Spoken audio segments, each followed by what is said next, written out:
She once loved him as her very life, yet lost everything, imprisoned in despair. In their final encounter, he stood exalted while she was crushed into dust. A conspiracy led to her tragic demise, filled with bitterness. When the truth emerged, he knelt in atonement. Yet, even a tardy affection is worth less than mere grass. All she desired was to see him imprisoned, to face the justice of the law. Chapter 1: Feeding the Dogs. On the rooftop, the biting wind howled. "Don't come any closer." Shin Jianchu's frail figure teetered precariously. Her abdomen was prominently swollen, a chill coursing through her as her waters broke. She was on the verge of giving birth. Before her stood 4 bodyguards, exchanging uncertain glances, utterly at a loss. After much hesitation, they began to advance. "Come any closer, and I will jump." Shin Jianchu braced herself, retreating timidly on her heels. "Go ahead and jump," came a familiar, icy voice. She looked up to see Li Wangting silhouetted against the light, striding towards her from the rooftop entrance. "Ah Wang," Shin Jianchu's gaze was filled with sorrow. "Should you leap, it would conveniently rid me of that wretched spawn." Li Wangting's every word, coldly articulated, hollowed her heart. "Ah Wang, I beg you, that is our child, please do not speak of him so." Since Li Wangting had discovered her pregnancy and sought to force her into an abortion, she had fled for 5 long months. Little did she anticipate that, after such a prolonged absence, he could still effortlessly strike at her deepest wounds. "Our child," Li Wangting cast a frigid glance upon her, as if beholding something utterly repulsive.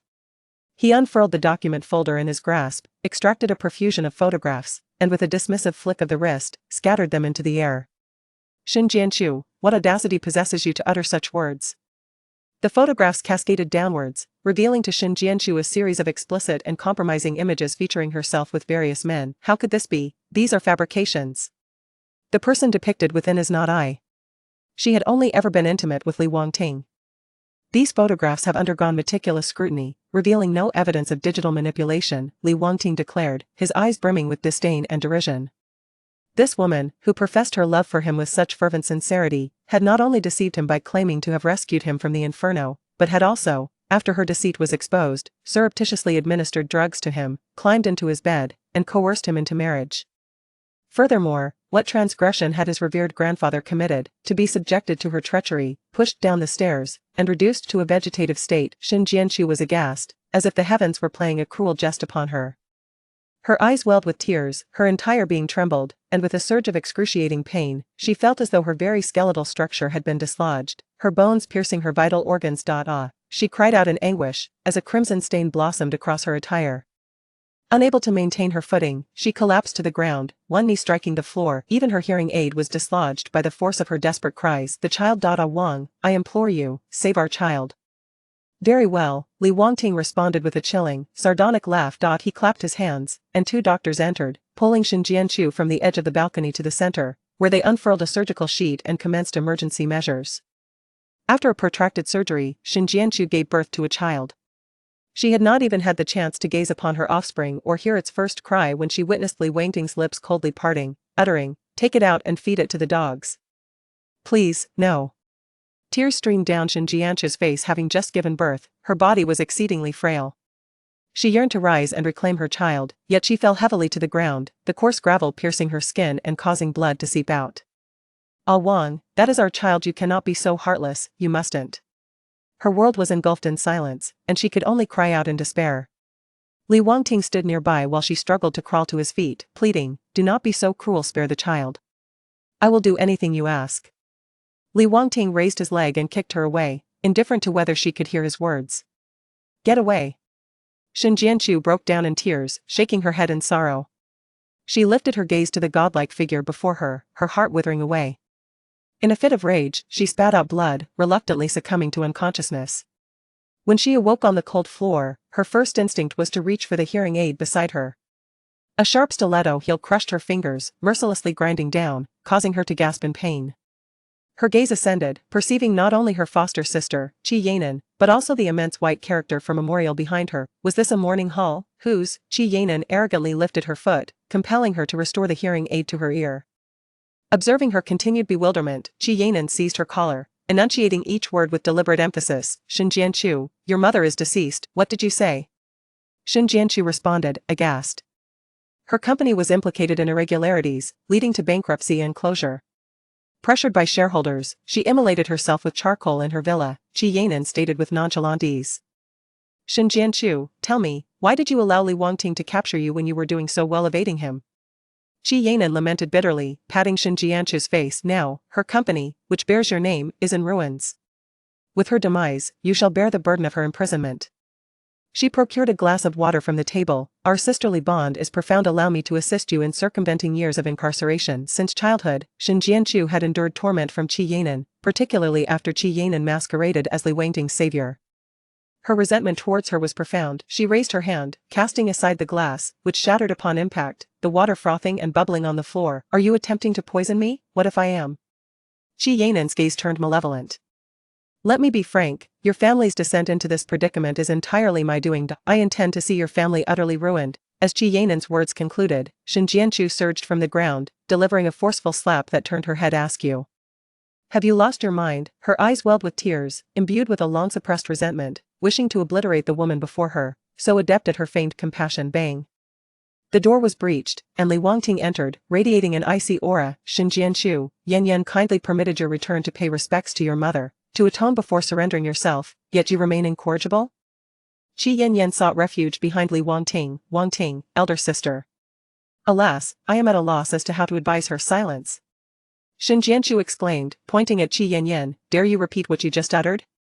Li Wangting's eyes were pools of frigid disdain. A woman such as yourself is unworthy of the opportunities afforded to you. Shen Jianchu, in a fit of fury, lunged toward Qi Yan, only to be heartlessly kicked away by Li Wangting. She collapsed onto shards of glass scattered on the floor. Fragments pierced her brow bone, carving a deep wound, the searing pain eliciting a cry of torment. Blood trickled down the contours of her face. Li Wangting gazed upon her, his eyes betraying nothing but his customary indifference. Shortly thereafter, the police arrived. A pair of gleaming handcuffs were fastened onto Shen Jianchu's wrists. She was convicted of commercial offenses and intentional assault, sentenced to 7 years imprisonment. Chapter 2 Release Suburb, South City Prison. Ah! Shen Jianchu cried out in a piercing shriek. She was held down on the ground by several women clad in prison uniforms. Their leader sitting atop her, mercilessly striking her. They used cold tweezers to strip her nails, tearing them from the flesh, blood gushing forth, the pain rendering her nearly senseless. The woman sitting on her yanked her hair, forcing her body to bend in the opposite direction. Weren't you quite arrogant just now? Shen Jianchu's body was drenched in cold sweat, her lips trembling from the agony, even her hearing aid teetering perilously. Mr. Li has commanded that as long as you don't die, we can play with you as we wish. Another kick landed on Shen Jianchu's abdomen, followed closely by the others. Pain surged through her entire being, threatening to obliterate her very essence. Mr. Li, Mr. Li. Li Wangting. Tears streamed down her face. And it dawned on her why these individuals acted with such impunity. Ah! She loathed Li Wangting. And Qi Yan. How dare they treat her this way? They deserved to suffer. They were the ones who should be imprisoned and subjected to torment. Consumed by hatred. Shen Jianchu lay on the ground, mouth agape, yet utterly powerless, unable to emit a single cry.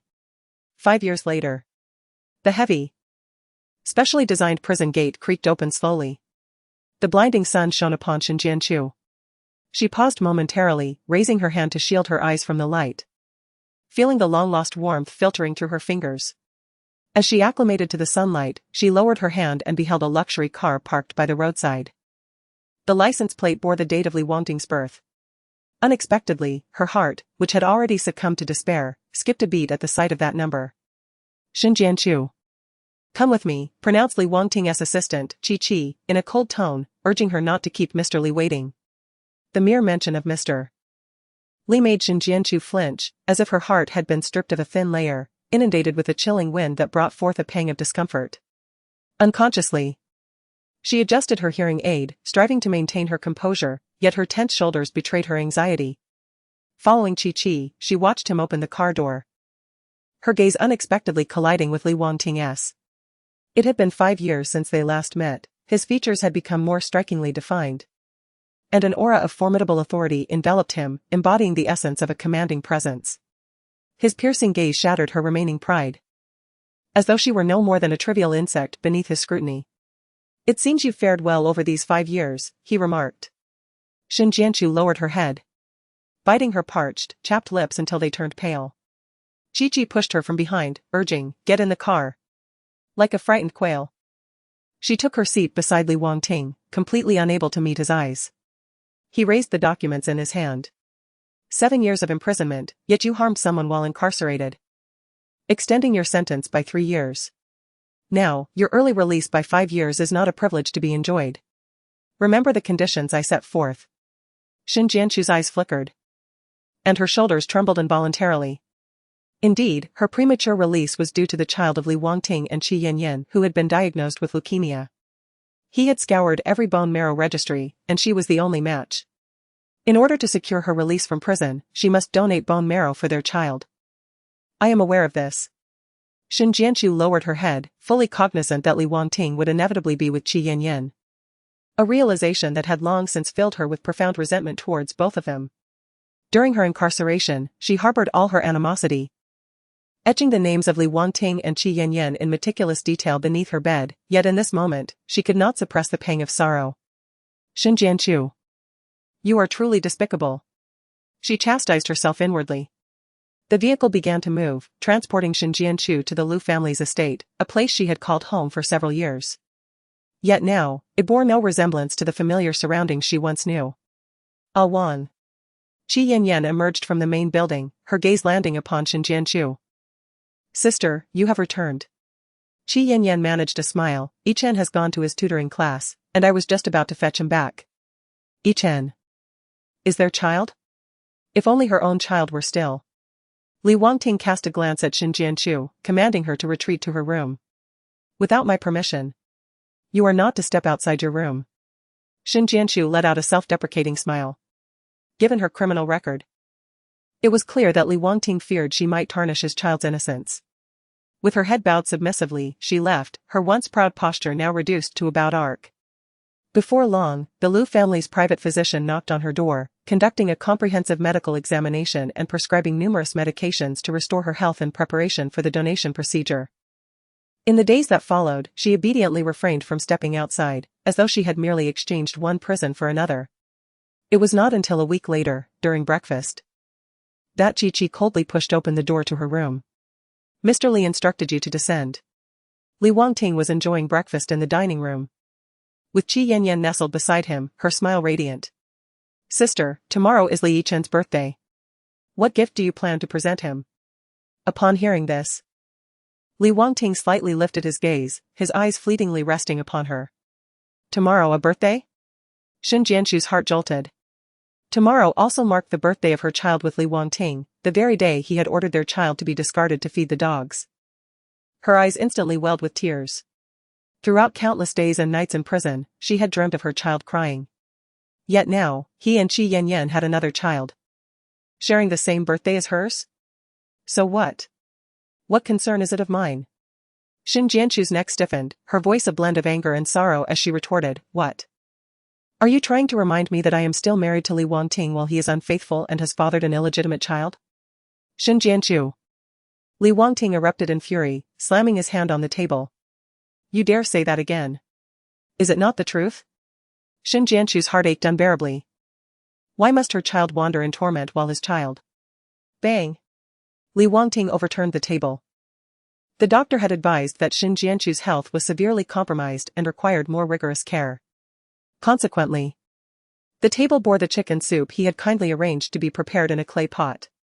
The pot crashed onto her head, the thick and scalding broth enveloping her like an expansive net. Ah! Xin Jianchu let out a cry of despair. She collapsed to the ground, writhing in agony. The shards of the pot pierced her skin, intensifying her pain. The searing pain coursing through her body was akin to the agony she had endured while rescuing Li Wangting from the inferno. The fury simmering within Li Wangting's eyes gradually subsided.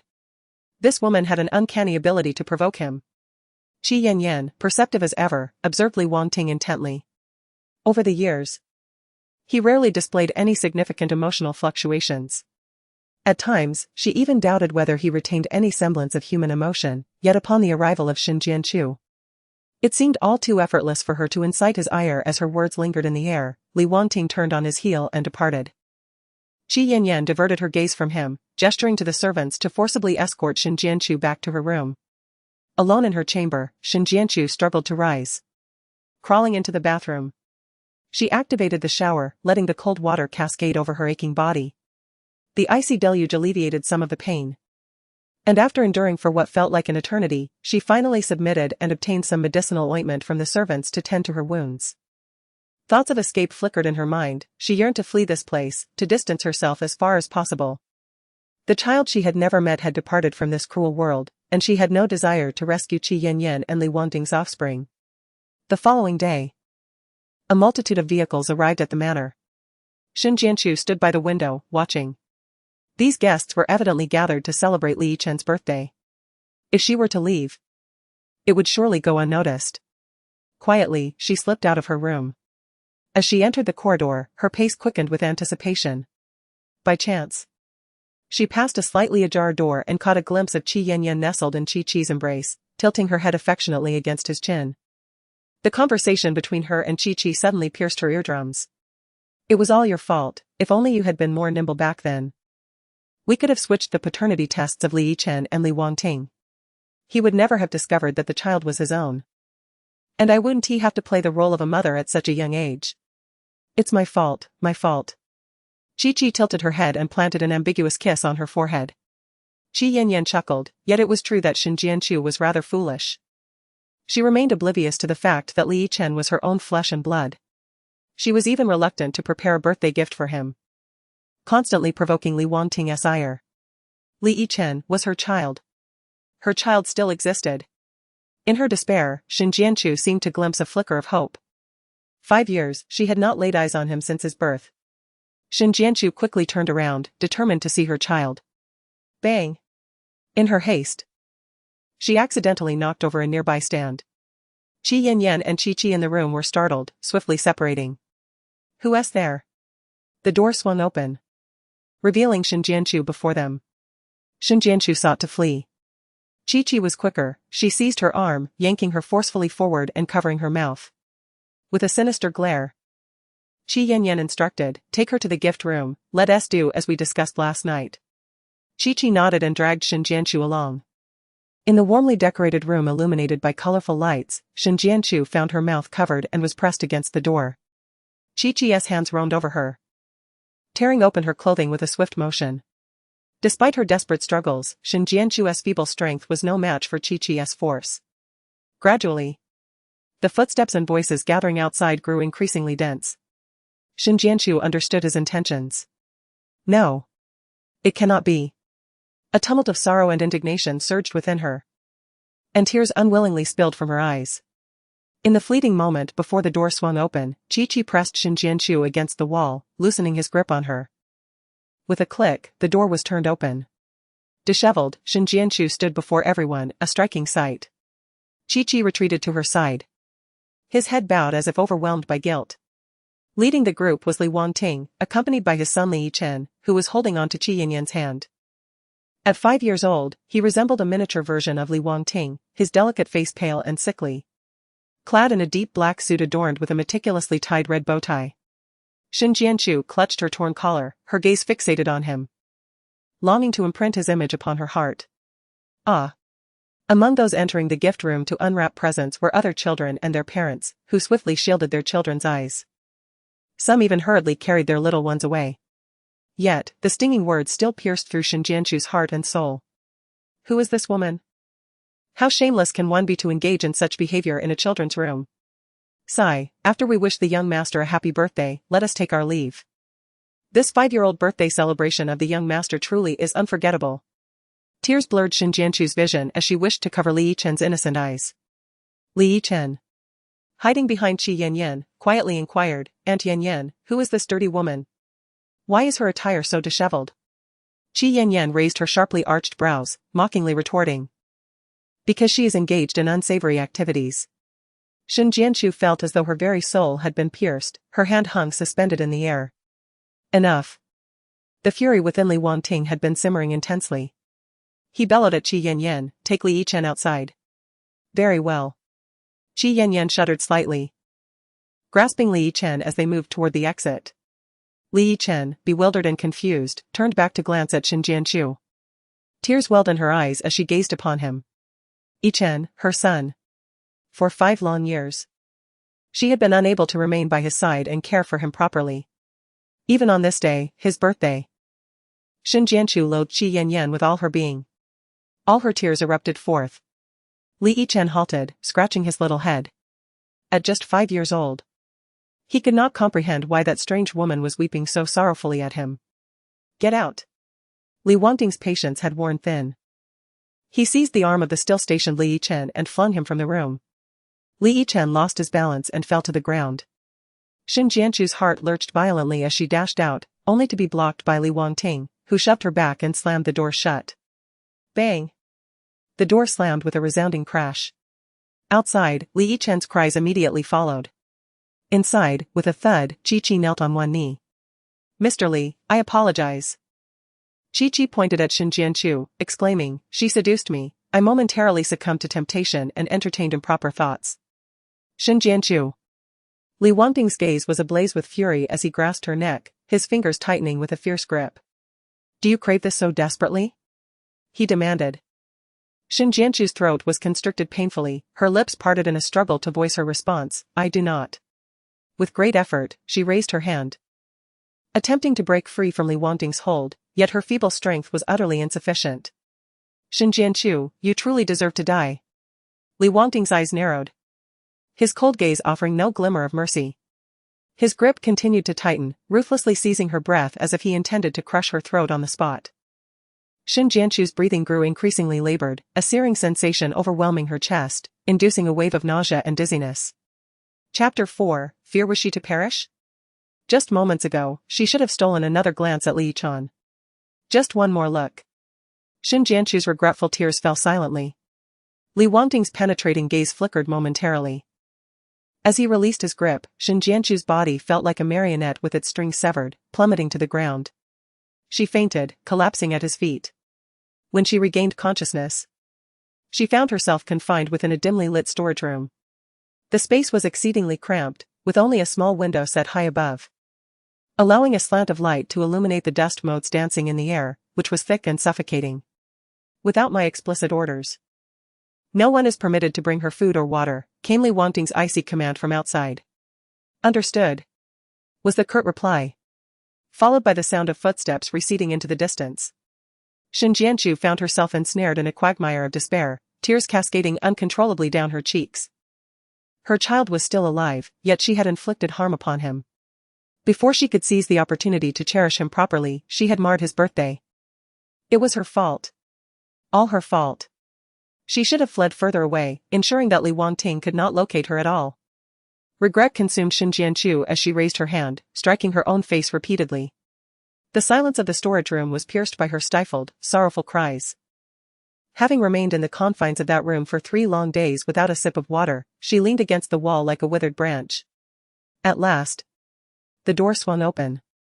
A cadre of menacing bodyguards burst in, seizing her by the arms and dragging her out like refuse. The vast expanse of the lawn sprawled before her, the sun hanging high in the sky, its rays dazzling to the point of blinding. Shin Jianchu, weak and feeble, was bound to a tree trunk.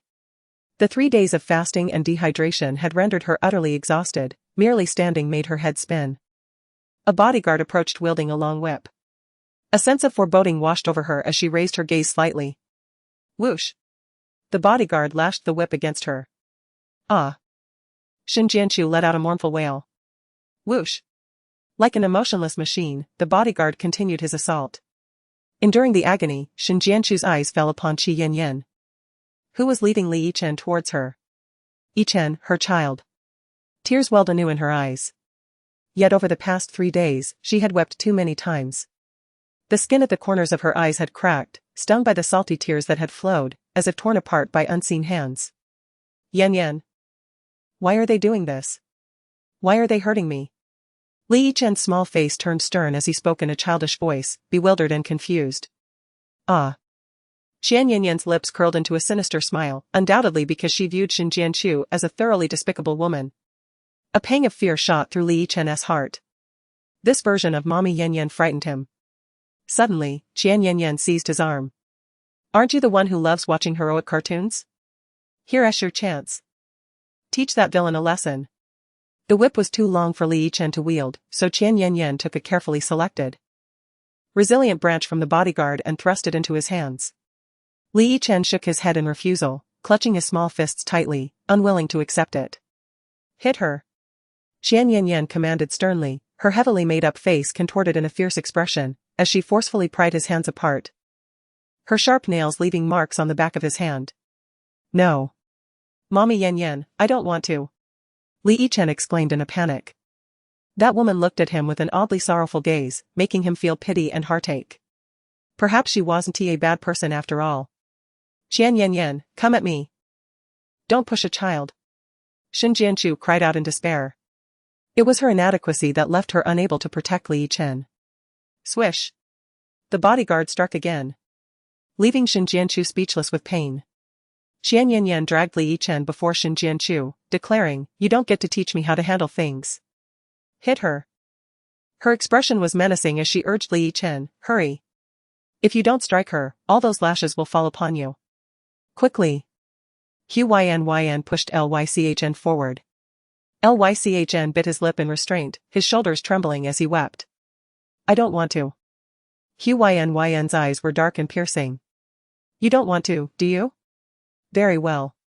She grasped Lychn's shoulders firmly, pinching him to restrict his movements, her nails digging painfully into his flesh.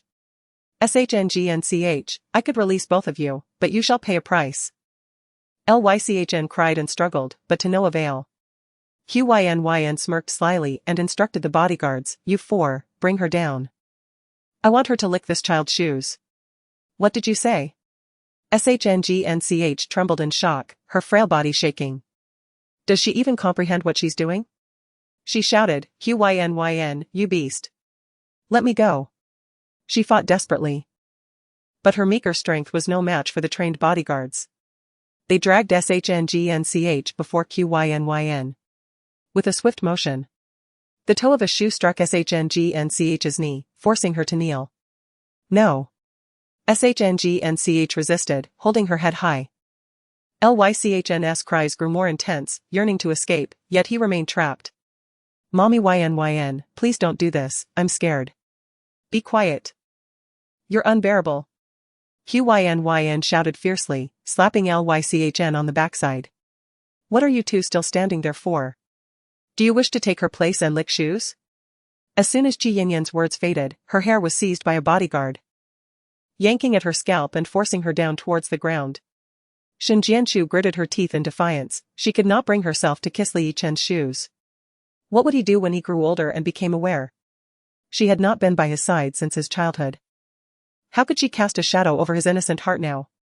Tears streamed down Shen Jianchu's face, yet her features were inexorably drawn closer to Li Yichen's shoes. Eventually, her face was pressed against them entirely. Li Yichen cried incessantly, throwing a tantrum, but Qi Yanyan paid him no heed. Just as Shen Jianchu was forced to move closer, Li Yichen suddenly gasped for breath, closing his eyes as his small body slumped into Qi Yanyan's embrace. Qi Yanyan shook his shoulders, shouting, Li Yichen. What is wrong? Wake up. In the hospital, Shen Jianchu chased after the gurney, watching as Li Yichen was wheeled into the operating room, desperate to follow. You cannot go in. Staff members blocked her path and closed the door to the operating room. Shen Jianchu stood there, feeling lost. Shen Jianchu. Li Wangting approached under Qi Yanyan's guidance. Chapter 5, Wretched Spawn Slap. Shen Jianchu barely had time to react before Li Wangting delivered a sharp blow to her face, causing it to turn aside and blood to seep from the corner of her mouth. Hiss. Qi Yanyan feigned surprise, covering her mouth. Wangting, don't treat your sister like this. Li Wangting, ignoring her, pointed an accusatory finger at Shen Jianchu, furiously berating her. Have you had your fill of the carefree days outside prison? How dare you harm Li Yichen right under my nose? Shen Jianchu had no time to argue. The door to the operating room swung open. Doctor. How is my child doing now? Shen Jianchu rushed forward to inquire. Li Wangting raised his lip with impatience, a mocking smile gracing his features. She was only afraid now. Afraid that the flames might engulf her as well, which prompted her concern for Li Yichen. The situation is not optimistic, the doctor said, his expression troubled. The young patient requires an immediate bone marrow transplant, but the hospital lacks a suitable match.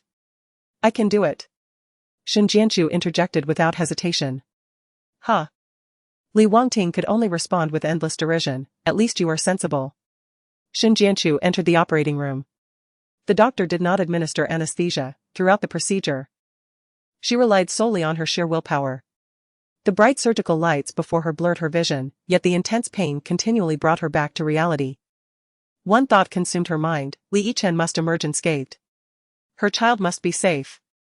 Ultimately, her body became drenched in cold sweat, and she fainted from the agony.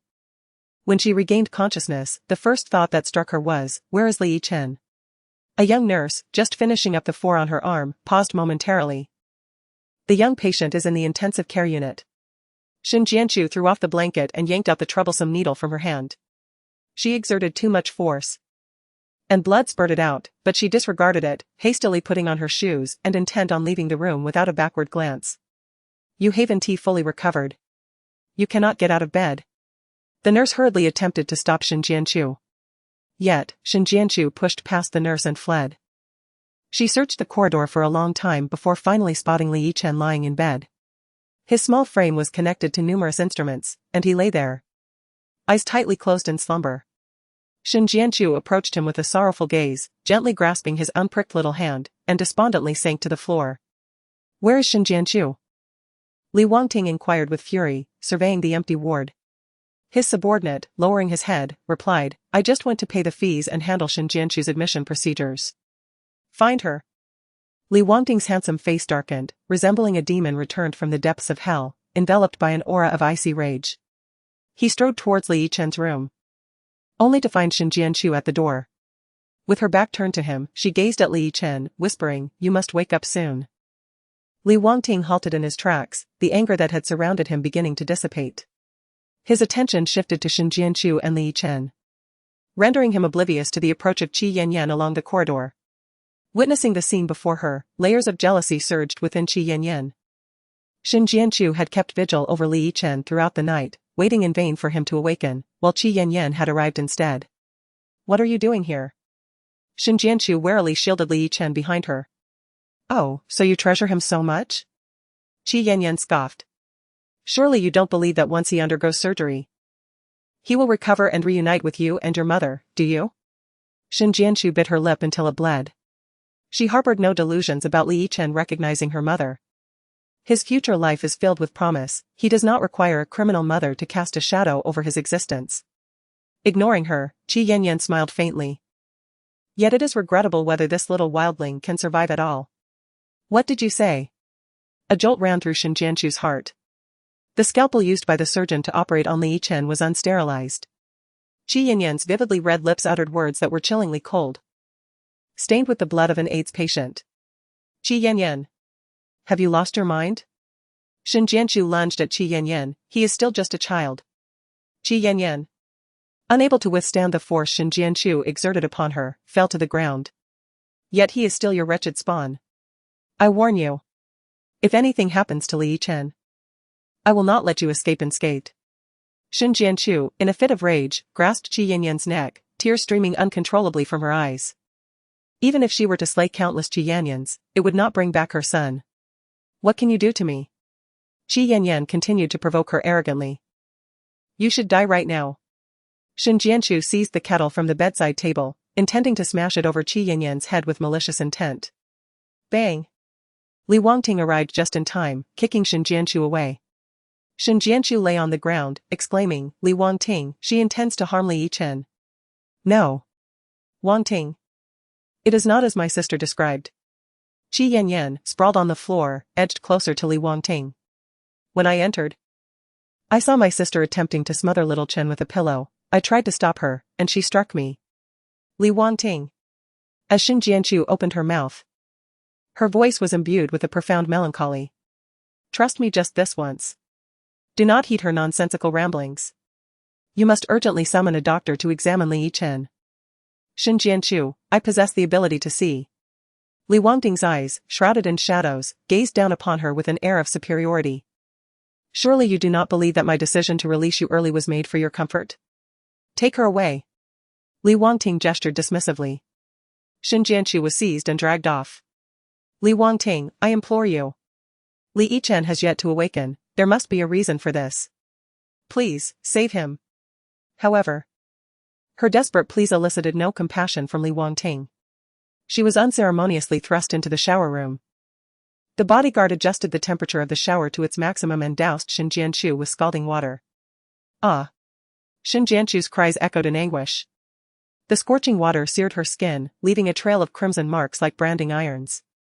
At that moment, a nurse from Shin Jianchu's ward happened to be on her way to the restroom and, upon witnessing the scene of torment, gasped in horror, clasping her mouth in shock before hastily fleeing the scene. Once the water had been sufficiently poured, one of the bodyguards produced handcuffs, roughly seizing Shin Jianchu and dragging her to the toilet stall, locking her wrists beneath the cistern. Due to the low placement of the handcuffs, Shin Jianchu was forced to crouch on the ground like a dog. She seethed with rage, her heart brimming with resentment. Yet, she found herself utterly powerless. Not only could she do nothing, but she was also compelled to watch helplessly as her child suffered from illness. In a fit of despair, Shin Jianchu struck her own face repeatedly with her palm. Chapter 6, Social Death. Shin Jianchu, how utterly inept you are. This. The bodyguard, unable to endure the scene, hesitated, asking, "Can we let her go? Why are you meddling in this?"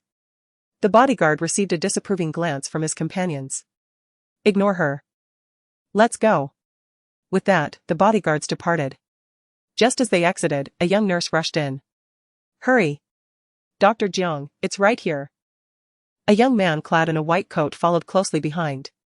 With sharp brows and bright eyes, he exuded an aura akin to the warm sun of winter. "Please. You must help. What should we do?" The nurse approached, attempting to pry the handcuffs off Shin Jianchu's wrists, but to no avail. Shin Jianchu gazed at them in confusion. Having endured much hardship, she could hardly fathom that anyone would harbor kindness towards her. With a timid glance, she read the name tag on the man's white coat, Jiang Ren. A subtle smile graced Jiang Ren's lips as he picked up a steel pipe from beneath the nearby sink, weighing it in his hands. "Step aside," he instructed the nurse. "Oh, all right," the nurse replied, retracting her neck and moving aside. With a resounding crash, Jiang Ren smashed the basin. Startled, Shin Jianchu furrowed her brow and lowered her head. "That will suffice." Jiang Ren casually tossed the steel pipe aside. "Now, you handle the aftermath. Furthermore, you shall bear the cost of the damaged property." The nurse, indignant, retorted. "Why should I? You were the one who had me interfere." Jiang Ren, with his hands casually tucked in his pockets, pointed at Shin Jianchu. "You over there. Yes, I mean you. You should still be able to walk, right? Accompany me to the department, we shall tend to your wounds." Shin Jianchu stood in a daze, following Jiang Ren, yet had not even crossed the threshold of the restroom when Li Wangting arrived. His black shirt enveloped him like the darkest of nights, weaving an impenetrable net that ensnared Shin Jianchu and tightened mercilessly, leaving her gasping for breath. This woman, when would she ever contemplate repentance? He wished for her to genuinely reflect on her actions, yet she retreated into the restroom to engage in trivialities. "Shin Jianchu, you are truly despicable."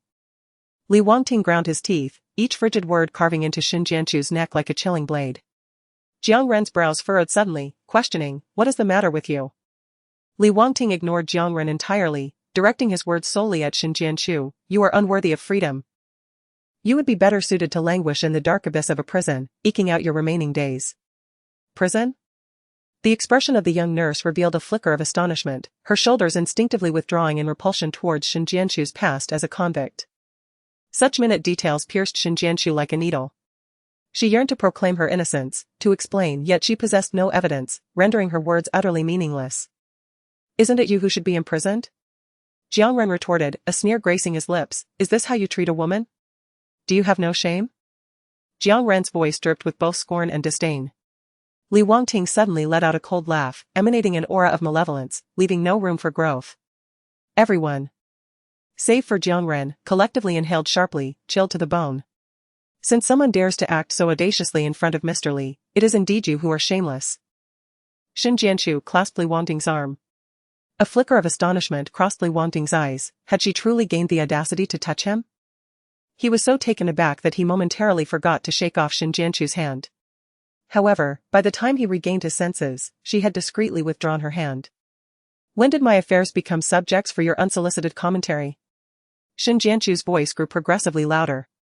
I relish being tormented by him. What business is it of yours? Cast aside your so-called altruistic intentions and leave. Shin Jianchu released Li Wangting's arm and straightened her back as she strode towards the exit. She was already grateful to Jiang Ren and that petite nurse for their assistance. She could not allow them to be implicated any further. Hey!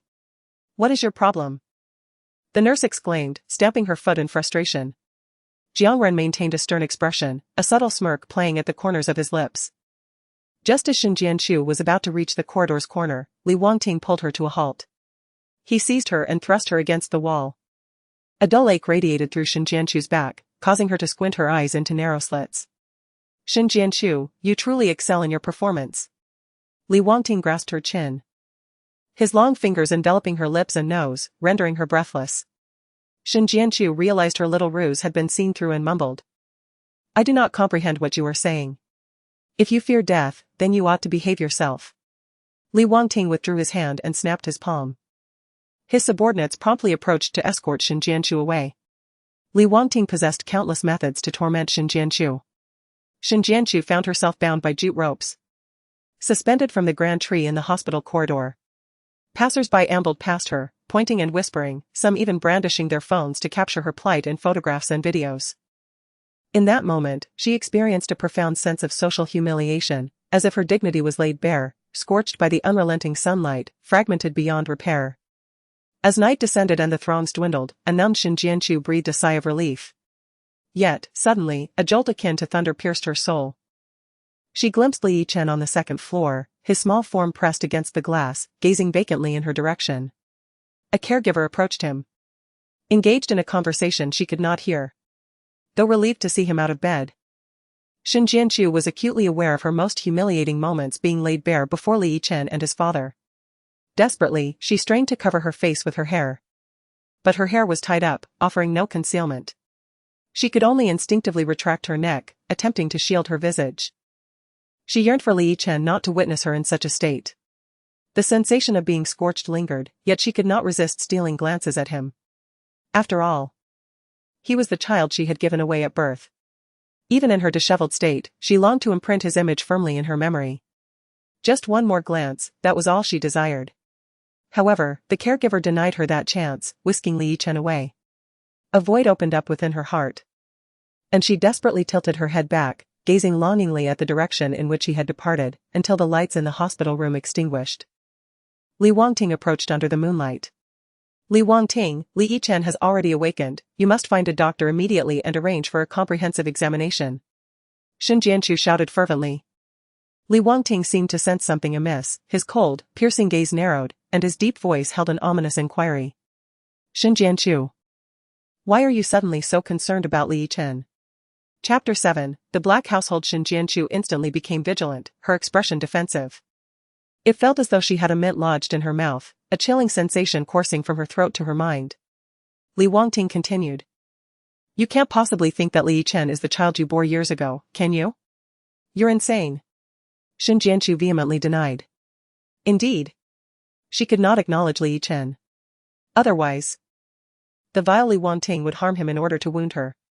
Li Wangting, are you foolish or have I lost my memory? Shin Jianchu glared at him. Her eyes red. My child was fed to dogs the moment he was born, 5 years ago. You are right, why should I care so much about Li Yichen? He is the offspring of you and Qi Yanyan, the very evidence of your betrayal. No wonder he fell ill at such a tender age. Shin Jianchu's words were harsh. Yet her heart ached. How could she bring herself to curse her own child? He deserved to perish. He ought to descend into hell, to keep my child company. Shin Jianchu's expression was filled with venom, her eyes reflecting the years of hatred she harbored for Li Wangting and Qi Yanyan. Shin Jianchu, you are courting death. Li Wangting, in a fit of rage, seized Shin Jianchu by the collar, yanking her down to a line with his line of sight. The coarse rope grazed her neck, leaving her skin broken and bleeding. Shin Jianchu let out a cold laugh. Am I not speaking the truth? Li Wangting, when did you learn to deceive yourself? Shin Jianchu. Li Yichen is. Li Wangting's words trailed off. You will regret treating him this way. Huh. Shin Jianchu's defiance sparkled with mockery in her eyes. Li Wangting's fury surged, and he gripped her shoulders with force. He aimed to break her spirit, yet Shin Jianchu stubbornly clenched her teeth, refusing to plead for mercy. Her scorn only intensifying. Unable to tolerate her defiance any longer, Li Wangting dislocated Shin Jianchu's left arm. A muffled groan finally escaped her lips. He untied the ropes binding her and let her fall heavily to the ground. Shin Jianchu's arm hit the floor painfully, causing her to grit her teeth. Struggling to adjust her posture, she sought to retract her hand and alleviate the pain, but Li Wangting's polished shoe unexpectedly crushed her fingers. Her face contorted in agony. She could scarcely endure the torment. Shin Jianchu, my patience has its limits. Li Wangting loomed over her, gazing down as one would at a pitiful insect. From this moment on, you will serve as Li Yichen's personal caretaker. Should he lose even a single hair, you shall not escape unscathed. Stepping back, Li Wangting yanked Shin Jianchu's collar once more, disregarding whether she had risen, and dragged her straight to the entrance of Li Yichen's hospital room. He commanded his bodyguards. You shall take turns watching over her. I want her to remain vigilant beside Li Yichen at all times. Yes. The bodyguards replied in unison. Shin Jianchu was yanked along by Li Wangting, losing one of her shoes along the way, causing her heel to scrape painfully. Her dislocated hand felt as if it were being incessantly pricked by needles, leaving her in excruciating agony. Unable to contain herself, she instinctively curled her arms and legs, hoping that by huddling into a tight ball, she could alleviate the torment. Stand up straight. One of the bodyguards barked, unceremoniously pressing down on her shoulders to force her upright. Shin Jianchu bit her lips until they bled, the metallic taste of blood filling her mouth. Yet she could not endure the suffering any longer. She longed for a swift demise, but in her peripheral vision lay Li Yichen's hospital room. Mere doors away from her presumed dead child of 5 years. I can do this. Shin Jianchu reassured herself, convinced she could persevere. She had survived the torturous days and nights in prison, and she could certainly endure this moment as well. As the pain persisted, time stretched agonizingly slowly. Shin Jianchu was at a loss for how to expedite the passage of time. All she knew was that her endurance had been tested for far too long. During the guard shifts, her taut nerves finally snapped, spiraling out of her control. She collapsed to the ground, her consciousness fading like a machine losing power, enveloped in darkness. Hey! Wake up! Why are you still dazed? Call a doctor. Shin Jianchu remained in a fog, oblivious to how long she had been unconscious. All she could hear in her dreams was the incessant wailing of a child. The sound was so desolate and sorrowful that it felt as though it could extract her very life. Baby. Mommy is here. Don't be afraid. Mommy will protect you. Baby, my child. Suddenly, darkness enveloped Shin Jianchu as a fierce and greedy black dog leapt towards her. She awoke with a start, rising abruptly from her sickbed.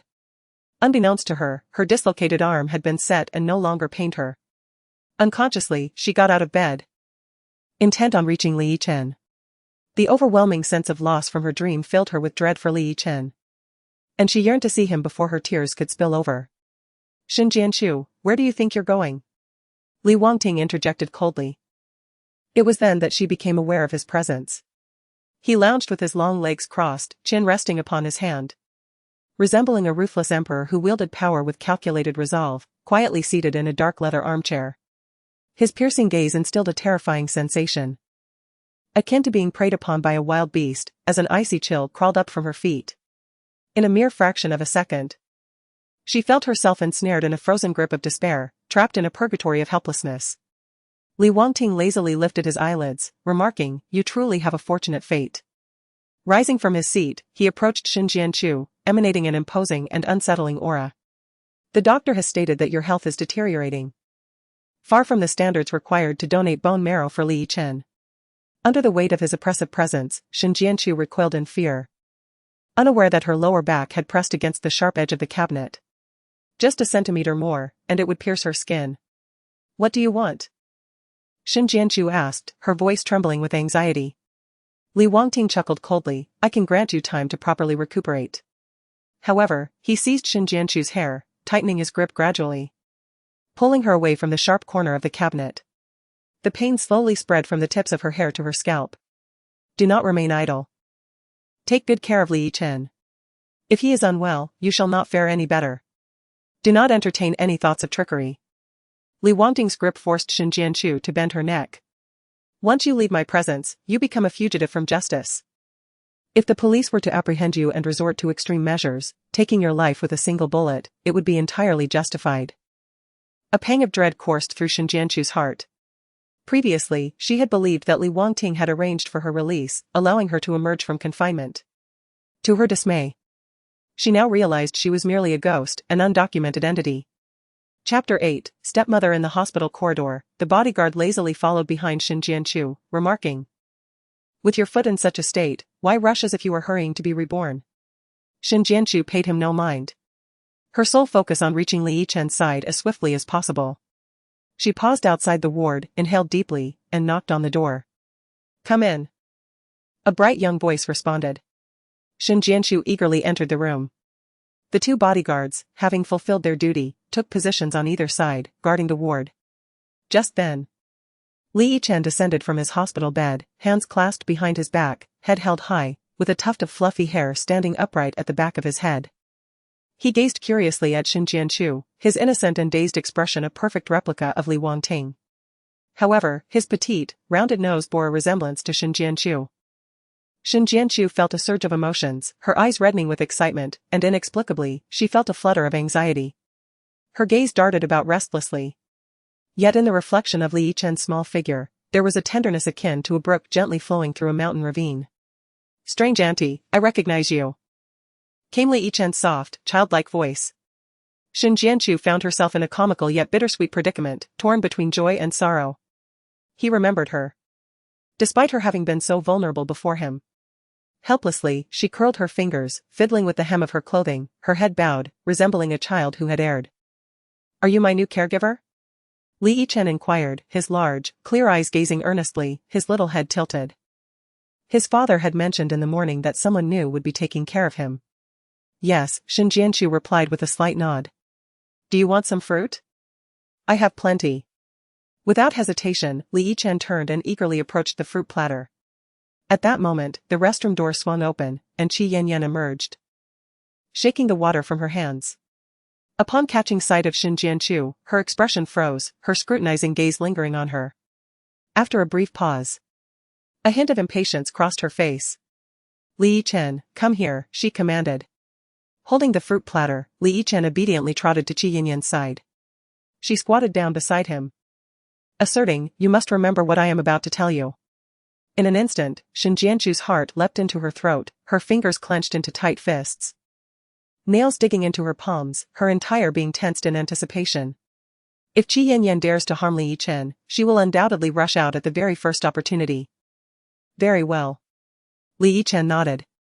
Qi Yanyan cast a sinister glance at Shin Jianchu, her lips curling into a smug smirk. She was certain that Shin Jianchu would not dare to acknowledge Li Yichen.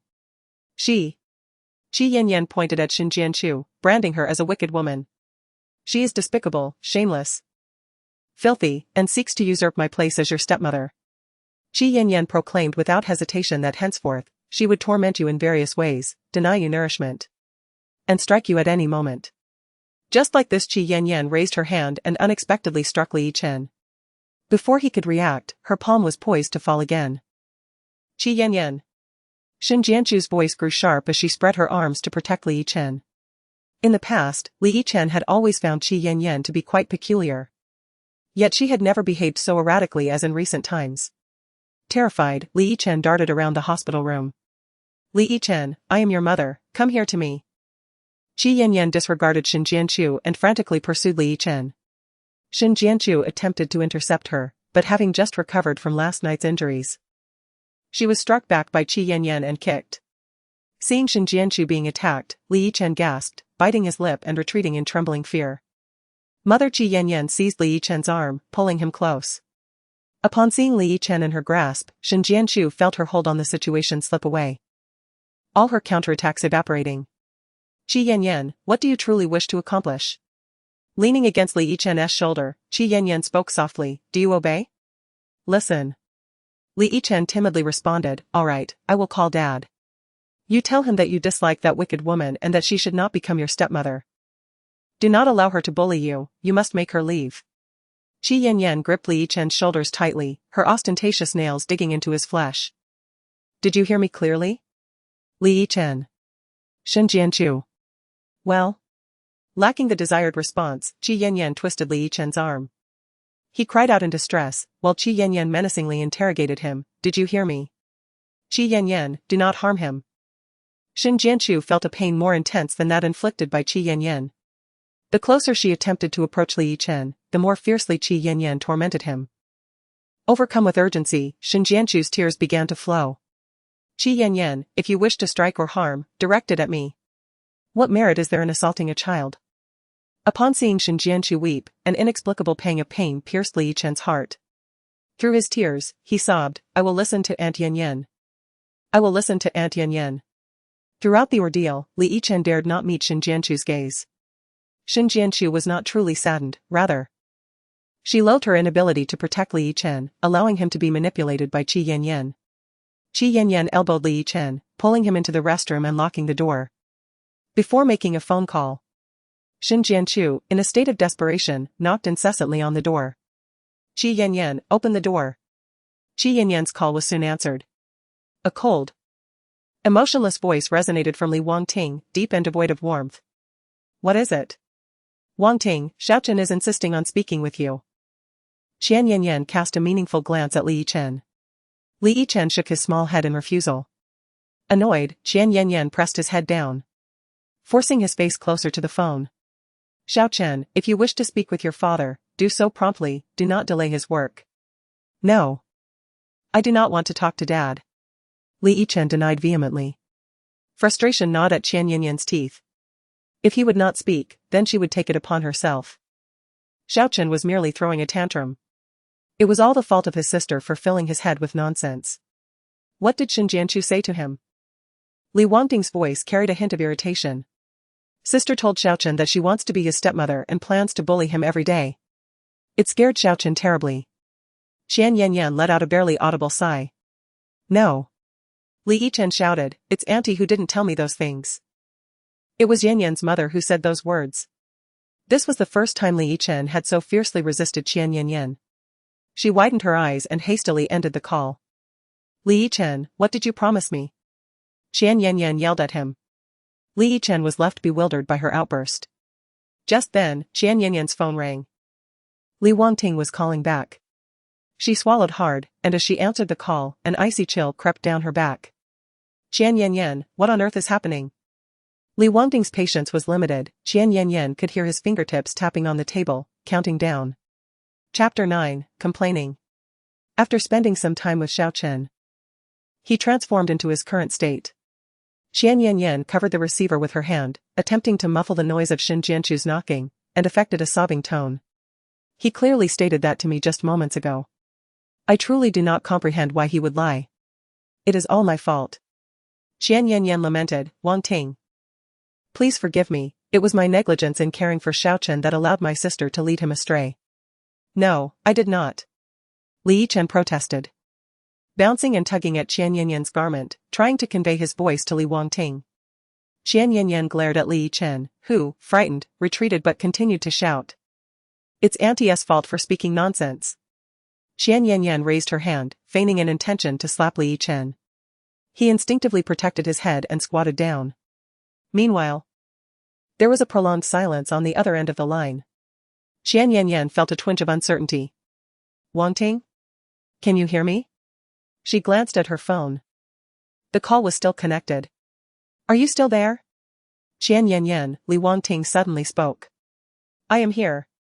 His intimidating presence sent a chill through Qian Yanyan, causing her to shiver involuntarily. Her voice lost its quiver, and the sobbing ceased. "You should understand why I asked Shen Jianchu to look after Li Yichen," Li Wangting stated succinctly. Qian Yanyan swallowed hard, acknowledging his words.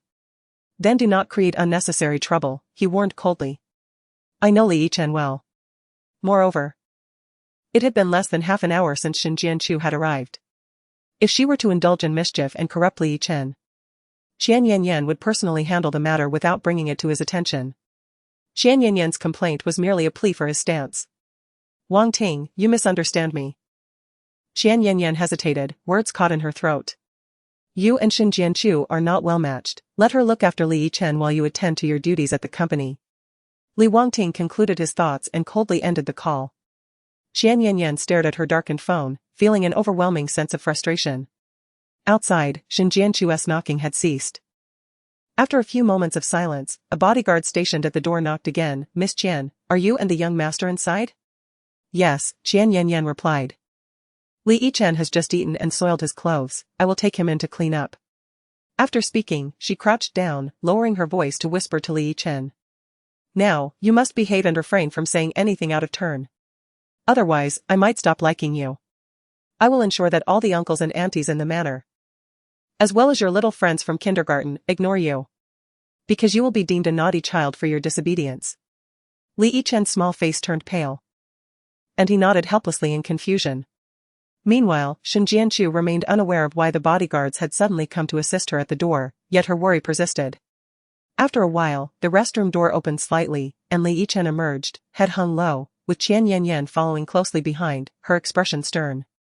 "Miss Qian, Mr. Li has instructed me to escort you to the company," one of the bodyguards said respectfully. "Understood." Huai New York N was enveloped in a cloud of frustration as she commanded her bodyguard to gather her belongings, her towering heels echoing her agitation as she stormed out of the hospital room. Within the confines of the room, only another bodyguard remained, alongside SHNG-NCH and LYCHN. The bodyguard had received instructions from LWNGT to monitor SHNG-NCH and observe her interactions with LYCHN. With reddened eyes, SHNG-NCH gazed at LYCHN, who, after inhaling deeply, climbed onto the sofa and sat in silence. SHNG-NCH's gaze followed his every movement. Moments later, LYCHN slid off the sofa and approached the bedside, opening the nightstand to retrieve a tube of ointment, which he presented to SHNG-NCH.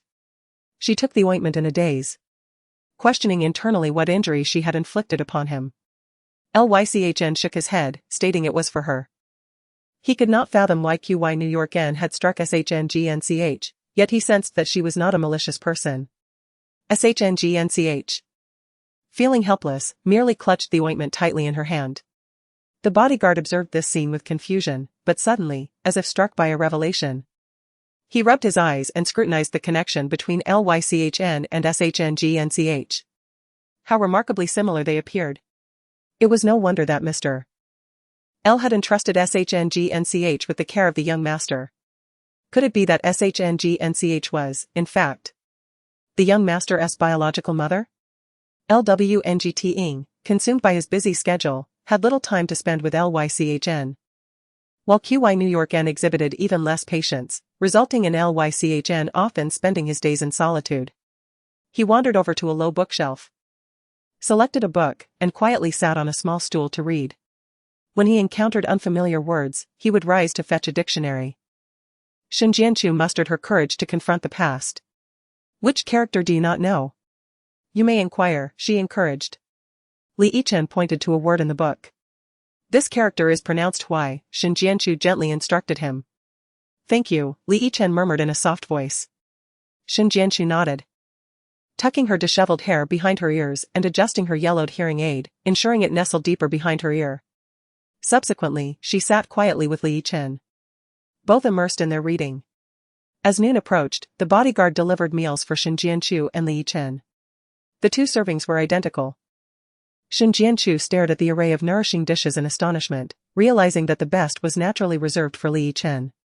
As for her own meal, the bodyguard perceived her thoughts, stating, "Mr. Li emphasized that not only does the young master need to maintain his health, but you do as well."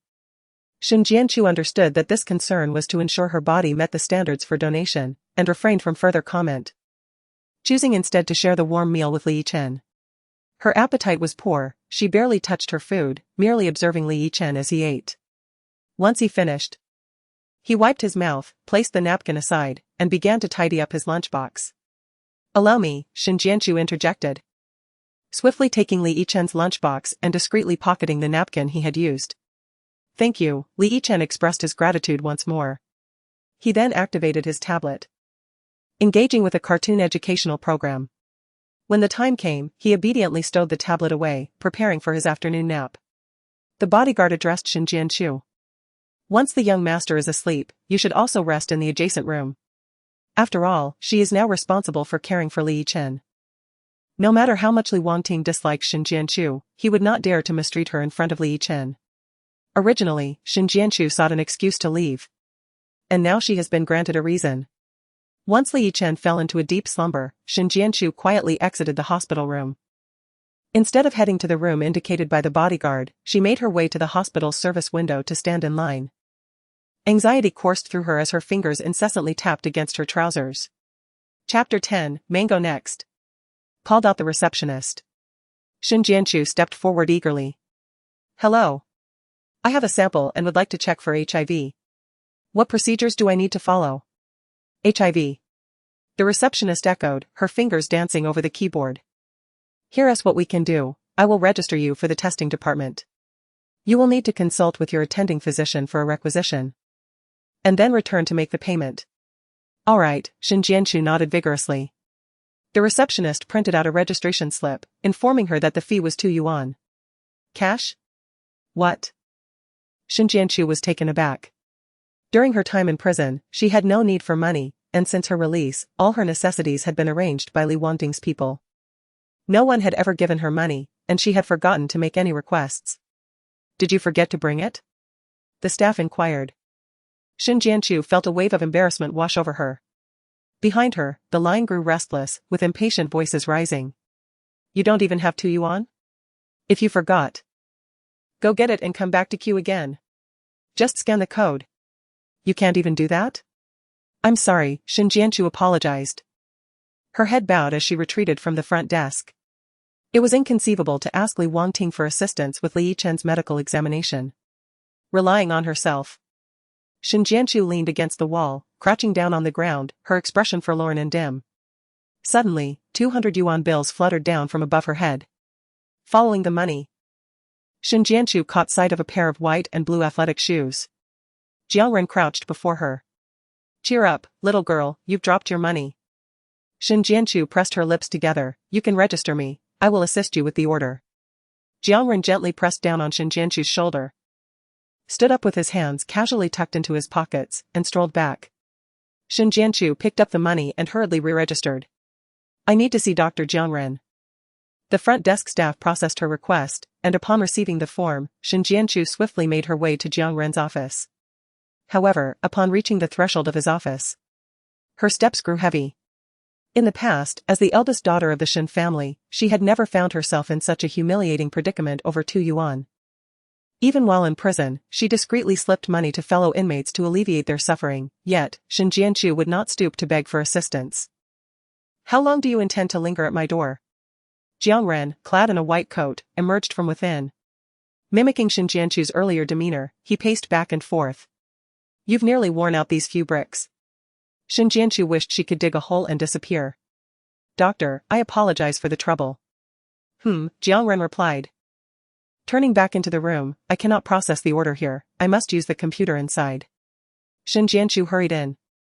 Cooperating with Jiangren to fill out some basic information, and successfully obtained the payment slip. Doctor, I regret to inform you that I cannot repay you at this moment. Shen Jianchu spoke candidly, I assure you, I am not intentionally shirking my debts. Please provide me with your contact information, I shall write you an IOU. And the moment I acquire the means, I will repay you without delay. Jiangren squinted thoughtfully, lifting the cup from the table and removing its lid. No need. He replied, taking a sip of tea before setting the cup down. One's dignity is invaluable. He discerned her intentions. Had Shen Jianchu not humbled her own pride to extricate him from embarrassment, he would have been no match for Li Wangting. It is getting late. You should attend to your matters. Jiangren gestured for Shen Jianchu to leave. She rose, gazing at him in silence for an extended moment. Finally, Shen Jianchu solemnly bowed to Jiangren. He was taken aback, springing up from his seat and instinctively supporting her with both hands. From a certain perspective, their mutual bows resembled an ancient couple's ceremonial greeting. Go on. Jiangren urged. All right, Shen Jianchu replied. Returning to the front desk to queue for payment and delivering the concealed tissue that Li Yichen had used to wipe his mouth for examination. Shen Jianchu. Shen Jianchu. Please return to the VIP ward immediately, the hospital intercom suddenly blared. Shen Jianchu promptly turned back. Where have you been?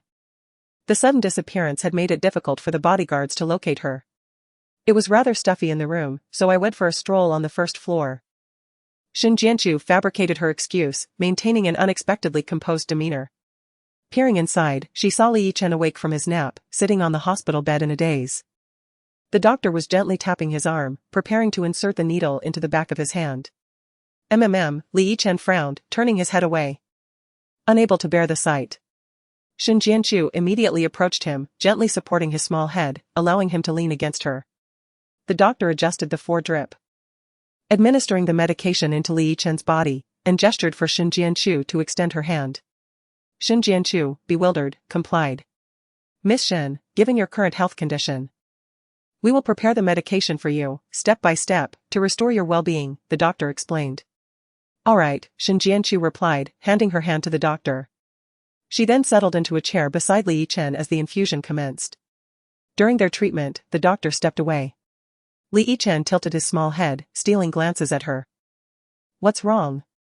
Shin Jianchu inquired. With a bright smile revealing his white teeth, Li Yichen replied, I have a companion now. What ailment do you have, strange aunt? Will it take a long time to heal, like mine? Roughly, Shin Jianchu responded softly, shifting her chair closer to Li Yichen. Then let us strive together and become healthy. Li Yichen clenched his little fist and waved his hand enthusiastically.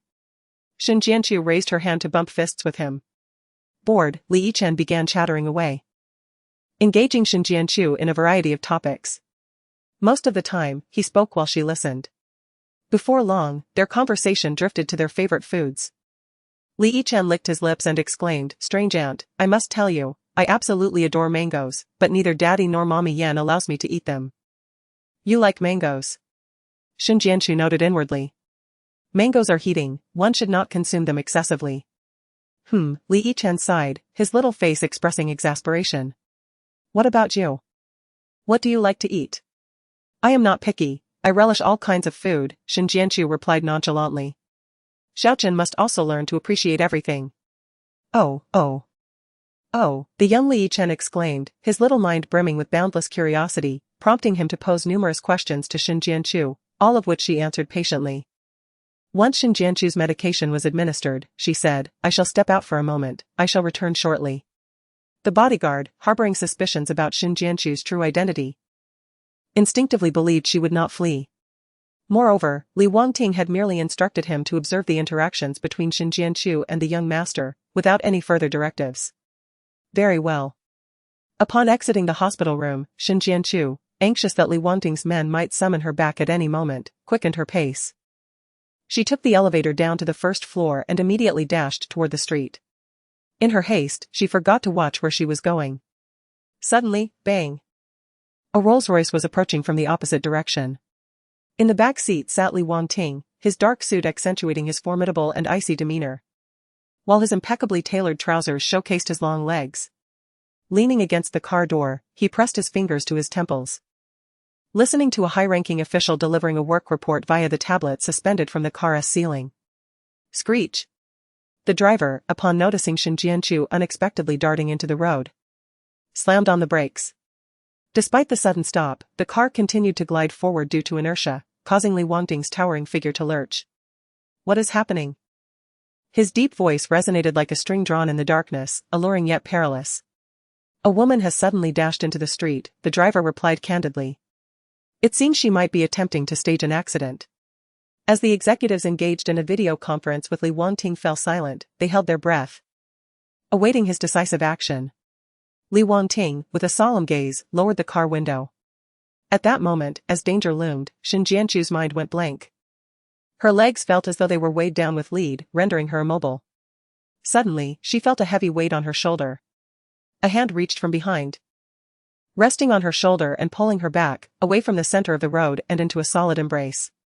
Shin Jianchu lifted her gaze slightly, catching sight of Jiang Renjuan's jawline.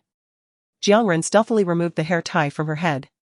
The prison regulations prohibited long hair, and Shin Jianchu had kept her hair cropped to ear length.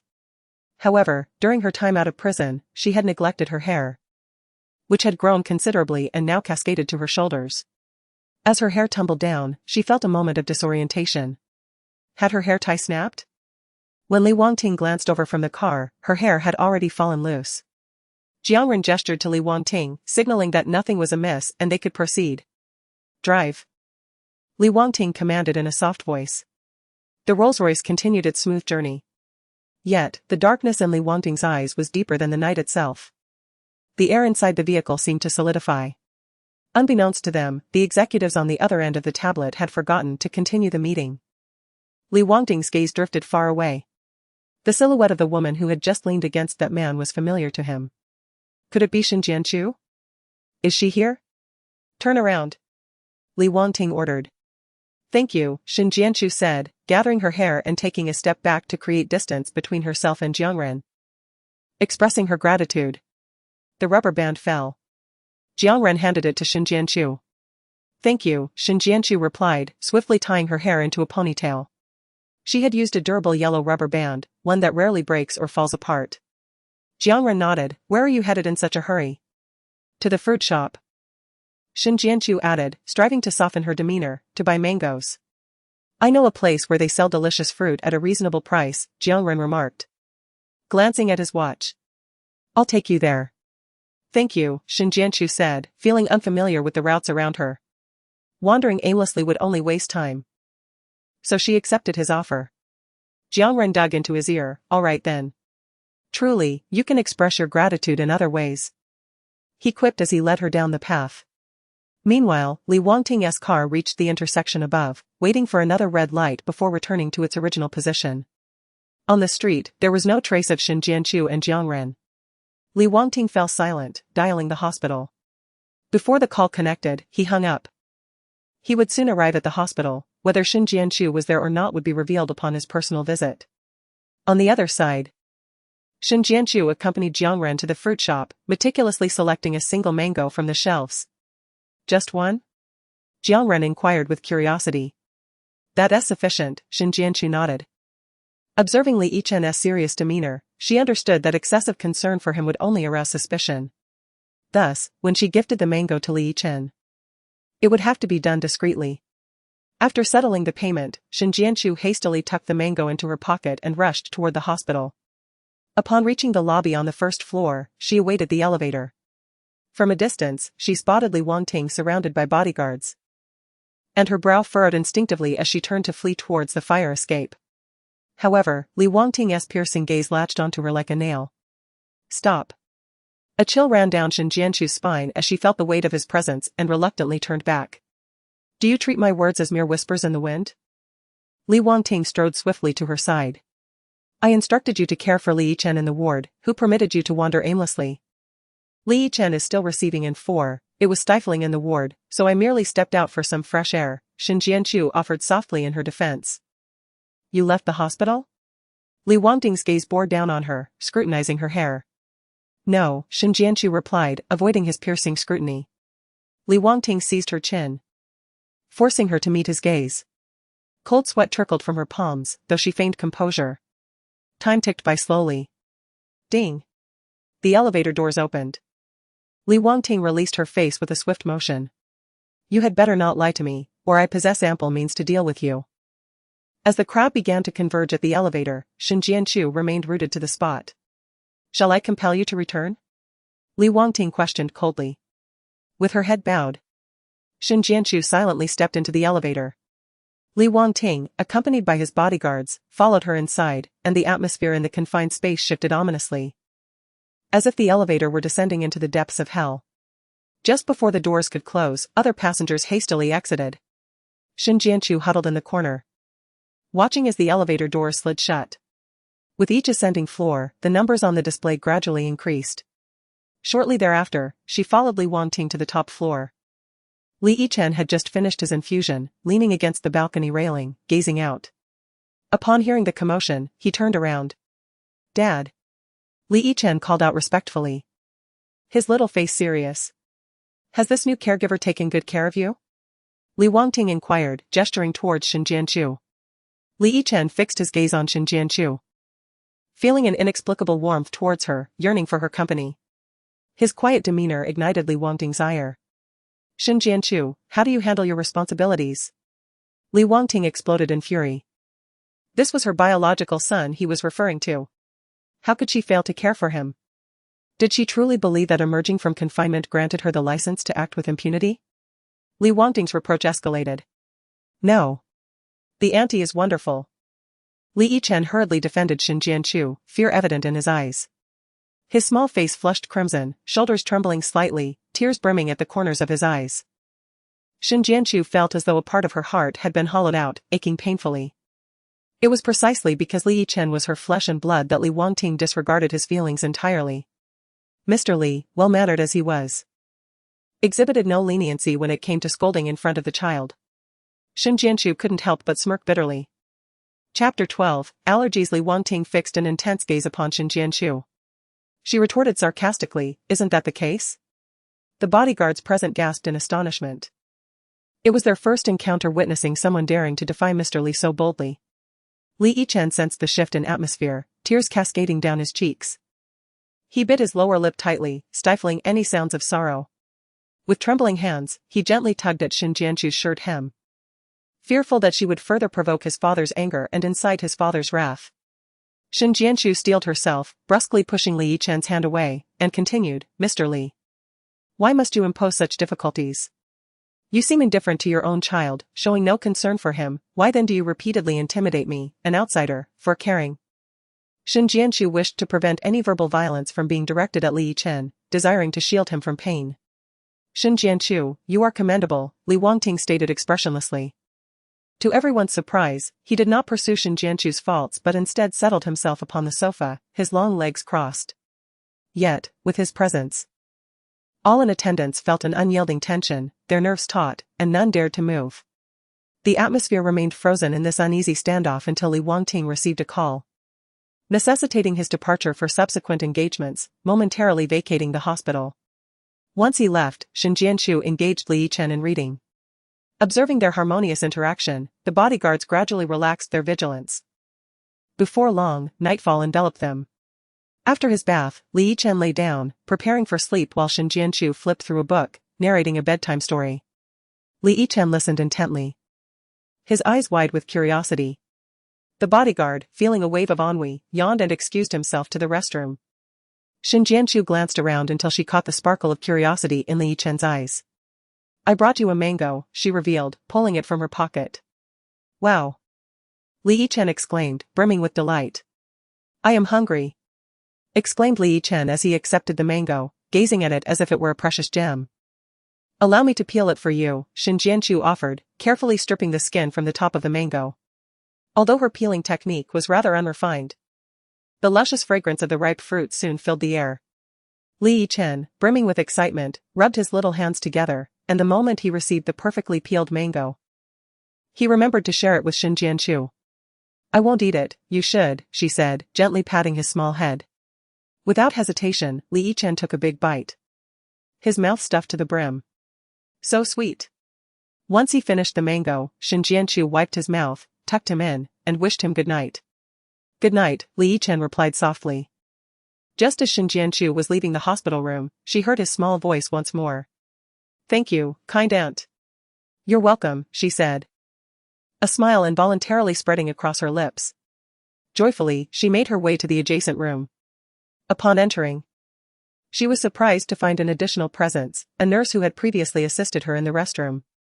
Jiangren asked me to deliver this report to you, the nurse said, handing Xin Jianchu the document. Without delay, she tore open the brown paper wrapping. The report indicated that the risk of HIV infection from the specimen tested was a mere 0.11111. In other words, Li Yichen was healthy. Qi Yanyan had deceived her. Li Yichen was indeed well. A radiant smile graced Xin Jianchu's lips as she clutched the report tightly to her chest. The nurse, witnessing the transformation of Xin Jianchu's previously troubled expression into one of joy, couldn't help but smile in return. Thank you so much, Xin Jianchu began, contemplating how to express her gratitude to the nurse. There's no need for such formality, the nurse replied. The young nurse shyly scratched her head and introduced herself. I am Fang Zhuxi, residing in Ward 103. If you require anything in the future, do not hesitate to seek me out. However, I must not linger in conversation as I have rounds to attend. With that, she accompanied Shin Jianchu to the elevator before turning back. Lying on her bed, Shin Jianchu's thoughts were consumed by Li Yichen. Once her health reached the necessary standards, she could donate bone marrow to him, ensuring his recovery. Yet, the reality loomed over her. Once he was well, she would have to depart, and would that mean she would never see Li Yichen again? A wave of profound despondency washed over her. But if it meant Li Yichen's well-being, perhaps not seeing him wouldn't be so significant. What if she could take Li Yichen away with her? A flicker of hope ignited within her as she tossed and turned in bed. Suddenly, a cacophony echoed down the corridor. Shin Jianchu rose, intent on discovering the source of the commotion. With a resounding crash, the door to her room was forcefully kicked open.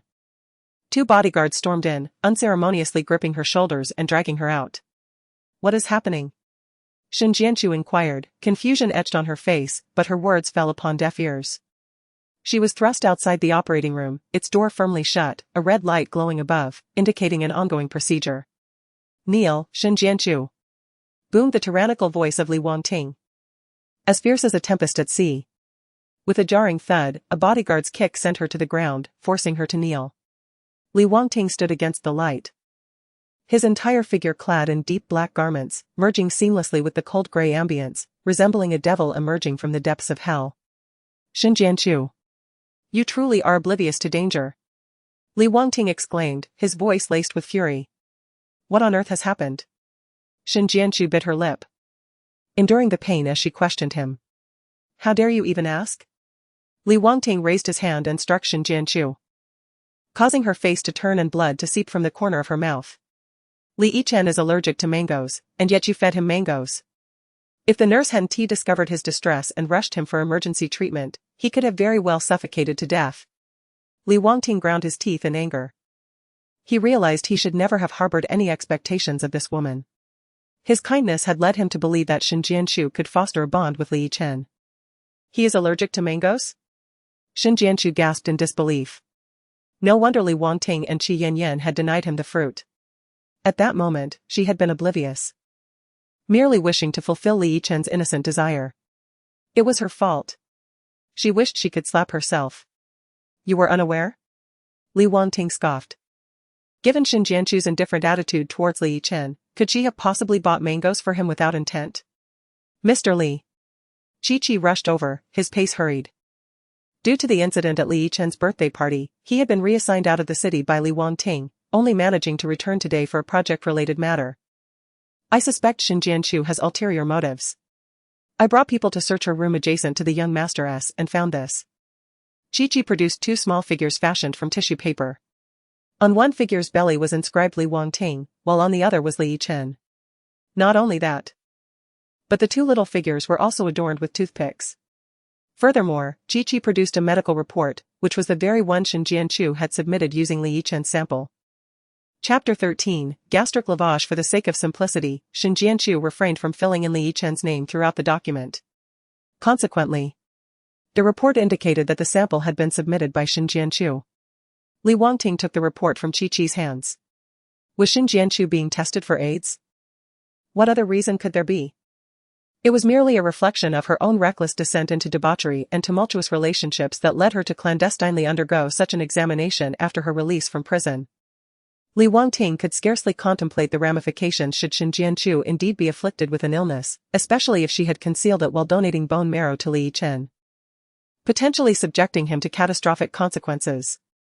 Moreover, this woman, who had once been a graduate of a prestigious university, had resorted to the despicable act of crafting paper dolls in an attempt to confront him and Li Yichen? Truly, she seemed to be regressing in her existence. Shin Jianchu, you heartless woman, your depravity knows no bounds. To plot against Li Yichen is a crime deserving of the gravest punishment. Li Wangting tore the report to shreds, the fragments cascading down upon Shin Jianchu's head, akin to her tragic and powerless fate. With her head bowed, she murmured, though I do not harbor affection for Li Yichen, I would never wish him harm. You clearly promised me that as long as I completed the donation surgery, I would be allowed to leave. I need only bide my time and fulfill my task. There is no need to invite trouble. As for that report, Li Wangting, unwilling to listen further, kicked Shin Jianchu away. Shin Jianchu's back collided with the wall, igniting a searing pain. If only you truly possessed the awareness you claim. Li Wangting's loathing erupted like a raging dragon, surging from his eyes. Rest assured, the anguish inflicted upon Li Yichen shall be returned to you in full measure. Furthermore, from this moment forth, it is imperative that Li Yichen emerges unscathed from the operating room. Otherwise, even if you, Xin Jianchu, possessed 10 lives, they would be insufficient to repay him. Li Wangting regarded Xin Jianchu with a gaze akin to that reserved for the most repugnant refuse. Take her for gastric lavage, he commanded. Xin Jianchu was seized by the bodyguards and dragged away. Release me, she protested vehemently, struggling fiercely. She yearned to remain by the door of the operating room, waiting for Li Yichen. Yet, her strength was utterly inadequate against the bodyguards' might. They bound her limbs with belts, rendering her immobile. A firm grip ensnared her chin, forcing her mouth open. The doctor, taken aback by the scene, stood frozen, holding the gastric tube, paralyzed with uncertainty. Are you really going to perform gastric lavage? What other choice do we have? Retorted the bodyguard brusquely. Hurry up, don't waste time. Resolute. The doctor grasped the gastric tube and inserted it into Xin Jianchu's mouth. The tube delved deep into her throat, causing her to feel as though her throat was being cleaved apart, akin to firewood split by an axe. The excruciating sensation intensified her struggles, while a violent wave of nausea surged within her. Xin Jianchu felt as though she were on the brink of death, acutely aware of the tube penetrating her stomach, siphoning the contents within, gnawing at her very flesh. Xin Jianchu lay on the hospital bed, her stomach entirely emptied by the gastric tube, resembling a fish stripped of its skin. Yet, an unsettling feeling lingered within her, hinting that this was not the end.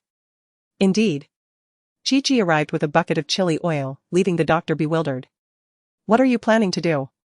He inquired. None of your concern, just stay out of it, Chi-Chi retorted, donning surgical gloves. Ignoring the doctor, he lifted Xin Jianchu's chin, declaring, "You cannot do this."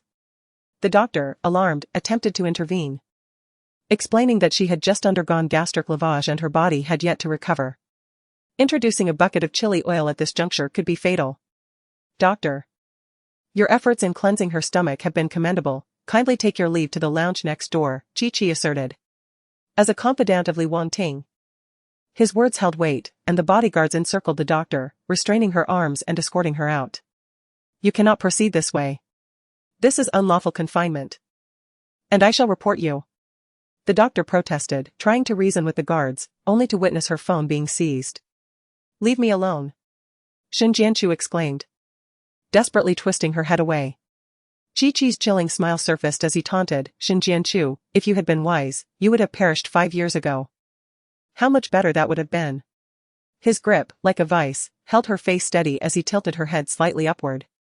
The fiery, pungent chili oil was poured into her mouth. The instant it touched her lips, a searing sensation overwhelmed her, and she fought valiantly to evade it. The chili oil dripped from the corners of her mouth, leaving a trail of scalding red in its wake, branding her face with a painful hue. Chi-Chi's gaze grew increasingly fierce. Xin Jianchu, this is your retribution. An ever-increasing amount of chili oil was forcefully poured into Xin Jianchu's mouth. Her esophagus, freshly punctured by a feeding tube, felt as though it were being scorched by boiling water. A desperate whimper escaped her lips, fragmented and helpless. The intense stimulation of the chili overwhelmed her senses, rendering her consciousness disoriented. Driven by instinct, her body curled up like a shrimp being boiled, yet she was utterly immobilized. The boundless despair suffocated her cries for help, as if she were trapped in an inferno of unending flames, forever denied salvation. With a clang, the entire contents of the chili oil were forced into Xin Jianchu's mouth, and Chi-Chi carelessly discarded the iron bucket. He removed his gloves, tossing them onto Xin Jianchu's body, a cold smirk gracing his lips as he departed. The chili oil churned violently within her stomach, and Xin Jianchu felt as though she were teetering on the brink of death. No matter how fervently she wished to detach herself from the pain, it remained inescapable. Such is the essence of a suffering that surpasses death. Xin Jianchu. Fang Zhuqi and Jiang Ren arrived belatedly. Fang Zhuqi had just conducted her rounds and, upon passing through the corridor, was horrified to witness the scene of Xin Jianchu being forced to ingest chili oil, tears streaming down her face. In that moment, her foremost thought was to seek assistance from her superior, the only seemingly reliable person in the hospital, Jiang Ren. Jiang Ren immediately assessed Shin Jianchu's condition. She had already succumbed to the effects of excessive capsaicin, her mind clouded and disoriented. Fang Zhuqi stood by, unfastening the restraints binding Shin Jianchu's limbs. She struggled fiercely. Her hands and feet scraped raw, blood seeping from her skin. Those brutes. Fang Zhuqi's eyes were red, choked with emotion. Why had they treated her this way? Jiang Ren cast a silent glance at Fang Zhuqi, his hands clenched into fists beneath his white coat. Tears streamed down Fang Zhuqi's cheeks. Further attempts to induce vomiting would only damage her intestines, inflicting more agony upon her. I will prescribe a few medications, you may fetch them from the pharmacy, Jiang Ren stated. The exact means of assisting Shin Jianchu would depend on her condition. All right. Fang Zhuqi hurried to the pharmacy to retrieve the medicine, even ensuring it was ground into powder. Chapter 14, Degradation. Upon returning with the medication, Fang Zhuqi mixed it with warm water, preparing to administer it to Shin Jianchu. Shin Jianchu was in a daze, feeling as though she were engulfed by fierce flames, rolling helplessly in a sea of despair. Cradled in Fang Zhuqi's arms, she was fed the medicinal liquid, but only a small amount was consumed before it trickled down the corners of her lips. Fang Zhuqi wiped her mouth and attempted to feed her again, but the outcome remained unchanged. Jiang Ren stood beside them, supporting her head. His brow furrowed as he forcefully pried open Shin Jianchu's jaw. Drink. Fang Zhuqi nodded, persisting in her efforts. At last, Shin Jianchu managed to swallow the medicine. Fang Zhuqi allowed her to lie back and rest. Jiang Ren's expression was cold and serious as he crossed his arms, quietly observing Shin Jianchu's condition. She had ingested an excessive amount of chili oil, and the reactions within her body were so intense that even the most potent of pills struggled to suppress them.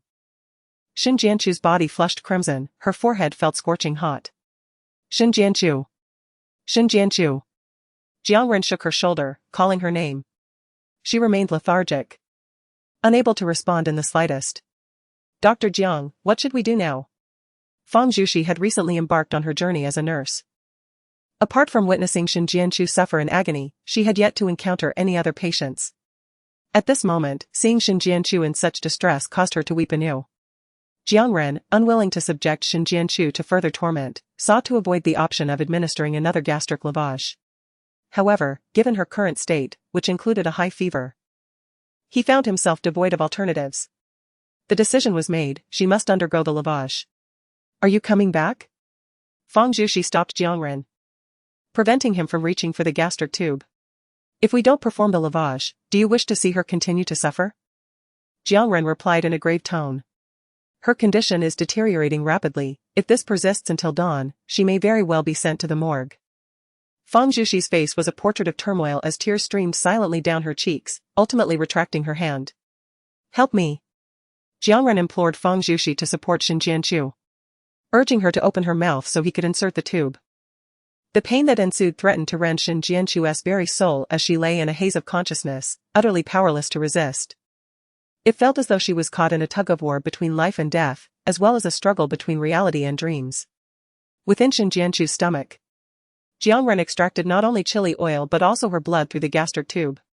The medical equipment's display vividly illustrated the havoc wrought upon her stomach, marred and distorted beyond recognition. Even a man of his stature found the sight profoundly disturbing. For a fleeting moment, he wished that Shin Jianchu might succumb entirely, believing that such an end would surely be less burdensome than her current plight.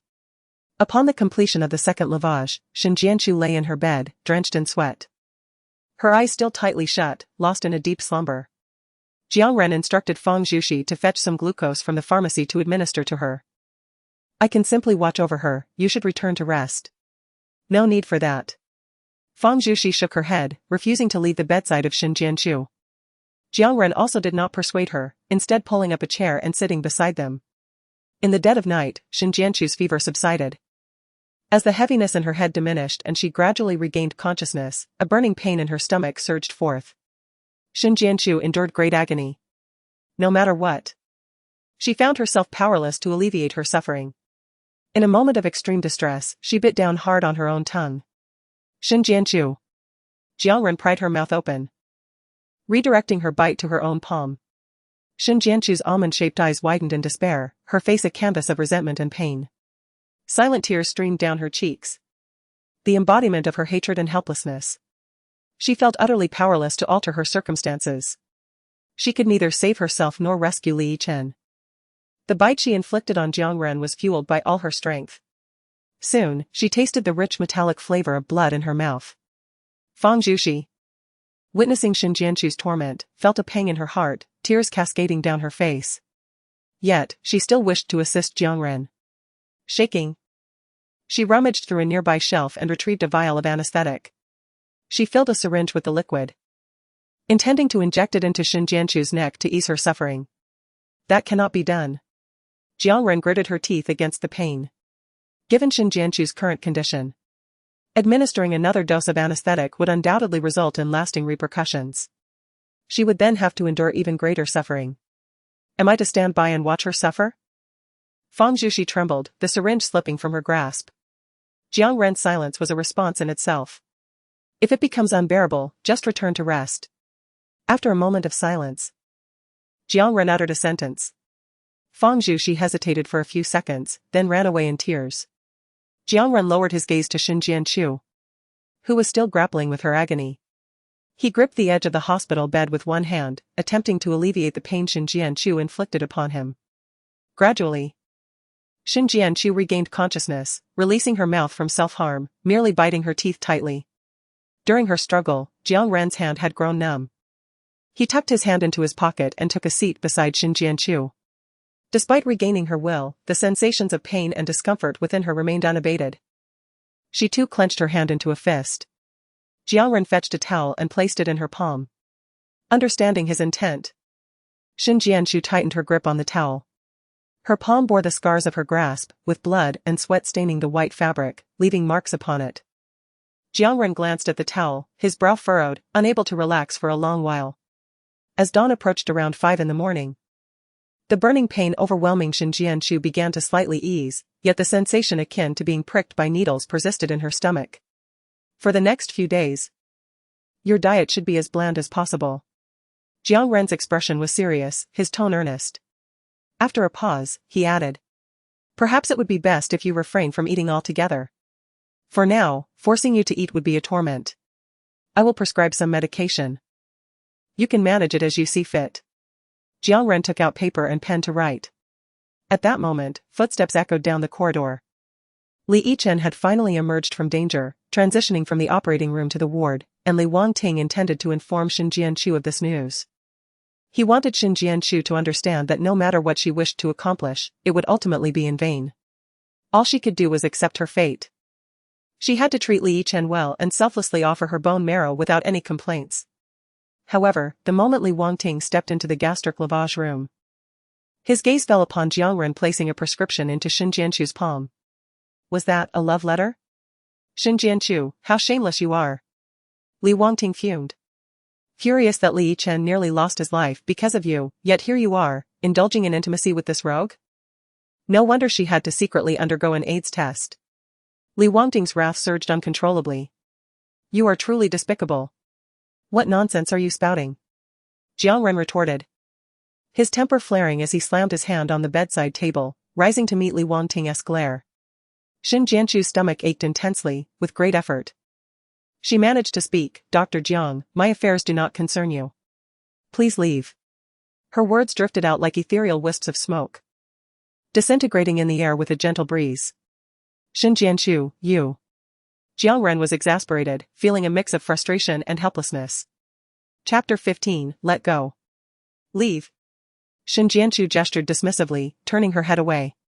Jiang Ren's eyes darkened, and the expression on his face began to crack under the weight of his restraint. Fine. I shall leave, but I will take you with me. Jiang Ren leaned down and lifted the frail Xin Jianqiu from her bed. Jiang Ren, have you lost your mind? Xin Jianqiu exclaimed in astonishment. Jiang Ren pressed his thin lips together, suppressing his rising emotions. He was uncertain about the rift between Xin Jianqiu and Li Wangting. But as a healer, it was against his nature to stand by and witness Xin Jianqiu suffering endlessly. To take her away? Li Wangting coldly gripped Jiang Ren's shoulder, the corners of his thin lips curling with an air of malevolence, as a chilling presence swiftly enveloped the entire gastric lavage room. Overestimating oneself, he remarked. just as a dozen bodyguards surged in from the doorway, filling the cramped space. Shin Jianchu's heart sank at that moment. It was a falsehood to hope for Jiang Ren's rescue, however, if her plight led to the entanglement of an innocent into a hopeless abyss. Then Shin Jianchu would truly be deserving of the gravest consequences. After enduring 5 years of humiliation and torment, it was only her desire to vindicate the Shin family and exact revenge on Li Wanting and Qi Yanyan that had allowed her to persevere until now. Initially, she believed that her release from prison heralded a glimmer of hope, yet these past days had starkly illuminated the chasm between her and Li Wanting. She was but a wretched being, while he soared high above, unreachable. Her continued struggle was merely for the sake of her own desires. To spend more time with Li Yichen. Let go of me. Jiang Ren, I will not go with you. Shin Jianchu's stomach still ached. She lacked the strength to resist much, pressing down at the juncture of Li Wanting and Jiang Ren's arms, attempting to wriggle free from Jiang Ren's embrace. Shin Jianchu. Jiang Ren sought to secure her once more, but the instant she broke away, Li Wanting's fist sliced through the air, landing powerfully on Jiang Ren's face. He could not evade in time and took the blow squarely, blood seeping from the corner of his lips. Shin Jianchu, too, fell heavily to the ground. Li Wanting's bodyguards quickly surrounded Jiang Ren, whose typically nonchalant expression was now tinged with defiance and menace as he rolled up his sleeves, ready to confront Li Wanting's guards. After a few exchanges, Jiang Ren gained the upper hand. A single punch from a bodyguard of Li Wanting rendered him utterly inconsequential. The malevolent and twisted aura surrounding him seemed poised to carve a bloody path through the confines of this modest gastric lavage room.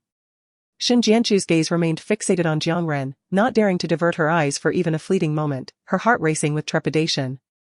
She was barely aware of when Li Wanting had positioned himself beside her, elevating his deep black leather shoe. Shin Jianchu, you truly have chosen an excellent ally, he remarked, as he placed his foot atop her 5 fingers, ruthlessly grinding down with the heel. A sharp pain shot through her, intensifying her stomach ache, as if countless ants were viciously gnawing at her insides. Suddenly, a bodyguard of Li Wanting executed a cunning maneuver, seizing the intravenous stand beside them and crashing it forcefully against Jiang Ren's back. The imposing figure of Jiang Ren staggered under the impact. Another bodyguard raised his knee, striking Jiang Ren's abdomen. All at once, they shouted. Despite Jiang Ren's formidable strength, he found himself overwhelmed. 2 fists could not contend with 4 hands. The tide of battle turned, and Jiang Ren was brought low to the ground. In an instant, Shin Jianchu turned, clutching at Li Wanting's trouser leg. Li Wanting. Let him go. My affairs have nothing to do with him. He merely felt pity for me and offered his assistance. I owe him nothing. Is that so? Li Wanting retorted, gripping Shin Jianchu's hair and lifting her, leaving her knees suspended above the floor. Did you not undergo the HIV test for his sake? Not at all.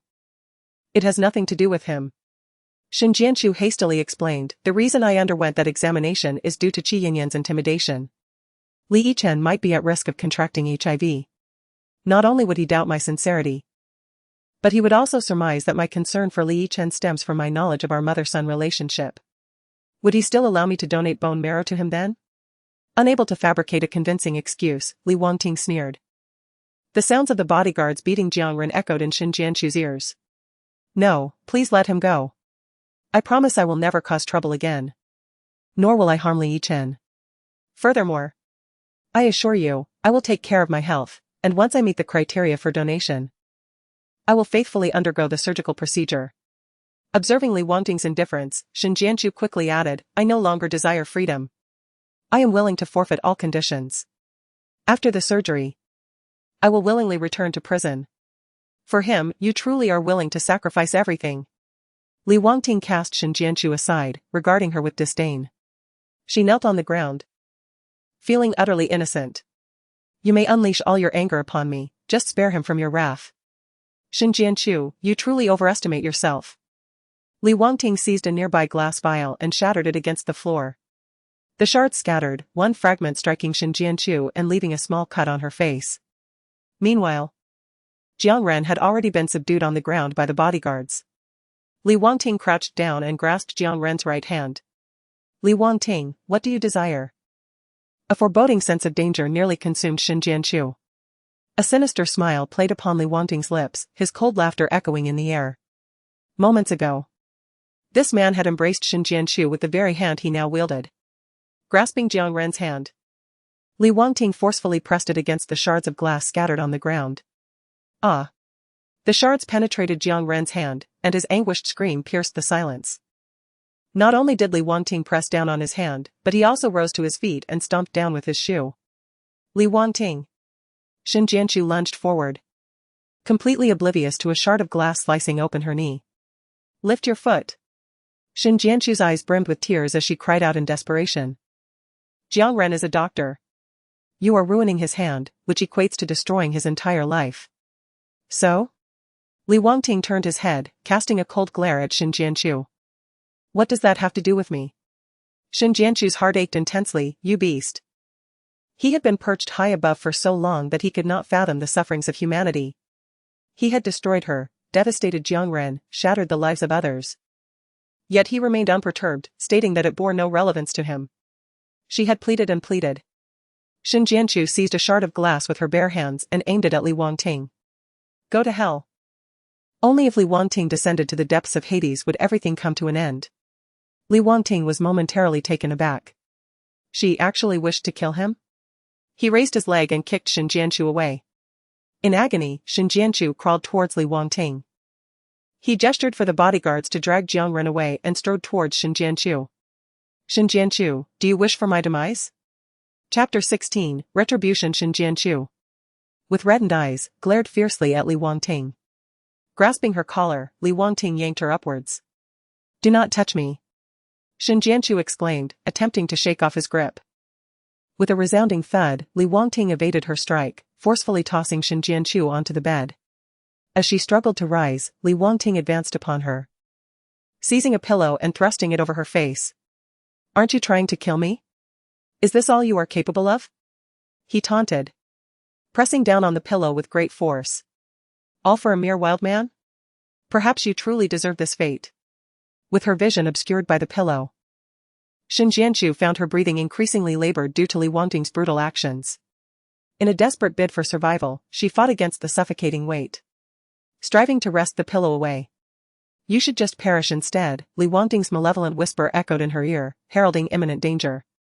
Instinctively, Shin Jianchu summoned every ounce of strength to resist him, but Li Wangting overpowered her with ease. A small, soft pillow had transformed into an insurmountable weight upon her face. Refusing to succumb, Shin Jianchu's hands grazed a sharp protrusion on the bed, a shard of glass she had recently dropped. Though her palm was already lacerated by the glass, she grasped it anew, feeling no pain in that moment. Her heart sank as she drove the shard into Li Wangting's arm with ferocity. The sensation of the fragment piercing flesh brought forth a pungent scent of blood. Li Wangting released the pillow from her face, granting her the precious gift of air. She inhaled deeply, gasping and coughing uncontrollably. Shin Jianchu, you are remarkable. Li Wangting's expression was frenzied beyond measure. Do you truly believe I cannot endure you? He seized Shin Jianchu by the neck, effortlessly lifting her from the hospital bed. Dragging her to the wash basin, Li Wangting turned on the faucet, submerging Shin Jianchu's head beneath the torrent. Shin Jianchu, I shall not permit you to perish. I desire you to live, yet in a state worse than death. Of course, I will not grant you another opportunity to defy me. The water surged into Shin Jianchu's nostrils, akin to sulfuric acid, corroding her senses. The pain shot through her forehead, while her stomach twisted in agony. It felt as though a power drill were embedded in her body, mercilessly assaulting her pressure points. Should there be a next time? Li Wangting yanked Shin Jianchu upright, forcing her to confront her own disheveled reflection in the mirror. I would not hesitate to subject your paramour to 1,000 tortures. Nor would I refrain from exhuming your mother from her grave and casting her into the sewers. Li Wangting. Shin Jianchu gritted her teeth, struggling to articulate the name of her nemesis. You may continue to test my patience. Li Wangting disdainfully cast her aside. I shall grant you time to tend to your wounds, and then you will come to me. His voice was calm yet menacing, reminiscent of the surface of the sea before a tempest. As he prepared to leave, Li Wangting casually snatched a piece of gauze from a nearby shelf, biting it to secure it around his arm after a hasty bandaging. Shin Jianchu felt a tumult of hatred and despair. She staggered to her feet, gazing at the pitiful, wretched image reflected in the glass. In a fit of rage, she struck her own face, causing her palm to split and bleed profusely. The bodyguard escorted the doctor into the room. They disregarded Shin Jianchu's will, solely focused on executing Li Wangting's orders, forcefully seating her in a chair, extracting the shards of glass from her hands, administering treatment, and bandaging her wounds. Throughout the entire process, they did not administer a trace of anesthetic. Shin Jianchu's complexion was pale, yet she uttered not a single cry of pain. Subsequently, she was taken to stand before Li Yichen's hospital room. Mr. Li had instructed that she guard the door. Peering through the window, Shin Jianchu beheld Li Yichen, his eyes tightly shut, lying quietly on the hospital bed. It was utterly inconceivable that such a small frame was burdened with so many tubes. The amalgamation of her own injuries and stomach pains seemed trivial compared to the suffering Li Yichen endured. She felt not only inadequate as a mother but also a calamity that had plunged Li Yichen into distress. With her head bowed low, tears silently cascaded down her cheeks. At some point, a pair of polished shoes appeared before her. The owner of the shoes was Li Wangting. Shin Jianchu, are you remorseful for your transgressions? His words hovered in the air.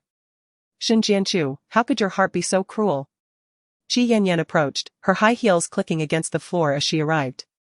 And without hesitation, she struck Shin Jianchu across the face. Shin Jianchu glared at Qi Yanyan with a fierce intensity, filled with indignation.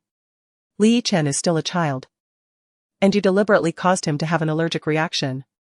Qi Yanyan rolled her eyes, casting a menacing glance at Li Wangting before seizing Shin Jianchu by the collar.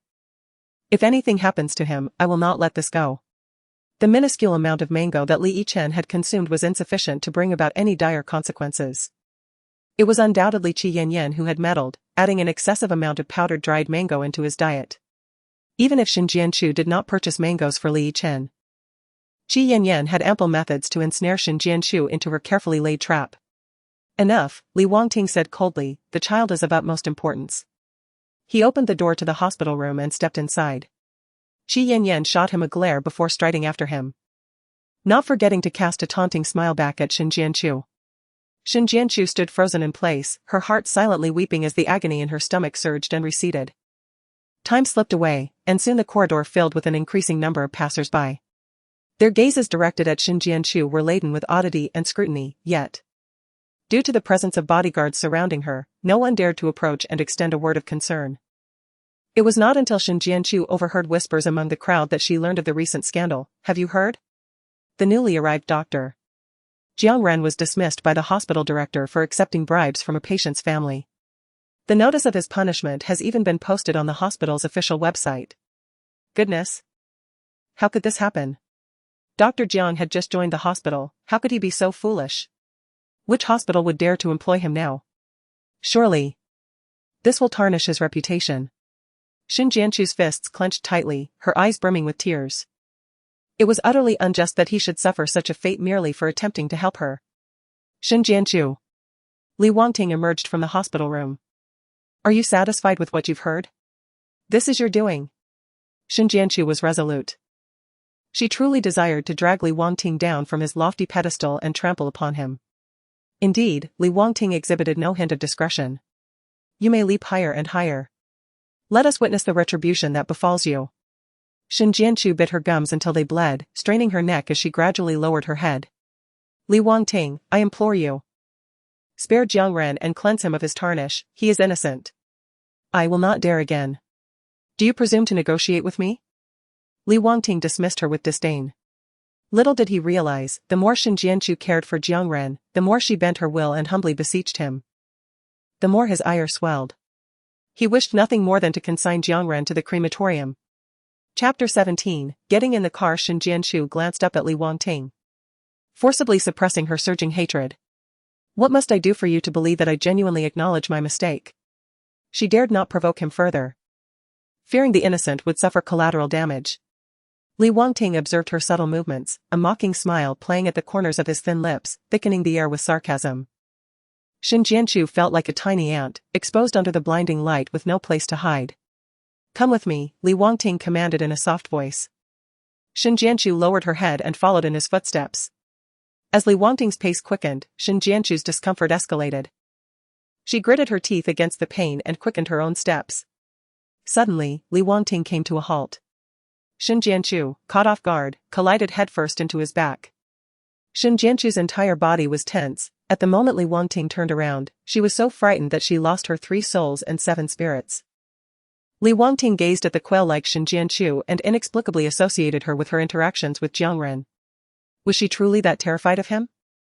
Yet she would defy him for Jiangren. Instantly, Li Wangting felt a surge of anger bubbling within him. Shin Jianchu. It appears you do not wish to wait for the elevator. He gestured towards the emergency exit. Descend through there. And we shall meet at the parking lot on the 1st floor. This was the 26th floor. Very well.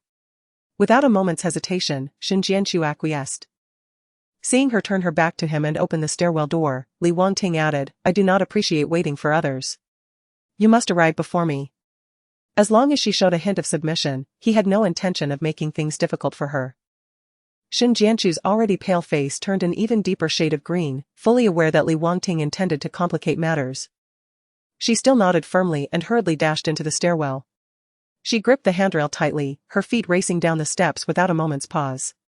In her haste, her legs became entangled, and she stumbled down several flights. There was no time to cry out in pain. For the past 5 years, she had ceased to be the delicate princess cradled in someone's palm. Her physical condition was far from robust, her stamina limited, even though descending the stairs was less strenuous. Shin Jianchu gradually found herself unable to endure. At this moment, it felt as though a syringe had been inserted into her chest, continuously drawing out air, compressing her thoracic cavity painfully, leaving her breathless. Ha! Ha! Ha! Shin Jianchu struggled to breathe, each step feeling heavier than the last. A wave of dizziness washed over her, and her feet felt as though they were floating. As her legs weakened, she felt herself teetering dangerously towards the ground. A powerful force encircled her waist, steadying her form. Shin Jianchu's mind was slightly dazed. Without comprehending who had come to her aid, she instinctively uttered, Thank you, Jiangren. Shin Jianchu, open your eyes and speak only after you see clearly. The fury of Li Wangting manifested as sharp barbs upon him, almost yearning to pierce Shin Jianchu until she bled profusely. It's you, Li Wangting. Shin Jianchu hastily withdrew from his embrace, intent on continuing her descent down the staircase. Are you disappointed that she is not your mistress? Li Wangting scoffed coldly. He had merely come to check if Shin Jianchu was slacking off. He shouldn't have shown any softness in assisting her, he ought to have let her fall hard, to awaken her senses. Shin Jianchu remained silent. Her head bowed as she trudged down the stairs. Do not waste my time, come with me to take the elevator. Li Wangting impatiently pushed open the door to the stairwell. After a moment's hesitation, Shin Jianchu followed. She was oblivious to the trials that awaited her. Yet she dared not relax for even a second. Upon arriving at the garage via the elevator, Li Wangting accelerated the car without waiting for Shin Jianchu to fasten her seatbelt, causing the vehicle to surge forward at an alarming speed. Shin Jianchu was propelled upwards, unable to secure her seatbelt due to the force. Li Wangting deliberately swerved the steering wheel, making the car sway wildly. A perfectly fine sports car was driven by Li Wangting like a serpent writhing on the open road. Shin Jianchu's body collided with the seat repeatedly, the impact causing her pain, and soon her stomach began to ache as well. Though she was clearly on an empty stomach, her insides felt as if they were filled with a cactus brimming with sharp thorns, causing her soul to yearn for escape. With a sudden jolt, Li Wangting slammed on the brakes, sending Shin Jianchu hurtling forward. The airbag deployed, cushioning her face, yet the impact still stung painfully. Get out of the car, Li Wangting commanded. Obediently, Shin Jianchu complied, standing on the roadside as she quietly surveyed her surroundings. The area was desolate, flanked by a few scattered trees, devoid of any passing vehicles or even a solitary figure. Was Li Wangting truly going to lose his mind, expecting her to walk back? As Shin Jianchu pondered this, Li Wangting had already exited the vehicle. From somewhere, he retrieved a length of rope and brazenly bound it around her. Li Wangting, what are you doing? Shin Jianchu realized that nothing good could come of this, desperately attempting to tear the rope from her waist. Ignoring her pleas, he returned to the car, swiftly starting the engine and accelerating. The vehicle sped down the road, dragging Shin Jianchu along the rough ground. The rope tightened perilously around her waist, while the jagged stones beneath inflicted cruel cuts upon her skin. In agony, she fought for her freedom, her hands grasping at the rope, trying to unfasten the clasp. The hope that Li Wangting might show her mercy was, indeed, the greatest folly of all. Through the rearview mirror, Li Wangting beheld Xin Jianqu's grim plight. The anticipated thrill of exerting his power did not materialize. Instead, a heavy weight settled in his chest, causing the speed of the car to fluctuate erratically in tandem with his turbulent emotions. Li Wangting faced various kidnapping attempts from a young age, prompting the Li family to ensure he mastered numerous self-defense techniques. The knots he tied on Xin Jianqiu were crafted using the very methods employed by kidnappers. The intricate knots he fashioned proved exceedingly difficult to untie. The more she struggled, the tighter they became, inflicting her with greater pain. As the car dragged her, Xin Jianqiu seized a shard of glass-splintered stone with her injured hand, using its sharp edge to fray the ropes binding her. With each bit of progress she made in severing the twine, the stone dug deeper into her wound, leaving her to endure an agony that was relentless. Finally, with a resounding pop, she managed to break free from her restraints, propelling herself onto the ground in a roll. Screech! Li Wangting slammed on the brakes, violently maneuvering the steering wheel as he executed a swift turn. He barreled towards Xin Jianqiu with increasing speed. As he neared her, his velocity surged. Xin Jianqiu, sprawled on the ground, resigned herself to the grim reality that escape was futile. Today, she was destined to be struck down by Li Wangting. In despair, she shut her eyes. Screech! Mere inches from her, Li Wangting slammed on the brakes. The vehicle came to a halt, barely grazing her. The wind generated by the car ruffled her hair as she opened her eyes to see Li Wangting in the driver's seat, composed and expressionless, silently gesturing for her to get in. Chapter 18, Pride. Xin Jianqiu clenched her jaw, a tide of hatred surging within her. If given the chance in this lifetime, she vowed to torment Li Wangting mercilessly, ensuring he experienced the taste of his own medicine. Reluctantly, she climbed back into the car, and Li Wangting resumed his normal driving. Their ultimate destination was the Cold Color Club. Why have you brought me here? Xin Jianqiu asked, perplexed. Li Wangting scoffed coldly.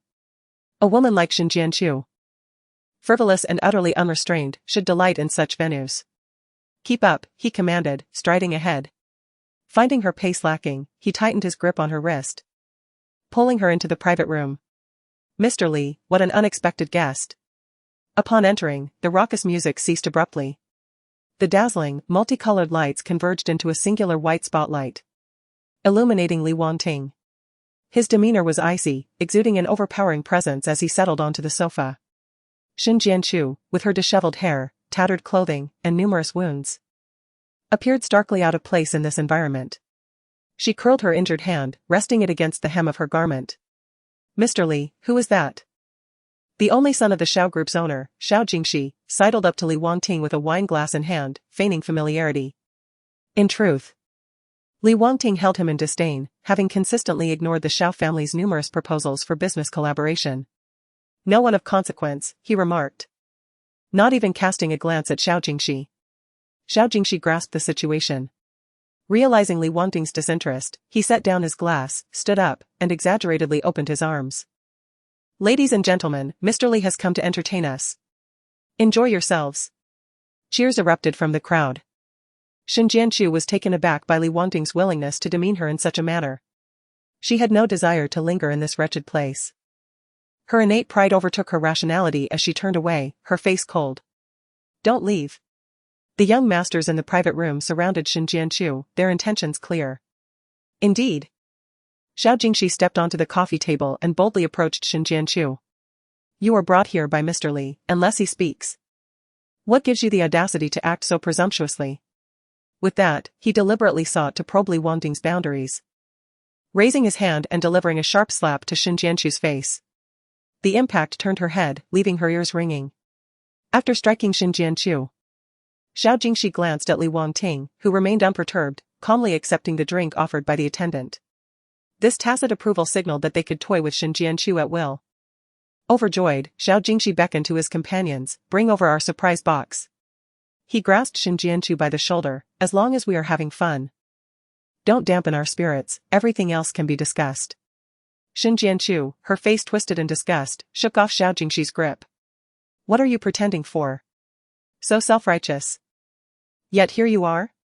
Bolstered by Li Wangting's backing, Xiao Jingxi seized a glass of wine and splashed it over Xin Jianqiu's head.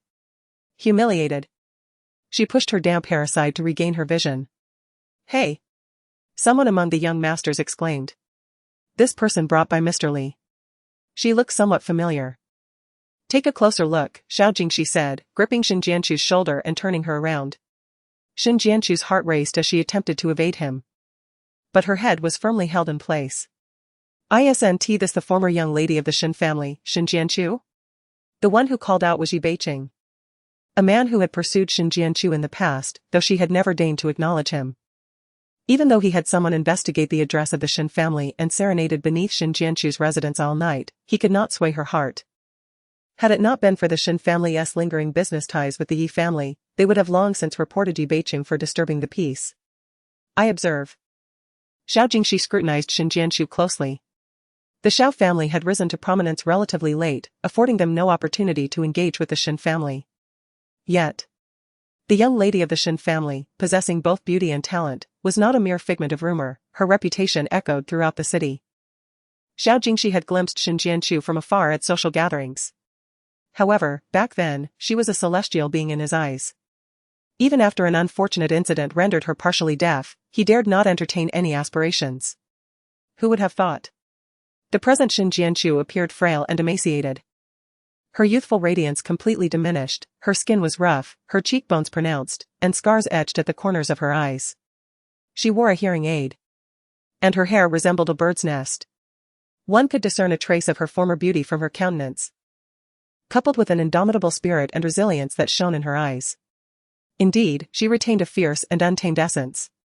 Yet, with merely these two traits, how could she possibly relate to the Shen Jianchu of yore? Truly, it is a matter of fate and destiny. Shen Jianchu longed to find a hole to burrow into. She had endured the humiliation of losing her dignity and had strived to dissolve it within herself. Yet, in the presence of those she once deemed beneath her, Li Wangting truly knew how to strike at the heart. "Ah, indeed." Xiao Jingxi turned and retrieved a glass of whiskey from the server's tray. "I have long admired the esteemed Miss Shen. Today, I must raise a toast to you." He extended the drink before Shen Jianchu. Last night, Shen Jianchu had undergone 2 gastric lavage procedures, and now she remained on an empty stomach, her abdomen intermittently aching. Should she consume this glass of wine? It would surely exacerbate her discomfort. Shen Jianchu stood frozen in place, unyielding. "Young Master Xiao, it seems that Shen Jianchu still harbors delusions of grandeur. Showing no regard for you." Yi Beiqing relished the unfolding spectacle, perceiving no trace of the affection he once felt for her in her current demeanor. In fact, she exuded an unpleasant odor associated with poverty, which genuinely revolted him. Refusing to drink a toast, would she rather face the consequences? The corners of Xiao Jingxi's eyes crinkled with amusement. He forcefully grasped Shen Jianchu's chin, compelling her to open her mouth, and poured the wine down her throat. Shen Jianchu shook her head in resistance, most of the liquid cascading down her chin, yet a significant amount still found its way into her. The sharp, biting alcohol seared her stomach, intensifying the pain as she wrapped her arms around her abdomen in a futile attempt to alleviate it. Coughing violently, tears welled in the corners of her eyes. Xiao Jingxi observed her drenched chest, his gaze fixated. "Miss Shen, if you're seeking mercy, there's no need for seduction. Your current visage lacks any allure," he remarked, discreetly watching Li Wangting from the corner of his eye. Li Wangting's grip on his wine glass tightened slightly, his elongated nails glistening with a hint of white. "Young Master Xiao, your exclusive surprise box has arrived," a young gentleman called out, diverting Xiao Jingxi's attention as he hurried over to investigate, while the onlooking gentleman parted to create a path. Shen Jianchu endured the pain and gazed over, spotting a cart draped with a cloth, concealing a box approximately 1 meter long and half a meter wide. Chapter 19, A Surprise. With a swift motion, the white cloth covering the box was pulled away, revealing the contents within the glass enclosure to the astonished crowd. Inside, a myriad of snakes, vibrant in color and densely coiled, lay in wait. The sight of the foremost snake, its head raised and flicking its forked tongue, was enough to send chills down one's spine. Yet, among the onlookers, some let out mocking whistles while others recoiled in terror. Clearly, Shen Jianchu belonged to the latter group. At that moment, her surroundings felt less like the cold, composed venue and more akin to a frozen wasteland. Fear crawled up her spine, leaving her icy and paralyzed. She had never been fond of any creatures, let alone the cold-blooded serpents. Xiao Xiao had evidently put considerable effort into preparing this surprise box. Yi Beiqing chuckled softly. Naturally. There are several rare species in there. Acquiring them took quite a bit of my effort. Xiao Jingxi cast a dark glance at Xin Jianqiu. However, it is thanks to President Li bringing us a gem like Miss Shen that allows this surprise box to reach its utmost potential. An ominous premonition tightened around Xin Jianqiu's neck like a noose, gradually constricting, stealing her breath and hope for survival. Yi Beiqing and Xiao Jingxi exchanged witty banter, pondering how Xiao Xiao intended to utilize this surprise box. Xiao Jingxi smirked. Tonight's thrills are already heightened, no need for further theatrics. He turned to the waiter and commanded, "Bring forth your finest wine." Yes, the waiter promptly obeyed. In less than a minute, the most expensive bottle of wine in the entire establishment was placed before Xiao Jingxi. He approached the glass box and tossed the bottle through the opening. The bottle shattered upon striking the serpentine body within. The snakes inside writhed, slithered, and coiled around each other, ensnaring the bottle deeper and deeper. Eventually, the entire bottle was completely enveloped by the intertwining bodies of the serpents, leaving no trace of its existence. Next, Miss Shen would need to cooperate with me. Xiao Jingxi's gaze fixed intently on Xin Jianqiu. Among the crowd, someone shoved Xin Jianqiu, and she was compelled to step forward. "Look at our Miss Shen, how anxious she is," Yi Beiqing chuckled. Xin Jianqiu, flustered, desperately searched for a place to hide. Xiao Jingxi seized her shoulder, drawing her to the glass box. "Ah!" Xin Jianqiu could not suppress a startled cry, quickly covering her mouth in panic. The more she displayed her fear, the more the young gentleman reveled in the spectacle. "Since you are here to entertain us," Xiao Jingxi grinned, "we shall certainly indulge in some wine, so please, Miss Shen, retrieve the bottle." As soon as he finished speaking, the crowd echoed in enthusiastic agreement. "Retrieve it! Retrieve it!" Xin Jianqiu found herself in a predicament, glancing towards Li Wangting for assistance. Li Wangting appeared indifferent, merely swirling his wine glass, as if nothing occurring on Xin Jianqiu's side could capture his attention. Xin Jianqiu's heart sank deeper, feeling as though she had fallen into an abyss, with those above her continuously shoveling soil onto her head. "Miss Shen, do hurry, do not waste everyone's time," urged Yi Beiqing. Xiao Jingxi leaned close to Xin Jianqiu's ear and whispered, "If I were you, knowing that there is no escape from calamity, I would rather make a decisive end." With that, Xiao Jingxi burst into boisterous laughter and sauntered away from Xin Jianqiu. Merely a spectator, he found the amusement lacking. "Shall we place some bets instead? Let us wager on how long it will take for Miss Shen to retrieve that fine liquor from within." There was no option for Xin Jianqiu to avoid the glass box filled with snakes. The crowd was convinced that she must brace herself for the challenge. What chance did she have of evading this trial? "Excellent, excellent." The crowd clamored, following Xiao Jingxi's lead, scribbling their names and the anticipated time for Xin Jianqiu to procure the liquor, along with their wager amounts on slips of paper. Xin Jianqiu stood before the glass box, utterly afraid to look inside. She wished to appear composed, yet fear engulfed her, causing her frail body to tremble. Undoubtedly, she felt as though she were being roasted over an open flame. With so many betting against her, even if she were to collapse today, she would meet her end in the snake box. Someone inquired of Li Wangting, "Mr. Li, since Miss Shen is under your guidance, you must know her best. How long do you wager it will take for her to retrieve the liquor?" Li Wangting chuckled softly, "You all may enjoy your game." The word game pierced through the thin veil of Xin Jianqiu's composure. The spotlight that had been trained upon her was suddenly diverted, leaving half of her in impenetrable darkness. "Wow!" A group erupted into inexplicable cheers. Xiao Jingxi neatly organized the notes and addressed everyone, including Miss Shen, stating that he could commence the timer. He utilized his own mobile phone as a stopwatch. Hiss! Hiss! The various sounds of snakes flicking their tongues sent shivers down Xin Jianqiu's spine. "Hurry up! Could you not dawdle? I wager you must retrieve the drink within a minute." "No worries, take your time, I wager 10 minutes. Several voices clamored incessantly, and tensions began to escalate. The atmosphere grew increasingly charged. Li Wangting took a leisurely sip of the crimson wine, the aroma of grapes lingering on his palate. One must admit, Xin Jianqiu indeed possessed the potential to wreak havoc. Yet, merely engaging in a trivial performance had nearly incited a brawl among the spectators.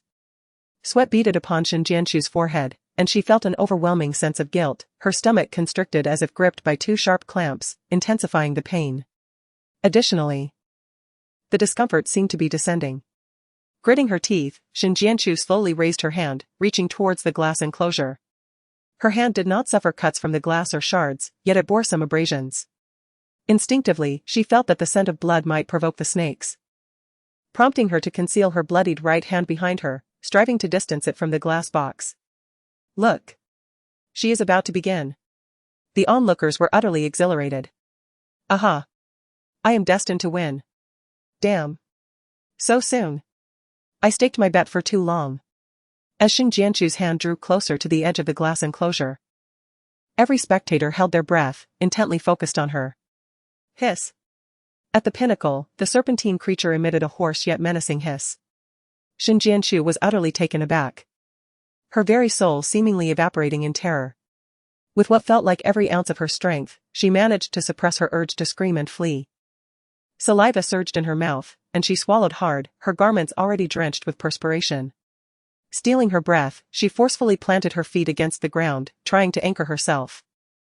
A heavy weight settled in her heart, with a resolve akin to severing a tangled knot, she abruptly thrust her hand into the glass enclosure. Gasps of astonishment erupted from the onlookers. Her fingertips grazed the icy, coarse texture of the serpent's skin. Chapter 20, The Game. Shin Jianchu pressed on, trembling as she plunged her hand deeper into the box. Her body was compelled to press against the frigid glass, reminiscent of a chamber pulled from sub-zero depths. Her head instinctively leaning forward. The air thickened with the bitter fragrance of verdant foliage and the damp, metallic scent of blood, invading her nostrils. She had to locate that bottle of liquor swiftly. However, the serpents, sensing the intrusion of her hand into their territory, instinctively coiled together, their tails undulating as they began to ascend her arm.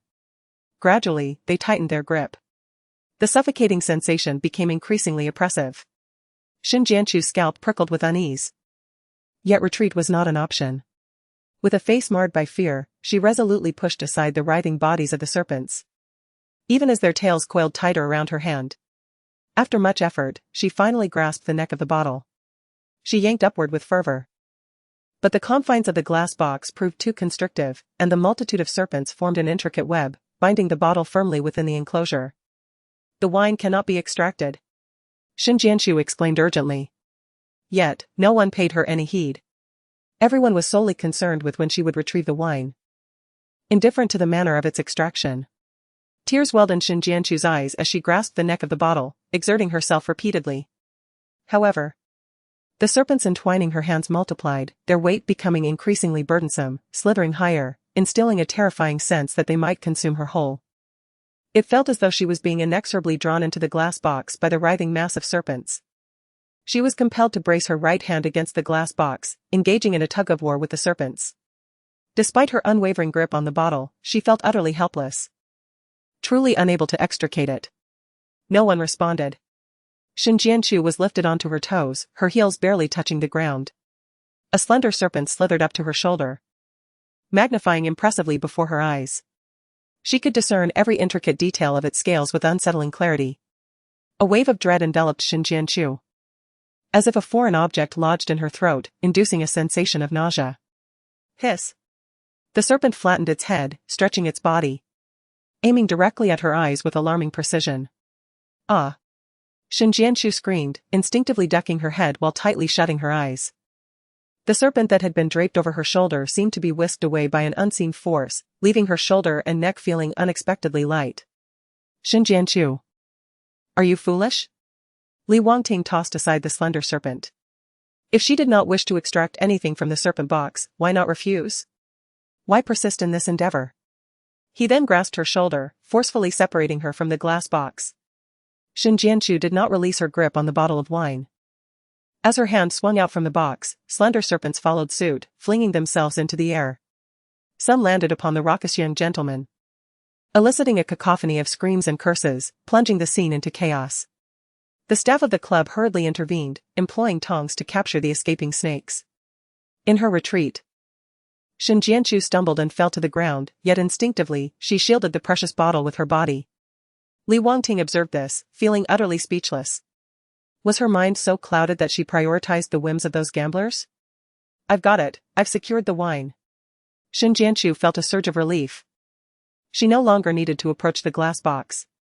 Li Wangting could only scoff, realizing that she seemed to revel in the absurdity of it all. All right, Xiao Jingxi declared, pausing the timer. Just in time, 5 minutes. Is there anyone who wagered on this duration? He inquired among the young gentlemen, and indeed, someone had correctly predicted the timing. Xiao Jingxi proceeded to settle the bets according to the previously agreed odds. The snakes had been entirely cleared away, and Xiao Jingxi, microphone in hand, ascended the coffee table. Tonight, we owe our heartfelt gratitude to Mr. Li and Miss Shen for allowing us such an exhilarating experience. Let us express our thanks to them. Thank you, Mr. Li. Thank you, Miss Shen. Thank you, Mr. Li. Thank you, Miss Shen. Thank you, Mr. Li. Thank you, Miss Shen. The crowd roared in unison. A mischievous gleam flickered in Xiao Jingxi's dark eyes. As a token of my appreciation for Miss Shen, I have decided to present her with the finest wine in this establishment. Li Wangting had brought Shin Jianchu here, undoubtedly intending to thoroughly torment her. After all, he had merely rescued her from a snake that might peck out her eyes. He had not expressed any further intentions. Therefore, it was imperative to ensure that Li Wangting left satisfied. This evening would serve as the Xia family's declaration of intent to collaborate with him. Other young masters readily concurred. Xiao Jingxi stepped down from the coffee table and took the wine from Shin Jianchu's hands. With a swift and decisive motion, he uncorked the bottle. Miss Shen, please indulge. Shin Jianchu froze. Was this a demand for her to consume the entire bottle before they would let her depart? I do not drink. Not only was her stomach unsettled, but she genuinely lacked the capacity to drink. During her time as the young lady of the Shen family, she had never had much interest in alcohol, nor was there any necessity for socializing, so she had abstained entirely. However, just moments ago, she had been coerced into taking several sips, surprisingly finding herself able to tolerate it without becoming inebriated. Miss Shen is merely jesting with us, Xiao Jingxi remarked with a mocking tone. You are here with Mr. Li, and since he has not objected, what right do you have to refuse? The implication was clear, Shin Jianchu had no autonomy over her own body. Glancing towards Li Wangting, she felt a surge of dread at the thought of becoming intoxicated in such a sinister place. The consequences were unfathomable. Li Wangting remained at least 2 meters away, his attention solely fixed on the new wine presented by the server. Shin Jianchu felt as though she had stepped into a quagmire, compelled to sink deeper into a mire fraught with unknown terrors. Drinking might not resolve this predicament, but refusing to drink would leave her ensnared. Shin Jianchu could only resort to gambling. She seized a bottle of wine and tilted her head back, gulping down a mouthful. She coughed violently, clearly unaccustomed to the rapid consumption. At that moment, Xiao Jingxi's subordinates hurried over, leaning in to whisper in his ear. Upon hearing their words, a cunning light flickered in Xiao Jingxi's eyes. It appeared that Miss Shen's tolerance for alcohol was indeed lacking. He took the bottle from her grasp and suggested, how about we engage in a little game instead, and forego the drinking? What kind of game?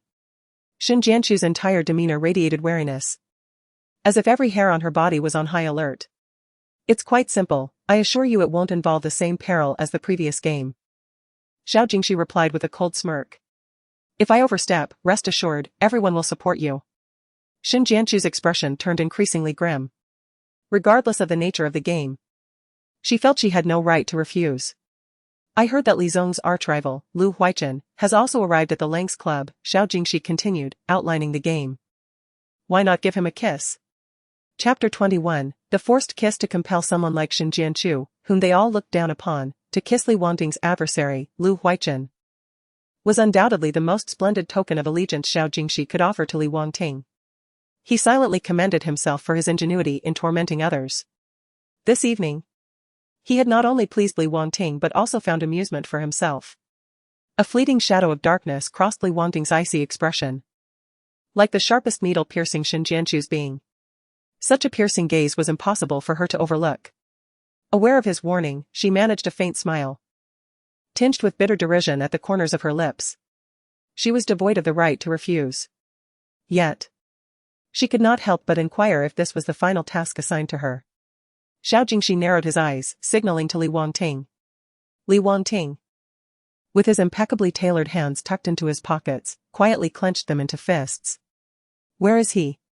Shin Jianchu's rising emotion surged within her. She struggled to maintain her composure, her voice becoming hoarse as if an immense grievance lodged itself in her throat. Ah? Who? Xiao Jingxi, still reveling in the moment, momentarily failed to connect the dots. Lu Huaichen, Shin Jianchu replied softly. Very well. I shall personally escort you there, Xiao Jingxi said, hands behind his back, leading the way. A group of curious young gentlemen followed suit. Ultimately, they arrived at the corridor of the second-floor plaza, which offered a perfect vantage point of the stage below. Meanwhile, Shin Jianchu was guided by Xiao Jingxi to the first floor. The corridor on the first floor exhibited a distinct transition in lighting compared to the rest of the venue. The overall decor embraced a minimalist aesthetic, with simple white walls complemented by deep blue lighting, creating an aurora-like effect, making one feel as though they were traversing an icy expanse. That is Lu Huaichen, Xiao Jingxi pointed out to Shin Jianchu. She gazed in the direction indicated. Lu Huaichen's tall frame was enveloped in a pristine white shirt, adorned at the collar with a stark black tie, exuding an aura of restraint and aloofness. His long legs, elegantly concealed beneath well-tailored black trousers, were accentuated by matching handcrafted leather shoes, elevating his presence significantly. He slightly turned, engaging in lively conversation with a companion. Hurry up. Xiao Jingxi's patience waned, and he suddenly shoved Shin Jianchu forward. She stumbled ahead, taking a significant step forward. Clearly, she had captured Lu Huaichen's attention. Lu Huaichen raised his gaze towards her. His eyes were mesmerizing, resembling two small whirlpools in which one could easily drown. Beyond those captivating eyes, his face was a masterpiece, crafted by the gods themselves. With a prominent nose and delicately thin lips, every movement radiated an innate aura of nobility. Shin Jianchu straightened her back awkwardly, feeling as though she existed in a realm entirely separate from Lu Huaichen's, one bathed in radiant light, the other shrouded in humble darkness. With hesitant steps, Shin Jianchu approached Lu Huaichen, who regarded her with a probing gaze. On the second-floor railing, the onlookers could not restrain themselves from whistling. Even Li Wangting, who had been casually leaning against the railing while swirling his golden whiskey, found his motion halted. His sharp, hawk-like eyes narrowed as he followed Shin Jianchu's approach. As Shin Jianchu drew nearer to Lu Huaichen, the atmosphere around him grew increasingly tense. The short distance of less than 3 meters felt endless to her, despite her intention to delay. Eventually, she stood right before him. Lu Huaichen emitted a soft sound, as if inquiring about her purpose.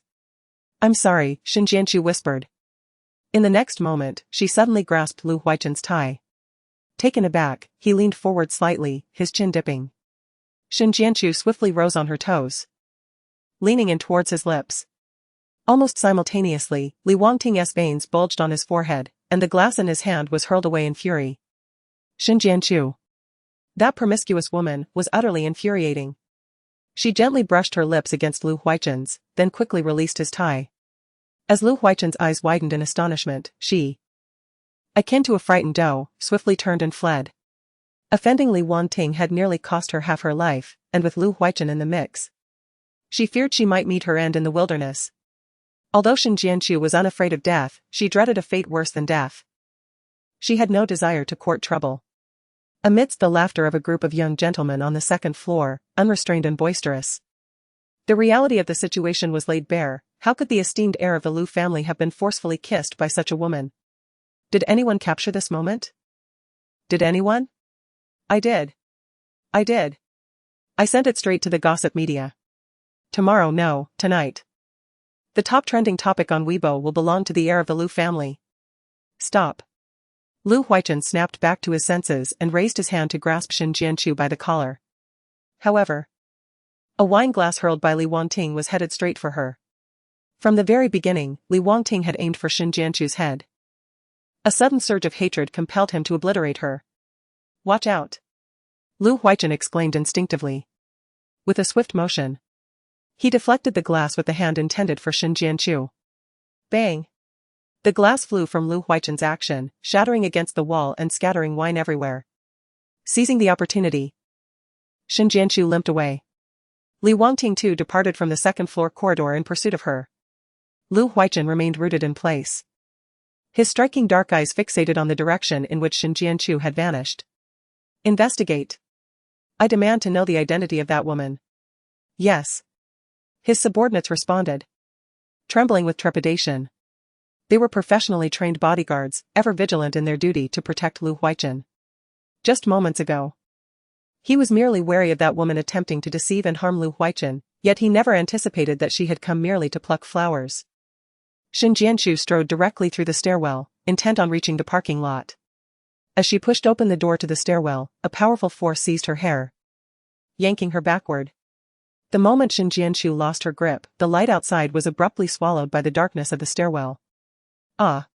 Shin Jianchu winced in pain, shielding her head. Bang!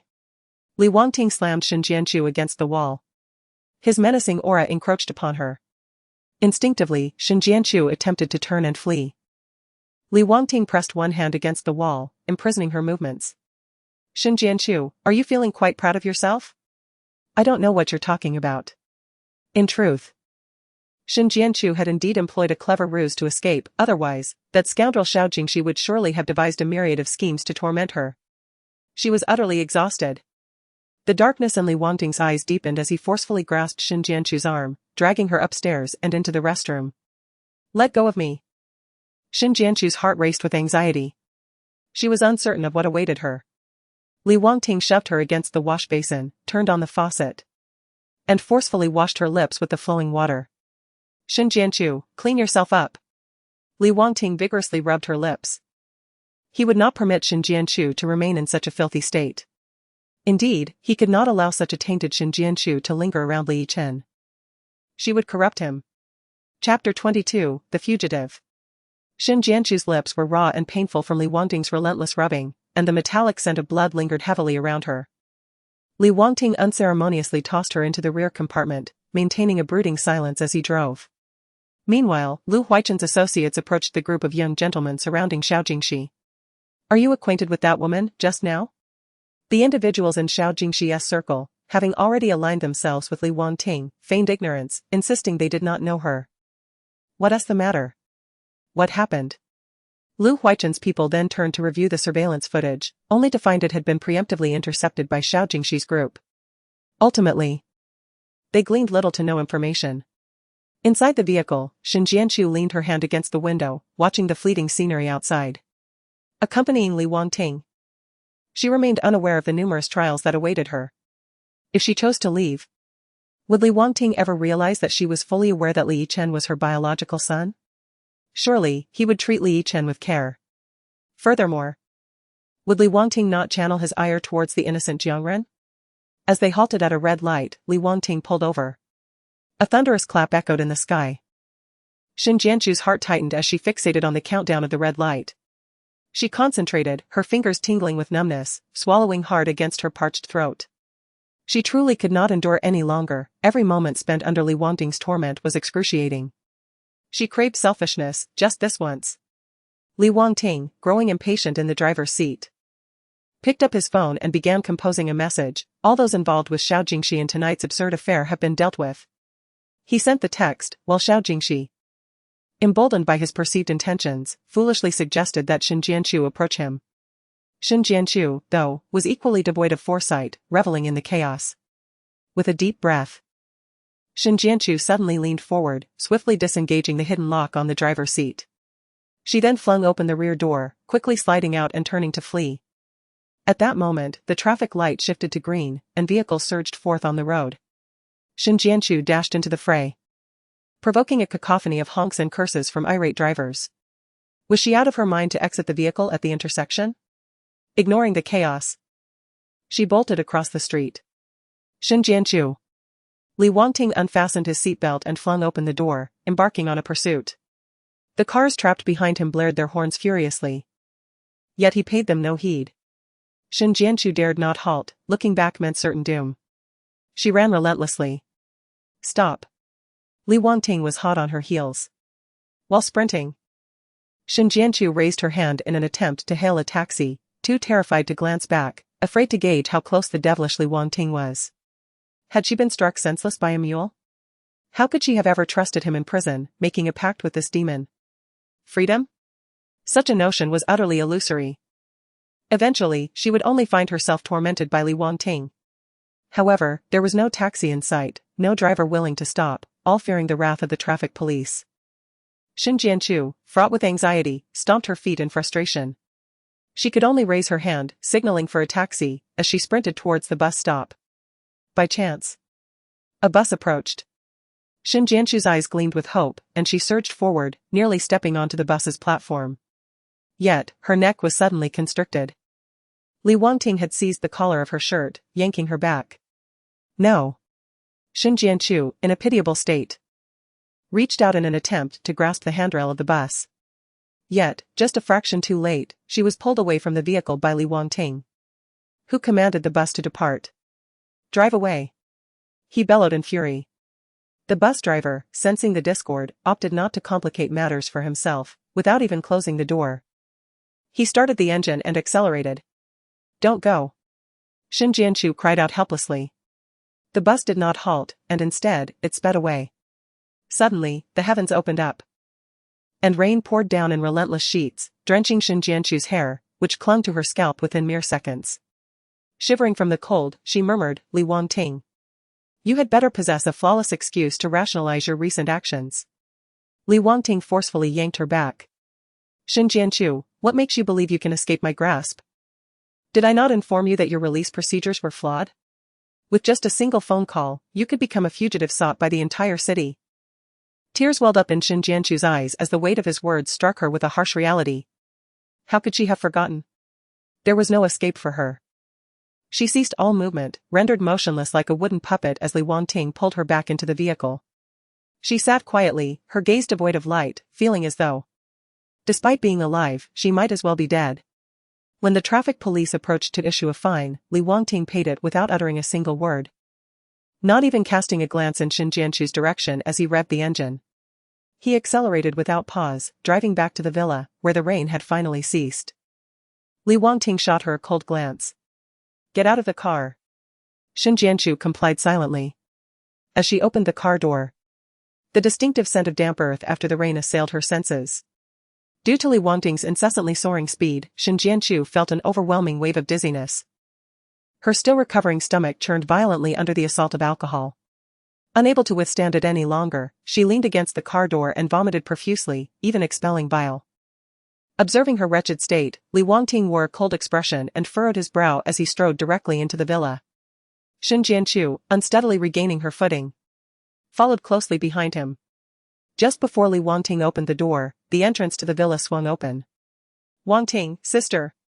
Qi Yanyan exclaimed, her eyes sparkling with anticipation, her face betraying her eagerness. Li Wangting had said nothing as he whisked Xin Jianchu away, leaving Qi Yanyan in a state of anxious torment. Were it not for the fear of provoking Li Wangting's ire, she would have already called to inquire about their whereabouts. Li Wangting replied, his demeanor icy. Noticing that both Li Wangting and Xin Jianchu were drenched, Qi Yanyan grabbed a towel, attempting to dry off Li Wangting while secretly pondering the nature of their relationship. He accepted the towel but deftly avoided her ministrations. Qi Yanyan, accustomed to his aloofness, took it in stride and nodded before moving closer to Xin Jianchu, affectionately linking her arm. Sister, I shouldn't have hit you. Xin Jianchu attempted to shake off Qi Yanyan's grip, but her strength was insufficient. Qi Yanyan tightened her hold and, taking advantage of Xin Jianchu's arm as cover, surreptitiously pinched her. Xin Jianchu understood that complaining would be futile, Li Wangting would not believe her. Moreover, having narrowly escaped earlier, she resolved to avoid provoking him further, opting instead to endure in silence. It's all because of Xiao Chen's serious condition, my concern has led to confusion. I apologize. Remained silent as obsession with theatrics grew ever more intense. In an effort to atone to her sister, I prepared chicken soup for Xiao Chen, deliberately making an extra portion for you. It's unnecessary, coldly declined. Sister, I only wish for your well-being. If you restore your health promptly, you can donate bone marrow to Xiao Chen sooner and attain liberation. Exchanged glances with. Chapter 23, Drinking Soup indeed, S audacity stemmed merely from her ability to provide bone marrow for. Were it not for this, why would he indulge her so? There is no need to be so kind to her, stated, his expression stern as he retrieved his phone and dialed his personal physician. Come to the villa and conduct a physical examination on to ascertain if she is fit to donate bone marrow to. Should her health permit, I shall immediately have her on the operating table.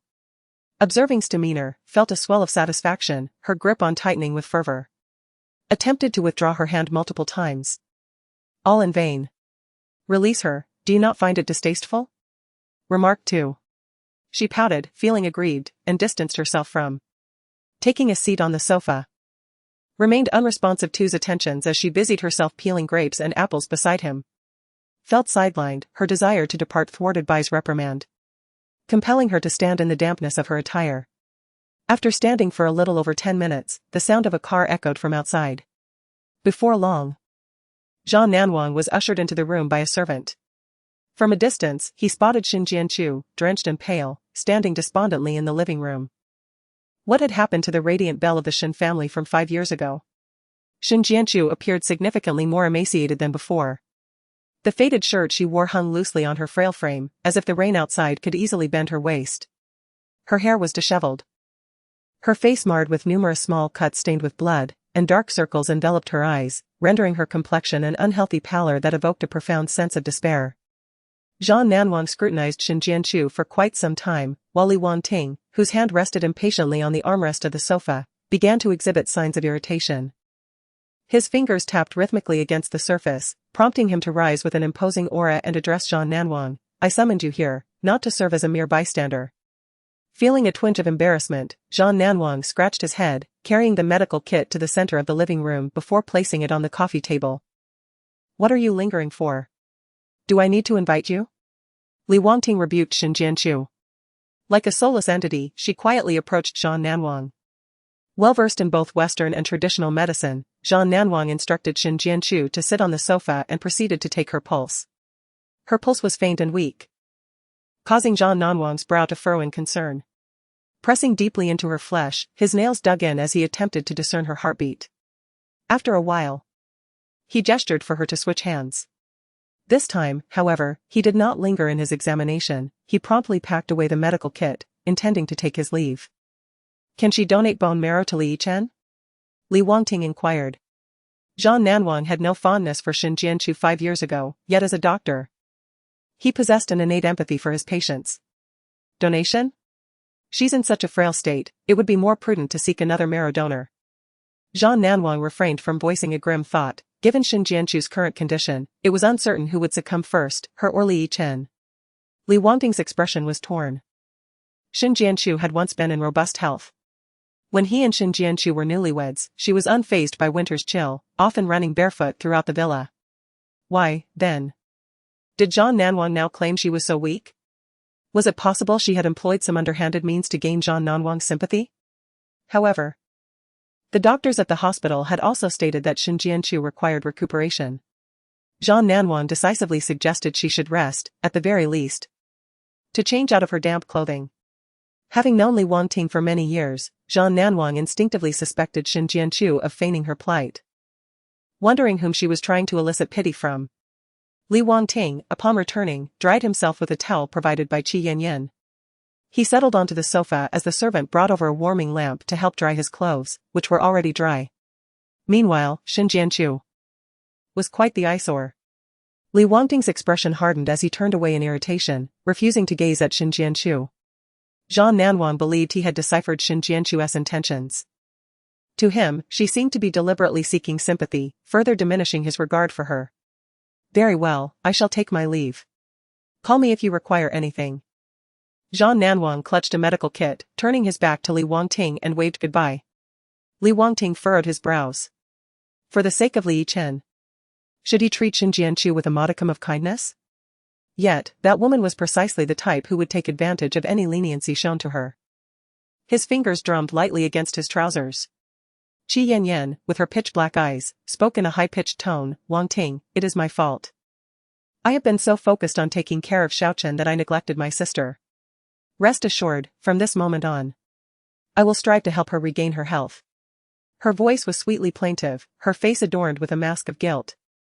It has nothing to do with you.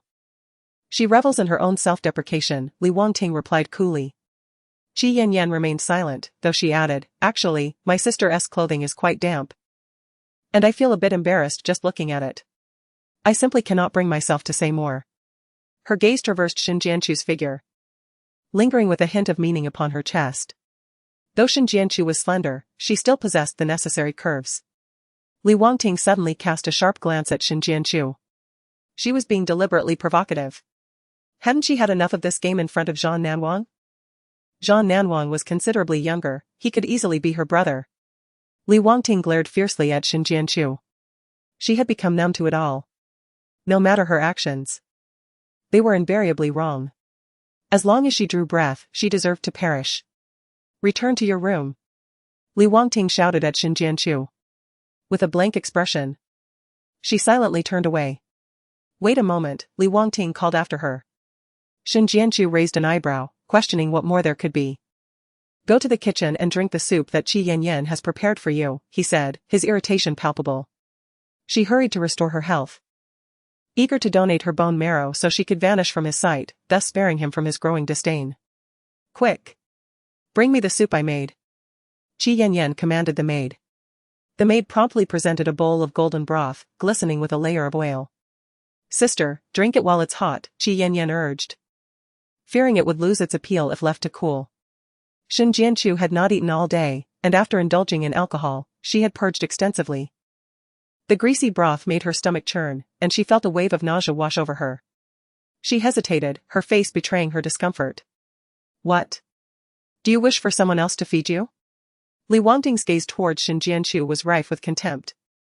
Shin Jianchu dared not defy him, she accepted the bowl, which was scalding hot. No wonder the maid had worn protective gloves. Unable to contain herself, she yelped, and in her surprise, she spilled the soup all over the floor. Chapter 24, Rabid Dog Miss Shin, your temper seems rather excessive, remarked the maid. This soup was kept warm by Miss Ji in a clay pot, and its temperature is now perfect for consumption. The maid added a touch of embellishment. I have heard of the long-standing discord between you and our Miss Ji. But this soup, which she painstakingly prepared, has caused her several burns in the process.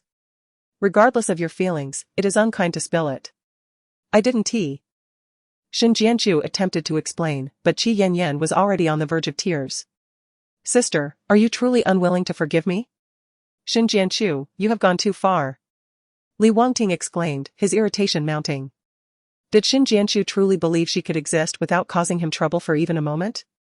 Wang Ma, please reheat the chicken soup and bring it back. Tonight, this chicken soup, whether you wish to drink it or not, it shall be consumed. Yes. Wang Ma approached reverently to heat the soup. This time, she brought over a bowl still emitting a billow of steam. Miss Shin, to spare you from further squandering Miss Ji's intentions, should you spill the soup, allow me to feed you instead. Wang Ma stirred the spoon and scooped a portion, presenting it before. Found herself in a predicament. Drink, commanded Li Wangting in a cold voice. Wang Ma held the spoon aloft, unmoving, stiffened her neck, bracing herself, and took a hesitant sip of the soup. The scalding broth blistered her mouth, while the potent blend of pepper and Sichuan peppercorn pricked her tongue like needles. She could not continue, covering her mouth tightly. Li Wangting's voice was icy. You are perpetually acting, are you not? He seized the bowl from Wang Ma's hand, forcefully grasped chin, and poured the soup into her mouth. The skin on her lips, already raw from Li Wangting's earlier actions, was now stinging painfully.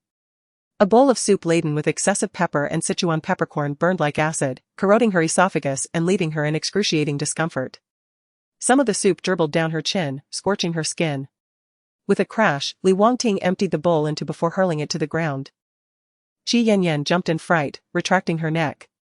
Li Wangting commanded, go to your room. Clutching her mouth and cradling her stomach, made her way to her chamber. Wang Ma feigned a task in the kitchen, calling another servant to assist with cleaning, while she stealthily ascended the staircase, shadowing Shin Jianchu. Hearing footsteps, Shin Jianchu glanced back at Wang Ma, indifferent, and continued her stride. Suddenly, Wang Ma lunged at her, catching Shin Jianchu off guard. The force of the collision sent her sprawling into a nearby room along the corridor. Her frail form succumbed easily to the impact, leaving her helplessly crumpled on the floor. Wang Ma forcefully kicked her legs inside, swiftly shutting the door behind her. The abrupt darkness enveloped Shin Jianchu, sending a chill through her body, heightening her anxiety and vigilance. With the dim light of the moon filtering through the window, she promptly rose and grasped the doorknob, yet despite her efforts to twist it, the door remained obstinately shut. She resorted to pounding on the door. "Let me out." The door was padded with soundproofing material, rendering her voice faint. Shin Jianchu found herself overwhelmed by the machinations of Qi Yanyan and Li Wangting. Her sole desire was to escape this wretched place. She longed for a tranquil existence to restore her health and donate her marrow. Beyond that, she wished for nothing else. Yet, her calls went unanswered. And a growing sense of dread gripped her throat, as if danger loomed just beyond reach. She felt akin to prey hunted by a beast. Or fish laid bare upon a chopping board. A suffocating sensation spread within the confined space. Shin Jianchu stiffly turned around. In the dimness, she beheld a pair of eyes glinting with an eerie green light. Vaguely, she discerned the silhouette of a large dog, towering half her height. A low growl emanated from its belly.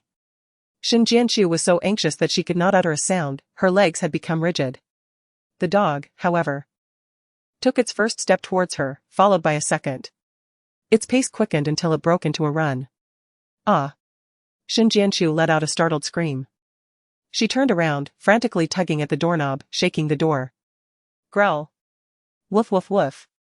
The dog lunged at Shin Jianchu, baring its white fangs, poised to tear her apart. Shin Jianchu was terrified, and in a moment of desperation, she grabbed a bag of dog food and swung it at the dog's head. The impact caused the dog to stagger momentarily, its limbs steadying on the ground, but with a fierce glare, it resumed its assault on Shin Jianchu. With no other option, she fled from the entrance, pursued by the dog as she dashed around the room. Growl! The large dog, provoked, leaped forward, knocking Shin Jianchu down and aiming to bite her. Simultaneously, as the hour grew late, Li Wangting ascended the stairs. Intending to return to his room for a wash, Qi Yanyan accompanied him upstairs. Suddenly, Li Wangting halted, his sharp brows furrowing. "Did you hear something?" "Huh?" Qi Yanyan scratched her head, feigning ignorance. "No, not at all. So much has happened today, Wangting, perhaps you were just overly fatigued." She feigned great concern for him. "You should take a shower and rest well." "No, that's not it." Li Wangting's cold gaze tightened further as he strode purposefully down the corridor. Qi Yanyan's heart raced, and she hurriedly followed suit. Woof woof woof. The large dog stretched its front paws, climbing onto the massive shelf. Due to its enormous size, the creature managed to ascend only a mere 10 to 20 centimeters before sliding back down. Shin Jianchu, perched atop the highest shelf, curled into a tight ball, crying out for help. "Is anyone there? Help!" One of her shoes had been seized by the dog, leaving her sock with a gaping hole. Fortunately, she had climbed onto the shelf just in time, otherwise, she would undoubtedly have been left battered and bruised.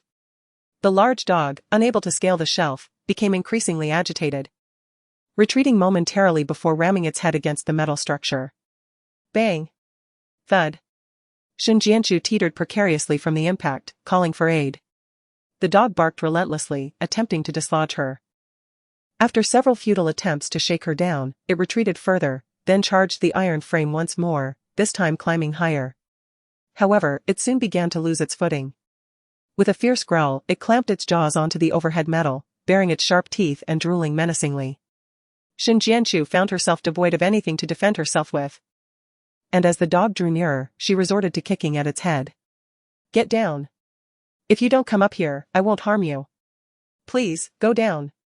The dog, enduring the blows, suppressed its growl, its anger escalating as it pushed more of its bulk upward. At that moment, a blinding light pierced through, leaving Shin Jianchu momentarily blinded. Chapter 25, Surveillance. Li Wangting stood at the doorway, witnessing the harrowing scene of Shin Jianchu being relentlessly pursued by the dog, and a surge of adrenaline coursed through him, overwhelming his emotions. He scarcely engaged in any contemplation as he seized a decorative vase from the corridor and, with precision, struck the large dog on its head. The creature's paws lost their grip on the iron frame, and it clumsily tumbled from its height. "Ah!" Qian Yan, following Li Wangting, was startled and covered her mouth, letting out a piercing scream. Li Wangting strode into the room with purpose. Shin Jianchu, huddled on the iron frame, was still trembling with fear. The large dog, adjusting its footing on the ground, eventually steadied itself. As Li Wangting's formidable presence drew near, the dog previously frenzied in its pursuit of Xin Jianchu, now wagged its tail wildly, transforming into a docile companion, trailing obediently behind him. Xian Yanyan stood at the doorway. Silenced, her hand clasped over her mouth, which twisted in a grotesque manner. How fortunate for Xin Jianchu to have escaped unscathed from the jaws of the dog. In an instant, Li Wangting approached the iron frame. The cold moonlight served as his backdrop, accentuating the fierce aura that surrounded him. He extended his hand toward Xin Jianchu. Still in shock, she placed her hand into his palm and leaped down from the iron frame. She collided into Li Wangting's embrace, her gaze tracing the chiseled line of his jaw illuminated by the moonlight, momentarily lost in reverie. Was this not the man who had once captivated her heart and dreams?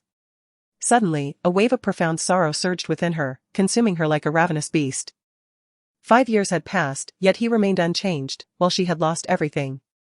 Li Wangting inadvertently met Xin Jianchu's sorrowful gaze. Feeling an inexplicable tightness in his chest, as an elusive sense of regret gnawed at him like ants, leaving him profoundly unsettled. Sister. How could you end up in this dog den? And be attacked by a dog? Huai New York N feigned concern as she inquired. While LWNGT Ing raised an eyebrow coldly. SHNGNCH, how much longer do you intend to linger in my embrace? SHNGNCH was momentarily taken aback, rendered flustered and at a loss. LWNGT Ing indifferently withdrew his hand, leaving SHNGNCH with barely enough time to get to her feet before she stumbled and fell to the ground. LWNGT Ing frowned, his tone softening slightly. Huai New York N is right, why are you not in your own room, but instead out here? It was Aunt Wang. She locked me in this room, SHNGNCH confessed candidly. Miss SHN, what nonsense are you spouting? Aunt Wang burst into the room. With a thud. Aunt Wang knelt before LWNGT Ing, shuffling forward on her knees. Mr. L, please believe me. I have served in the L household for many years. Never daring to be negligent. I have always been diligent and earnest. I am acutely aware of the kindness the L family has shown me, especially Miss Q. Aunt Wang's expression was sincere, her words heartfelt. She has always treated me with the utmost kindness. I have witnessed SHNGNCH repeatedly cause difficulties for Miss Q. Yet without your instruction, I would never have dared to act recklessly. Huai New York N turned her head in discomfort. Indeed, WNGT Ing, I trust Aunt Wang. She was the one who followed me, pushed me in here, and locked the door. SHNGNCH retorted in protest. Mr. L, you know my character. I have never spoken a falsehood. Aunt Wang shot a disdainful glance at SHNGNCH, retorting, Miss SHN. Surely you possess the discernment to recognize the quality of her character, I trust you are well aware. You are lying. SHNGNCH insisted defiantly, pointing at Aunt Wang. If we were to discuss camaraderie, LWNGT Ing, have I not known you the longest? Xin Jianchu gazed directly at Li Wangting. Her eyes filled with immense sorrow and indignation, accompanied by a resolute defiance. A peculiar sensation coursed through Li Wangting's heart, causing a subtle fissure in his otherwise cold demeanor. Qi Yanyan observed this exchange, exchanging a knowing glance with Wang Ma. Suddenly, a thud resonated as Wang Ma's head struck the ground, drawing blood. Mr. Li. I swear on my life that I did not confine Xin Jianchu in this room, Wang Ma proclaimed, raising her 4 fingers to the heavens, her eyes brimming with tears. Xin Jianchu furrowed her brow deeper, realizing that she could not bring herself to swear an oath like Wang Ma. Li Wangting, isn't there surveillance installed in the corridor? You should check it, the truth will surely come to light. Before Li Wangting could respond, Qi Yanyan interjected hastily, in truth, my sister has not been harmed. Once she leaves this wretched abode, there is no need to persist in this matter. Wang Ma has been a long-time servant in this villa. And disturbing everyone at this late hour is far from ideal. Reviewing the surveillance is the simplest and most direct approach, are you obstructing it out of guilt? Xin Jianchu reasoned, contemplating that she bore no grudge against Wang Ma, but rather a profound animosity towards him. The truth may very well be that you instructed Wang Ma to confine me in this doghouse, intending for the dogs to tear me apart. Sister. How could you say such a thing? Qi Yanyan spoke softly, retreating strategically. When I mentioned disturbing the villa's inhabitants, it was due to the ever-present paparazzi lurking nearby, eager to unearth any scandals involving Wangting. I fear they might misconstrue the situation and pen fictitious tales, tarnishing Wangting's reputation. Sister. QY New York N's gaze was piercing as she remarked, Lee Wngting has treated you quite well. Do you truly wish to put him in a difficult position? SHNGNCH felt a wave of nausea at QY New York N's words. Her stomach, still unsettled from the chicken soup she had just consumed, convulsed violently. And she succumbed to retching on the ground. Ugh. SHNGNCH expelled some bile. Sister, you. QY New York N frowned in disgust. Lee Wngtang's expression mirrored her disdain. With a gradual effort, SHNGNCH straightened her back and demanded, after all this chatter, will you permit me to check the surveillance footage? To uncover the truth? Or is it that? She confronted Lee Wngting with unwavering composure. Are you afraid of wronging me? Of losing face? Investigate. Lee Wngting coldly warned. SHNGNCH, you had best refrain from any tricks. Lee Wngting, it's rather ostentatious to be scrutinizing the surveillance at such a late hour. The paparazzi lurking outside the villa might genuinely think something significant has occurred. QY New York N interjected once more. Lee Wngting retorted in a hushed tone, those outsiders have yet to encroach upon my territory. With that, he turned to leave. QY New York N shot a fierce glare at SHNGNCH. Rising to her feet, SHNGNCH also prepared to depart. SHNGNCH, do not get ahead of yourself, QY New York N scoffed, who ultimately triumphs remains to be seen. With an icy demeanor. SHNGNCH replied, then I shall await the outcome. Without a backward glance, she walked away. Upon arriving at the surveillance room, SHNGNCH found Lee Wngting, QQ, and the head of the security team already present. She glared at QQ, bewildered by his presence. QQ explained, I heard from the servants that something was amiss on the second floor, so I came to assist. Lee Wangting remained indifferent as he instructed the head of the security team to retrieve the surveillance footage from the corridor on the second floor from half an hour ago. The head of security efficiently maneuvered the mouse and swiftly switched through the screens. With a click, he pressed enter, and the footage began to play. Chapter 26, A Plea for Sympathy from the video. It was evident that Shin Jianchu was walking down the corridor when she turned the doorknob and entered the so-called doghouse, subsequently closing the door behind her. Shin Jianchu, in disbelief, rubbed her eyes. Rewind the video. The head of security cast her a meaningful glance and slowly adjusted the playback. The footage was identical to the previous one. Unyielding, Shin Jianchu snatched the mouse and rewound the video once more. As the footage played for the third time, it briefly stuttered, as if overlapping with other images. Shin Jianchu's pupils dilated with anticipation, but the video only flickered for a second before returning to normalcy and playing smoothly. That's enough. Lee Wangting seethed with rage, abruptly pushing Shin Jianchu's shoulder. How much longer do you intend to create a scene? It wasn't I who entered the doghouse. Shin Jianchu retorted, turning to point at Wang Ma in the surveillance room. She pushed me in. She intended to harm me. Suddenly, a realization struck Shin Jianchu. She rushed to grab Chi-Chi by the collar. It was you. You tampered with the surveillance, didn't you? Chi-Chi attempted to reclaim his collar. Shin Jianchu. Why would I do such a thing without reason? What could you possibly have that would compel me to harm you? Besides, the head of security has been present the entire time, how would I have had the opportunity to alter the footage? Chi-Chi countered. It was you. Shin Jianchu was incensed. You and Qi Yanyan are in cahoots. Sister, how can you say such a thing about me? Qi Yanyan replied, her expression one of innocence. Chi-Chi shrugged helplessly, I am Mr. Li's subordinate, and Miss Qi is also under Mr. Li's command. My loyalty lies with Mr. Li. So if you assert that I am allied with her, there is indeed some truth to that. It's not like that. Shin Jianchu countered, you all. Enough. Lee Wangting roared, overturning the chair beneath him. Shin Jianchu, how many more people do you intend to drag down with you? You expend such effort to accuse others. Why can't you take a moment to reflect upon your own actions? You claim that Wang Ma has conspired against you, but what of Qi Yanyan? What of Chi-Chi? What of the head of the security team? Does the entire world hold a grudge against you, Shin Jianchu? Do they all conspire to harm you? Is that even plausible? Suddenly, Wang Ma shook her shoulders violently, her eyes darting about, appearing exceedingly distressed. Speak your mind, do not hesitate. Lee Wangting commanded sharply.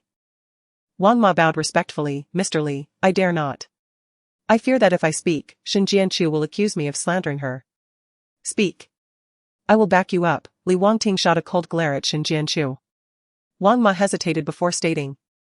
I believe that Shen Jianchu angered you while consuming the chicken soup and then deliberately entered the doghouse, seeking to elicit your sympathy through her misfortune. Be silent. Shen Jianchu attempted to interject.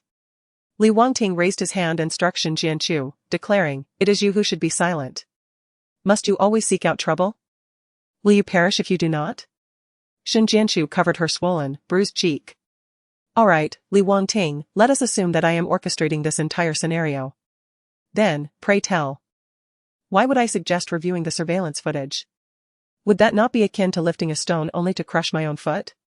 You have astutely perceived Miss G's benevolence. She would surely wish to avoid disturbing others late at night and would intervene. Wang Ma assists Qi Yanyan in justifying her recent, unusual behavior. Had it not been for Mr. Li's keen insight into your devious machinations and his insistence on examining the footage, we would have fallen victim to your provocations. Allowing you to prevail. Wang Ma continuously casts aspersions upon Shen Jianchu. Sister, you have truly disappointed me, Qi Yanyan interjected. Qi further stoked the flames. Shen Jianchu. I shall refrain from mentioning the last incident where you attempted to seduce me, your shamelessness is unmatched. The head of the security team scoffed, expressing his disdain for Shen Jianchu. Shen Jianchu found herself at a loss for words yet still sought to defend her honor. Li Wangting. Your prejudice against me clouds your judgment. You insist on seizing the surveillance recordings. I would enlist a professional agency to scrutinize them. And they would assuredly reveal any signs of tampering. In due course, my innocence shall be substantiated. Shen Jianchu, I have grown weary of your endless schemes, Li Wangting remarked. His demeanor icy, devoid of any warmth. Your incessant challenges to my limits only stem from your belief that I require your very essence and cannot act against you. Li Wangting grasped Shen Jianchu's arm and began to drag her towards the door. What do you intend to do? The primal fear compelled Shen Jianchu to struggle incessantly, seeking to extricate herself from Li Wangting's grasp. Release me. What do you truly desire? I swear I did not commit those acts. Even if she resorted to eliciting sympathy from Li Wangting, what purpose would it serve? Had her mind been clouded by folly? Or was it Li Wangting who had lost his sanity? Shen Jianchu was filled with resentment, her arms marred by the sharpness of his nails.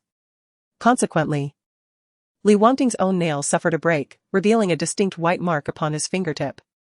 His patience entirely depleted, he hoisted Shen Jianchu onto his shoulder, the hardness of his form pressing against her abdomen, causing her immense discomfort. Put me down, she cried, flailing in a desperate attempt to escape, striking him with all her might. Yet, it seemed he felt no pain, steadfastly carrying her towards the door. Qi Yanyan, and Wang Ma trailed silently behind. Go. Fetch me a dog leash, Li Wangting commanded. Her intention to feign an encounter with the dog was clear. Understood. Wang Ma nearly sprinted away. Qi and Qi Yanyan exchanged knowing glances, a silent understanding passing between them. Shen Jianchu realized Li Wangting's intentions. You lunatic. You would have me act as a dog. With that, she attempted to flee, only to be grasped firmly by Li Wangting. Struggling fruitlessly, she turned, only to be pulled into his embrace. In a moment of defiance, she opened her mouth and sank her teeth into his neck. Impudent. Shen Jianchu, how dare you harm Mr. Li? Qi pointed accusingly at her, ready to assist Li Wangting in subduing her. Yet, Shen Jianchu clung fiercely to Li Wangting, refusing to relent, entangled in a fierce struggle. Li Wangting grimaced in pain, tugging at Shen Jianchu's hair, forcibly pulling her away from him.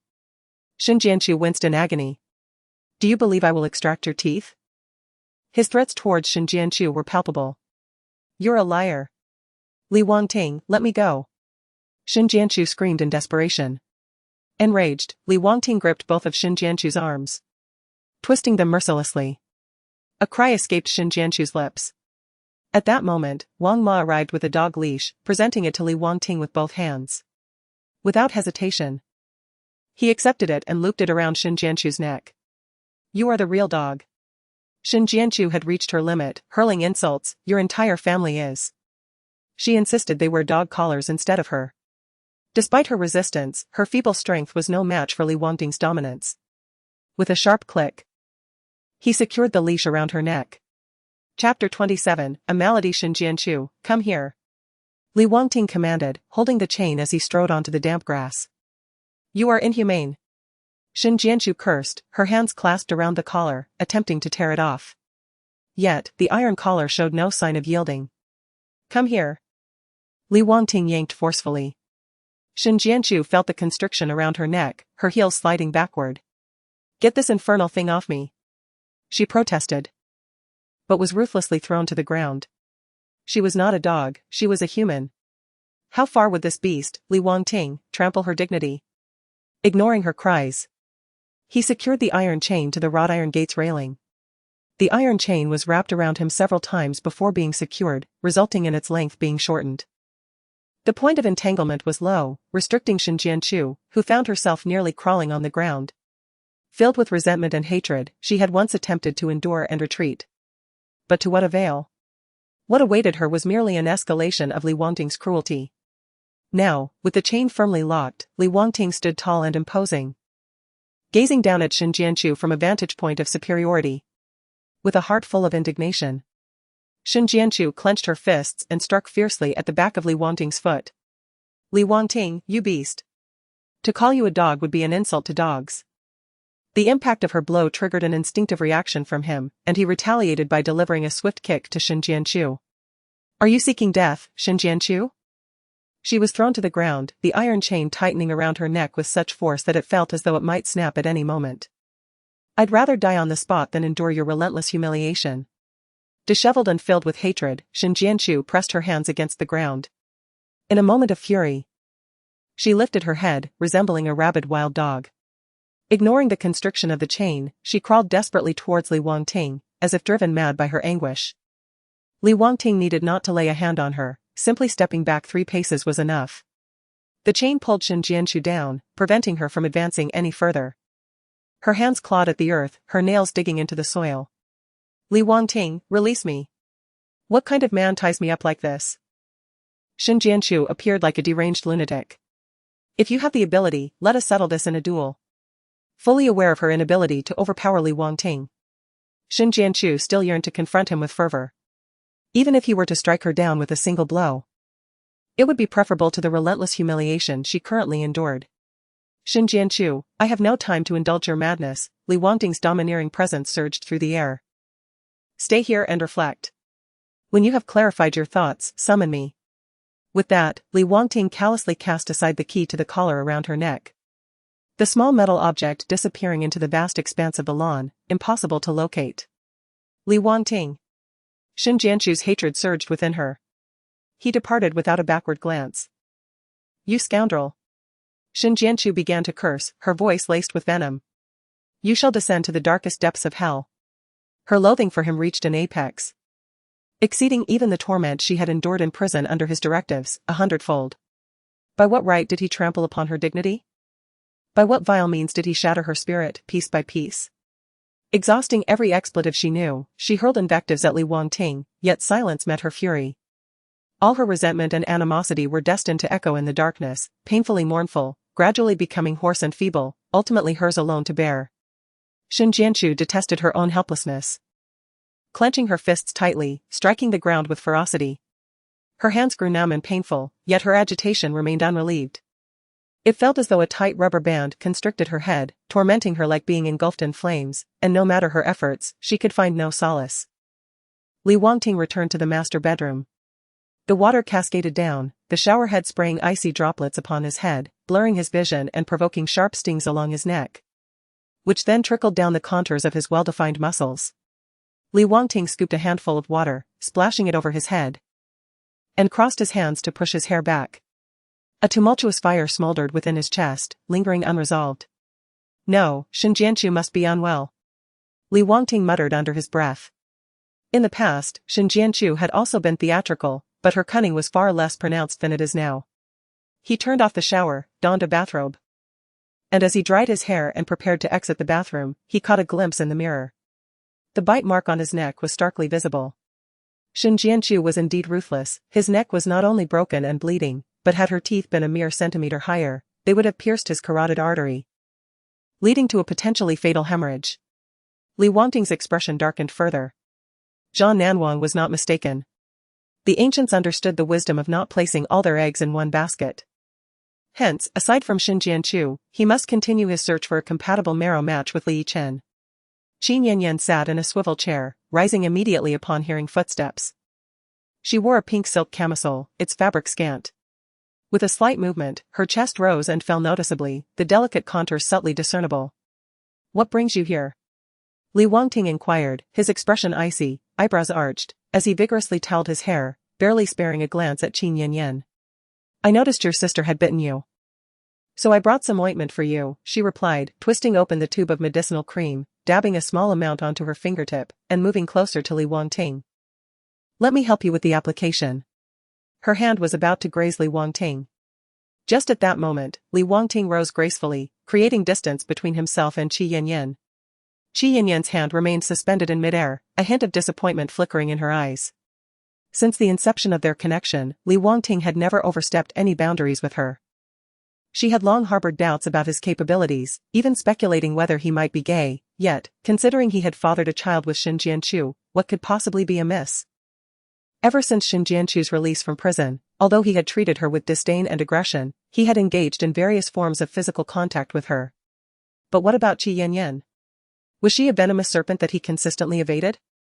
"Leave the medication, I shall handle it myself." Li Wangting's demeanor was indifferent as he approached the desk, casually picking up a document to peruse. "It is getting late, you should return home and rest." "Wangting." Qi Yanyan leapt forward, wrapping her arms tightly around his waist from behind.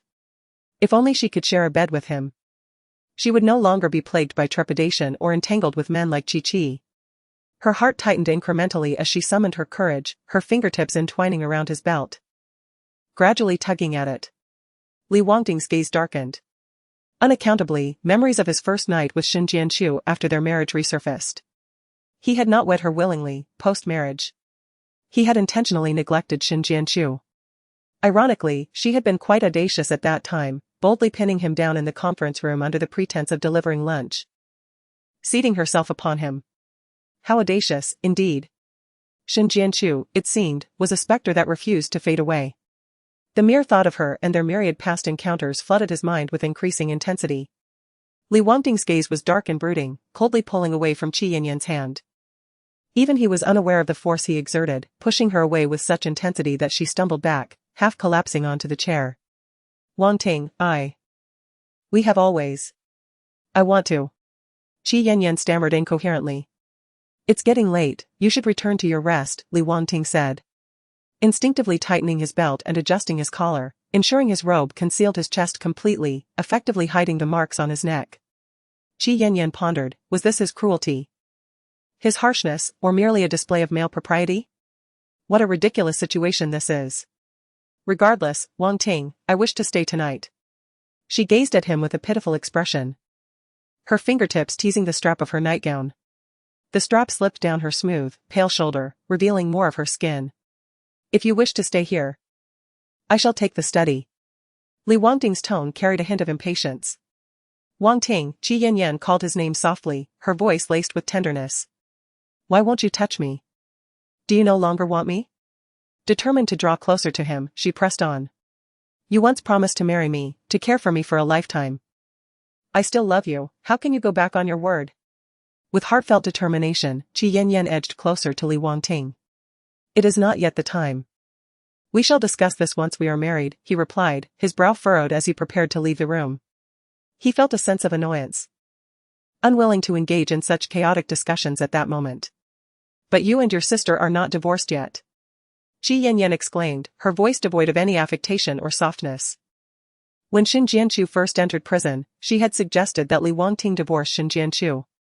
What had he said back then? Even if she retained the title of Mrs. Li, it would be of no consequence, it would not hinder her atonement.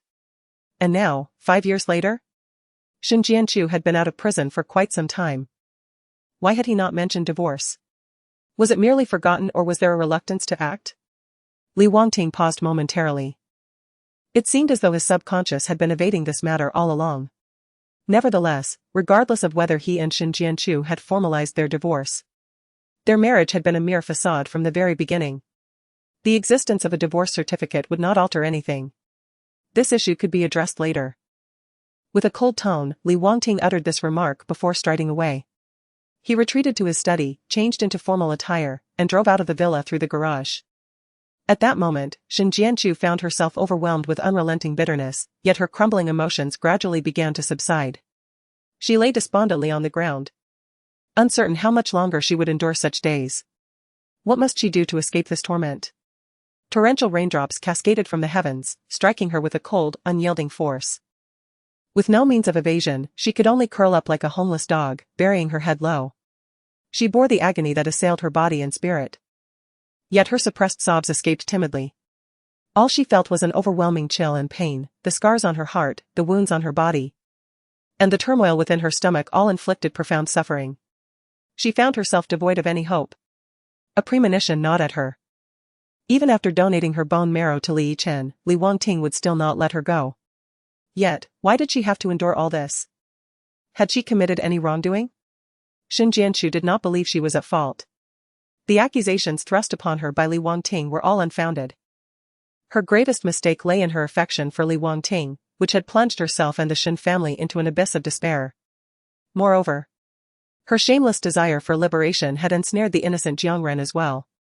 Shin Jianchu bore her suffering with great fortitude, enduring until the rain ceased, only for the wind to rise. Her clothes were drenched, and the wind chilled her to the bone. She could only huddle closer to herself, silently praying for the dawn to arrive swiftly, for the sun's rays to warm her. As she contemplated these thoughts, fixating on the immediate, she overlooked the fact that with the arrival of day, more eyes would witness her undignified plight. She held on for what felt like an eternity, until her eyes grew heavy, and she succumbed to slumber on the damp ground. Upon awakening, she felt the iron gate begin to open, striking her head. The collar around her neck was tethered to the gate's bars. As the gate, controlled by an electric mechanism, opened, she had to dodge to avoid being caught. Unable to raise her head, she pressed against the ground, her limbs crawling helplessly. Shin Jianchu felt as if she were nothing more than a dog. At that moment, a business car passed her by. She slightly lifted her head and caught sight of Li Yichen through the window. In that instant, her heart felt as if it had been pierced. She shielded her face with her hands, desperately pressing her head against the ground, yearning to find a crevice to burrow into. How could she allow Li Yichen to witness this side of her? He was still so young and perhaps did not comprehend the gravity of the situation, yet as he matured, Ji Yan would undoubtedly seize the opportunity to wield her past as a weapon, mercilessly humiliating Li Yichen. As his mother, she had brought him no glory since his birth. Instead, she was destined to become his darkest shadow, the vilest stain upon his existence, and the deepest source of his shame. Shin Jianchu felt an anguish so profound it rendered her breathless. This torment surpassed even the pain of a blade piercing her flesh. Ji Yan was exceptionally adept at inflicting emotional devastation. Li Wangting was correct, she truly felt as though she were living in hell. Shin Jianchu genuinely wished for her own demise, and in a moment of despair, she bashed her head heavily against the ground. Yet, in an instant, she recalled that Li Yichen was relying on her marrow for survival. She could not succumb to death. With reddened eyes, she awaited the departure of the vehicle, lifting her gaze to search for something, anything, that might assist her in removing the collar around her neck. She scanned her surroundings but found nothing. The Li family estate was immaculately maintained, leaving Shin Jianchu unable to even find a single broken stone. Frustrated, she tugged at her hair, her nails scraping against her scalp. Yet she felt no pain. At that moment, Ji Yan approached, holding Li Yichen's small hand. Shin Jianchu's already shattered dignity was utterly obliterated. She cradled her head, pressing her face against the ground. With a smile, Ji Yan prompted, "Xiao Chen, do you recognize her?" Li Yichen furrowed his tiny brows, asking, "Auntie, why are you wearing a collar around your neck and lying on the ground?" Shin Jianchu remained silent, her eyes stinging as silent tears streamed down her cheeks. Li Yichen released Ji Yan's hand and crouched before Shin Jianchu, asking gently, "Is there anything I can do to help you?" Chapter 29, Bowing Auntie? Li Yichen knelt on the ground, tenderly stroking Shin Jianchu's hair. "Why are you ignoring me? Can I assist you in any way?" Shin Jianchu bit her lip fiercely, terrified that her sobs would escape her. Yet her tears had already soaked the ground beneath her. The person she cherished most in this world stood right before her. Yet she lacked the courage to respond. Auntie? What is wrong? Li Yichen felt Shen Jianchu's faint sobs.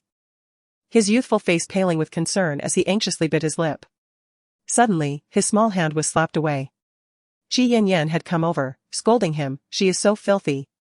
Why are you touching her? You are utterly indiscriminate." Qi Yanyan glared at Li Yichen coldly. Li Yichen withdrew his little hand, gazing up at Qi Yanyan with fear in his eyes. "Yanyan mama, go wash your hands," Qi Yanyan commanded sternly. Li Yichen lowered his head, his gaze lingering on Shen Jianchu's bowed head. "What are you still doing here?" Qi Yanyan pushed him lightly, urging, "Hurry." With small steps, Li Yichen murmured, "Auntie. I'll come back later." With that, he ran off. Upon hearing his departing footsteps, Shen Jianchu, with reddened eyes, slightly lifted her head. She craned her neck, yearning to glimpse the figure of Li Yichen. Qi Yanyan swiftly moved to obstruct Shen Jianchu's line of sight. "Shen Jianchu. How does it feel to be seen by your own son, behaving like a dog before his biological father?" "Qi Yanyan." Shen Jianchu was filled with loathing.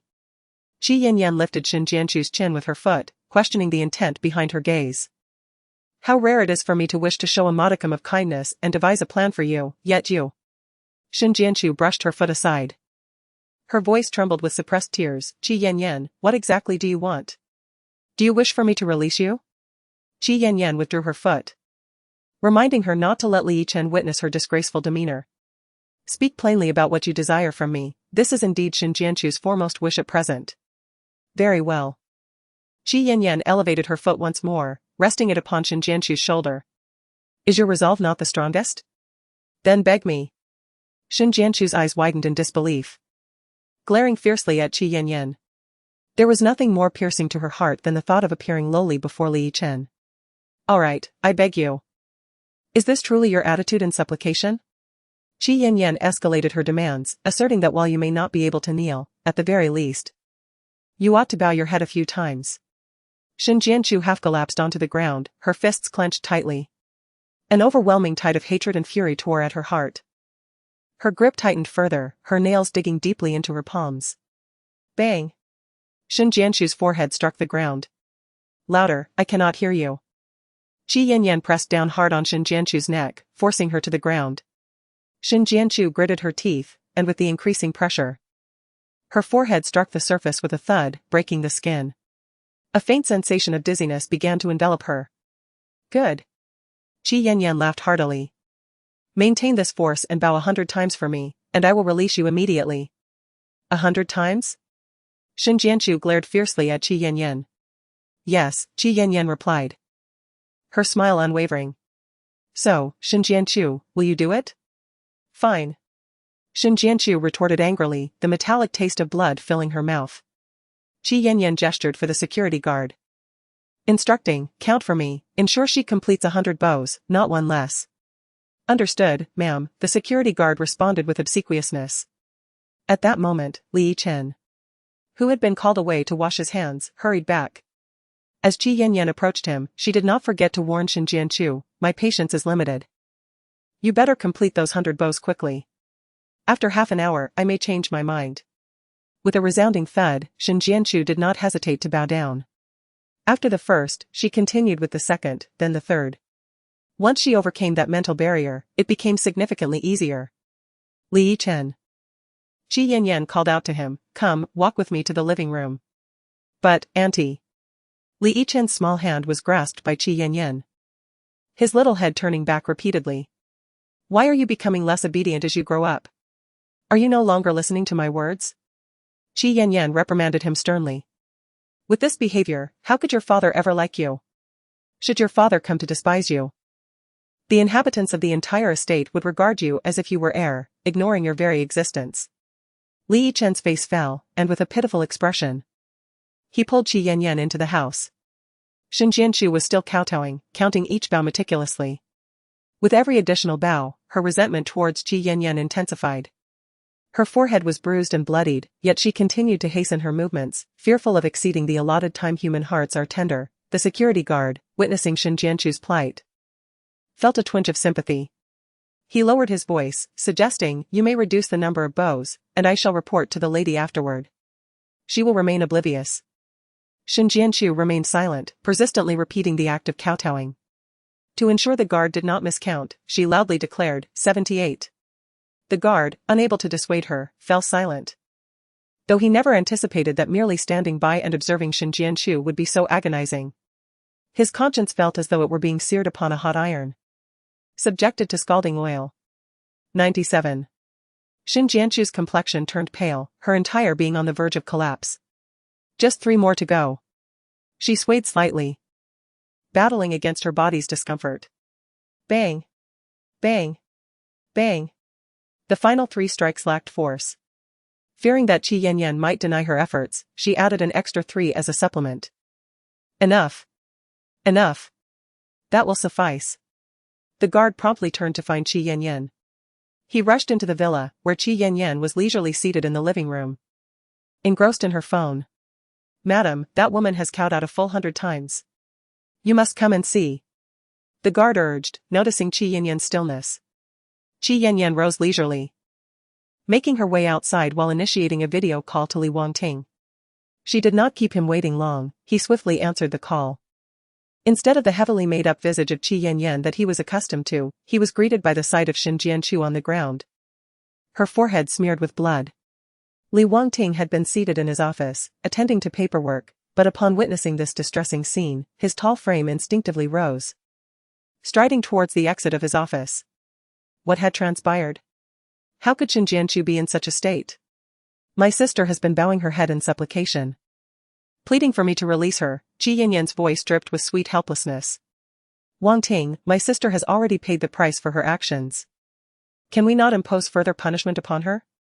Chapter 30, exceedingly sweet. Had Shin Jianqiu resorted to her cunning ways once more? Did she believe that by inflicting self-harm, she could morally coerce Qi Yanyan into submission? Absolutely not. Li Wangting remained utterly indifferent. He halted his advance and returned to his ergonomic chair. "She is merely exploiting your compassion. If I let her off this time, she will undoubtedly repeat her transgressions. Shin Jianqiu is adept at climbing the ladder of advantage." As he spoke, Qi Yanyan had approached Shin Jianqiu's side. "So, Wangting, it is indeed impossible to release my sister, correct?"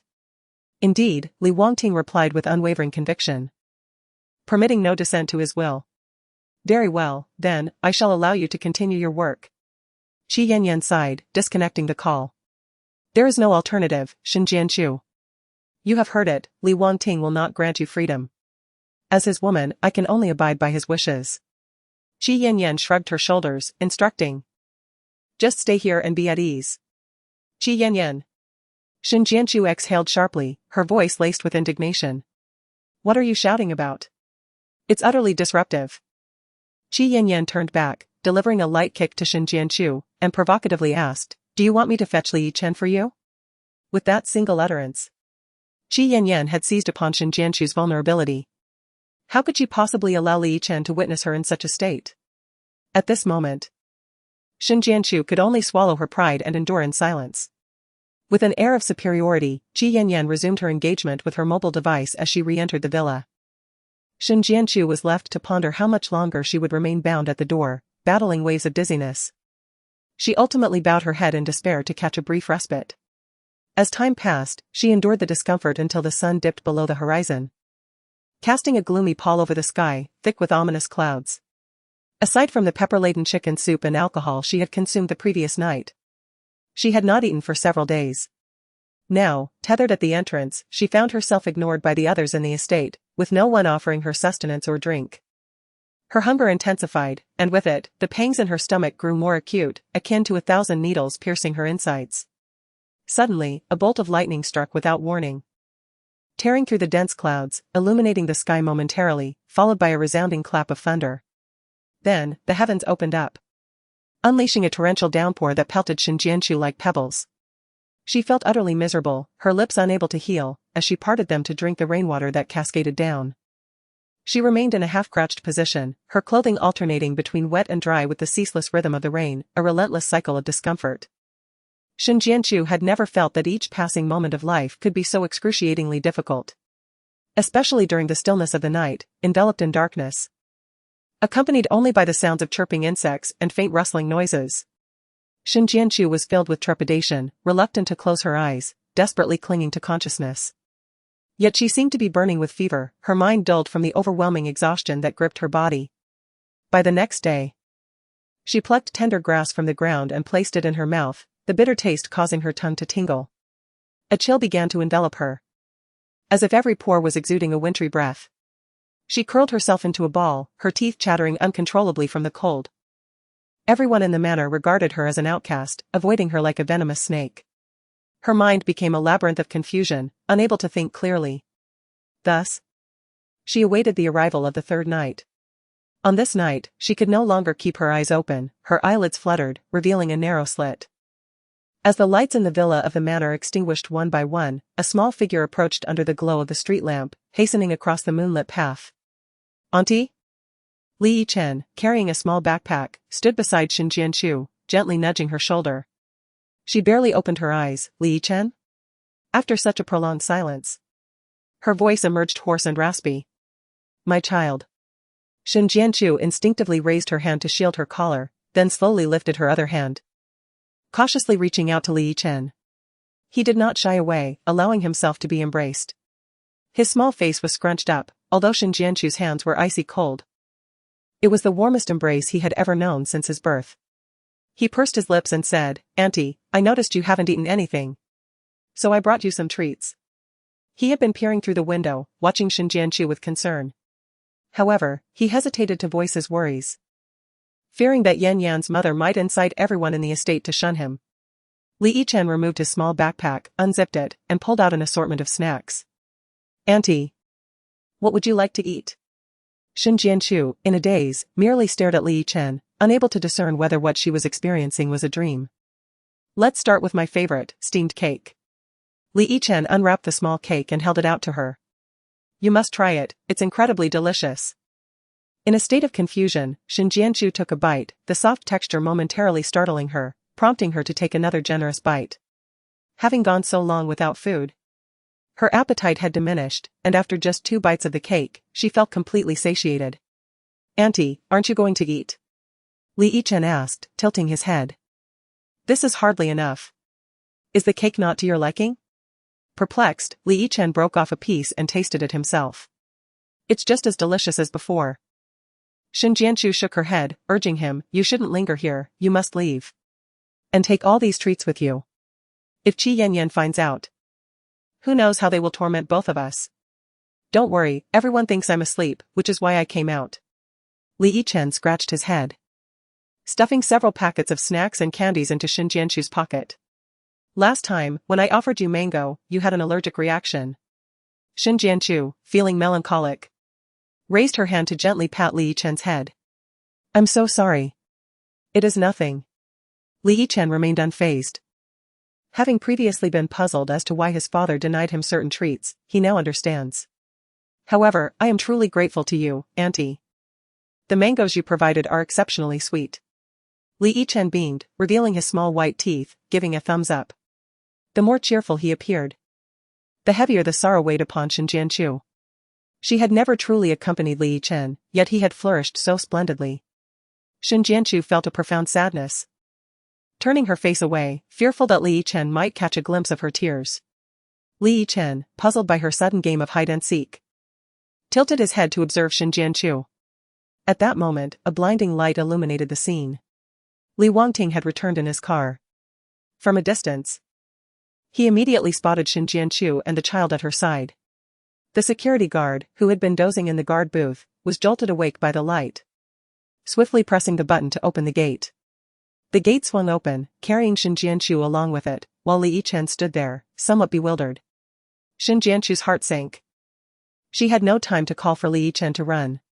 She craned her neck, embracing him tightly, her knees grazing the ground as she attempted to move him away. Li Wangting did not drive into the premises but merely directed the car's headlights upon Shin Jianchu as he alighted from the vehicle.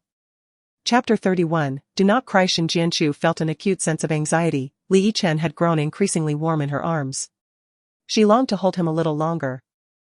Yet reason cautioned her against maintaining overly intimate contact with Li Yichen in Li Wangting's presence.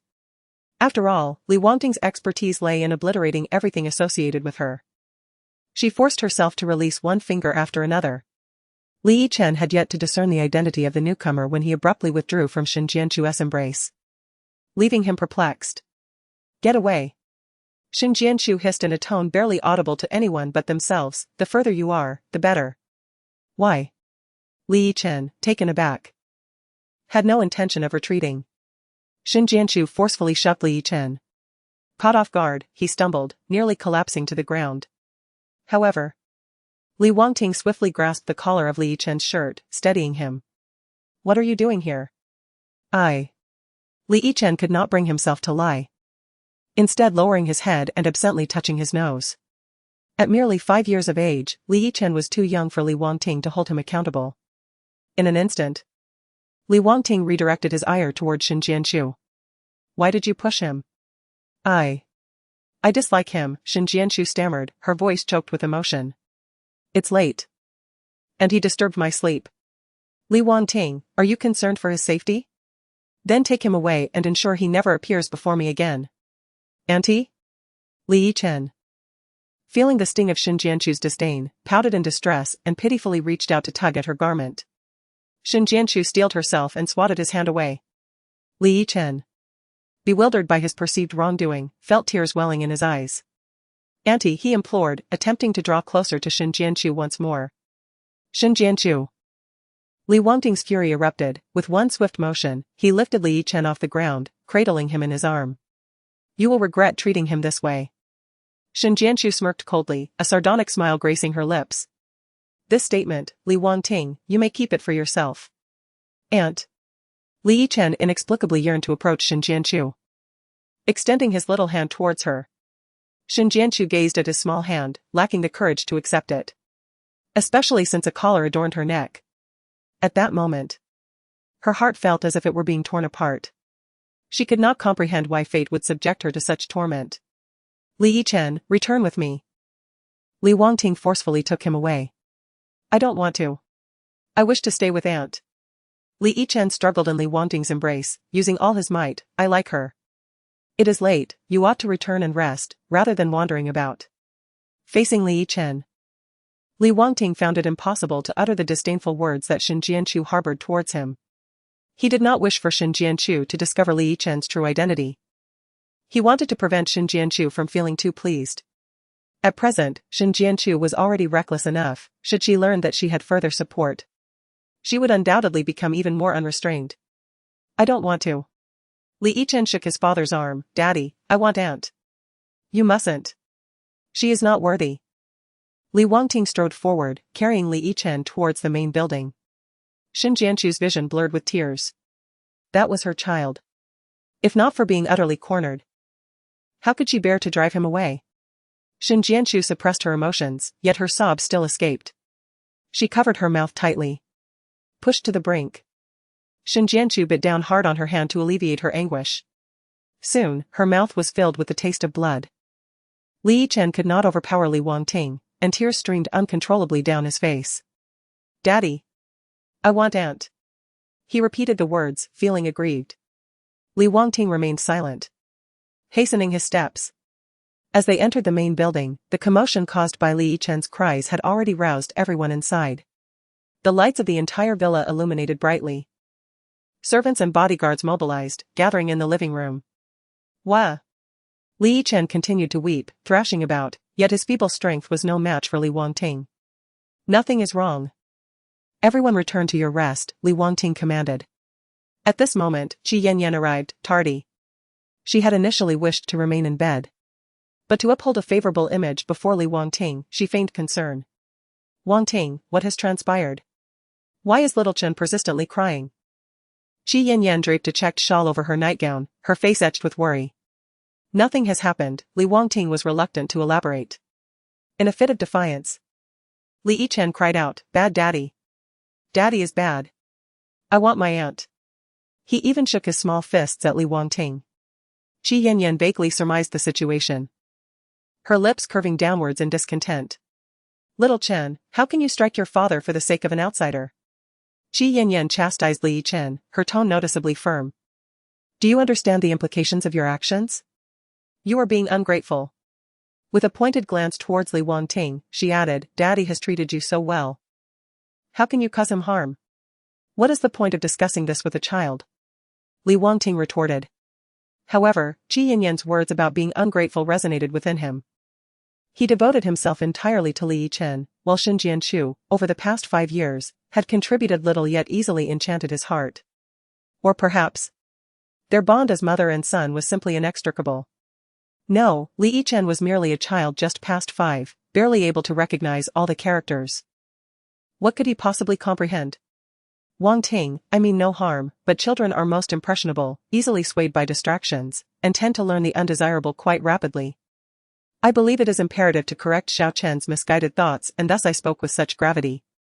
Qi Yanyan's gaze remained fixed on Li Wangting, her expression imbued with profound affection. Come, Xiao Chen, come to my embrace, let us cease this commotion. Mother will take you back to your room to sleep. Qi Yanyan opened her arms wide for Li Yichen. Li Yichen ignored her, and Li Wangting showed no intention of relinquishing him to her. Qi Yanyan's arms hung awkwardly in the air. You may return to your room, tonight, I shall tend to Li Yichen. Li Wangting carried Li Yichen into the room. No more fussing. He warned sternly, his large hand gently, yet firmly, patting Li Yichen's bottom. I want auntie. Li Yichen cried out, his sobs echoing as Li Wangting placed him on the bed, rubbing his eyes and shedding small tears. Li Wangting's expression softened, no more crying. Li Yichen understood that calling out would yield no results, so he ceased his cries, quietly sniffing as tears blurred his vision. No crying. Li Wangting gently tapped Li Yichen's brow with his fingertip. Li Yichen turned his face away awkwardly, his desire to weep undiminished. The stubborn little countenance, turned away from Li Wangting, bore a striking resemblance to Xin Jianchu. Li Wangting pressed his lips into a straight line, extracting his phone and thrusting it before Li Yichen. From the black screen, Li Yichen could discern his own reflection, his little face, covered in dirt like a mischievous kitten. Li Wangting ruffled Li Yichen's hair into a disheveled mess. No wonder she was not fond of you. Li Yichen's eyes sparkled with an awakening, letting out a couple of soft hums as he swung his short legs off the bed. He dashed into the bathroom, climbed onto the step, and washed his face in the child-sized sink. Once his face was clean, he returned to the bed, his mouth forming a forlorn pout, curling into a small ball as tears began to cascade from his eyes.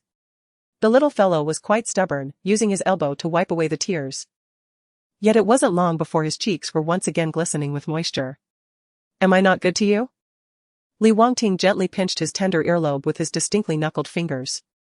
Li Yichen remained silent. So, now that you have her, do you no longer want me?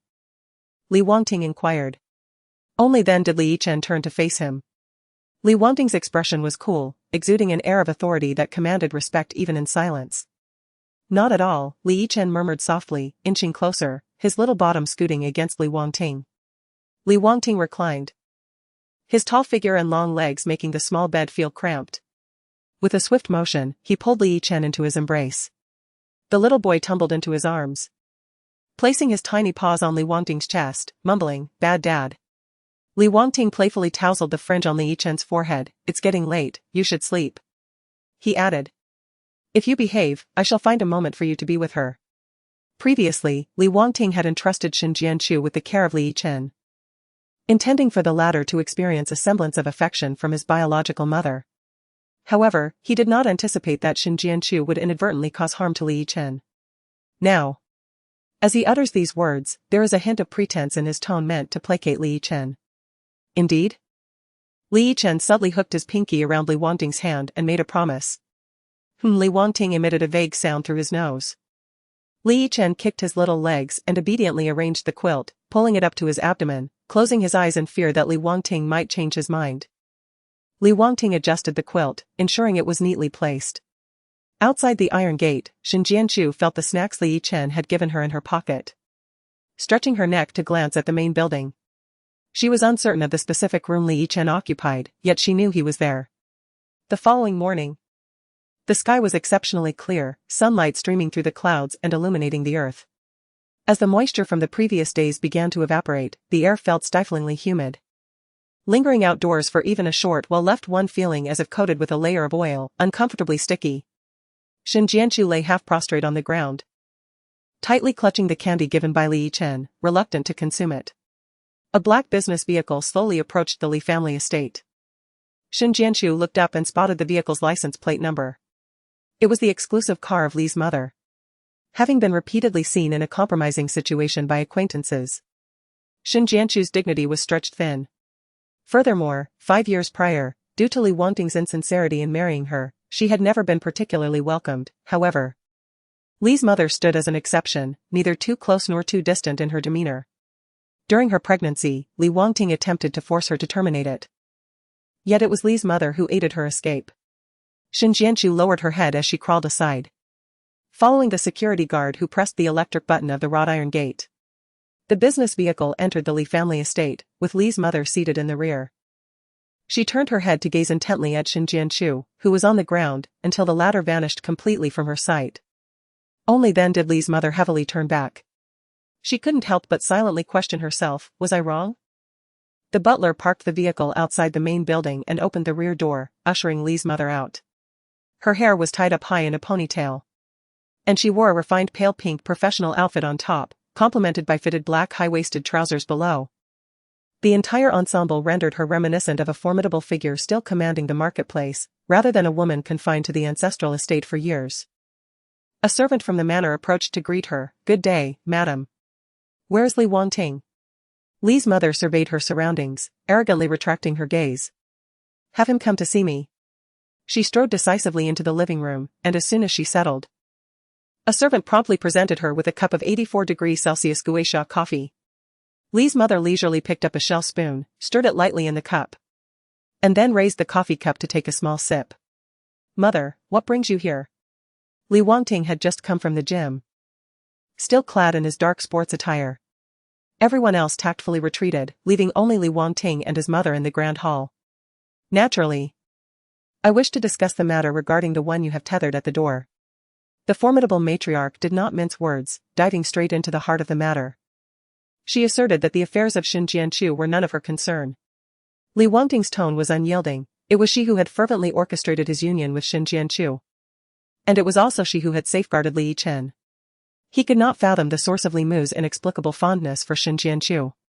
None of your business? Li Mu retorted, producing a stack of photographs from her handbag and scattering them across the coffee table. The images depicted Shin Jianchu, prostrate at the door like a beggar. Had it not been for the considerable sum I invested, these photos would have surfaced online. If you disregard your own reputation, our entire Li family would face disgrace. All due to your negligence.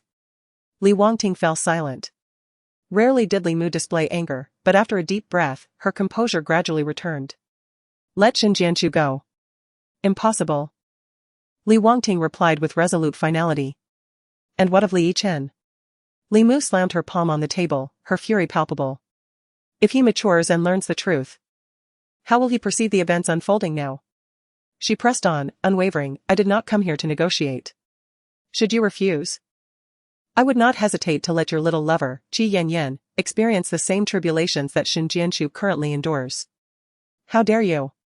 Li Wangting seethed, his cold gaze locking onto hers, a palpable tension igniting between them. What is there to fear? Li Mu scoffed. Can you truly watch over her every moment? 24 hours a day? Li Wangting remained silent. Li Mu retrieved her phone from her bag, her fingers deftly navigating the screen before sending a document to Li Wangting. The board members have been keeping a close watch on you lately. If you comply, the project for the southern land will be yours, otherwise, consider how you will explain yourself to those elderly gentlemen. After finishing her words, Mrs. Li stood up and gently patted Li Wangting's shoulder. My dear son, I do not wish to make things difficult for you. However, your son's mother must be Shin Jianchu. As for whether his biological father is Li Wangting, that is of little concern to me. Take heed of my warning. With that final piece of advice, Mrs. Li departed without glancing back. Just before getting into her car, she hesitated for a moment, choosing to enter through the back door. She no longer wished to see that version of Shin Jianchu. Chapter 33, So Filthy Nevertheless. The challenges Shin Jianchu currently faces stem from her own inadequacies, unable even to contend with a minor rival like Qi Yanyan. Mrs. Li composed herself, her expression returning to normal as she elegantly took her seat in the passenger side, gazing imperiously ahead. On the second floor, Qi Yanyan leaned against the railing, watching Mrs. Li's vehicle disappear into the distance, a disdainful smile curling her lips. It seemed Mrs. Li had been ensnared by some charm that Xin Jianchu had cast, always holding an inexplicable fondness for her, showing her repeated leniency. The reason for her visit this time was undoubtedly for Xin Jianchu. Humph. Qi Yanyan would be the ultimate victor. Xin Jianchu, step aside. Xin Jianchu, rise. Wang Ma declared imperiously, giving a kick to the half-prostrate Xin Jianchu. Slowly opening her eyes in a daze, Xin Jianchu turned to Wang Ma. Stop pretending to be dead. Mr. Li has instructed me to release you, Wang Ma replied impatiently. Hands on her hips. The keys were thrown by Mr. Li, keep an eye on your neck. If I strike it, that is on you. She drew a kitchen knife from her lower back. The smooth, pristine blade reflected Xin Jianchu's pale, ghostly face. With a sharp snap, Wang Ma swung the knife toward Xin Jianchu. The blade struck, severing the collar around Xin Jianchu's neck, which fell to the ground. Still in disbelief, she reached up to touch her empty neck, questioning whether she was ensnared in a dream. Could you hurry up? There is a multitude of tasks awaiting your attention. Wang Ma exhibited no semblance of patience, violently seizing Xin Jianchu's hand and yanking her off the ground. Xin Jianchu was effortlessly lifted, leaving Wang Ma to ponder, so light? Is she truly that thin? Before Xin Jianchu could regain her balance, she was dragged along by Wang Ma, her steps unsteady and wavering as she followed her into the workshop. That set of work clothes is for you. Change into them and then accompany me to do some chores, Wang Ma commanded tersely. I refuse, Xin Jianchu replied, feeling an indescribable discomfort in her body. All she longed for was to lie down and indulge in a deep slumber. I fear you have no choice, Wang Ma retorted, pulling a work ID from her pocket and holding it up for Xin Jianchu to see. Xin Jianchu bent slightly at the waist, craning her neck forward. The ID bore a photograph of Jiangren. Grasping the ID tightly in her hand, she felt a surge of anger coursing through her. Wang Ma released her grip, laughing.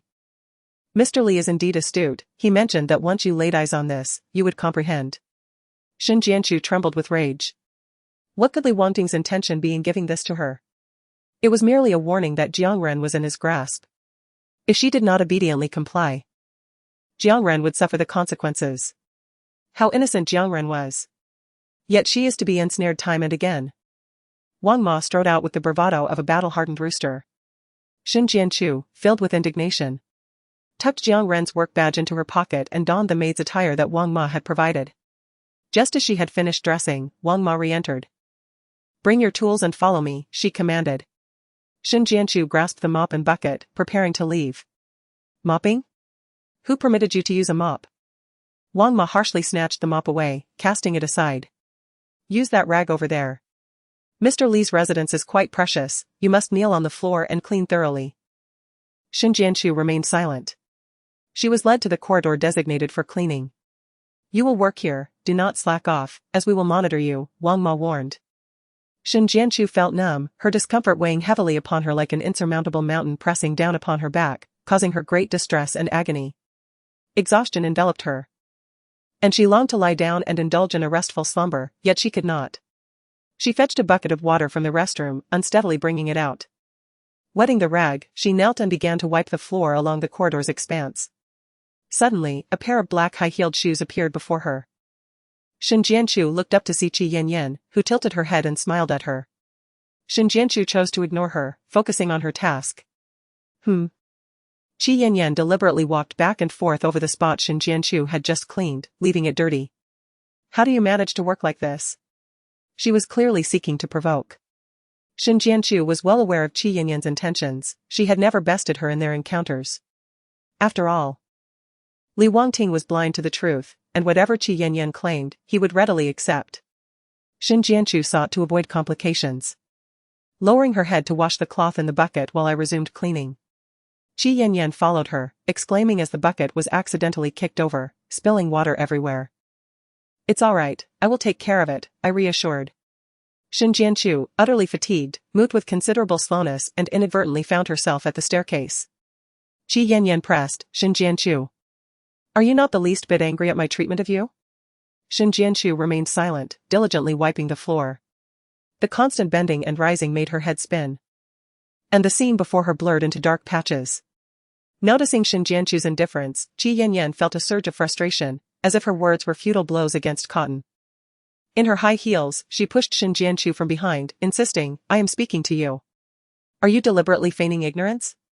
Shin Jianchu, already lightheaded and feeling unsteady, lost her balance from the unexpected shove and toppled uncontrollably backward. Crash! Shin Jianchu tumbled down the stairs, rolling helplessly. Shin Jianchu! Qi Yanyan exclaimed, startled. She had not anticipated that Shin Jianchu would collapse like a deflated balloon with just a gentle push. Alarmed, she hurried down the steps in pursuit. Shin Jianchu lay motionless on the ground, her eyes barely open, looking dazed. Qi Yanyan's heart sank. Could she be dead?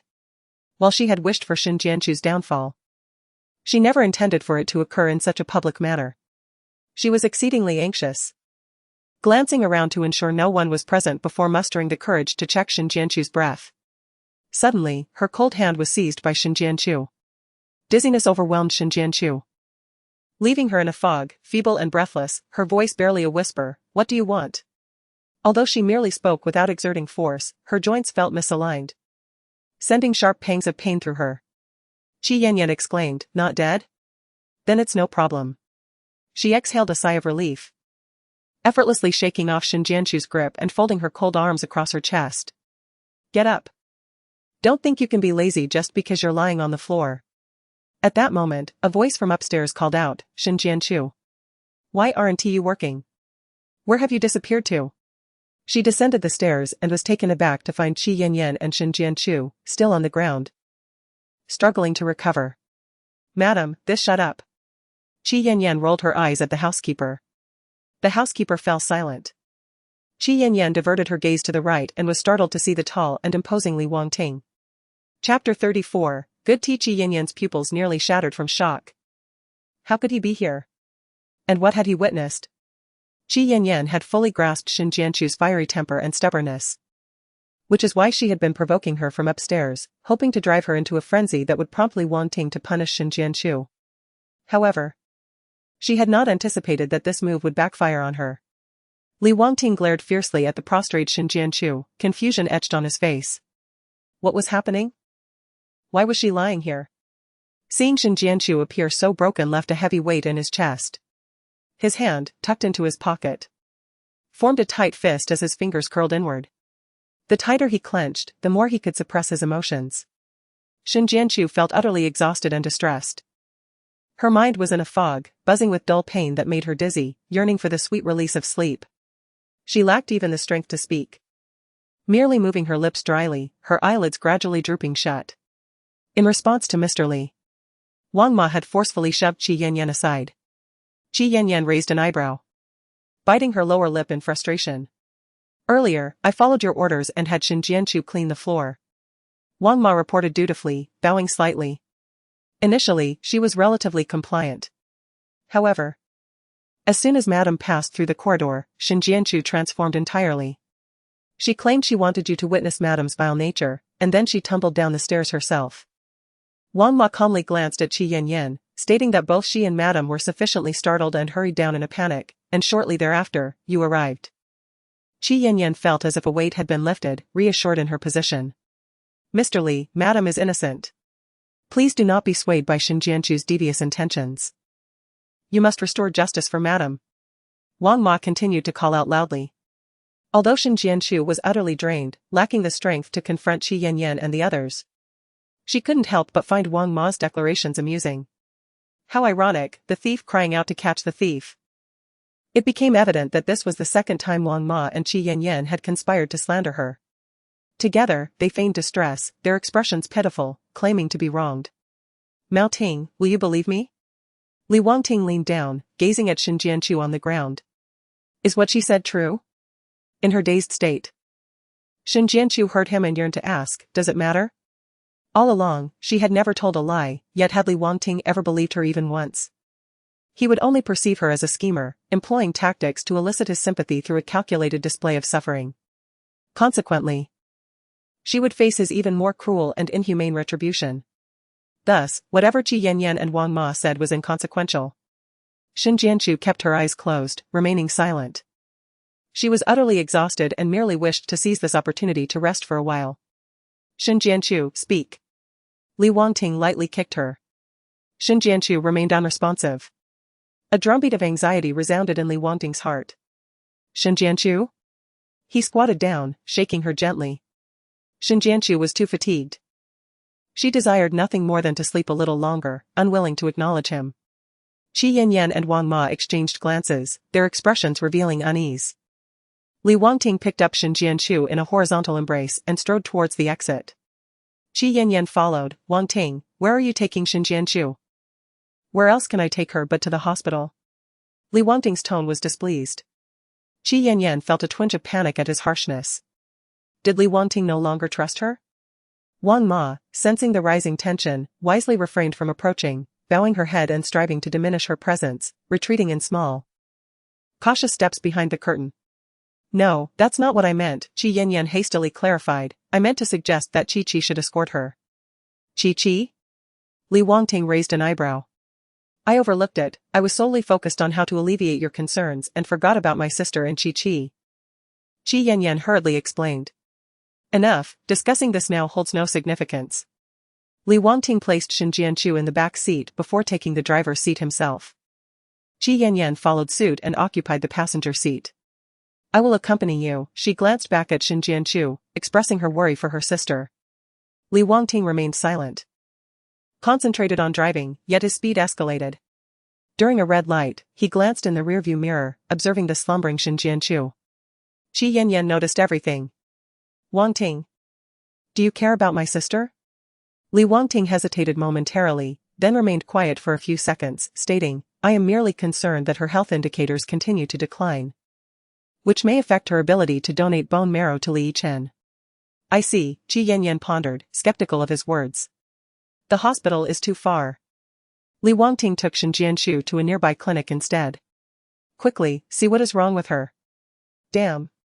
Upon examining Xin Jianchu's pallid complexion, Zhang Nanwang muttered under his breath, pressing her wrist to check her pulse. It's alarmingly weak. Zhang Nanwang felt speechless. Didn't I tell you to ensure she recuperates properly? Why is it getting worse? Li Wangting. Qi Yanyan. Then administer her a nutritional injection, and make her wake up immediately, Li Wangting commanded assertively. Thank you for your high regard of me, Zhang Nanwang replied. Although he harbored no fondness for Xin Jianchu, he treated all patients with impartiality. She was overwhelmed by fatigue, ravaged by hunger, and compounded by a cold and fever. Zhang Nanwang was perplexed. How could Xin Jianchu, residing in the luxurious abode of Li Wangting, have come to such a state? Regardless of the injections and medication, she needed to rest adequately. Zhang Nanwang lifted Xin Jianchu's hand to examine her arm, noting the multitude of injuries on her body. In just a few days, the wounds on Xin Jianchu had multiplied since the last time he saw her. She fell down the stairs, Qi Yanyan interjected hastily. Fell by herself? Zhang Nanwang scoffed. Are you truly that harsh on yourself? To inflict such harm? No ordinary person could possibly do this. Qi Yanyan was rendered speechless by his retort, biting her lower lip as tears welled in her eyes. Zhang Nanwang muttered in frustration. Astonished by her sensitivity, a mere comment from him could nearly bring her to tears. Thankfully, Li Wangting was present, or one might misconstrue the situation regarding Qi Yanyan. Li Wangting pressed his lips into a thin line, his focus entirely on Xin Jianchu, oblivious to the subtle tension between Zhang Nanwang and Qi Yanyan. We must treat her immediately, he urged. Indeed, Zhang Nanwang replied, shaking off the distractions as he prepared the medicine. After administering an injection to Xin Jianchu, he proceeded with the intravenous drip. During this time, Xin Jianchu stirred briefly, still overwhelmingly fatigued, yearning to drift back into slumber. She merely squinted, casting a furtive glance at Li Wangting and Qi Yanyan before closing her eyes again, feigning unconsciousness. Chapter 35, an exception. Once all the medicinal fluids had coursed through Xin Jianchu's body, Li Wangting cradled her and began their journey homeward. Just now, Li Wangting noticed that Xin Jianchu was considerably lighter than most, which explained her malnutrition. However, when he first saw her after her release from prison, her complexion seemed slightly better than it was now. Qi Yanyan was driven mad with jealousy. Had Li Wangting ever held her in his embrace? She would never have doubted his orientation. Curse it. What on earth was so special about Xin Jianchu? Regardless of the past or present. Why did Li Wangting always make exceptions for her? Upon returning to the estate, there were pressing matters awaiting Li Wangting's attention.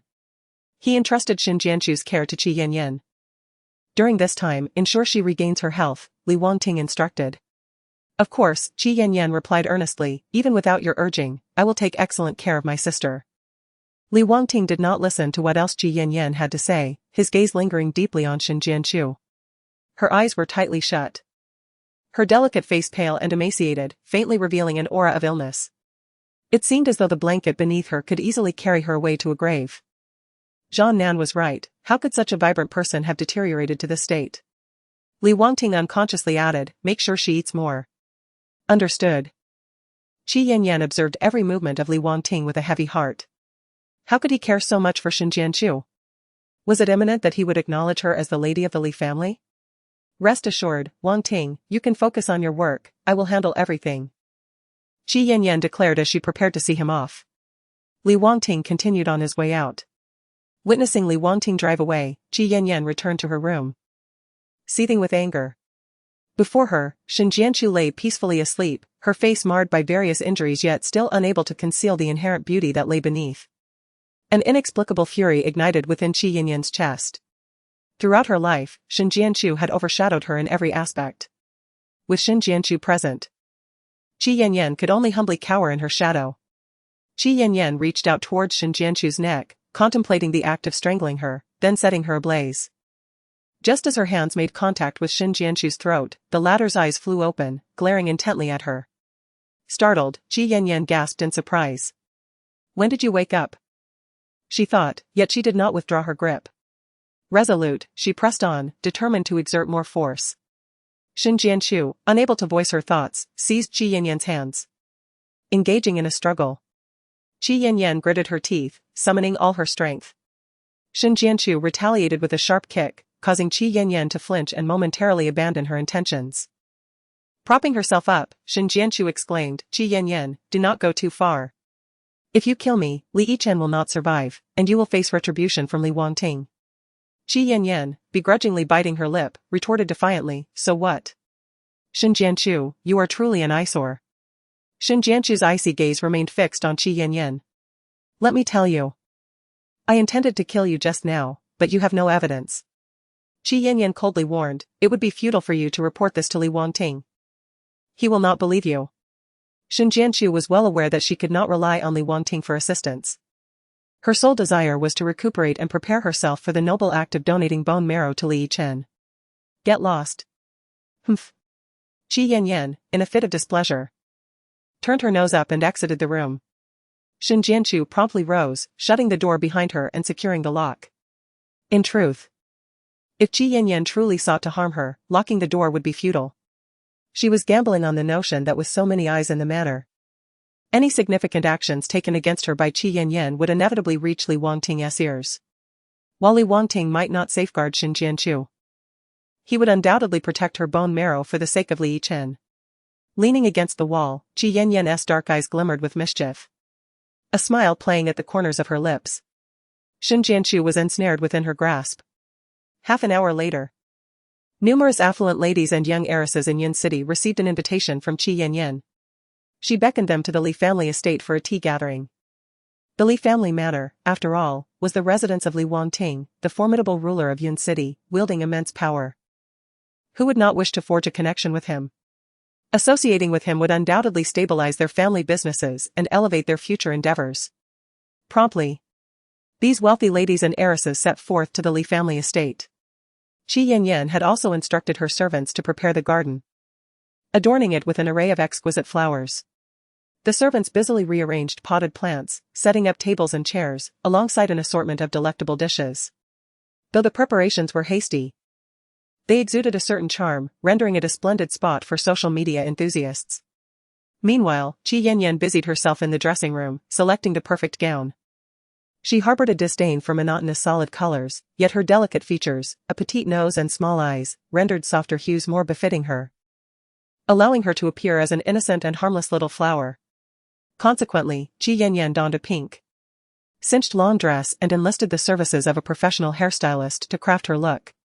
With everything in place, an array of luxurious vehicles from various brands arrived at the imposing estate. Qi Yanyan greeted her guests with a radiant smile. Meanwhile, Shen Jianchu was still heavily fatigued, propping herself against the door with the furniture, succumbing to slumber. Unbeknownst to her, the afternoon hours slipped away, and as the temperature dipped, the sun's intensity waned, alleviating the room's stifling heat. A gentle knock resonated at the door. Shen Jianchu rubbed her sleepy eyes, rousing from her nap. "Auntie?" came the bright voice of Li Yichen from outside. Instantly, Shen Jianchu perked up. "Is that you, Li Yichen?" "Auntie, are you there?" Li Yichen scratched his head, puzzled. "But Wang Ma clearly told me that Auntie was inside." "I'm here," Shen Jianchu replied without the slightest hesitation, swiftly moving the furniture aside. "Just a moment." Before long, she opened the door. Li Yichen looked up at her, grinning widely. "Auntie, come with me." With his small hand grasping hers, Shen Jianchu followed him without a second thought. He led her into the living room, twisting his little head as if searching for something. Wang Ma approached, arms crossed. Indeed, the madam is astute. Sending the young master to summon Shen Jianchu was a wise move, she would certainly appear. Shen Jianchu's heart skipped a beat. "Young master, since she is already here, may I kindly ask you to return to your room for now?" Wang Ma suggested. "I don't want to." Li Yichen pouted discontentedly, feeling that things were not as promised. Aunt Wang had clearly stated that if he brought Shen Jianchu here, they could go out and play together. Aunt Wang glanced at Shen Jianchu, her eyes conveying a warning, and turned to Li Yichen, saying, "I haven't deceived you. However, I still have some tasks for her to complete first. Once she finishes, she will come to find you." With that, Aunt Wang signaled subtly to Shen Jianchu. Chapter 36 Enemies. Qi Yanyan had previously informed Aunt Wang that Shen Jianchu dared not act inappropriately before Li Yichen. She was deeply afraid of being humiliated in his presence. Shen Jianchu was not oblivious to their intentions. Meanwhile, she noticed the approach of 4 security guards and 2 servants. All 6 of them were fixated on her, poised to take her down. She was no match for them. Li Yichen, with a pitiful expression, tugged at Shen Jianchu's garment. "Auntie, are you really very busy?" "Yes," Shen Jianchu replied, gently stroking the back of Li Yichen's head. "I'm sorry, little Chen, but I cannot accompany you at the moment. As soon as I finish my tasks, I will come to find you. Is that all right?" she asked softly. "Then let us make a pinky promise." Li Yichen extended his little finger. Shen Jianchu hesitated, her expression faltering as she did not intertwine her finger with his, managing only an awkward smile. Disappointment washed over Li Yichen as he withdrew his hand. "Auntie, I will wait for you. I will wait forever," he declared. "All right." Shen Jianchu nodded. "Young master, you should go now," Aunt Wang urged. Li Yichen drooped his little head, glancing back 3 times as he made his way. A mere few meters felt like an eternity to him. When Shen Jianchu could no longer see Li Yichen, she faced Wang Ma with a cold expression. "What do you want?" "We would not dare to do anything to you," Wang Ma shrugged, feigning innocence. "It's just that madam has instructed us not to let you become too idle, lest you fall ill from boredom. You must work."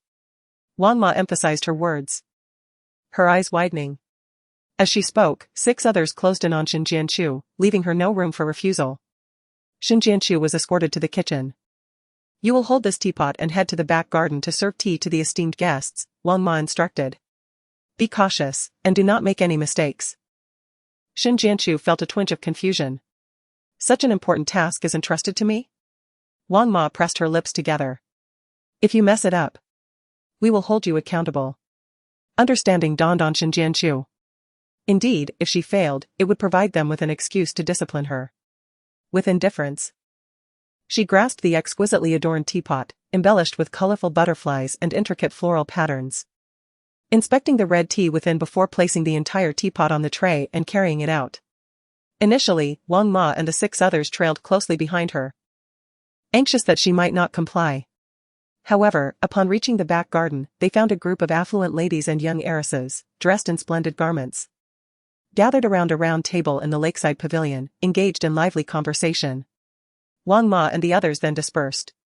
Shin Jianchu observed them attentively, hesitating to set down the teapot, intending to follow suit and leave. Stop. Qi Yanyan, seated in an ornate chair and fanning herself with a lace fan, called out to her. Pour us some tea. With a smile that was more teasing than sincere, Qi Yanyan added, everyone is waiting. Shin Jianchu bit her lip, remaining motionless in her place. The water I used for brewing tea was unsatisfactory, allow me to replace it, Shin Jianchu offered as an excuse. Qi Yanyan discreetly nudged the young girl beside her with her elbow. This girl, named Su Wanrua, was Shin Jianchu's cousin. She sprang to her feet, exclaiming, let me see. What is wrong with the tea in your hand? Startled, she feigned surprise before even reaching Shin Jianchu's front. Miss Su, what has caused such a commotion? Inquired Mrs. Huang, filled with curiosity. I cannot say, but you all must come and take a look, Su Wanrua said, her smile growing ever more pronounced. Shin Jianchu momentarily lost her focus before quickly regaining her composure. However, she found herself encircled by those affluent ladies and wealthy young women. She attempted to shield her face with her hands, but it was already too late. What is the matter with this servant? In Yin City, individuals of a certain stature often engage in philanthropy to cultivate a public persona. Thus, every notable family in Yin City has joined the local charity organization, the Angel Foundation. The speaker was none other than Chen Xiaoyan, the newly appointed head of the Angel Foundation. Director Chen, do you not recognize her? Su Wanrua hesitated before adding. She is Shin Jianchu of the Shin family. Fearing that Chen Xiaoyan might not recall, Su Wanrua quietly added, if my memory serves me right. You once invested 10 million in the Shin family. The result was the collapse of the Shin family, rendering your 10 million completely lost. She belongs to the Shin family. Chen Xiaoyan exclaimed, forcibly parting Shin Jianchu's hands to scrutinize her face. Despite Shin Jianchu's desperate attempts to evade her gaze, Chen Xiaoyan confirmed her identity. It is precisely due to the squandered investment of 10 million in the Shin family that Chen Xiaoyan, who has been childless for many years, reluctantly acquiesced to her husband's decision to bring his external mistress and illegitimate child into their home, in a bid to quell familial discord. How truly vexing. Chen Xiaoyan's eyes glinted with resentment. These ladies, refined and selected by Qi Yanyan, once had dealings with the Shin family, either personally or through their relatives. However, the sudden downfall of the Shin family left them nursing significant financial losses. Although the Shin family had allied with the Li family through marriage, Li Wangting had never publicly acknowledged Shin Jianchu as Mrs. Li, hence no one dared to direct their animosity towards him. Well then, that little wretch has finally fallen into my grasp.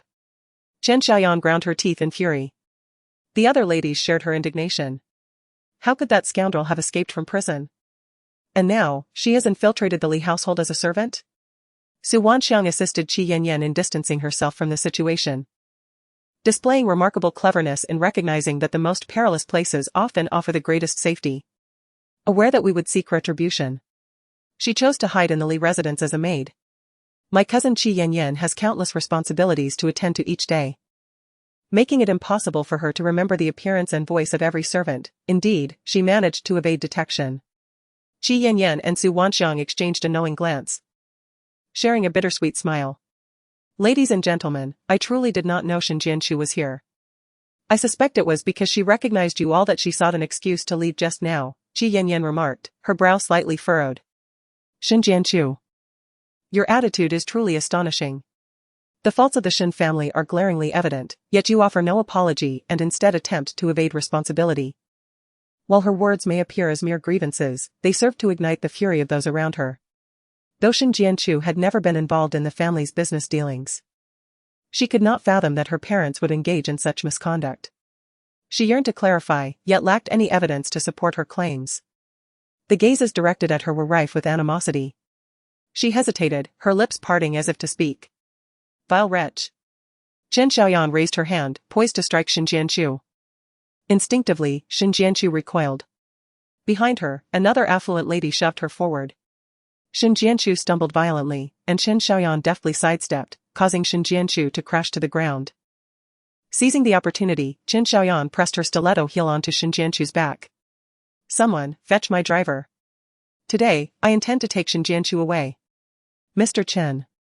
The enmity of the Shin family is not yours alone, it is a shared animosity among us all. Someone interjected. you cannot simply seek vengeance without considering the rest of us. Indeed. We are all seething with anger. Mr. Chen, you must ensure that Shin Jianchu is apportioned among us. Precisely, Shin Jianchu owes us, and she must repay her debts. A throng of individuals, their tempers flaring, seemed poised to dismember Shin Jianchu right then and there. Trapped beneath Chen Xiaoyan's heel, Shin Jianchu realized the inevitability of her fate, her heart tightening with dread. As Su Wanchuang perceived the atmosphere reaching a climax, she feigned reluctance. Ladies and gentlemen, how can we forget that Shin Jianchu is currently a servant of the Li family? By putting her in an embarrassing position, are we not slapping Mr. Li's face? Qi Yanyan and Su Wanchuang exchanged barbs. Sister, your words imply that my relationship with Wang Ting might suggest favoritism towards Shin Jianchu. However, I assure everyone present. We were entirely unaware of Shin Jianchu's presence within the Li household. Does that mean we can dispose of Shin Jianchu at our whim?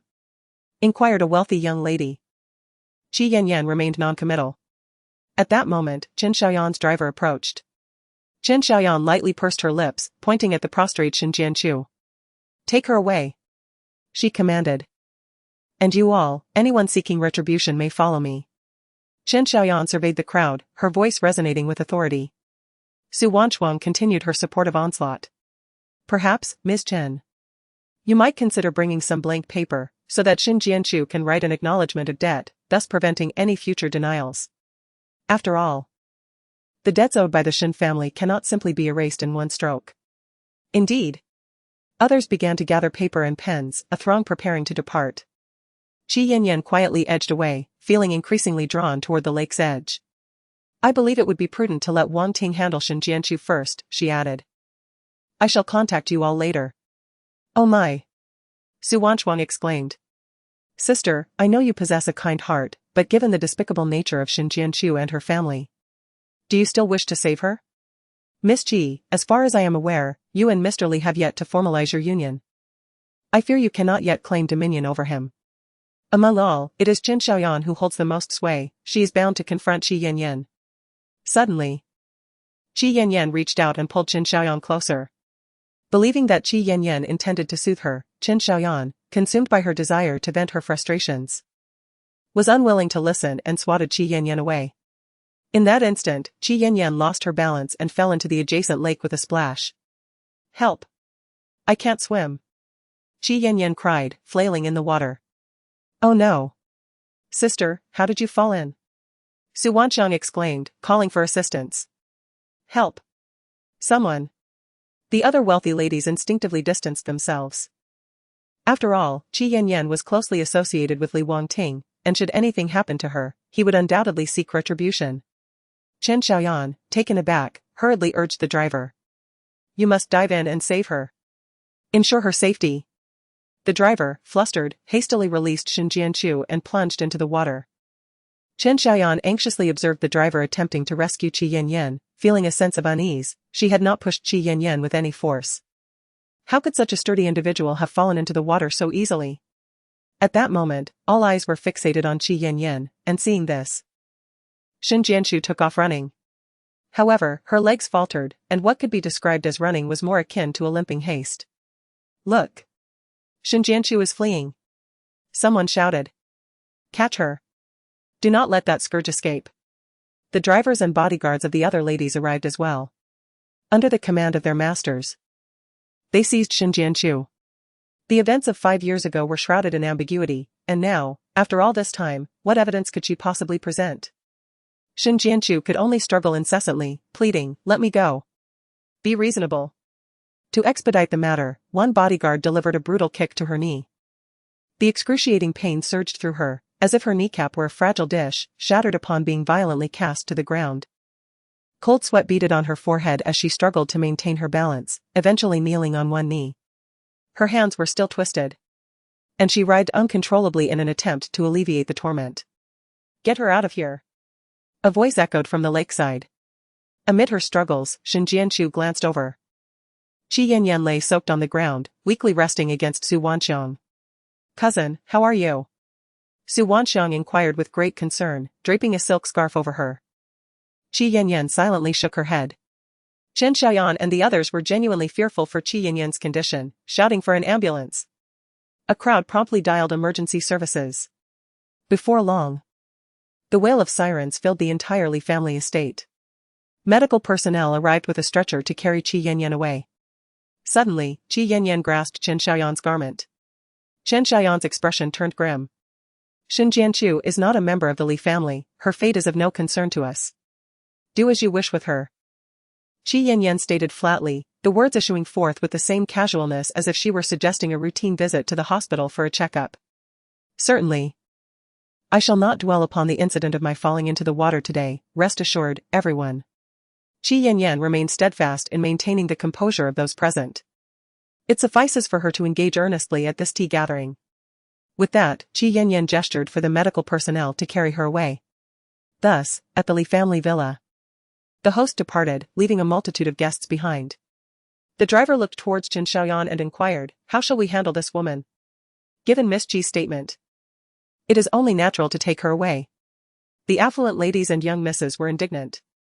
As long as we do not tarnish the Li family's grounds, Xin Jianchu, we shall deal with you as we please. Xin Jianchu, feeling increasingly powerless, gradually regained some strength, her thoughts becoming clearer in a short span of time. You have all been deceived by Qi Yanyan. She bellowed, she has merely used you as pawns. Chen Xiaoyan narrowed her eyes, beginning to grasp the implication. What do you mean? Xin Jianchu, hoarse and desperate, continued, how could Qi Yanyan and Li Wangting possibly be unaware of my existence? You must understand the stringent employment policies of the Li family, only the most qualified individuals are permitted to work here. I still hold value for Li Wangting. My marrow is a match for the young master Li Yichen, who suffers from leukemia, he requires my donation. With a resolute tone and profound gaze, Xin Jianchu made her case compelling. If you choose to act out of spite and delay the treatment for the young master of the Li family, can you bear the consequences? Chen Xiaoyan and the others appeared contemplative. In an instant, the atmosphere fell into a hushed silence. Seeing this, Su Wanchuang's heart began to race with calculations. Her eyes darted about, urging everyone not to be easily swayed by Xin Jianchu's charm. Chapter 38, Silent Xin Jianchu bit back at Su Wanchuang. You, Su Wanchuang, refrain from speaking. You incessantly refer to Qi Yanyan as your cousin. Yet who is unaware that you and I are the true relatives? You are my cousin. Bah. Su Wanchuang turned her back on her, exclaiming, silence. Once, the Xin family had indeed extended a helping hand to the Su family, but now, in her time of misfortune, burdened by a significant debt, she pleaded, assist me. At least lend me some funds, and I shall repay you in due course. Xin Jianchu scoffed at the suggestion, yet deliberately poured further fuel onto the fire directed at Su Wanchuang. Under the influence of Xin Jianchu's words, Chen Xiaoyan and the others began to waver, harboring varying degrees of doubt in their hearts. Faced with their scrutinizing gazes, Su Wanchuang grew anxious. Xin Jianchu, do not falsely accuse us. Our families have not been in contact for centuries. Indeed, we even bear a grudge. At that time, the Su family never invested a penny in the Xin family. You disregarded our kinship and caused our family grave losses, amounting to millions. I have yet to settle that debt with you. As Xin Jianchu attempted to retort, Su Wanchuang swiftly covered her mouth, silencing her physically. Everyone. Surely you would not place your trust in the future matriarch of the Li family over someone who was imprisoned by Mr. Li. Muffled protests escaped Xin Jianchu's lips. Yet no words could emerge. Su Wanchuang fiercely seized Xin Jianchu's chin, firmly pressing her lower face to silence her. If any of you harbor doubts, perhaps it would be prudent to summon the servants from the Li family estate for verification. It is far better than allowing a criminal like me and Xin Jianchu to argue. Su Wanchuang's gaze was dark, filled with disdain. I too would find such matters distasteful. Her nails dug into Xin Jianchu's cheek, leaving marks on her skin. Xin Jianchu, filled with resentment, glared at Su Wanchuang. Chen Xiaoyan concurred with Su Wanchuang's assertion and promptly instructed a chauffeur from a wealthy family to fetch a servant from the Li household. Yes. Even if the driver was not from Chen Xiaoyan's family, he dared not disobey her. He bowed slightly and sent someone to do her bidding. After a short while, Wang Ma was brought in. She appeared to have been diligently engaged in her work but was caught off guard by the sudden summons. Her hands awkwardly wiping on her apron. Are you a member of the Li family? Chen Xiaoyan inquired, raising an eyebrow and holding her head high with an air of superiority. Indeed, Wang Ma quickly nodded. Is there something the mistress requires? Su Wanchuang, with her other hand, tugged at Xin Jianchu's hair, compelling her to look up. Take a good look, is she not a servant of the Li household? Does she not have connections with Miss Ji and Mr. Li? Furthermore, does the young Master Li not require her bone marrow? Xin Jianchu's eyes brimmed with hatred, wishing to break free from her restraints and fight back against Su Wanchuang. She is merely Xiao Li, the cleaner from the estate, responsible for the toilets. How could she possibly have the fortune to meet Miss Ji and Mr. Li? Wang Ma, with an air of subservience, claimed that the notion of young Master Li requiring her bone marrow was utterly ludicrous. Did everyone hear that clearly? Su Wanchuang called out. In that moment, Xin Jianchu felt as if she were ensnared in a quagmire, her legs ensnared by thorns, sinking deeper by the second. Su Wanchuang forcefully removed the hand that obstructed Xin Jianchu's mouth. Wang Ma is lying, Xin Jianchu seized the opportunity and shouted urgently. It's maddening. Tell her to be quiet. Chen Xiaoyan interjected. Once again, Xin Jianchu's mouth was silenced by the driver. As Chen Xiaoyan waved her hand, the driver began to drag Xin Jianchu away, her injured foot trailing helplessly on the ground.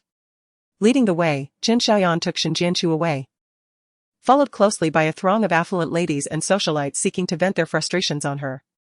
Meanwhile, a woman clad in a modest qipao, elegantly attired, moved in the opposite direction of the crowd and discreetly concealed herself among the flowers to make a phone call. Son. I attended a tea gathering at the Li residence today, and there has been a bit of a situation. The woman relayed everything to the person on the other end of the line. Mom, where are they taking Xin Jianchu? I am uncertain, the woman furrowed her brow, pondering. I will instruct the driver to follow them discreetly. All right. The vehicle departed from the Li estate and arrived at an open area. Through the car window, Chen Xiaoyan suddenly exclaimed, Stop.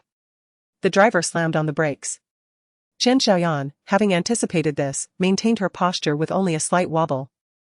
Yet the trunk emitted a dull thud. Xin Jianchu was confined within. In a confined space shrouded in darkness, with her limbs restricted. Her struggles to knock on the trunk proved futile. As the vehicle swayed, Xin Jianchu's head struck heavily, resulting in a painful bump. Overwhelmed by her plight, she opened her mouth in a desperate plea for help. Suddenly, the trunk burst open, a blinding light piercing through. Xin Jianchu squinted, unaccustomed to the brightness. The driver stood outside, barking orders for her to exit the vehicle. He seized her collar and yanked her out like refuse. She stumbled, dragged into an open area. Surveying her surroundings, she noted a dozen luxury cars encircling her, arranged in a dandelion-like formation.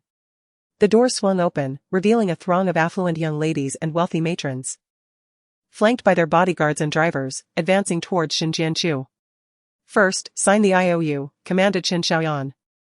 The driver distributed blank sheets of paper, instructing the ladies to fill in the amounts owed before presenting them to Xin Jianchu for her signature.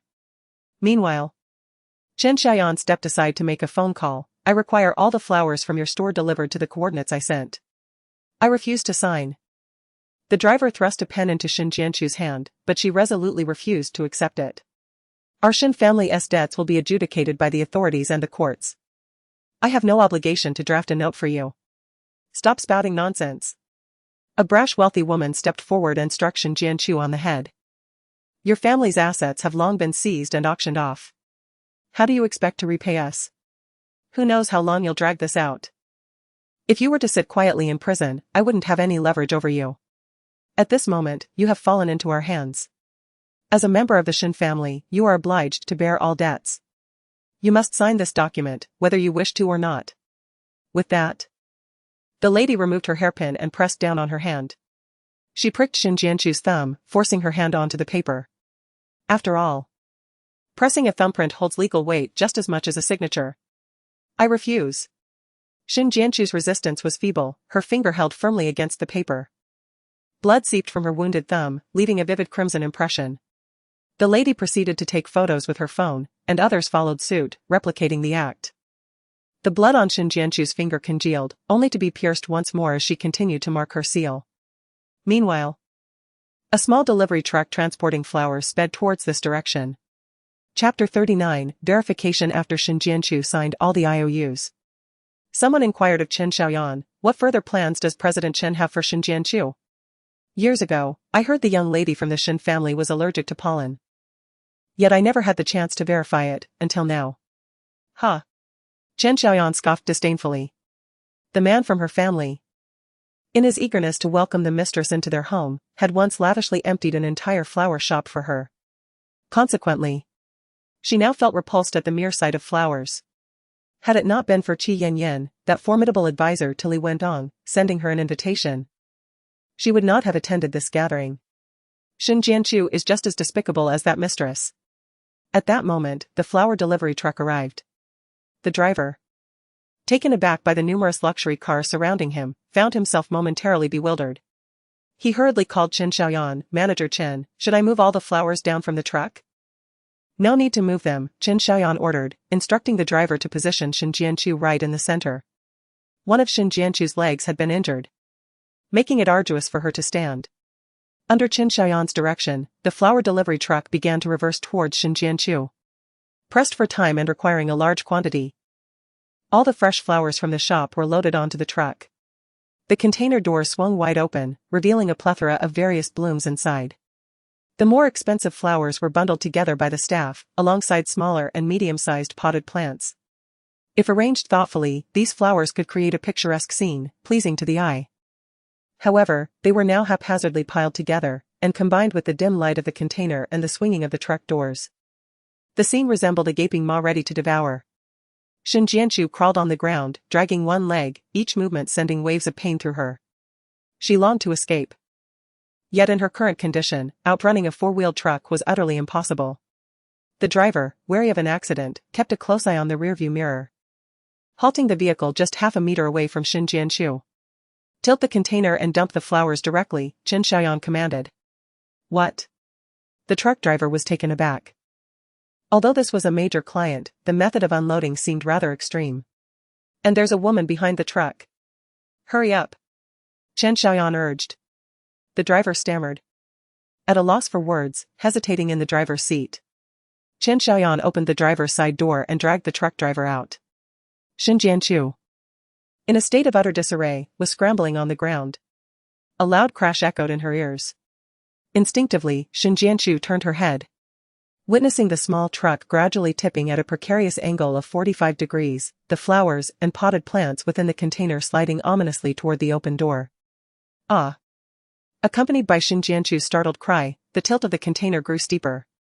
She was struck by the cascade of flowers and pots. The pain was excruciating, and she desperately attempted to crawl away faster. However, the bodyguards of the wealthy ladies seized her and pulled her back. With no escape in sight, Shin Jianchu could only curl up in a humble embrace, trying to minimize the impending harm. Yet, discomfort soon invaded her nose. "Achoo! Achoo!" She hunched over, sneezing uncontrollably. Mucus flowed freely, and she found herself without a tissue, her humiliation laid bare. "How filthy!" The sharp, caustic remark seeped into her ears, condemning her for her lack of hygiene. Shin Jianchu felt a profound sense of shame. Once, she was a girl who cherished her beauty and cared for her appearance. But after 5 years of imprisonment, she had lost the right to such concerns. In the winter, those criminals would strip her of her clothing.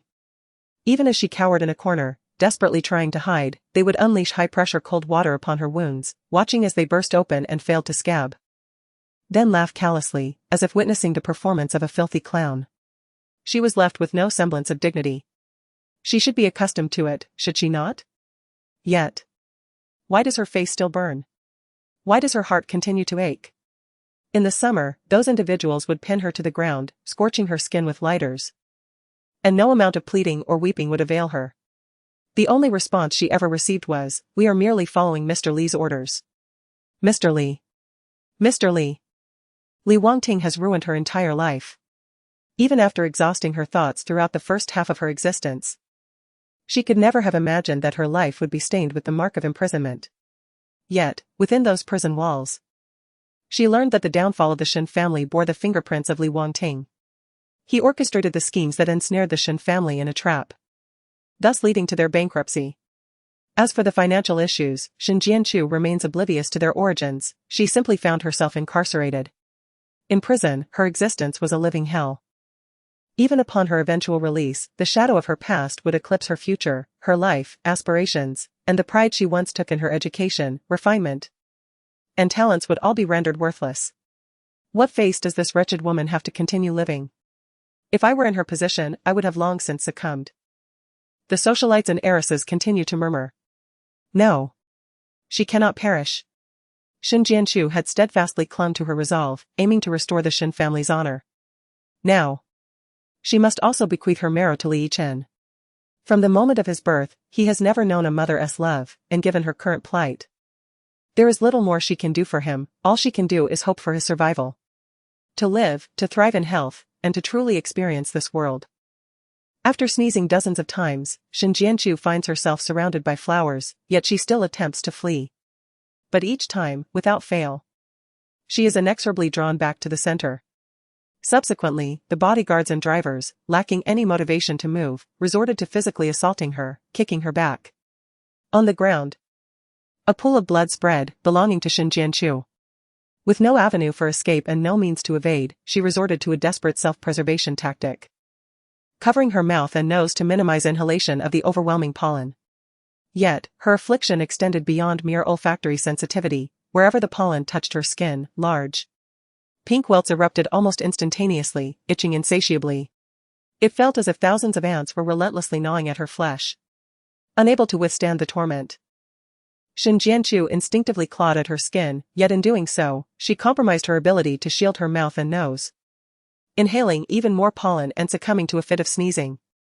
Each sneeze brought forth tears from her defiant eyes, while the crimson marks on her body morphed into a myriad of scratches, yet the sensation of pain had faded, leaving only an overwhelming itch. Even as her skin was torn and flesh mangled, blood oozing profusely, the only sensation that persisted was that of itchiness.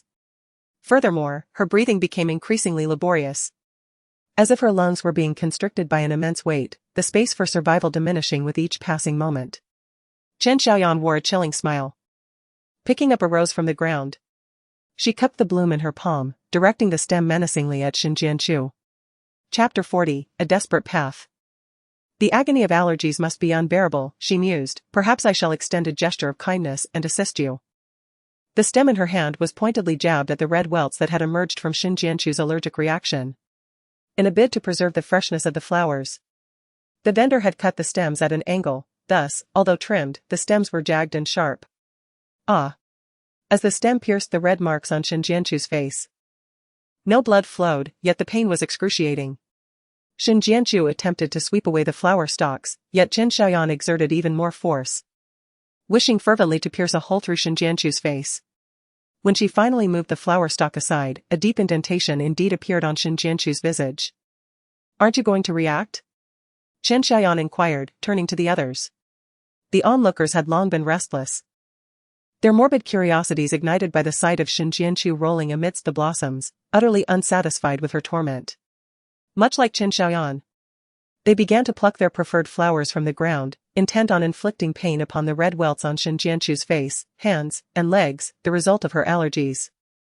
The expansive space echoed with Shin Jianchu's anguished cries, lingering in the air.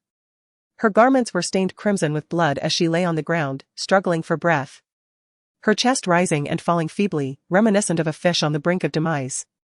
Wait. Don't kill her. A wealthy matron retrieved a row of chlorpheniramine capsules from her handbag and handed them to her bodyguard. Feed her this. Mrs. Liu. I had no idea you possessed such kindness, Mrs. Huang scoffed. What do you mean? Do you not wish for her to repay our losses? Mrs. Liu replied coldly. Letting her die would be far too lenient. In the midst of their conversation, the bodyguard had already forced the medication into Shin Jianchu's mouth. Unable to swallow, she was subjected to the bodyguard's grip on her jaw as he poured water down her throat. The capsule lodged stubbornly in her esophagus. The water trickling down her chin mingled with the blood on the ground, spreading out like a cluster of deadly spider lilies. Mrs. Liu remarked, given Shin Jianchu's current state, she certainly will not survive here, demanding repayment from her may take an eternity. Madam Liu, I have acquaintances in Southeast Asia who can assist us. We could initially receive 1 million, and subsequently, let her work to earn more, distributing profits to us monthly in proportion.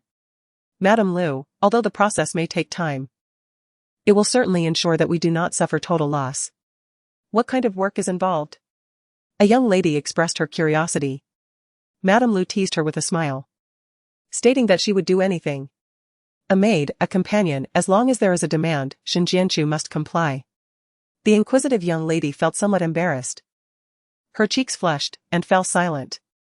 Others gradually chimed in, expressing their agreement. We cannot allow ourselves, the victims, to simmer in anger while the perpetrators roam free. Yes. I support sending Shen Jianchu away. Indeed. Once she is dispatched, we can always bring her back, provided we maintain firm control over her. She owes us and will ultimately repay. A group united in their decision to send Shen Jianchu down a perilous path. Meanwhile, in the towering Li Corporation building. At the top floor meeting room, a senior executive was presenting a work report while holding a remote control. The projector cast a kaleidoscope of colors onto the whiteboard, creating alternating patterns of light and shadow on his face. Knock, knock. After a series of urgent knocks, before anyone in the meeting room could respond, the solid wooden door swung open. A well-dressed female secretary, her face etched with panic, exclaimed, "Mr. Li, something is amiss." All the senior executives turned their gazes toward her, with Li Wangting's deep-set eyes appearing particularly frigid, akin to a sword recently drawn from its sheath. He never permits anyone to disturb his work. However, in the past, Shen Jianchu, with her incessant meddling, became the exception. If you have something to convey, it better be of utmost significance to warrant such an abrupt intrusion. The secretary, under immense pressure, hurried to Li Wangting's side. Leaning closer, she lowered her voice to a whisper only they could discern. "Mr. Li, the housekeeper from your estate just called. Miss Ji has been pushed into the lake and is currently being rushed to the hospital for emergency treatment." Bang! Li Wangting slammed his hand on the table, instantly enveloping the conference room in an atmosphere of palpable intimidation. Every individual present felt a wave of trepidation. His expression darkened, a chilling fury emanating from him. The incident involving Qi Yanyan must surely be the doing of Shen Jianchu. The others in the estate had always held Qi Yanyan in high regard, while only that troublesome Shen Jianchu. A day without causing trouble, and she becomes restless. Even in her frail state, she persists. Dismissed. Li Wangting rolled up his sleeves and strode out, his gaze heavy with foreboding. He made his way to the hospital, arriving at the VIP ward. Qi Yanyan lay pale and exhausted upon the bed. Su Wanchuang, discreet and considerate, chose not to mingle with the group of affluent ladies, opting instead to keep Qi Yanyan company. At this moment, she held a paring knife, peeling an apple. Upon spotting Li Wangting, Su Wanchuang immediately set the apple down, her posture stiffening as if a student caught daydreaming by a teacher. Her legs came together, shoulders raised, and in her wide eyes gleamed a mixture of anxiety and admiration directed at Li Wangting. Brother-in-law. Li Wangting disregarded Su Wanchuang and swiftly approached Qi Yanyan's side. How could this have come to pass? Where is Shen Jianchu? Qi Yanyan, with a pitiful demeanor, clutched Li Wangting's arm, urging, "Wangting, hurry and save my sister." As she spoke, tears as large as beans rolled down her cheeks. What has happened to Shen Jianchu? Li Wangting grasped Qi Yanyan's shoulders tightly, his deep-set eyes filled with urgency. I hosted a tea party at the estate, everything was proceeding smoothly, but suddenly, my sister dashed out of the room for some unknown reason. Qi Yanyan was taken aback by Li Wangting's reaction, her voice quivering with genuine fear rather than pretense. And then? Li Wangting pressed, "Continue." Qi Yanyan elaborated, "The guests recognized my sister as a member of the Shen family who had wronged them in the past, and they seized her." Su Wanchuang interjected hastily, "Brother-in-law, please don't blame Yanyan, she intended to protect Shen Jianchu. It was Shen Jianchu who repeatedly provoked those individuals, seemingly desiring to be taken away by them. If you don't believe me, look at this." Su Wanchuang retrieved surveillance footage from her phone. The video had no sound, but it depicted Qi Yanyan attempting to defend Shen Jianchu, only to be shoved away by Qin Xiaoyan, subsequently falling into the lake. Li Wangting's brow furrowed. He instinctively inquired about what mattered most to him. So, Shen Jianchu is now in their custody? Taken aback by Li Wangting's unexpected reaction, Su Wanchuang momentarily froze, and then, unable to restrain herself, added, "In her effort to protect Shen Jianchu, my sister fell into the water and struck the rockery, rendering her legs unable to walk." Huai New York and nodded helplessly in agreement with S.W. Nshuang's words. Chapter 41, The Chen Family. Please provide me with the list of attendees for the tea party. LWNGT Ang's gaze was cold and menacing. His expression reminiscent of the turbulent sea before a storm, concealing a latent danger. Understood. QI New York N cooperatively retrieved the list on her phone and sent it to LWNGT Ing via WeChat. LWNGT Ing opened the list, quickly scanned it, and forwarded it, instructing his team to initiate a search immediately. Rather than waiting idly at the hospital, LWNGT Ing took it upon himself to find the individuals. Half an hour later, 8 black vehicles came to a halt before the gate of the Chin family's old residence. The leading Rolls-Royce opened its door first, revealing LWNGT Ing, whose long and elegant legs, clad in black trousers, touched the ground. Amidst the gentle drizzle, he emanated a chilling aura, as if he had returned from the depths of hell. Bodyguards promptly unfurled an umbrella, shielding him from the rain. As LWNGT Ing advanced, the other black-clad bodyguards formed 2 lines and surged into the Chen residence. Who are you? Who allowed you to enter? Get out immediately. The security of the Chen family was utterly inadequate. Elder Chen had been restless all day and was currently in the living room, pressing his brow to ease his troubled thoughts. Suddenly, a loud crash resounded. The wooden door collapsed with a thunderous noise, startling Elder Chen, who clutched his chest and sprang from the wooden sofa. Fierce-looking bodyguards filled the entire living room. Who are you? How dare you invade my family's home? The abrupt silence intensified the faint sound of rain outside, evoking an inexplicable sense of unease. Where is Xin Jianqiu? Li Wangting's deep voice fell as his long legs stepped into the room. The delicate raindrops fell upon his shoulders, intensifying the chill that enveloped him. He slightly raised his gaze, his piercing cold eyes sweeping through the Chen residence with an air of dominance that seemed capable of shattering everything in their path. Old Master Chen, a veteran of the business world, could not help but feel a tremor of apprehension. The fury that once surged within him dissipated, and he found himself instinctively bending his back, desperately suppressing the rising tide of fear within. Mr. Li, I truly do not know who Xin Jianqiu is, he stammered. I haven't even stepped outside the door today, let alone know her whereabouts. A cold smile curled upon Li Wangting's lips, causing Old Master Chen's heart to skip a beat. Could it be Xiao Yan? What has his most cherished granddaughter done outside? Mr. Li, please wait. Old Master Chen quickly pulled out his phone and dialed a number. Is Xin Jianqiu in your possession? He queried as soon as the call connected. No. Chen Xiaoyan replied candidly. Old Master Chen pressed further, then where is she? Doubt crept into Chen Xiaoyan's mind, and she began to drum her fingers anxiously. Grandpa. Why are you asking this? Please tell me. Old Master Chen, in a state of urgency, implored her, for Mr. Li had come to their doorstep. Li Wangting? Chen Xiaoyan dismissed the thought. When had he and Xin Jianqiu grown so close? Old Master Chen interjected, you child, first. Grandpa. You need not concern yourself with this. Chen Xiaoyan paid no heed to the matter, believing that if Li Wangting truly cared for Xin Jianqiu, he would seek her out directly. Before she could finish her thought, a thunderous noise erupted from the phone. Who allowed you to enter? Get out. A resounding beep interrupted the conversation. Xiaoyan? Xiaoyan? The old mansion anxiously called into the phone, sensing a chilling atmosphere. Mr. Li, it appears my people have arrived. Li Wangting raised an eyebrow, seemingly indifferent. You shall accompany me and wait. Old Man Chen's legs weakened, and he collapsed to the ground, disregarding his composure. Crawling on the floor, he pleaded, Mr. Li, there must be a misunderstanding. Once that child Xiaoyan arrives, I will certainly have a word with her. How tiresome. Li Wangting uttered nonchalantly, lifting his foot to crush the old man's fingers. Chen's expression contorted in agony, biting down hard to stifle his cries. 20 minutes later, release me. Do you know who I am? I am the eldest daughter of the Chen family, the esteemed matriarch of the Cin family. If you dare lay a finger on me, the Chen and Cin families will ensure you face dire consequences. Chen Xiaoyan shouted, her voice nearly hoarse from the exertion. She was thrust into the Chen family's living room, collapsing onto the floor. Where is Xin Jianqiu? Old Man Chen scrambled to her side, panic written all over his face. Chen Xiaoyan paused for a moment, swiftly gathering her thoughts. Was Li Wangting truly here for Xin Jianqiu?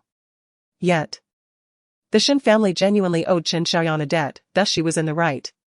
Qin Xiaoyan, known for her lofty aspirations, was acutely aware of the precarious situation she found herself in. Her pride clashed with her fear in a relentless struggle within her heart. After a moment of hesitation, she could only muster a single response, "I don't know." To admit it would surely provoke Li Wangting's wrath. With so many individuals entangled in this affair, must she be subjected to Li Wangting's vengeance merely because she held the most weight among them? Qin Xiaoyan cast her eyes downward. She must sever the ties. To deny it vehemently. It seemed Miss Chen had a penchant for attending funerals. Li Wangting observed Qin Xiaoyan's every move with keen interest. As his words fell, Chen Laozi was abruptly lifted from the ground by Li Wangting's subordinates. "What are you doing?" Chen Laozi shouted in alarm. "Mr. Li. Mr. Li. Xiaoyan. Save me. What do you intend to do with my grandfather?" Qin Xiaoyan's panic escalated as her grandfather was dragged to the backyard of the Chen residence. A mere glass wall separated the living room, allowing a clear view of the unfolding events. The rain fell increasingly fierce, splattering into the pool and muddling its waters. A flash of lightning illuminated the darkened sky momentarily. With a splash, Chen Laozi was thrust into the pool. "Help! I can't swim!" he cried, struggling in the water. Li Wangting's bodyguards stood like ominous sentinels, utterly motionless. "Grandfather!" Qin Xiaoyan yearned to rush out but was pinned to the ground, helplessly wailing, "Please! Save my grandfather!" Li Wangting remained unyielding. "Li Wangting, I implore you. I shall reveal Shen Jianqu's whereabouts, so please send someone to rescue her," Qin Xiaoyan exclaimed. Li Wangting gazed down at her with a disdainful air, akin to observing an insignificant insect. "Shen Jianqu has been sold to Southeast Asia." It was Mrs. Lu who made the arrangements, Qin Xiaoyan hurriedly added. "They are traversing the secret passage and should still be en route." Li Wangting slightly raised his hand. Qin Xiaoyan sprang up from the ground and dashed outside. Old Master Chen was pulled from the water, lying on the ground and coughing violently. "Grandfather! Grandfather!" Qin Xiaoyan anxiously examined Old Master Chen's condition. Li Wangting coldly exited the Chen family's ancestral home. The rain has ceased, let the Chen family face bankruptcy. Chapter 42, Halt. Shen Jianqu was blindfolded, her mouth gagged, confined in the rear compartment of a van, transported for what felt like an eternity. The passage of time had become an enigma to her, she could no longer distinguish between day and night. Subsequently, she was dragged and transferred several times. Ultimately, Shen Jianqu was cast onto a tricycle. One individual was in charge of driving, while another guarded her from behind. The trio continued their journey. Shen Jianqu leaned against the corner, swaying along the rugged mountain path. Though she could not see, her hearing aid remained precariously perched on her ear. Perhaps due to the lengthy journey and her seemingly compliant demeanor, the person guarding her, feeling somewhat bored, had turned on the speaker to play games. Despite her body still aching, her mind was remarkably clear. She could not allow herself to be sold to that place. Otherwise, what awaited her would be nothing short of hell. The ambitions she harbored would become utterly unattainable. One of her knees, having been kicked, now made walking a strenuous endeavor for her. Running would surely prove impossible. Yet, if she were at the summit, Shen Jianqu silently resolved to take action. She strained her ears and shifted her position. What was he doing? The man engrossed in his game casually clicked his tongue, casting an irritable glance at Shen Jianqu. She recoiled in fear. The man dismissed her with a glance and returned to his game. As the tricycle continued its ascent, Shen Jianqu's body tilted precariously, forming a sharp angle of 45 degrees. She sat at the edge of the tricycle, relinquishing her effort to maintain balance. Her body could no longer sustain itself and toppled out. She fell to the ground with a dull thud, which finally captured the man's attention. "Hey! Lao Zhang!" That woman fell. Shen Jianqu bit down on the cloth in her mouth, curling herself up as she rolled down the slope. "Damn it!" Lao Zhang slammed the handbrake in an attempt to stop, but the wheels continued to slide uncontrollably. "That little Li, all day long just playing games. Go chase after her." Lao Zhao cursed. Only then did Xiao Li leap from the vehicle. "You wretched creature. Don't run." The mountain path was steep, making a swift descent quite challenging. Besides reckless individuals like Shen Jianqu, who treated herself as a mere sandbag, the descent was fraught with peril. As Shen Jianqu tumbled, her wounds reopened. blood oozing forth as if ignited, the pain clinging to her like flames. After rolling in agony for a while, she became lodged. She could not see nor comprehend that her trajectory had veered off the path, finding herself obstructed by a massive boulder. Xin Jianchu was in a state of utter desperation. Her panic intertwining with an overwhelming sense of injustice, her tears soaking the blindfold. Hurry, Xin Jianchu, how can you remain still? Do you not fear the pain? You must escape. How can you stop? Bound and restrained, she exerted all her strength, attempting to smash herself against the rock, striving to carve a new path for her survival. She repeatedly struck her forehead against the stone, until it was bloodied and bruised, yet the mountain remained immovable. Xin Jianchu refused to yield. A person fighting for survival must forge ahead, even when hope seems infinitesimal. Yet, the sound of approaching footsteps grew ever closer. You dead woman. Run. Damn it, if I catch you, I'll make you suffer 1,000 tortures. Shelley cursed as he seized Xin Jianchu by the shoulder. Come with me. Disgusted by the blood splattered across her face, he flung her aside. Xin Jianchu, unwilling to succumb, struggled forward like a fish gasping for breath on the shore. Shelley grasped her injured leg, dragging her back.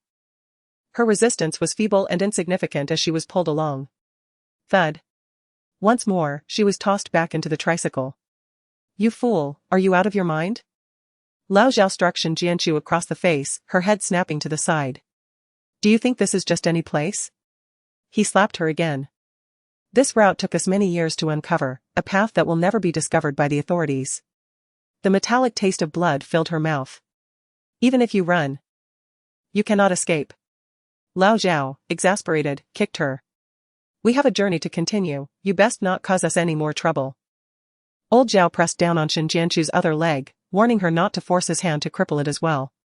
At worst, when they reached their destination, a doctor could tend to her injuries. Xin Jianchu's leg felt as though it might fracture beneath his weight, causing her to arch her body in agony, resembling a shrimp scalded by boiling water. Slowly, old Zhao withdrew his leg, nonchalantly swatting Little Li on the back of the head. If you continue playing those games, you'd better get lost. Little Li cradled his head, refraining from further protest. The tricycle continued to jolt along the mountain path. By nightfall, old Zhao and Little Li took Xin Jianchu to rest in an abandoned cabin nestled in the mountains. By the campfire, old Zhao munched on peanuts while assigning tasks to Little Li. Tomorrow, we'll cover another 10 kilometers, we have to climb the mountain.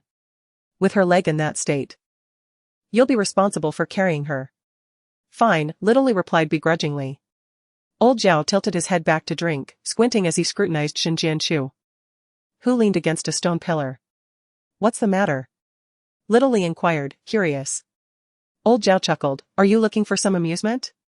Little Li began to assess Xin Jianchu as well. She seemed a bit thin and dirty now, but to be fair, her figure was quite appealing. Certainly worthy of some entertainment. Then let us have some fun. Old Zhao dismissed the notion, after all, no one would know. We'll sell her just the same. Ha ha ha. Little Li erupted in raucous laughter. Xin Jianchu listened to their words, feeling a wave of revulsion that made her hair stand on end. Bound and gagged, she longed to diminish her presence, pretending she hadn't heard a thing, betraying no reaction whatsoever. However, she concealed a small stone in her hand, quietly sharpening the rope. Lao Zhao and Xiaoli had nearly finished their meal when they sensed a subtle commotion outside. They exchanged glances and cautiously stepped out to investigate. The surroundings had taken on an eerie stillness. Xin Jianchu could feel the gentle caress of the wind. She halted her movements, afraid that any sound she made might reveal her presence. After a considerable time, she faintly discerned footsteps approaching from afar. Strangely, the rhythm of those footsteps felt oddly familiar. Using the sound to her advantage, she resumed her task of severing the rope. Gradually, Xin Jianchu sensed someone crouching before her. The masculine aura sent a chill down her spine, tightening her heart. Unexpectedly, she managed to break the rope in her grasp. Her eyes widened in astonishment. Fortunate that her expression was concealed by the blindfold. Yet, the stranger's hand reached for her blindfold. Xin Jianchu's heart raced, and she instinctively tightened her grip on the stone. Ready to strike. Her hand, along with the stone, was seized mid-air.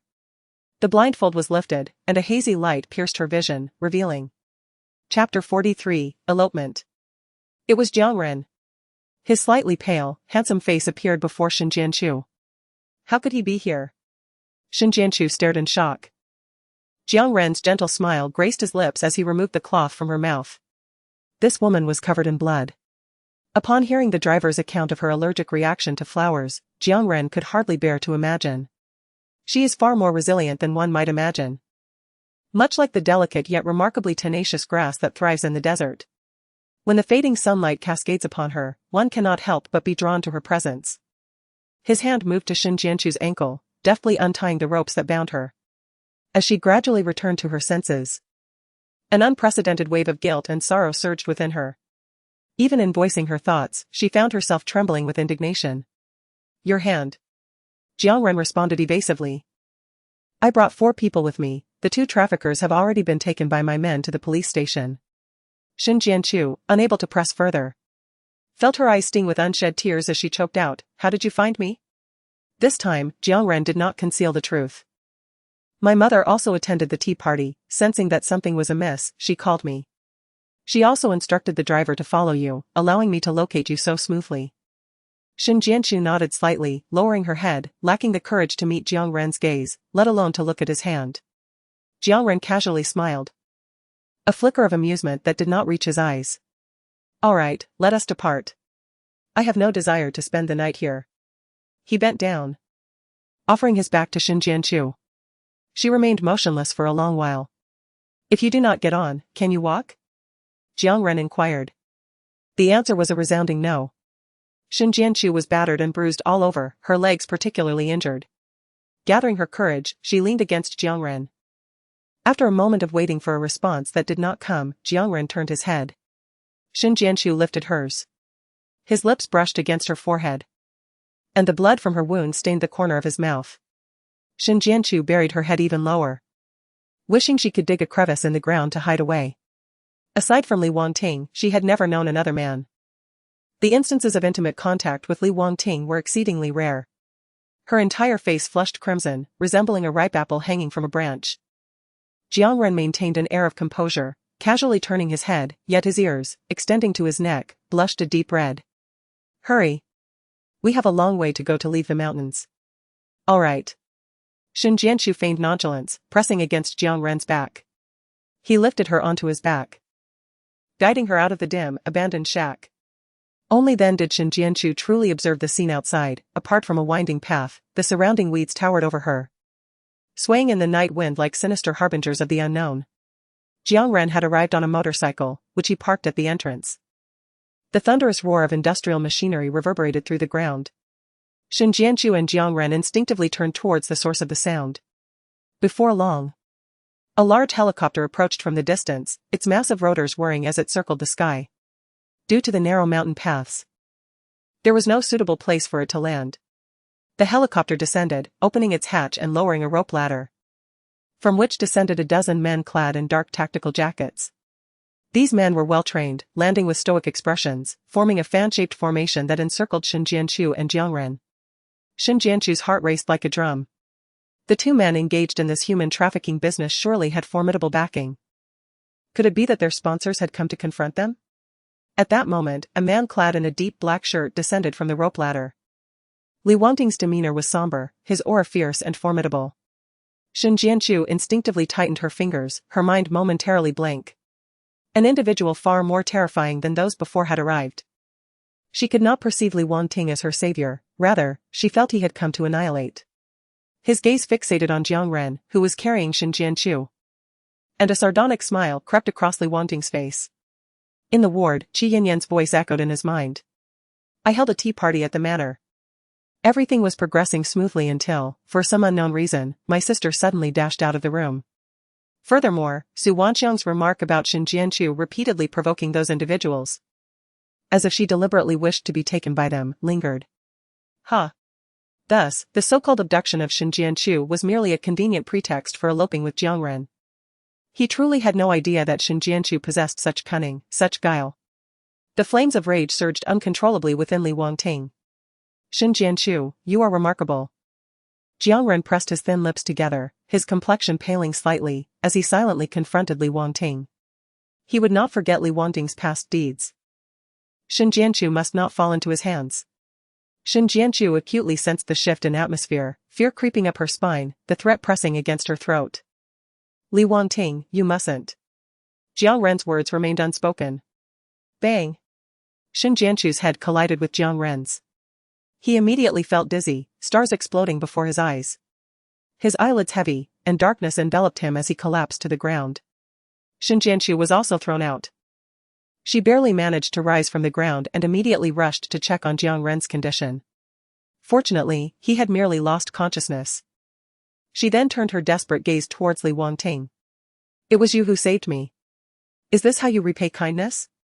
Li Wangting sneered, his eyes gleaming malevolently like a demon. This is merely the unmasking of Shin Jianchu's elopement scheme, a sordid spectacle of dogs biting dogs. Shin Jianchu's legs throbbed painfully. She braced herself, pressing one hand against the ground in an attempt to stand, yet her legs repeatedly betrayed her, causing her to falter thrice. At last, she managed to stand, albeit unsteadily. Li Wangting, release Jiang Ren, he is innocent. If you harbor any grievances against me, direct them solely at me. At that moment, she genuinely could not withstand any further wrath from Li Wangting, yet she could not allow any more innocent individuals to be entangled in her plight.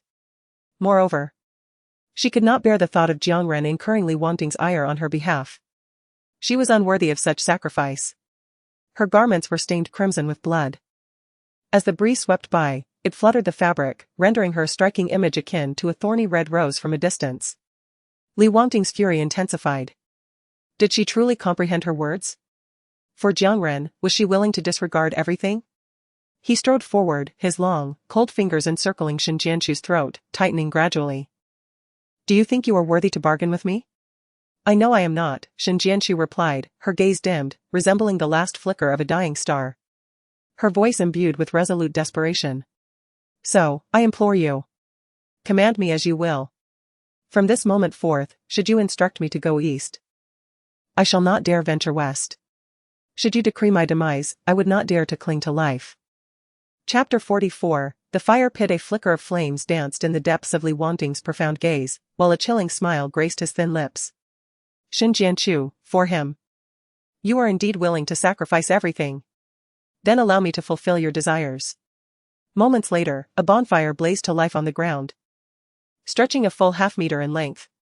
The myriad shadows cast by the flickering flames danced upon the pale, grim walls, reminiscent of wandering phantoms and a procession of spirits. Standing at the edge of the fire, Li Wangting observed the dark yellow flames flicker, casting intricate patterns of light and shadow across his face. Barefoot, he approached, eager to witness the lengths to which Shin Jianchu would go for that man of hers. It was akin to stepping over a fire pit. If you wish to return to the Li family estate, you must cleanse yourself of all your impurities. His words, like invisible arrows, pierced through Shin Jianchu's being. Her complexion turned ashen, her eyes vacant. By attempting to escape from her prison and acquiescing to Li Wangting's demands, she had unwittingly engaged in a pact with the devil. Wounded and in pain with every slight movement, she silently bore the agony, crouching down to untie her shoelaces, withdrawing her feet, and quietly removing her socks. Upon raising her gaze, an expression of desolation and silence enveloped her countenance. Li Wangting, you cannot go back on your word. Of course not. He replied with a cold derision. Shin Jianchu, I am not you. Suddenly, with a swift motion, Shin Jianchu plunged her bare feet into the flames. Before Li Wangting could finish his sentence, her skin met the searing wood, fusing instantly, while an overwhelming wave of heat surged through her. An agonizing tempest akin to colossal waves crashing upon her in an instant, engulfing her entirely. Ah! Shin Jianchu could not contain herself any longer, letting out a pained scream. Her faded denim jeans quickly turned a charred yellow under the relentless heat, showing signs of creeping flames. The acrid scent of burning intensified in the air. Overwhelmed by the acute sensation of pain, the last remnants of her rationality informed her that there was no turning back. She had to move forward, or else she would once again drag Jiang Ren into her plight. Merely standing, she swayed precariously. With great difficulty, she lifted the knee that had been kicked and reached toward the flames. Enough! Li Wangting's expressionless face erupted with a furious shout. He swiftly emerged from the opposite side and yanked Shin Jianchu away from the fire. Shin Jianchu, do you truly relish such self-inflicted torment? Shin Jianchu stumbled and fell hard to the ground, her jeans still ablaze. Just as the flames threatened to reach Li Wangting, a shadow darted past. Jiangren, jolted awake by a severe headache, witnessed the scene before him and immediately scooped up sand from the ground to extinguish the flames on Shen Jianchu's trousers. Li Wangting. You beast. How much more must you torment this unfortunate woman before you relent? This is none of your concern. You should not have come to save me. Leave at once. Shen Jianchu pushed Jiangren away in resistance. Li Wangting merely lifted a hand, and his subordinate swiftly pulled Jiangren away. You have no right to speak before me. Along with Jiangren's curses, his voice was silenced by Li Wangting's men. Li Wangting's demeanor remained cold and unyielding. Entirely dismissive of Jiangren. Were it not for Shen Jianchu's previous sacrifice for him, the flames would have incinerated Jiangren moments ago. A helicopter circled nearby, returning to hover low in the sky. The rope ladder descended once more. Shen Jianchu, come with me. Li Wangting leaned down to pull Shen Jianchu up. She was unable to rise, her wounds were too numerous, causing her to tremble in agony as she sat on the ground. She appeared as fragile as a newly hatched bird, so humble, so pitiable. Li Wangting furrowed his brows, a deep frown forming. Before he could ponder why he felt sympathy for Shen Jianchu, he bent down and lifted her in his arms. As he carried her up the rope ladder, he warned Jiangren, you'd best not appear before me again, otherwise, the consequences will be beyond your capacity to bear. Having spoken, Li Wangting ascended directly into the helicopter. Still cradling Shen Jianchu, his team gradually retreated. He placed Shen Jianchu onto the leather seat, and almost immediately, a pair of noise-canceling headphones landed on her lap. Pain was the only sensation that enveloped her. She bit her lip, clenched her fists, and endured it fiercely as she donned the headphones. The searing heat lingered, as if bearing an immense weight. Before long, her feet were covered in blisters. Burns, bruises, punctures, scratches, not a single part of Shen Jianchu's body was unscathed. Her back could not straighten, leaning awkwardly against the window, her eyes stinging painfully, tears on the verge of spilling. She did not wish to reveal her vulnerability in front of Li Wangting any longer, so she closed her eyes, striving to suppress her tears. With Shen Jianchu beside him, Li Wangting could not possibly overlook her presence. He stole glances at her, her face bore little difference from that of 5 years ago, save for the weight lost and the multitude of scars acquired. However, this is entirely her own doing. Had she not possessed such a wretched character and committed numerous inhumane acts, how could she have faced such retribution today? Shen Jianchu tilted her head slightly, allowing herself to slip down into the crevice of the chair. She succumbed to pain and lost consciousness. Li Wangting caught her. Shen Jianchu? Hey, wake up. Sit up straight. His shout received no response, and Shen Jianchu leaned unsteadily into his embrace. Even through the fabric of his clothing, he could feel the searing heat emanating from her body. Is she burning with fever? Li Wangting pressed his lips tightly together, falling silent thereafter. He did not push Shen Jianchu away, rather, his fingers, almost instinctively, brushed aside her hair, scrutinizing the scar on her face more closely. His fingertips traced the undulations of the scar, gliding along her cheek, gently caressing, before resting on her parched, chapped lips. Unaccountably, a ripple of emotion stirred within him. There had been memories shared between him and Shen Jianchu. Following their marriage, he had envisioned a warm and tranquil life together. Yet her actions were utterly reprehensible. Li Wangting's expression turned frosty. He irritably averted his gaze but did not push Shen Jianchu away. Seated in the front row, alongside the pilot, Chi observed everything that had just transpired through the rearview mirror. Being a man himself, he understood the turmoil within Li Wangting. Quietly, Chi composed a text message on his phone and sent it. The helicopter eventually descended upon the stairs of the Zhan Nanwang clinic. Hearing the commotion, Zhan Nanwang rushed outside with his team. Li Wangting carried Shen Jianchu off the helicopter. In that moment, Zhan Nanwang's silence was deafening. What on earth happened to Shen Jianchu? Is there another matter at hand? Zhan Nanwang rolled up his sleeves and stepped forward to investigate. As he drew closer, he noticed Shen Jianchu's clothing, stained crimson with blood. Zhan Nanwang's expression stiffened, and upon observing the injuries on her face, his brow furrowed ever deeper. What on earth happened? Did I not instruct that she must be well taken care of? The man before him was none other than Li Wangting. How could he fail to protect even a single woman? Chapter 45, Divine Gold. Li Wangting remained silent, a piercing glare silencing Zhang Nanwang's incessant chatter. He cradled Xin Jianchu in his arms, intent on transporting her to the infirmary. Zhang Nanwang, his countenance dark and sullen, trailed behind him. It was then that he noticed Xin Jianchu's pant leg, charred and disheveled, and her bare feet, bloodied and blistered. Although Zhang Nanwang was a physician of some renown, gaining access to his clinic or securing his services was no simple feat. Thus, the patients he encountered were, in essence, pre-selected. He found it difficult to fathom how Xin Jianchu had sustained such grievous injuries. Upon arriving at the infirmary, the clear light illuminated Xin Jianchu's form, allowing him to discern her face, hands, and feet, revealing that her suffering was far more severe than he had anticipated. Reflexively, Zhang Nanwang reached out to unbutton Xin Jianchu's shirt. "What are you doing?" Li Wangting seized his wrist with a forceful grip, as though intent on crushing it. "I am merely examining her wounds," Zhang Nanwang retorted dismissively. "With such visible injuries, there must surely be more beneath her clothing." "And you intend to strip her of her garments?" Li Wangting questioned coldly. Zhang Nanwang truly believed that Li Wangting had transcended the realm of humanity. How could I perceive her without removing her garments? Are his eyes imbued with X-ray vision? Inquisitively, he pondered.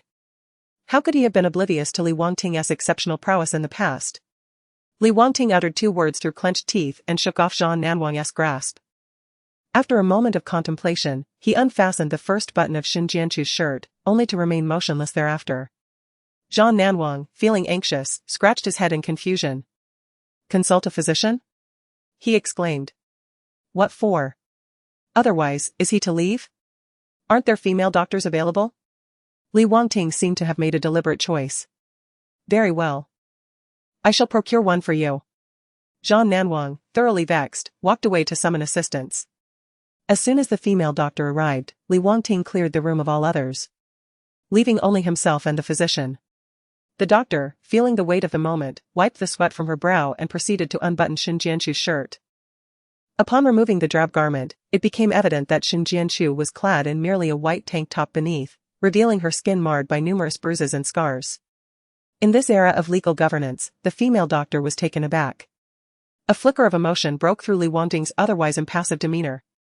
With a resigned shake of her head, the doctor endeavored to remove Xin Jianchu's trousers. However, mindful of the blisters on her legs, she opted to cut the fabric with scissors instead. The injuries on Xin Jianchu's lower body were far more severe, with extensive bruising evident. One knee was notably swollen, and the area below her ankles was horrifically burned. The skin an alarming shade of yellow, punctuated by a multitude of distressing blisters. Li Wangting felt a tightening in his throat, his gaze dimming with each passing moment. The blisters on her feet were a result of his actions. Yet, he was not at fault. If Xin Jianchu had remained obediently within the confines of the Li family estate, refraining from any scheming, none of this would have transpired. Her gravest error lay in nurturing the thought of eloping with Jiang Ren. Xin Jianchu was a sinner of the highest order. She ought to remain by his side to sincerely repent and atone for her transgressions. The female doctor summoned two female colleagues to assist. The three of them encircled Xin Jianchu, attending to her wounds.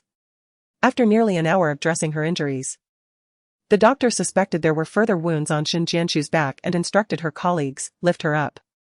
"Understood." Her colleagues complied, elevating Xin Jianchu. Her neck, weak and feeble, tilted to the side, perilously close to striking the bedside table. Li Wangting's instincts propelled him into action before his mind could process. As he steadied Xin Jianchu's head and effortlessly cradled her in his arms, allowing her back to be presented to the doctor more effectively. Her back bore its own share of injuries as the female doctors administered their care. Once all her wounds were properly tended to, the doctors, concerned about further aggravating her injuries, procured a large surgical gown for her to wear. Xin Jianchu lay quietly on the hospital bed, an intravenous line affixed to the back of her hand. Li Wangting, emanating an air of intensity, sat beside her, legs crossed, resting his forehead in contemplation as he gazed at her. After a considerable period, Zhang Nanwang strolled in. Upon entering the ward, his gaze instinctively gravitated towards Li Wangting. It seemed he had never encountered this version of Li Wangting before. He appeared to have morphed into the night itself, his expression so intricate that it eluded comprehension. "You arrived just in time, please go to Taotaju and bring back some rice porridge and side dishes," commanded Li Wangting. "Huh?" Zhang Nanwang blinked in confusion. Ta Taju specializes in breakfast foods. Zhang Nanwang replied, at this late hour, you expect me to venture out of my warm bed to fetch you something? Li Wangting responded. Why not? Zhang Nanwang retorted, oh, come on. The late-night snacks at the hospital are quite good, I'll just buy porridge from there. Unable to restrain himself, he muttered. Eat it if you like. With that, he turned to fulfill the errand. Upon returning with the porridge, Zhang Nanwang placed it on the bedside table. At that moment, Xin Jianchu's first vial of medication had just finished infusing, so Zhang Nanwang proceeded to administer the next vial. After completing this task, he decided to take a break and sat in Xin Jianchu's hospital room, pulling out his phone to play Tetris. His eyes were intently fixed on the screen. And without lifting his gaze, he casually queried, what do you really think of Xin Jianchu? It would be understandable to harbor resentment, yet given Xin Jianchu's illness and injuries, was such concern truly necessary? But with such dedication, how could Xin Jianchu's health have deteriorated to this extent? Li Wangting paused momentarily, then, without glancing up, replied. What does it matter to you? Zhang Nanwang chuckled softly, if you have the ability, don't send her here. He resumed his game, playing for a while longer. Estimating that the porridge he had purchased was getting cold. Aren't you going to eat? He had bought multiple servings, unwrapped the packaging, and took out a bowl of porridge along with a side dish. Li Wangting glanced at it, now cold. Zhang Nanwang exclaimed, so what now? Brother. Why didn't you eat when I just brought it back? Zhang Nanwang found it perplexing. It was previously unremarkable, but now, he couldn't help but wonder why Li Wangting, a seemingly robust man, had become increasingly finicky with age. Zhang Nanwang, choosing not to waste words, finished his own bowl of plain congee and, wiping his mouth, observed as Li Wangting rose to instruct his subordinate to fetch the chef from Ta Taju. Zhang Nanwang was taken aback. Before arriving at the hospital, the chef from Ta Taju had first been diverted to the market for the morning rush, procuring ingredients before finally arriving at the hospital's kitchen. He prepared a bowl of congee and sent it to Xin Jianchu's hospital room. Li Wangting, however, did not touch it, simply allowing the congee to sit. Zhang Nanwang's eyes widened in disbelief. Chapter 46, Marriage News. This man truly knows how to indulge. Yet, as Zhang Nanwang anxiously awaited the congee to cool, he noted that Li Wangting remained unmoved. If you wish to eat it, feel free to take it, Li Wangting remarked nonchalantly. Zhang Nanwang, harboring doubts, complied. He took a portion for himself, prompting Li Wangting to instruct the chef to prepare another serving. Once Zhang Nanwang finished, a steaming bowl of congee was promptly delivered again.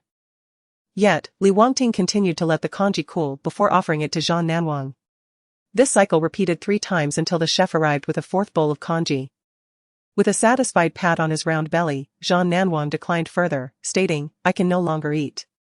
Thus, Li Wangting insisted the chef prepare more congee, allowing it to cool before serving, until dawn broke. By then, almost every staff member at the hospital had enjoyed the congee that Li Wangting had graciously provided. Zhang Nanwang, propping his chin on his hand, felt drowsy and stifled a yawn. Suddenly, as if struck by a thought, he sat upright. Soon, Li Wangting substantiated his conjecture through tangible actions. After administering several vials of medication, Xin Jianchu awakened from her pain-induced slumber. Upon opening her eyes, she was met with the sight of Li Wangting. The shadows of fatigue lingered beneath his gaze, and stubble adorned his chin, a stark contrast to his usually meticulous demeanor. Get up, his voice emerged, low and cold, as he nudged a bowl of congee recently delivered by the chef towards her. Zhang Nan could not help but silently scoff. Realizing that Li Wangting indeed prepared a feast of dumplings out of jealousy over Xin Jianchu. Having just regained consciousness, Xin Jianchu felt a numbing pain coursing through her nerves. And upon hearing Li Wangting's words, she instinctively braced herself for his impending torment. She dared not provoke him, pressing her lips into a thin line as she struggled to sit up. Noticing her difficulty, Li Wangting extended his hand toward her. Xin Jianchu cast a brief glance at his outstretched palm but chose to bypass it. He frowned slightly, then assertively supported her shoulder, easing her back against the bed. Trembling slightly, she reached for the bowl of congee, but Li Wangting preemptively seized it. Without uttering a word, he added a touch of garnish, scooped a small spoonful, and brought it to her lips. A sudden sense of dread surged within Shin Jianchu, like a pair of hands grasping her heels, pulling her towards the abyss. With a resigned demeanor, she steeled herself and took that mouthful of congee. Li Wangting remained silent, continuing to feed her. Left with no choice, she complied. Having gone days without sustenance, her stomach had shrunk, and after just 3 spoonfuls, she felt an overwhelming sense of fullness. She resembled a condemned prisoner awaiting execution, anticipating the effects of the medicated porridge before her.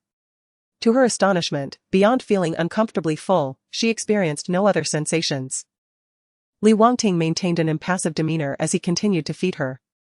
Shin Jianchu, steeling herself, consumed the bowl's contents. Once she finished, Li Wangting commanded the preparation of another bowl. Shin Jianchu's visage turned ashen. So, this was his method? Beside her, Zhang Nanwang could no longer bear to watch. Shin Jianchu, do you not possess a mouth? At last, he comprehended the source of her myriad injuries. They were born from restraint. Furthermore, was Li Wangting caring for her or inflicting harm? It was correct for a patient like Shin Jianchu to have a light diet, consuming plain porridge. Yet the question remained, how could one eat so much? Shin Jianchu interjected, stop feeding me.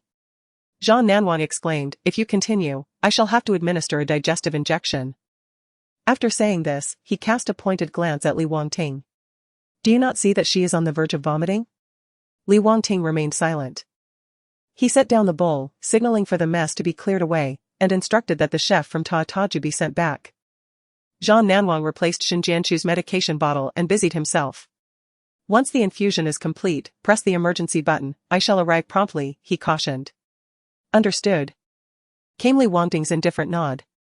Throughout the ordeal, Shin Jianchu wearily regarded Li Wangting. Shin Jianchu, he commanded in an authoritative tone, lie down. Obediently, she complied.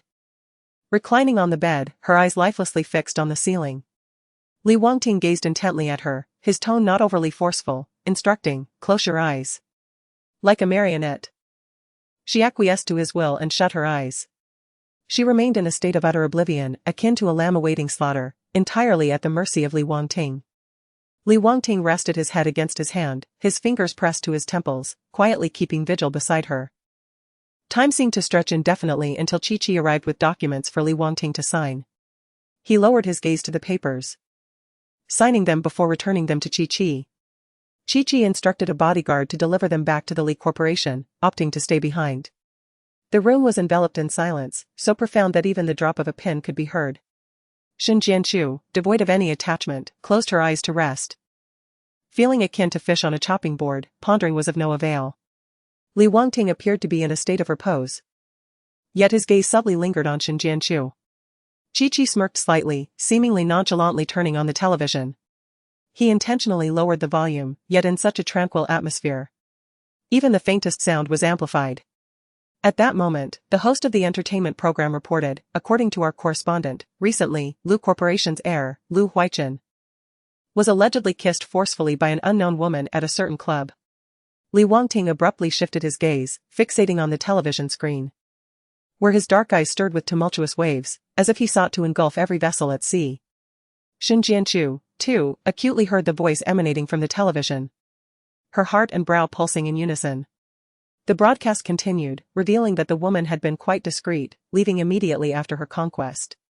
However, whispers suggested that Lu Huichen had since connected with the woman, and the two were developing feelings for one another, with a wedding imminent. Chi-Chi inhaled sharply, feigning a flustered demeanor, and in a hurried motion, switched off the television. Although Shin Jianchu could not see anything, she still sensed a palpable shift in the atmosphere around her. The curled tips of her fingers betrayed her current anxiety. Li Wangting's eyes ignited with a fierce intensity as he lowered his gaze to pick up the glass of water on the table. A sudden chill brushed against Shin Jianchu's face, drenching her entirely, with droplets even splashing into her nostrils, prompting her to cough lightly. When did you and Lu Huichen become entangled? Li Wangting leaned forward, his presence imposing.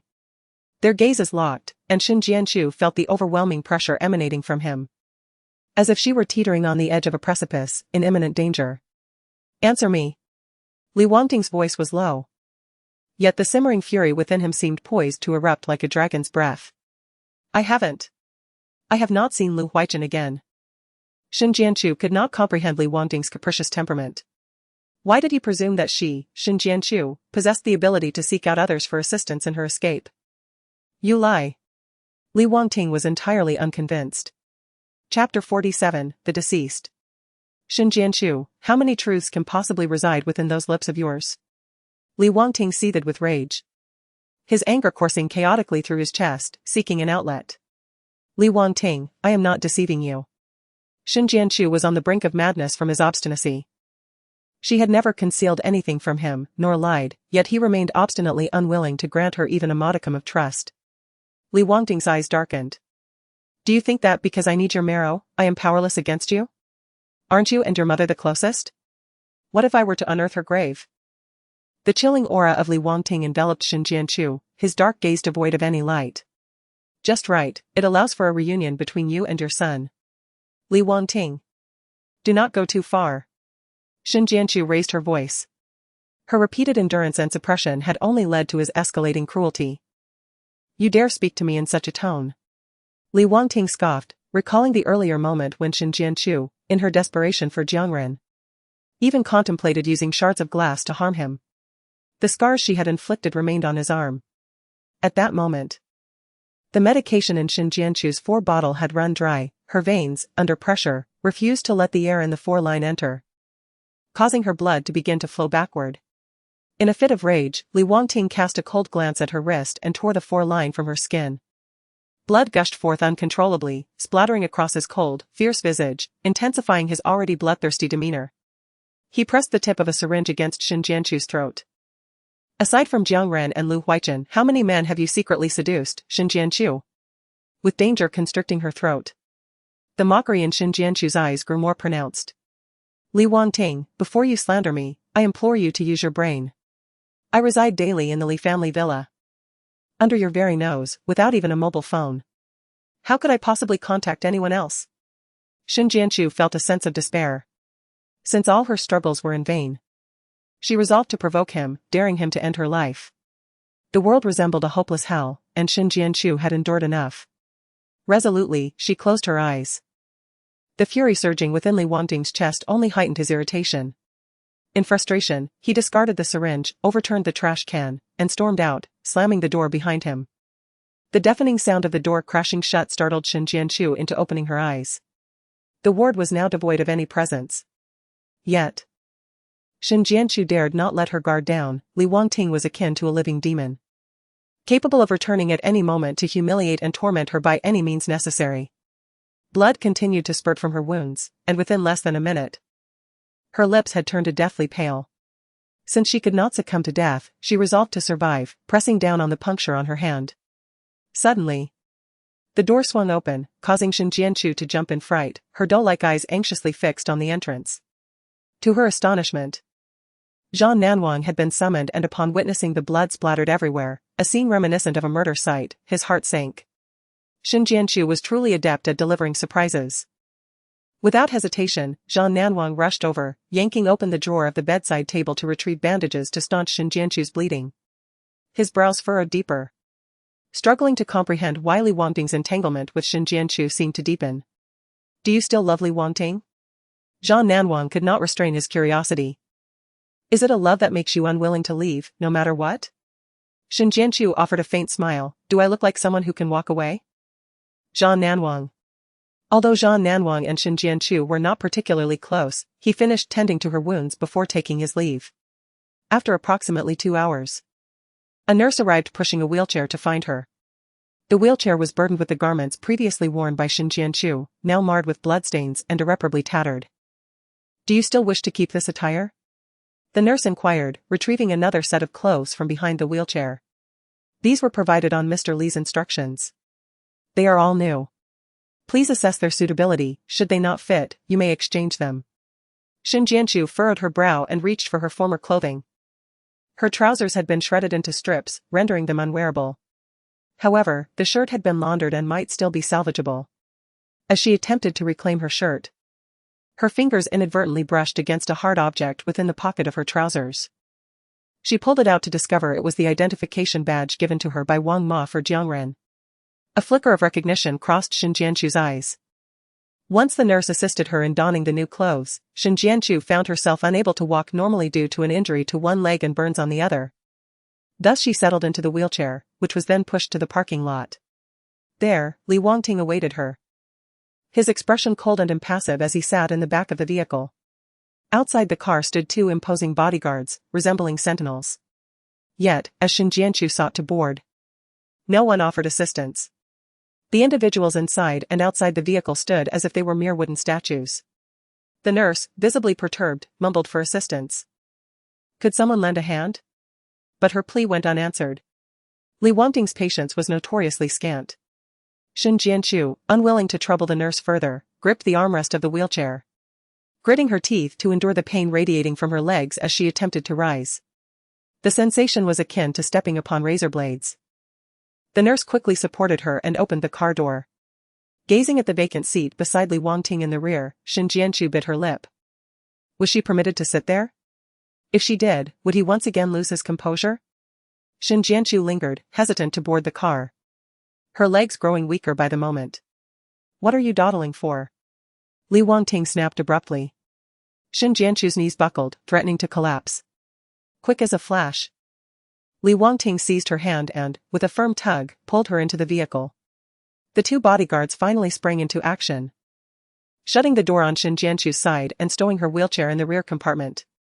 Within the confines of the car, an oppressive silence enveloped Shin Jianchu and Li Wangting, both lost in their thoughts. Li Wangting, feeling restless, loosened his tie and undid the first button of his shirt, revealing a hint of his proud collarbone. He rolled down the window, and the rushing wind flooded the interior, tousling Shin Jianchu's hair. Frustrated as strands whipped across her face, she repeatedly tucked them behind her ears. A slight relaxation softened Li Wangting's taut lips. It was a relief, she no longer resembled a lifeless figure. As the vehicle entered the Li family estate, Qi Yanyan and Wang Ma inside heard the engine's roar. Almost simultaneously with Li Wangting and Shin Jianchu's entrance, Wang Ma's voice echoed, "My lady. You truly have suffered an unwarranted calamity this time." I believe Shin Jianchu deliberately allowed herself to be captured, seeking to escape the Li family estate and elope with that rogue Jiangren. How pitiful that you still protect her, even with your legs crippled. Enough. Wang Ma, do not speak nonsense. I refuse to believe my sister is so cunning, Qi Yanyan retorted, her back turned to the door. Ears perked to catch the commotion outside. Madam, you are far too soft-hearted. Everyone is well aware of what kind of person Shin Jianchu is. There is no need for you to constantly defend her. Wang Ma sighed, expressing genuine concern for your legs. What kind of person is Shin Jianchu? Li Wangting replied coldly. I live in the Li family's villa alongside you, how could I not be aware? Wang Ma abruptly turned her head, her face etched with terror. Qi Yanyan slowly adjusted her wheelchair and turned, feeling somewhat awkward. Wang Ma is just speaking nonsense, do not take her words to heart. The character of my sister is clear to both of us, Wangting, we need not concern ourselves with rumors and gossip. I am not certain, Li Wangting insisted stubbornly. This was the first time he had spoken to Qi Yanyan with such gravity. Shin Jianchu remained expressionless, having long grown accustomed to various malicious slanders. Wang Ma exchanged a glance with Qi Yanyan, her resolve intensifying. She took a bold step forward and stood before Qi Yanyan. Mr. Li, I must speak up now. After all, Shin Jianchu's actions have caused the madam to be injured. I caused her injury? Shin Jianchu found it rather amusing. She could not forget how Qi Yanyan and Su Yanchuan had conspired to push her into a pit. Exactly. Wang Ma declared with righteous indignation. That day, I clearly stopped you from going to the back garden, yet you insisted on rushing over. According to Miss Su Yanchuan, you even deliberately greeted her, drawing the attention of those people. Those wealthy ladies and young ladies were then determined to settle accounts with you. You clearly had ulterior motives. I suspect that you are entangled with that Jiangren, seeking an opportunity to escape. What nonsense are you spouting? Wang Ma has implicated Jiangren. And Shin Jianchu must speak up. Jiangren is innocent. She cannot be ungrateful, repeatedly causing him harm. I am not talking nonsense. Do you truly believe I am unaware of anything? Wang Ma exclaimed. Li Wangting's gaze darkened, sharply discerning something. Wang Ma, you have been mentioning Jiangren since just now. What exactly do you know about him? Those around Li Wangting are typically circumspect, they would not engage in idle gossip. How does she know about Jiangren? I know that Jiangren is Shen Jianchu's former lover. Wang Ma stated earnestly, Mr. Li. You are unaware that Shen Jianchu has kept Jiangren's work ID and often displays it. I have seen it several times. Shen Jianchu's brow twitched. And her expression grew dim. So, that day, Wang Ma threatened her with Jiangren's work ID, compelling her to clean, and it had nothing to do with Li Wangting? Is that so? Li Wangting inquired of Shen Jianchu.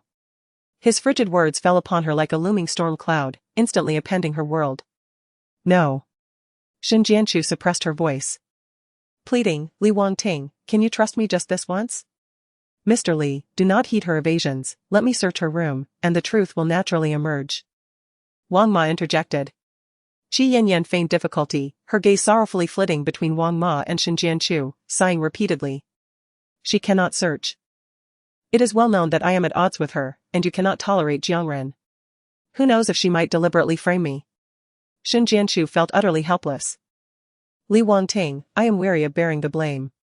Spare me, please. Wang Ma, how confident are you in finding Jiangren's work ID in Shen Jianchu's room? Li Wangting inquired of Wang Ma. Wang Ma patted her chest and assured, absolutely certain. Very well, let us all proceed to Shen Jianchu's room. Wang Ma. Conduct a thorough search. Li Wangting coldly warned Shen Jianchu, do not say I did not give you a chance. Now, she could no longer consider herself wronged. A chill flickered in Shen Jianchu's gaze. Wang Ma had merely incited a few words, yet he insisted on taking such measures. Perhaps, in his eyes, Shen Jianchu truly did not require dignity or self-respect. Li Wangting pushed Shen Jianchu in her wheelchair, while Wang Ma assisted Qi Yanyan. The four of them made their way to Shen Jianchu's room. Let us begin, Li Wangting commanded. Wang Ma commenced her search, rummaging through the room. Shen Jianchu's belongings were sparse, primarily items that had already been in the room. Her possessions were contained within a black backpack she had brought upon her release. She had not even removed her clothes, as if she intended to leave at any moment. Wang Ma created a chaotic mess within the room, thoroughly emptying Shen Jianchu's bag. She rummaged through the contents meticulously, searching each compartment. She kept her eyes on Shen Jianchu, knowing she had not disposed of Jiangren's work ID. That item must surely be within this room. Failing to find it, Wang Ma then focused her attention on the scattered contents from the bag. Aside from the scattered garments, there were two small pink bags. Wang Ma kicked aside Shen Jianchu's clothes and reached for her bag, intending to unzip it. Wait! Shen Jianchu exclaimed in alarm. Don't open that bag. The more Shen Jianchu resisted, the more determined Wang Ma became, convinced that something nefarious lay within. With a disdainful smile, Wang Ma unzipped Shen Jianchu's bag. Shen Jianchu turned her wheelchair in an attempt to intervene, but Li Wangting extended his leg, obstructing the wheels of her chair, rendering her immobile.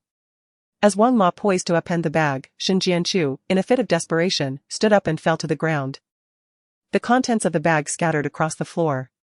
Upon closer inspection, it was revealed to be a collection of women's undergarments. Shen Jianchu's face flushed crimson, and she hurriedly gathered the scattered items, clutching them to her chest. Both Wang Ma and Qi Yanyan were momentarily taken aback. Li Wangting's brow furrowed slightly, a hint of color rising to his ears. The fact that she was so flustered was indeed a revelation. Wang Ma hastily inspected Shen Jianchu's other bag, discovering her shorts within. Is this sufficient? Shen Jianchu asked, her face filled with humiliation. Have you found what you were looking for? Li Wangting's reproachful gaze descended like a fierce tempest, seemingly poised to rend Wang Ma into shreds. Wang Ma stood speechless, her mouth agape, struggling to form a coherent response. Qi Yanyan, with an air of calculated nonchalance, interjected, Wang Ma, you remarked on how much my sister values Jiangren's belongings, how could they be left carelessly? Her words served as a timely reminder to Wang Ma. Madame Wang's eyes glimmered with determination. Mr. Li, I firmly believe that Shen Jianchu must have concealed Jiangren's work ID. It must be on her person, always carried with her. I shall retrieve it from her immediately. Madame Wang rolled up her sleeves and approached Shen Jianchu menacingly. Chapter 49, Gently placed down Madame Wang, our relationship has never been amicable. But it is utterly impossible for you to uncover something that does not exist. Shen Jianchu glared at her, suppressing her emotions. Your baseless accusations cannot conjure something from thin air. You, Xin Jianchu, are merely grasping at straws. I, Madame Wang, can assure you that the item is undoubtedly on you. Madame Wang declared gravely, casting a significant glance at Mr. Li. Mr. Li, today, I shall assist you in uncovering that filthy item. Following Madame Wang's gaze, Xin Jianchu turned to Mr. Li, her chin defiantly lifted. Although she knew she could not contend with him, her eyes betrayed her unwillingness to yield. And what if you fail to find it?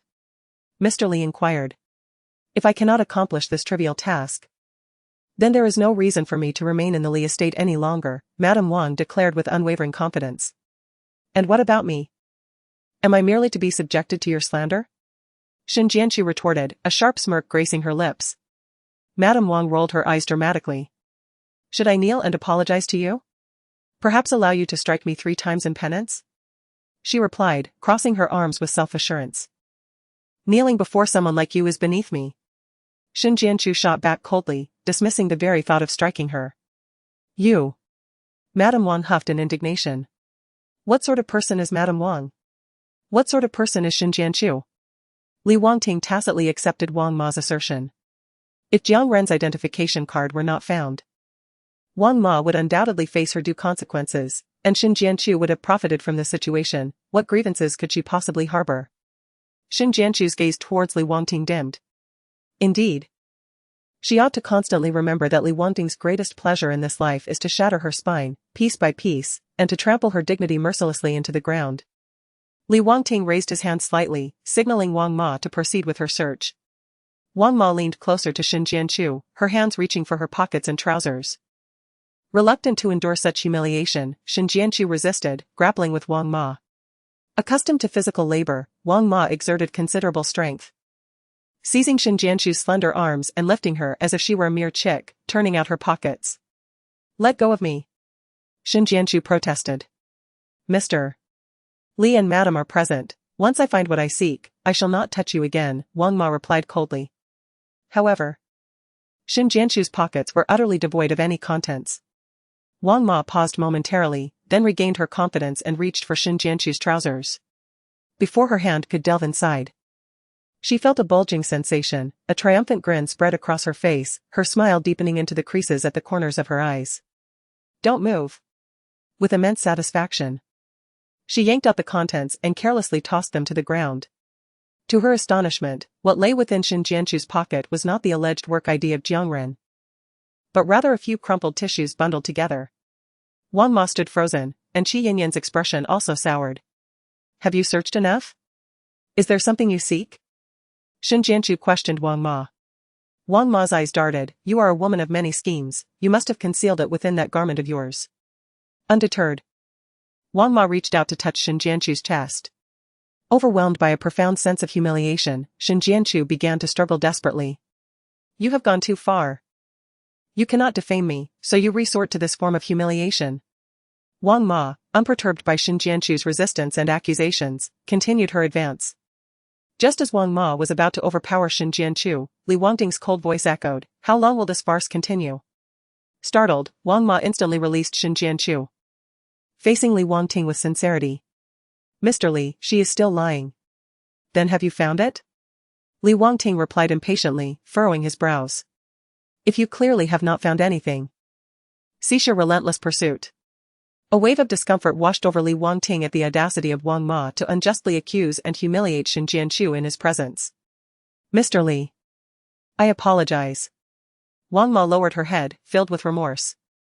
Qi Yinyan quickly intervened, since the misunderstanding has been clarified, let us consider this matter settled. What does clarity mean? What does this have to do with you? I am the one who has been wronged. On what grounds do you presume to forgive her on my behalf? Xin Jianchu pressed Qi Yinyan. Wang Ma, sensing the tension, interjected, Xin Jianchu. Please do not take your anger out on Our Lady, she is innocent, it was my own folly. I sincerely apologize for my earlier rashness. I do not accept. Xin Jianchu, resolute in her stance, recalled how she had just asserted that without finding Jiang Ren's work identification, she would require an apology from her. Even to the extent of demanding a kneel and 3 slaps across the face. Though Xin Jianchu harbored no sadistic tendencies, she simply wished to make things uncomfortable for Wang Ma. An awkward silence enveloped the space as Wang Ma stood frozen in place. Sister, do not go too far. Wang Ma has already apologized, Qi Yanyan spoke softly, she is of considerable age, compelling her to kneel seems rather excessive. Li Wangting pressed his lips together, addressing Wang Ma. You shall proceed to complete your resignation formalities shortly, and then you may leave. It was indeed excessive to demand Wang Ma's kneeling. Compounded by Xin Jianchu's earlier declaration of disdain for such an act, Wang Ma was taken aback. She had no intention of resigning. The remuneration at the Li family estate was generous, and the workload manageable. Where would she find such an advantageous position elsewhere? Qi Yanyan also appeared somewhat astonished. She had believed that this matter could be brushed aside, only to discover that Li Wangting had genuinely come to Xin Jianchu's defense. Wang Ma sought to plead her case. Yet Qi Yanyan gently shook her head, gesturing a numeral with her fingers, indicating the amount she was prepared to offer. They had failed to retrieve Jiang Ren's work identification from Xin Jianchu, rendering them in the wrong. Prolonging the dispute would only arouse Li Wangting's suspicion. After a moment's hesitation, Wang Ma swallowed her words. Xin Jianchu, her eyes wide with indignation, declared, You and Qi Yanyan have made all your decisions, kindly remove yourselves from my presence. As this is still my abode. Xin Jianchu, you are obstinate, Li Wangting remarked. Wang Ma merely spoke rather harshly, must she cling to it so tenaciously? Li Wangting. I pose a singular question to you, should Wang Ma indeed uncover the so-called work identification of Jiang Ren, how do you intend to handle my situation? Xin Jianchu inquired. Surely, it would not be akin to your treatment of Wang Ma, where you elevate her only to delicately set her down, would it? She has been wronged by Li Wangting on numerous occasions, and even though she currently feels powerless to advocate for herself, there shall come a day when Xin Jianchu will surely seek justice for herself. Li Wangting, so, you truly have hidden it? Xin Jianchu. Frustration overwhelmed Xin Jianchu, prompting her to roll her eyes, even at the risk of further inciting Li Wangting's ire. Chapter 50, A Chance for Redemption. Xin Jianchu, Li Wangting, if there ever comes a day when you realize you have unjustly accused me, I hope you retain the same shamelessness you exhibit today. Li Wangting. Instantly, a tide of suppressed anger surged within him. Accuse her, Xin Jianchu. Is that even conceivable? Perhaps she had sustained too severe an injury, or her mind had been fractured to utter such nonsensical dreams. After committing so many wrongs, does she genuinely believe a single act could obscure the truth and cleanse her entirely? Has she lost her senses, or has he, Li Wangting, gone mad? Li Wangting kicked aside the chaos strewn across the floor and exited Xin Jianchu's room. Meanwhile, Wang Ma wheeled Qi Yanyan out. Qi Yanyan urged Wang Ma to catch up with Li Wangting, wishing to speak to him softly, when suddenly, Li Wangting's bodyguard approached. Mr. Li. A man named Jiang Ren is outside, demanding to see you. Li Wangting's narrow eyes narrowed further as he followed the bodyguard without hesitation. Madam, are you accompanying us? Wang Ma inquired in a hushed tone. Qi Yanyan waved her hand, declining the offer. Wang Ma understood and pushed Qi Yanyan back into the room, intending to give her a stern talking to before departing from the Li family estate. At the entrance, the imposing black wrought iron gate stood tall and formidable, exuding an air of solemnity and coldness. Jiang Ren, facing the light, was clad in a white shirt and jeans, his hair appeared somewhat disheveled, and the dark circles under his eyes were hard to overlook. Upon encountering Li Wangting, his gaze was filled with an unmistakable hatred. Li Wangting.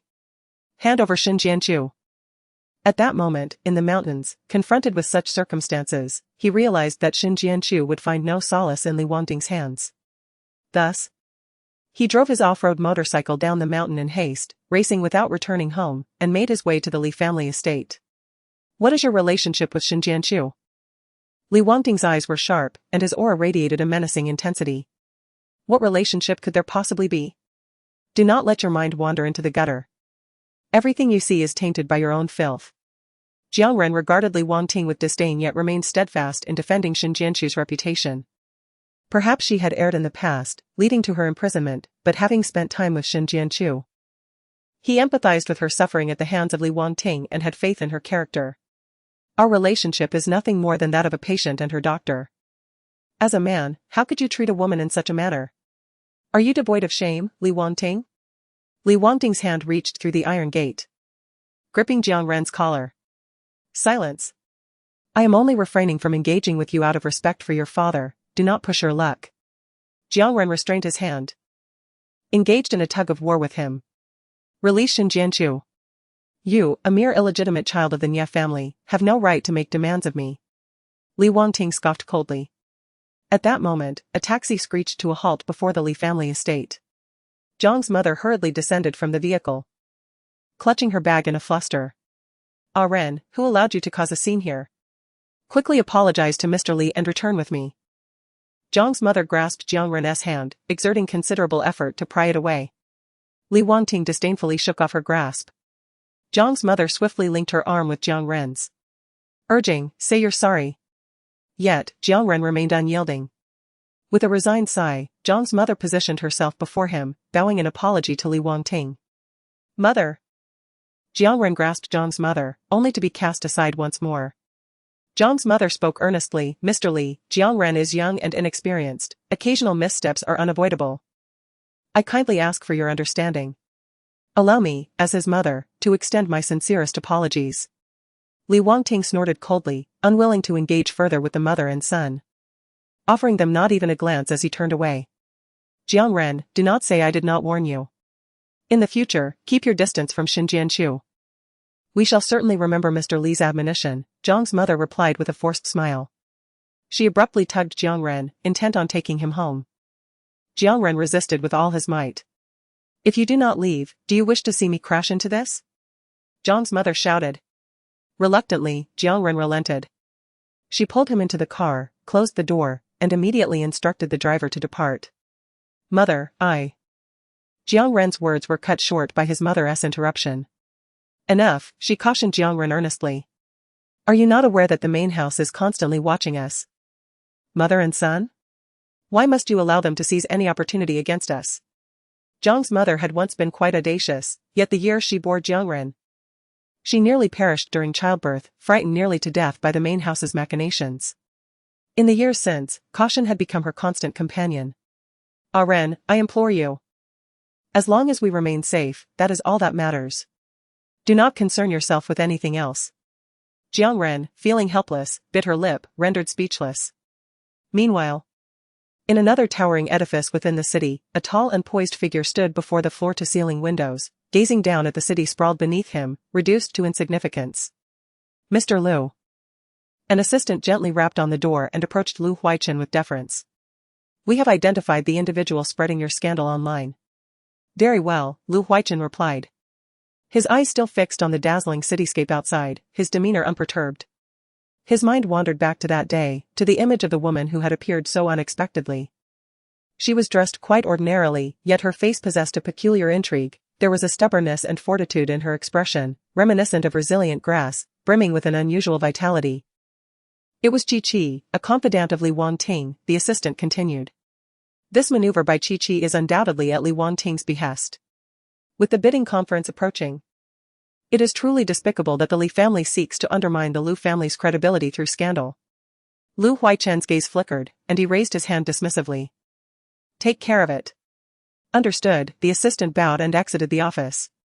Subsequently, he made a call to arrange for the removal of the defamatory posts online. Everything has been withdrawn, the other party replied. Who did it? The assistant inquired, puzzled. The response came, Li Wangting. The assistant felt a wave of frustration. What is Li Wangting's intention with this commotion? Could it be that he possesses a differing perspective on the bidding conference, prompting Chi-Chi to take matters into her own hands? With this thought in mind, the assistant dialed a number. Meanwhile, Qi Yanyan agreed to compensate Wang Ma with 130,000 yuan. To avoid leaving a trace of the transaction, and due to insufficient cash on hand, she requested Chi-Chi to accompany her to the bank under the pretense of returning Wang Ma home. Although Wang Ma had lost her job, she was set to receive substantial compensation, along with Qi Yanyan's support. Sitting in the passenger seat, she couldn't help but bounce her leg and hum a few tunes, reveling in the thought that she would no longer have to serve as a maid, subjected to the whims of others. Once she received the money, she intended to spend it wisely, ensuring a comfortable life for several years. In the back seat, Qi Yanyan found herself increasingly irritated just by observing the back of Wang Ma's head. This inept individual couldn't even handle a matter concerning Xin Jianqiu. Qi Yanyan was decidedly displeased. Suddenly, Wang Ma turned her head and said, "Madam, thank you. I will never forget your kindness." Qi Yanyan forced a stiff smile. Oh. Chapter 51. To know when to stop. Chi drove the car to the bank, gently pulling over to the side. Wang Ma unbuckled her seatbelt but remained seated. Qi Yanyan exchanged a glance with Wang Ma, who pretended not to notice, her fingers idly tapping on her thigh. Chi-Chi's expression was somewhat frosty as he exited the vehicle to open the door for Qi Yanyan. As she leaned out of the car, she languidly remarked, "Wang Ma. Aren't you coming out to withdraw some money?" "Unexpectedly, you place such trust in me," Qi Yanyan remarked with a hint of astonishment. The mention of money instantly invigorated Wang Ma, who promptly opened the car door and slipped out. Qi Yanyan let out a soft hum, settling into the wheelchair that Chi had prepared for her. "Do not follow me," Qi Yanyan instructed, "it's too conspicuous with too many people around." "Understood." Chi replied with a subtle nod. Qi Yanyan slowly turned the wheels of her chair. Wang Ma, furrowing her brow, waited a moment before adopting a sycophantic demeanor, eagerly assisting Qi Yanyan with her wheelchair. Upon entering the bank, the manager immediately approached to attend to Qi Yanyan. "Miss Ji, what business brings you here today?" The manager gestured for her to follow, leading her to the VIP room. "I am here to withdraw some funds," Qi Yanyan stated. Wang Ma, pushing the wheelchair, felt a surge of superiority, her posture straightening as her head involuntarily lifted, surveying her surroundings with an air of arrogance. "Very well. I shall attend to your request shortly," the manager assured, ushering Qi Yanyan into the VIP room, where he promptly presented her with coffee and pastries. Upon entering the VIP room, Wang Ma's eyes darted around, her face alight with envy. She mused that she was not bound to the life of a servant and need not remain so obsequious. She plopped down onto the adjacent red sofa and seized a piece of cake from in front of Qi Yanyan, beginning to indulge. Qi Yanyan's expression was not particularly displeased. Yet she refrained from commenting, her lips forming a slight pout. Observing this, the bank manager hastily returned to prepare new pastries and coffee for Qi Yanyan. As he just brought it over, Wang Ma had just finished devouring the cake, hastily gulping down the coffee without a care for her image, rudely accepting the food from the bank manager. The bank manager, with his brows furrowed in displeasure, nevertheless maintained an air of elegance and humility. "Miss Ji, please wait a moment, I shall assist you." "No need," Qi Yanyan replied disdainfully, casting a scornful glance at Wang Ma. "I am here to make a withdrawal." After a brief pause, she declared, "I wish to withdraw 1 million. The additional 300,000 she had in cash, already placed in the car." "Very well, Miss Ji. I will attend to that shortly," the bank manager said respectfully as he proceeded with the transaction. Before long, a bundle of cash amounting to 1 million, tied with a white ribbon, was presented to Qi Yanyan on a tray. Qi Yanyan lifted her chin slightly. Wang Ma immediately began to count the money. "Everything is in order," Wang Ma exclaimed, a smile creeping onto her face. The bank manager then brought forth a canvas bag exclusive to the bank, intending to assist Wang Ma in placing the money inside. "Not at all. Do not touch it," Wang Ma exclaimed anxiously, clutching the money to her chest, fearful of it being snatched away. She opened the canvas bag and began stuffing the cash inside. 1 million may not seem excessive, yet it bore a certain weight, causing Wang Ma's shoulder to sag under its burden. Qi Yanyan cast a faint glance at Wang Ma, her expression impassive as she tapped the armrest of her wheelchair. Wang Ma's attention was wholly absorbed by the bag of money, leaving her oblivious to everything else. The bank manager offered a polite smile, pushing Qi Yanyan's wheelchair towards the parking lot. At that moment, Chi had exited the vehicle, only to be surrounded by a group of masked men wielding baseball bats, who began to assault him mercilessly. Chi lay on the ground, wailing in despair. Upon seeing Qi Yanyan, it was as if she had encountered a savior. "Quick! Help me call the police. Summon the security!" Chi cried out desperately. The bank manager promptly turned and rushed to summon assistance. Wang Ma, frightened beyond measure and fearing a robbery, clutched the money tightly and followed suit. Qi Yanyan was left alone in the parking lot, her brow furrowed in contemplation as she deliberated whether to rise from her wheelchair and hasten to safety. The group of assailants, having sufficiently battered Chi, warned her. "Now you'll learn your lesson. Remember this, should you dare to slander Mr. Liu again, your plight will be far worse than today." With that, they brandished their baseball bats as a final warning before hastily departing. Only then did Qi Yanyan maneuver her wheelchair over to assess Chi-Chi's injuries. Who is this Mr. Lu they mentioned? When did you offend such a person? It must be Lu Huichen, Chi-Chi replied, wiping the blood from her lips, her face etched with dismay. A few days ago, I leaked rumors about him and Xin Jianchu, which must have displeased him. Qi Yanyan pondered this for a moment. However, my objective has been achieved if it managed to sow discord between Li Wangting and Xin Jianchu, Chi-Chi asserted. Your injuries must not be in vain. Qi Yanyan remarked softly. As her words lingered in the air, the bank manager returned with security personnel, having reported the incident to the authorities. After approximately 10 minutes, an ambulance arrived to transport Chi-Chi to the hospital. Once Qi Yanyan settled the remaining funds with Wang Ma, she instructed her to leave. Subsequently, she dialed Li Wangting's number. Wangting, I was attacked during my outing today, but thankfully, Chi-Chi protected me.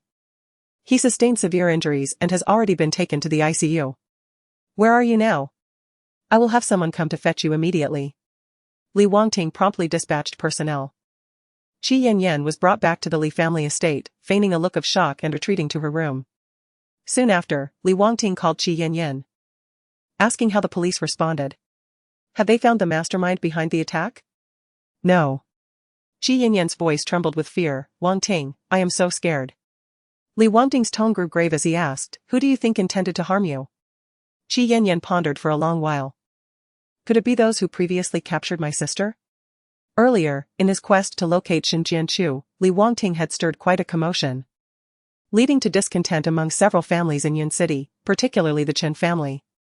It was said that the elder of the Chen family visited the Li family residence daily to lodge complaints with Li's mother. Wangting, let us not dwell on this matter. I have endured some grievances, it is of no consequence. As long as you remember my kindness.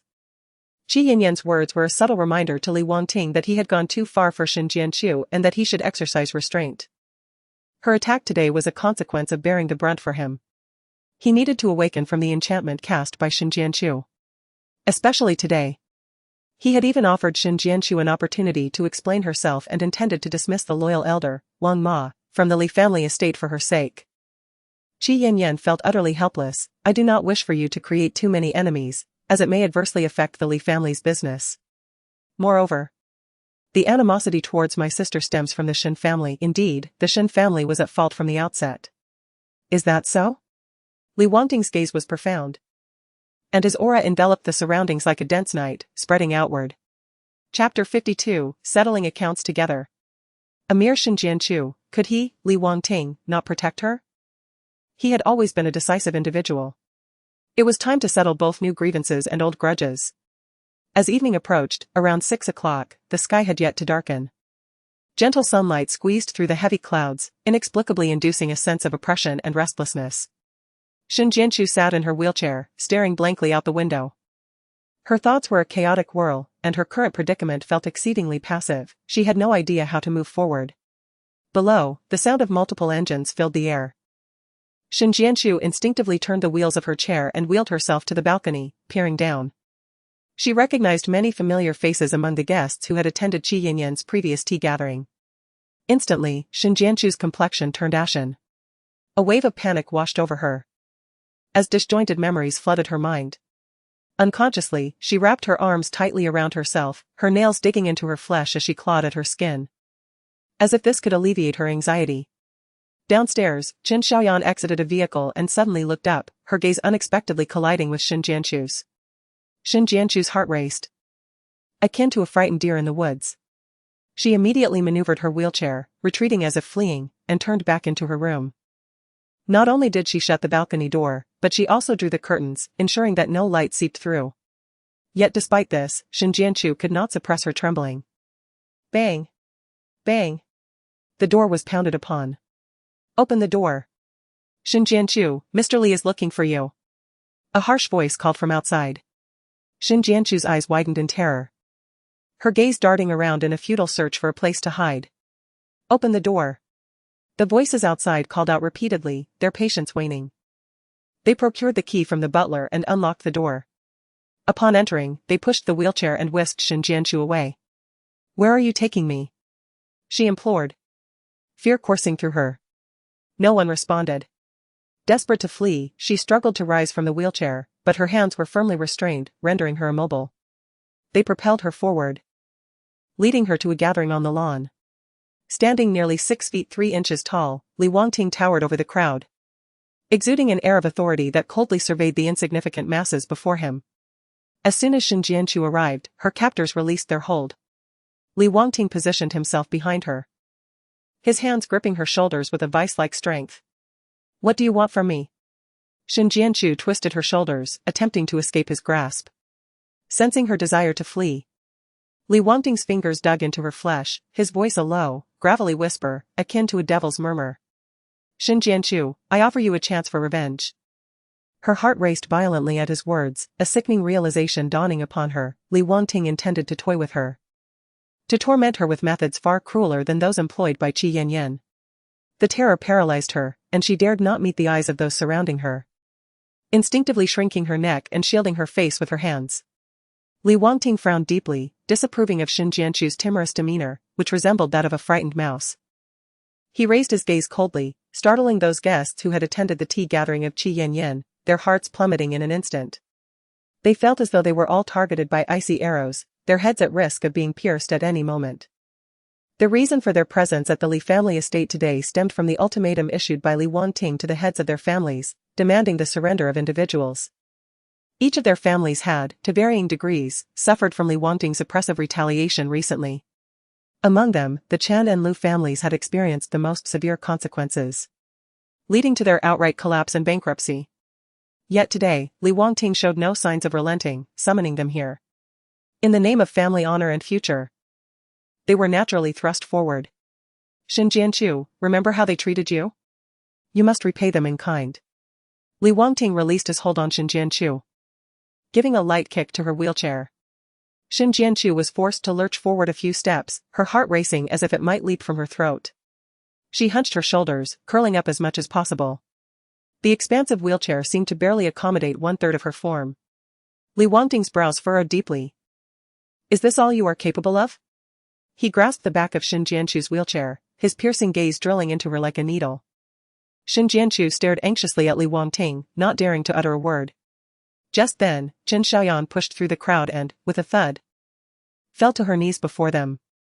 "Mr. Li, Miss Shen, I was wrong last time, I should not have acted recklessly against you. I deserve to be punished."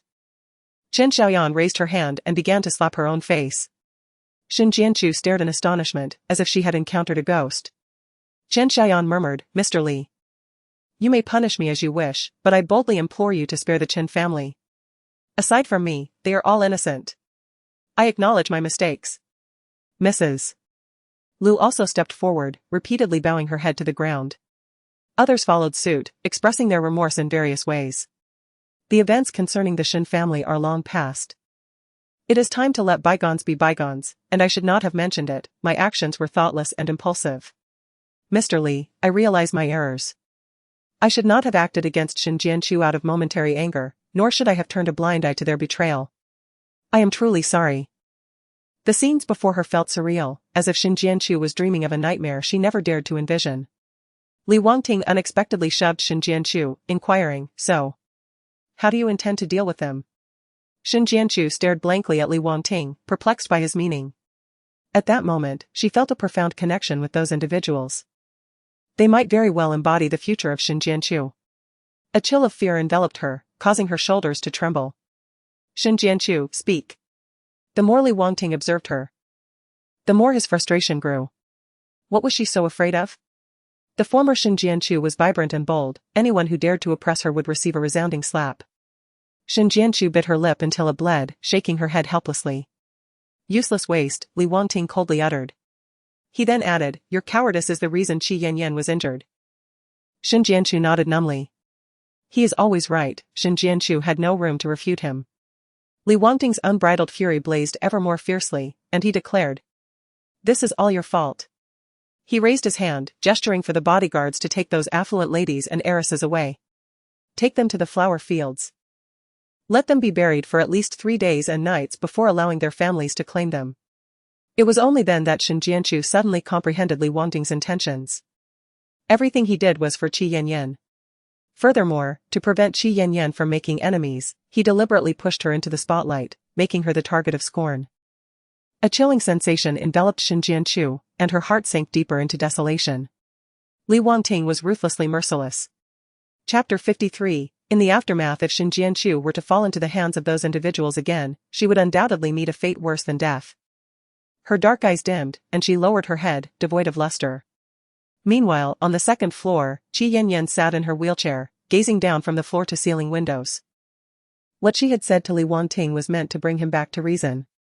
Yet, in his eagerness to defend Shen Jianchu, he had gone to such lengths. Once this incident became public, which prestigious families in Yin City would dare associate with her? Moreover, Li Wangting must have developed feelings for Shen Jianchu. He treated her with such kindness, punishing those who wronged her. Why had he not intervened 5 years ago to resolve the Shen family's troubles? A surge of anger coursed through Qi Yanyan's body. Ah! Qi Yanyan let out a low growl, her hand striking fiercely against the armrest of her wheelchair. Unable to endure any longer, she abruptly stood up and swept everything off the vanity table. Shen Jianchu. The mirror reflected Qi Yanyan's contorted visage. I will not let you go. Shen Jianchu was escorted back to her room, where the bodyguards handed her a thermos. From this moment on, without Mr. Li's explicit instructions, you are not permitted to leave. With that, the bodyguard slammed the door shut behind her, reverberating through the room and leaving Shen Jianchu's head buzzing painfully. She wrapped her arms around herself, and after what felt like an eternity, her tumultuous and deeply anxious thoughts about the future began to settle. She maneuvered her wheelchair to the table and opened the thermos, revealing a light porridge made with goji berries and pork offal, deemed most suitable for nourishing her body. Shen Jianchu's face was etched with confusion as she stirred the entire pot of porridge with her spoon, laden with suspicion. She meticulously inhaled the aroma several times, finding no trace of anything amiss. A wry smile crept onto her lips. After enduring such torment, she found herself disoriented by the presence of what seemed like normal food. Contemplating Li Yichen, she resolved to restore her health promptly and took up the spoon to eat. However, after just 2 spoonfuls, her stomach was already filled to capacity. She put away the thermos and fetched her clothes to freshen up. The room was devoid of any distractions to pass the time, and after her shower, she lay on the bed. Although she had accomplished nothing that day, she felt utterly exhausted, both physically and mentally. As she closed her eyes, appearing to rest, her spirit had already drifted far beyond the confines of her room, with fragmented memories flashing vividly in her mind. The hope for the future lured her to continue her daydreams like blooming flowers. Perhaps Li Wangting would grow weary of Li Yichen and, after she had facilitated Li Yichen's donation surgery, would return him to her. Or perhaps she, Shen Jianchu, possessed the ability to accompany Li Yichen as he grew, witnessing him attend school, embark on a career, and eventually marry. Yet that beautiful dream shattered like a fragile bubble at the slightest touch. Shen Jianchu felt as if her heart had been pierced by thorns beneath blossoms. Weighed down by a heavy sense of oppression that rendered her breathless. The drowsiness that had once enveloped her vanished, leaving her mind startlingly alert, though the fatigue in her body remained unchanged. Suddenly, a dull thud echoed from the balcony outside. Having spent 5 years in prison, Shen Jianchu was acutely aware of her surroundings as night fell. She abruptly opened her eyes, her body tensed, springing upright as if propelled by a coiled spring. Bathed in the cold moonlight, a shadow danced uncertainly against the curtain. Then, Shen Jianchu observed the shadow rubbing its behind. Her eyes widened in disbelief. As the figure approached, she noticed it was becoming smaller. Was it a child outside? Acting on instinct, Shen Jianchu steadied herself against the bed and cautiously descended. Her feet bore injuries, making her movements slow. Yet, the small shadow had already pressed its tiny paws against the glass door, attempting to open it, which Shen Jianchu had secured with a lock. With a swift motion, she drew back the curtain. Through the glass door, illuminated by the moonlight, Li Yichen gazed at her with his adorably bewildered little face. Shen Jianchu instantly swung open the glass door, her face lighting up with surprise. How did you get here? She exclaimed. No, how did you come? Li Yichen pointed to the rope ladder suspended in midair and descended from above. So high? Shen Jianchu exclaimed, her voice laced with concern. It's quite dangerous. What if you fall? Her eyes brimmed with worry. Li Yichen did not respond directly, his cheeks puffed up, transforming his slender face into a small balloon. Auntie, you deceived me. We promised to play together, yet you didn't come to find me. Shin Jianchu was momentarily at a loss for words, guilt washing over her regarding Li Yichen. Well, I came on my own, he replied, pouting his cute little nose. With his hands clasped behind his back.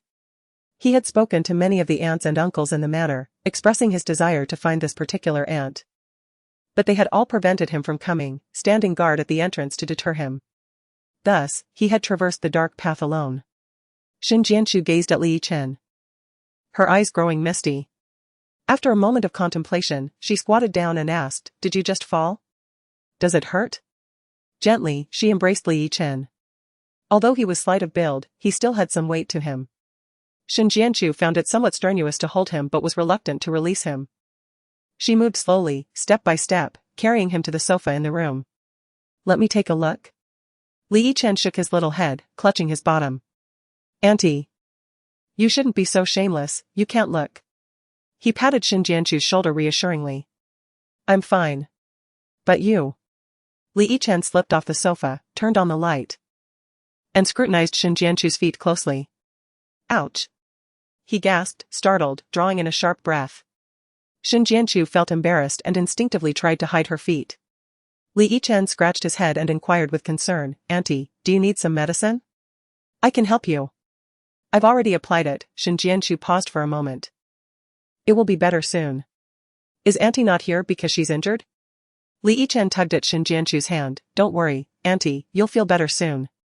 "All right." Shin Jianchu nodded heavily, her eyes and nose growing increasingly uncomfortable and slightly reddened. How wonderful it would be if time could freeze at this moment, allowing her to remain forever with Li Yichen. Unable to contain herself, she embraced Li Yichen tightly. He was momentarily taken aback but did not resist. Instead, he reached out his small hands to reciprocate the hug. Tears streamed silently down Shin Jianchu's face as she struggled to regain her composure, reluctantly releasing Li Yichen. He supported his little cheek with his hand, resembling a sunflower. "Auntie, can I tell you a story?" Shin Jianchu replied, her voice thick with emotion. Li Yichen swung his little legs next to her and began to narrate in a sweet, clear voice. "Once upon a time, there was a lovely little prince. Just like me." After he finished his tale, Shin Jianchu affectionately ruffled his hair. "It's getting late. Little Yichen should go back to his room and sleep now." Chapter 54, Ascending the Mountain. Li Yichen shrugged his shoulders, his little face clouded with disappointment. "Auntie. Can I stay?" Shin Jianchu wished to keep him there but feared being discovered by Li Wangting. Li Wangting resorted to all means to torment her. She could not allow the young Li Yichen to suffer because of her. "No," she thought. A look of reluctance filled Shin Jianchu's eyes. "Be good, little Yichen. We can meet again next time." "Is it tomorrow?" Li Yichen's grape-like eyes sparkled with excitement. Shin Jianchu longed to see him as well, yet insisted. "You must not climb the rope ladder outside again. If you fall, I would be devastated." She playfully pinched his nose. "I can't get out if you don't go there." Li Yichen protested, his expression one of innocent grievance. "Do you live up there?" Shin Jianchu asked, without hesitation. "Then I will come find you." "Yes, but..." Li Yichen cast a furtive glance at Shin Jianchu's feet. Shin Jianchu replied with a teasing smile, "Hee." Li Yichen grinned, and Shin Jianchu returned a faint smile. After pondering for a moment, she said, "Let me teach you to make something. Tomorrow you need to come, we can still chat." "Great." Li Yichen agreed enthusiastically. Shin Jianchu slowly got up and rummaged through the room, finding 2 plastic cups, a chopstick, and a sewing kit from her backpack. She broke the chopstick in half and handed a piece to Li Yichen. She inserted the chopstick into one of the cups, poked a small hole at the bottom, threaded a piece of cotton string through, and tied it to a wooden stick. Li Yichen mimicked Shin Jianchu, crafting another cup. Once the makeshift speaking tube was complete, Shin Jianchu instructed Li Yichen to step back. They stretched the cotton string taut. "Hello. Auntie, can you hear me?" Li Yichen's small face beamed with joy. "Yes, I can." Shin Jianchu listened intently with the rim of her cup, her long-missed laughter ringing out brightly. Addressing the paper cup, she spoke, "Xiao Yichen, what about you? Did you hear that? Crystal clear." Li Yichen chuckled joyfully. "Then, Auntie, I shall take my leave." Eager to test his little phone, Li Yichen retraced his steps. opting to climb the rope ladder back upstairs. Shin Jianchu held her breath, anxiously supporting Li Yichen's small form as he ascended. After much effort, Li Yichen finally reached the upper floor, clutching the tiny voice tube, chattering away with Shin Jianchu for quite some time. It took several gentle coaxing attempts before she managed to lull him to sleep. Holding the voice tube, Shin Jianchu's heart overflowed with gratitude. She felt thankful for the opportunity to spend more time with Li Yichen in this manner. In the days that followed, Li Yichen remained in his room, quietly conversing with Shin Jianchu through the voice tube. Li Wangting did not make an appearance, leaving Shin Jianchu in high spirits. Her injuries healed swiftly, enabling her legs to walk more normally, albeit still with difficulty. The state of her health was conveyed by the bodyguard to Qi Yanyan, who was engaged in trimming flower branches. Pausing her work, she acknowledged with a soft hum.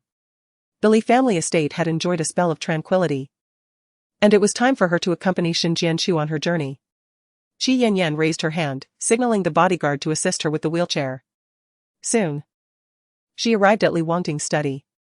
"Wangting, I have something to discuss with you." Li Wangting set down the document he was holding and replied coolly, "Speak." "Sister's injuries are recovering well, and Xiao Chen's condition is gradually improving," Qi Yanyan spoke gently. "Before long, my sister will be able to donate bone marrow for Xiao Chen. In the meantime, I wish for you and me, along with my sister and Xiao Chen, to visit the Zhuyuan temple in the outskirts to offer our prayers." Qi Yanyan smiled faintly. The temple is renowned for its abundant incense and reputed efficacy. Li Wangting raised an eyebrow, questioning when she had begun to believe in such matters. "Since I am unable to assist my sister and Xiao Chen, I can only resort to this method." Qi Yanyan sighed helplessly, her demeanor instantly becoming rather listless. Her gaze drifted to her own legs. "It's because I cannot walk, you disdain me. When did I ever say such a thing?" At times, Qi Yanyan's sensitivity and suspicion immensely vexed Li Wangting. He had numerous tasks to attend to and lacked the time to indulge her in trivial discussions.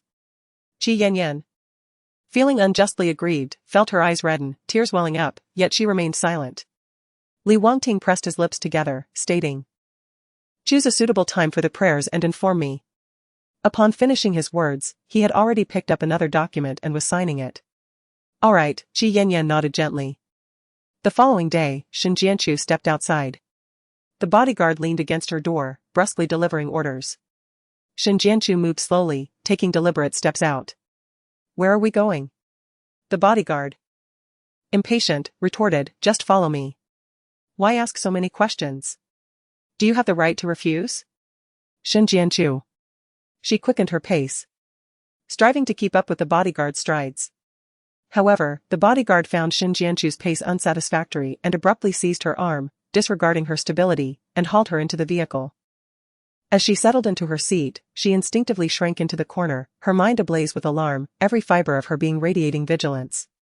With the bodyguard securing the door, the car commenced its journey. The direction grew increasingly remote, amplifying Shin Jianchu's unease. Eventually, the vehicle halted before the entrance of Zhuyuan Temple. The once bustling temple now lay eerily silent, suggesting that Li Wangting had deliberately cleared the area. Confused, Shin Jianchu leaned towards the window to ascertain the situation. Suddenly, the bodyguard swung open his door, urging her to disembark.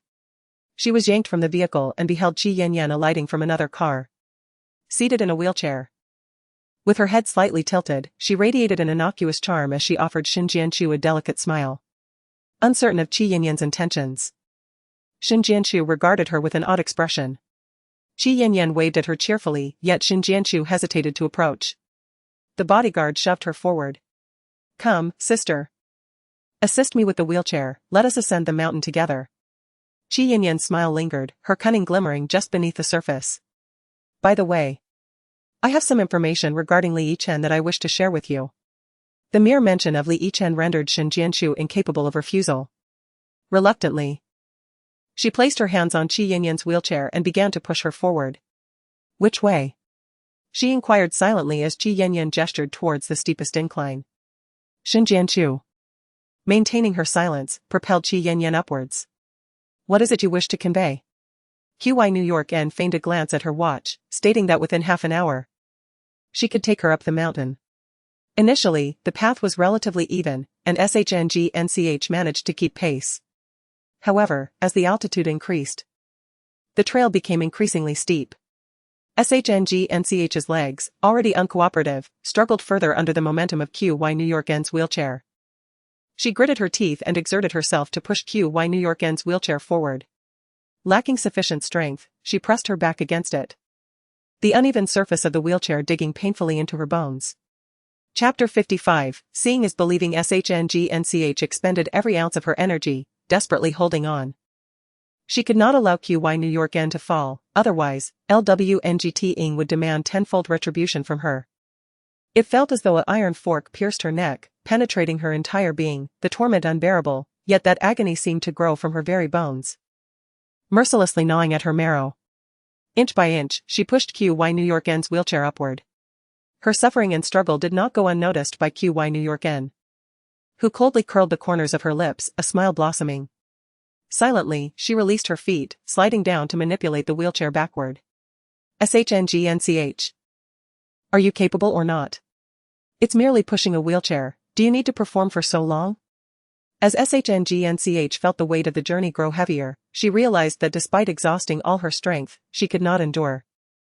She watched helplessly as the wheelchair rolled backward. There was no time to evade. The wheel crushed her foot under its tremendous weight, leaving SHNGNCH utterly defeated. Yet her fragile reason compelled her, in this critical moment, to firmly grasp Qi Yanyan's wheelchair.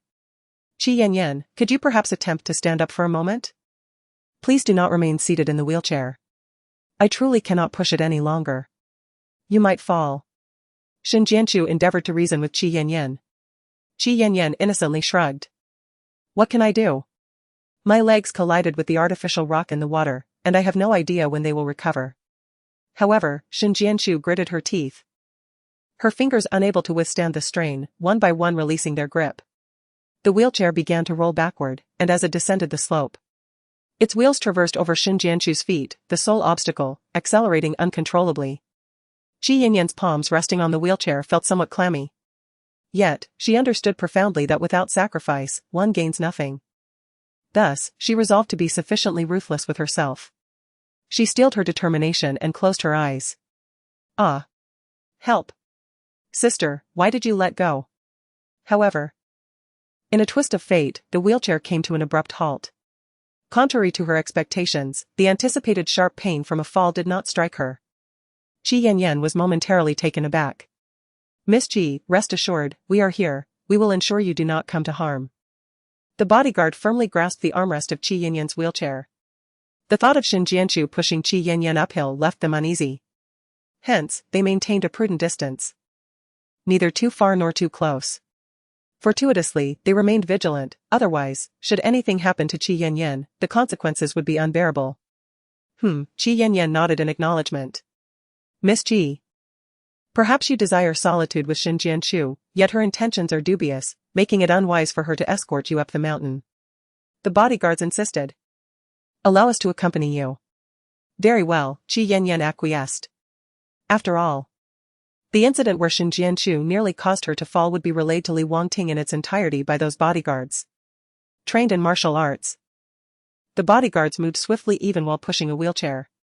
Shen Jianchu, bracing herself on her knees, struggled to catch her breath, hastily following their pace under their urging. Upon reaching the mountain summit, the narrow path gave way to an expansive vista. Before her lay a broad square, flanked by solemn and imposing Buddhist statues. Qi Yanyan waved her hand, signaling, you need not accompany us further. She exchanged a knowing glance with Shen Jianchu. In matters concerning Li Yichen, Shen Jianchu would undoubtedly be even more anxious than she. Without hesitation, she grasped the armrest of Qi Yanyan's wheelchair and began to push her forward, inquiring. What is it you wish to discuss with me? They entered the hall, where the golden Buddha figures were almost blinding. It seems you have yet to fulfill the task I assigned you, Qi Yanyan articulated languidly. Qi Yanyan. Shen Jianchu raised her voice. What do you intend to do regarding Li Yichen? Qi Yanyan evaded the question, stating, there is something I find quite curious. Shouldn't Ti Jiangren's work identification be with you or in your room? Why have we found nothing? Shen Jianchu's eyes flickered with unease. At that time, upon obtaining Jiang Ren's work ID at the hospital, she deemed it a potential threat. To sever ties with Jiang Ren entirely, Shen Jianchu not only tore his ID to shreds but also set it ablaze. At present, she is uncertain whether Qi Yanyan is recording her, deliberately enticing her into conversation. Shin Jianchu remains silent. Qi Yanyan sneers, Shin Jianchu, you still dare not let Li Wangting know, you are well aware of your relationship with Li Yichen, aren't you? Shin Jianchu's expression instantly tenses. I am a person with a narrow heart, I certainly cannot accommodate Li Yichen. Qi Yanyan chuckles lightly. Do you suppose I have tampered with his daily necessities? Shin Jianchu glares fiercely at Qi Yanyan. With Li Wangting present, she cannot afford to show excessive concern for Li Yichen. Yet, Qi Yanyan's words imply that Li Yichen is undoubtedly in peril. Qi Yanyan, what exactly do you want? Shin Jianchu grinds her teeth, you are targeting me. She grips the handles of Qi Yanyan's wheelchair, her eyes wide as she confronts her. However, Qi Yanyan merely turns her head, gazing at the statue. Shin Jianchu, do you think you will be so fortunate this time? Shin Jianchu struggles to comprehend Qi Yanyan's words. She watches as Qi Yanyan grasps her hand forcefully, yanking it away. Before she can react, Qi Yanyan has already freed herself from her grasp. The wheelchair, along with Qi Yanyan, collides violently with the altar. Offerings scatter across the ground. And the plates shatter into pieces. Ah! Sister, why did you do this? Qi Yanyan cries out in pain, falling to the ground, tears streaming down her face. Appearing utterly pitiable. Xiaochen is just a child, I merely wished for you to pray for him, why must you act this way? What madness is this? It is clearly your own doing. Just as Shin Jianchu was about to retort, a harsh voice thundered from behind her, Shin Jian Chu. Li Wangting's oppressive tone crashed upon her. Shin Jianchu turned abruptly, her heart tightening as she beheld Li Wangting, who stood at the entrance, holding hands with Li Yichen. The shadows of adulthood were undeniably dark, yet she wished to shield the innocent Li Yichen from such grim realities. Li Wangting released Li Yichen's hand and strode directly towards Shin Jianchu, grasping her collar without hesitation. Can you not stir up trouble for even a single day? She would go to great lengths for Jiangren, yet the mere thought of offering well wishes for Li Yichen filled her with reluctance. Even to the point of shattering the offering table and injuring Qi Yanyan. Shin Jianchu found herself lifted off the ground, her neck constricted. Li Wangting. Things are not as you perceive them. She struggled to explain. I believe only what I can see. Li Wangting declared with unwavering conviction. Daddy. Li Yichen, with his little legs bouncing, rushed over, please let Auntie go. Chapter 56, questioning the child Li Yichen, did you not witness what she has just done? Li Wangting interrogated the 5-year-old with a cold voice. When did you become so oblivious to right and wrong? At that moment, the bodyguard entered. Momentarily taken aback by the scene before him. After a brief pause, he regained his composure and hastily reported, Mr. Li, just now. Miss Qi and Shin Jianchu ascended the mountain together, and Shin Jianchu attempted to throw her off. Is that so? A storm brewed in the depths of Li Wangting's eyes. Shin Jianchu felt increasingly suffocated, as if a hard object were lodged in her throat, causing her immense pain. Li Yichen, with his eyes reddened by fury, pleaded, Dad. Let Auntie go. Li Yichen, step away, this does not concern you. Shin Jianchu, fearing that Li Yichen might incur his father's wrath, attempted to push him away. Li Wangting's anger flared even more upon witnessing her rejection of Li Yichen. The one you should be concerned about is over there. He pointed towards Qi Yanyan, who sat on the ground. She has been the one accompanying you and caring for you since childhood. Not her. The one who harmed Yanyan's mother. Li Yichen's eyes darted anxiously between Qi Yanyan and Shin Jianchu. Woo-woo. Sister, little Chen is your. Qi Yanyan sobbed, inadvertently striking a nerve in Shin Jianchu's heart. Shin Jianchu, desperate to silence Qi Yanyan, struggled even more fiercely, attempting to kick her away with her legs. Which finally brought Qi Yanyan's words to a halt. Shin Jianchu, you are incorrigible. Li Wangting scolded her with fierce indignation. Sister, you have such a cruel heart. Qi Yanyan lamented, crying even more sorrowfully, rejecting even the bodyguards who approached to assist her. Li Yichen racked his brain, Dad, please let Auntie go first. Let us help Yanyan's mother and take her to see a doctor. Li Wangting remained indifferent, his cold gaze seemingly capable of piercing through Shin Jianchu. Shin Jianchu's neck was turning blue from the pressure. She clutched both of Li Wangting's arms, resisting him fiercely, yet found herself utterly powerless against his strength. Li Yichen. Alarmed, lowered his little head and began to pat Li Wangting's thigh with his tiny hands, exclaiming, "You must let her go. The teacher said that as boys, we should never bully girls." His voice grew increasingly fervent, his emotions surging intensely. Soon, he pressed his hand to his chest, gasping for breath, as if he were on the verge of suffocation. "Daddy, I feel unwell," Li Yichen's voice diminished, his steps faltering. Just as he seemed about to collapse, Li Wangting released his hold on Shen Jianshu and swiftly caught Li Yichen in his embrace. Observing this, Shen Jianshu could no longer bear to provoke Li Yichen further. Though she wished to maintain her composure before him, she felt as if she had already been cast into an abyss with no escape. Shen Jianshu walked slowly, then quickened her pace, striding away from the temple. Li Wangting's gaze ignited with intensity. Even at this moment, she dared to think of fleeing? He lifted Li Yichen effortlessly, carrying him towards the temple's doctor while commanding, "Seize her and confine her." Despite Shen Jianshu's determined efforts to escape, her physical limitations rendered her unable to evade capture. The bodyguards easily apprehended her and confined her within the temple's woodshed. Meanwhile, in the temple's infirmary, Li Wangting placed Li Yichen on the examination table, not only seeking a diagnosis from the temple staff but also requesting that Zhang Nanwang be informed. Fortunately, Zhang Nanwang was nearby and arrived promptly. Upon his arrival, he immediately conferred with the temple's doctor regarding Li Yichen's condition. The two of them combined Eastern and Western medical practices to treat Li Yichen with acupuncture. Whenever Li Yichen fell ill, he would appear listless, his small face pale, silently enclosing Li Wangting's fingers with his palm. In fear, he would shut his eyes. Li Wangting placed his other large hand before Li Yichen's eyes. Li Yichen remained motionless, patiently awaiting Zhang Nanwang to administer the needles. Each needle was precisely inserted at the acupoints, and Li Yichen felt no pain, neither crying nor making a fuss. After a short while, he was struck at the acupoint, tilting his little head and drifting into slumber. After treating Li Yichen, Li Wangting pulled aside the white cloth, revealing another patient, Qi Yanyan, on a separate bed. "Let me take a look at your leg," he said. Zhang Nanwang agreed, preparing to approach. Qi Yanyan, her face filled with anxiety, interjected, "No need. I feel much better now. Moreover, my leg has been treated by Dr. Liao from the Central Hospital, he understands my condition best. It wouldn't be appropriate for me to change doctors without consulting him first." Zhang Nanwang recognized that it was not imperative for him to examine her condition. He shot a glance at Li Wangting. "I will explain everything to Dr. Liao," Li Wangting assured.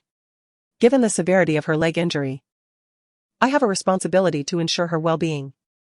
Qi Yanyan's face turned pale. From the very beginning, her leg had not been severely injured. Her initial display of distress was merely a ploy to elicit sympathy, and subsequently, to instill guilt in Li Wangting. Now, however, "But I can't shake the feeling that I am being disrespectful to Dr. Liao," Qi Yanyan's voice dwindled. "If I were to return to the Central Hospital for treatment, it would be difficult to avoid gossip." Zhang Nanwang idly poked at his ear with his finger. "It's your own leg, after all. You may choose to look or not as you please. He is quite busy as well." Li Wangting, observing Qi Yanyan's aggrieved expression, furrowed his brows tightly. Zhang Nan shrugged slightly, picked up the medical kit, and prepared to leave. Before departing, he did not forget to pull a piece of candy from his pocket and place it into Li Yichen's palm. Li Wangting stood vigilantly beside Li Yichen while Qi Yanyan pursed her lips, fixated on him. Why has he not dealt with Shen Jianshu? Is he allowing her to linger in the woodshed? Qi Yanyan sighed deeply, saying, "Wangting, my sister and I have grown up together. At times, she can be quite willful. But she has never cursed me and Xiaochan like she does now. I believe, deep down, she still cherishes our sisterly bond." Li Wangting's expression remained as unyielding as frost, devoid of any visible change. Qi Yanyan continued her heartfelt discourse, "Therefore, let's not return to the Li family estate just yet. I wish to accompany her back to the Shen family home and see if we can rekindle the warmth of our past. After all, she is still Xiaochan's mother. I hope she can set aside her prejudices against me and treat Xiaochan kindly, preventing any recurrence of today's events." Li Wangting cast a deep glance at Li Yichen. "As you wish, I will arrange for more bodyguards to accompany us," he instructed. Qi Yanyan nodded gently in agreement. In the dimly lit woodshed of the backyard, devoid of windows, the atmosphere was heavy with an unshakable chill. Upon closing the door, darkness enveloped the surroundings, and Shin Jianchu found herself inexplicably weak, pacing back and forth within. Chapter 57, Return to the Shin family. Suddenly, she heard a familiar female voice emanating from the entrance. The abbot has instructed me to guard the woodshed for you. You may proceed to the front hall for tea. The tea from Zhuyuan Temple is renowned far and wide. Meticulously crafted by the abbot who possesses an intricate understanding of the tea ceremony. The leaves are cultivated by the temple's monks in the backyard, each leaf having been carefully selected. As for the water used for brewing, it is collected from the snow on plum blossoms, an exceedingly rare endeavor. In winter, the gathered water must be buried underground for 2 years before it can be utilized. The abbot only holds a tea gathering once a month, and the tea provided for each participant is quite limited. Even the guards at the door, though unversed in the art of tea, felt a flicker of excitement, especially since the abbot had sent someone to invite them. Noticing the middle-aged woman before them adorned in attire bearing the Zhuyuan Temple logo, they did not dwell on any misgivings. "Thank you for your trouble, we shall return shortly," one of them replied. "Very well," came the woman's response.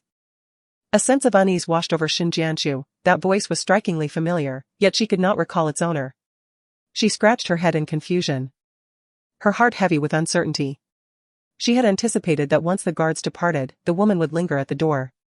To her surprise, the woman opened it instead. Upon seeing the woman's face, Shin Jianchu was taken aback. Her mouth fell agape. "Aunt Li.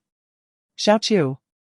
It truly is you," Li Yulan exclaimed, rushing forward to clasp Shin Jianchu's frail hands tightly in her own. In the past, she had served as a live-in maid for the Shin family, earning the heartfelt affection of both Shin's mother and Shin Jianchu. She still remembers that year when her irresponsible alcoholic husband accused her of infidelity and subjected her to repeated domestic violence. It was Mother Shin who helped her find a lawyer, enabling her to secure a divorce and regain her freedom. On another occasion, when she fell gravely ill and was on the brink of death, it was also Mother Shin and Shin Jianchu who sought medical assistance and cared for her. Although Li Yulan's education was limited, she was deeply grateful and would never forget the kindness the Shin family had shown her. 5 years ago, in the blink of an eye, the Shin family collapsed, and I lost all contact with you. After much turmoil, I ended up working at Zhuyuan Temple as a helper. Li Yulan briefly explained her situation and hurriedly inquired about Shin Jianchu's well-being. "What about you? How have you fared over these past 5 years? How did you end up here?" Initially, when they mentioned a person named Shin Jianchu, she could hardly believe it was you. "I spent 5 years in prison due to the Shin family's affairs." Shin Jianchu sighed. Her release was only possible because Li Wangting wanted me to. Shin Jianchu thought to herself, the less known about Li Yichen's background, the better. It was only because his son, Li Yichen, donated bone marrow that I could temporarily leave prison. "Li Wangting? Isn't he your son-in-law?" Li Yulan's eyes widened in astonishment. Previously, during her time with the Shin family, Li Wangting would occasionally accompany Shin Jianchu back to her maternal home. His demeanor towards Shin Jianchu seemed perpetually aloof. Li Yulan had once believed that Li Wangting harbored no feelings for Shin Jianchu. Yet, there was a moment when she was pruning the flower beds in the backyard, and she found Shin Jianchu nestled on a swing, basking in the sun and asleep. Later, she observed Li Wangting seated beside Shin Jianchu. Not only did he raise his hand to shield the sleeping Shin Jianchu from the sunlight, but he also tenderly brushed aside the stray strands of hair from her forehead and tucked them behind her ear. He even placed a gentle kiss upon her cheek. Li Yulan, perplexed by the nature of young love, could not help but conclude that, in her eyes, Li Wangting was far from indifferent towards Shin Jianchu. He was not. Shin Jianchu resolutely countered, asserting that Li Wangting had no connection to the Shin family whatsoever. He harbored feelings for Qi Yanyan and mistakenly believed that she had taken action against Qi Yanyan, which led to her confinement here. However, let us not dwell on that for now. Li Yulan paused, saying, "Xiao Chu, your current situation must be quite challenging, allow me to take you away." "No." Shin Jianchu firmly declined. "Li Yichen needs me. Moreover, Li Wangting holds significant influence, I cannot escape. I cannot burden Li Yulan like I did Jiangren." Li Yulan's brow furrowed, her concern intensifying. As she contemplated strategies for their predicament, the sounds of commotion outside drew Shin Jianchu's attention, sending a shiver down her spine. She urged Li Yulan to hide behind a stack of wood. "Conceal yourself, do not let anyone see you." Quickly. Li Yulan hurriedly complied. Shen Jianchu anxiously watched as the neatly piled wood completely obscured Li Yulan's figure, remaining vigilant. Suddenly, a loud bang echoed through the air. The door had been left unlocked when Li Yulan entered, and Chi stood at the threshold, effortlessly kicking the door open with a swift motion. Shen Jianchu, come out. He commanded in an authoritative tone. Was it Li Wangting who sent you? Shen Jianchu inquired. Less chatter. Chi, feeling exasperated, set aside her crossed arms and seized Shen Jianchu's arm, dragging her outside. Come here. Shen Jianchu, unable to resist, was pulled from the woodshed by Chi. He restrained her arms, commanding her to move forward with an insistence that left no room for dissent. Hurry up. Do not dawdle. The grip on Shen Jianchu's hand was painfully tight, yet she hesitated to take a step. In response, Chi delivered a sharp kick to her leg. Do you truly believe you can act like a fool here? If you enjoy making a spectacle of yourself in this temple, I shall strip you bare and let you feel the full extent of your embarrassment. Shen Jianchu could not bring herself to bite her lip in defiance. With a steely resolve, she complied with Chi-Chi's direction, moving as though she were a puppet at his whim. She was forced into the carriage they had arrived in. However, she had anticipated a return to the Li family estate, only to find, through the window, the landscape outside both familiar and alien. This path, once traversed countless times, now bore the marks of 5 years' absence. The street lights had all been replaced, and the saplings that once lined the way had grown into towering trees, providing shelter from the elements. This was indeed the road back to her Shen family. A heavy weight gripped her heart, as if a monstrous hand had clutched it tightly, shattering the fragile membrane above and leaving only a painful, bloodied ache.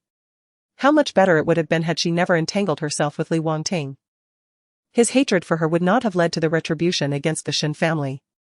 She and her loved ones could have continued to live in warmth and happiness, rather than languishing in confinement, with Shen Jianchu sacrificing her future in the process. Shen Jianchu deeply regretted her initial choices. The torment within her heart was far more agonizing than the physical pain inflicted upon her body. The broad road ahead only grew wider and smoother. And with no obstacles in sight, the driver accelerated repeatedly. Before Shen Jianchu could fully comprehend the path before her, she had already arrived at the Shen family's ancestral home. Qi Yanyan had also arrived, seated in a wheelchair, pushed forward by someone. The rusted iron gate hung with a large, unlocked padlock. And Shen Jianchu followed Chi-Chi's footsteps inside.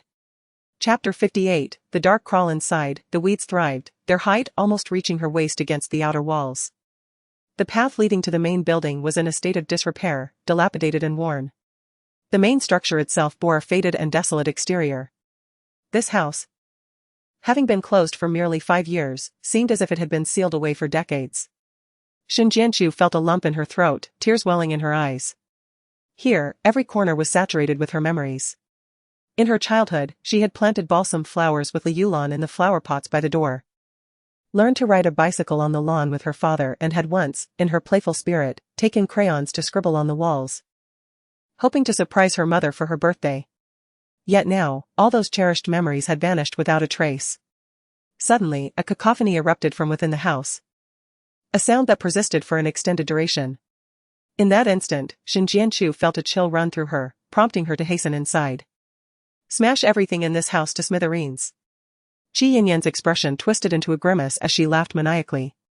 Not only was the furniture within the house destroyed, but they also spared no mercy for the photographs adorning the walls. The frames shattered into fragments, and among the images was one of Shen Jianchu's family, alongside Qi Yanyan. Do not touch my family portrait. Shen Jianchu let out a piercing scream. With a tearing sound, they ripped the photographs apart. The image of Shen Jianchu cradled in her mother's arms was the first to be torn away. No! She shouted desperately. Their movements grew increasingly swift, reducing the photographs to mere fragments that scattered across the floor. Shen Jianchu crouched down to collect them, her heart aching as if it had been violently wrenched from her chest. She yearned to piece together her family once more, yet found it utterly impossible. Those fragments eluded her grasp, incomplete and disjointed. Meanwhile, the intruders continued to wreak havoc upon the other belongings in her home, trampling them underfoot with a deliberate cruelty, intent on creating a scene of utter devastation. Shen Jianchu's once warm and inviting home was now unrecognizable, reduced to a chaotic ruin. In a frenzy, she attempted to intervene. Please, stop destroying my home. Cease this at once. Everyone, just stop. Lacking strength and stamina, she was easily knocked to the ground. No one heeded her pleas. Qi Yanyan continued to laugh maniacally, urging, smash it. Break it all. Tear this building down if you must. Shen Jianchu was rendered speechless by her tears. She could protect nothing, nor could she retain anything. Once more, she was shoved down, her body pressed against the floor. There. She caught sight of a fragment of the family portrait, revealing a significant portion of her mother's face. Shen Jianchu sprang to her feet, desperate to retrieve it. Bang! She was struck hard, kicked away. The assailant disdainfully spat on the image, exclaiming, "What a worthless thing. Get lost."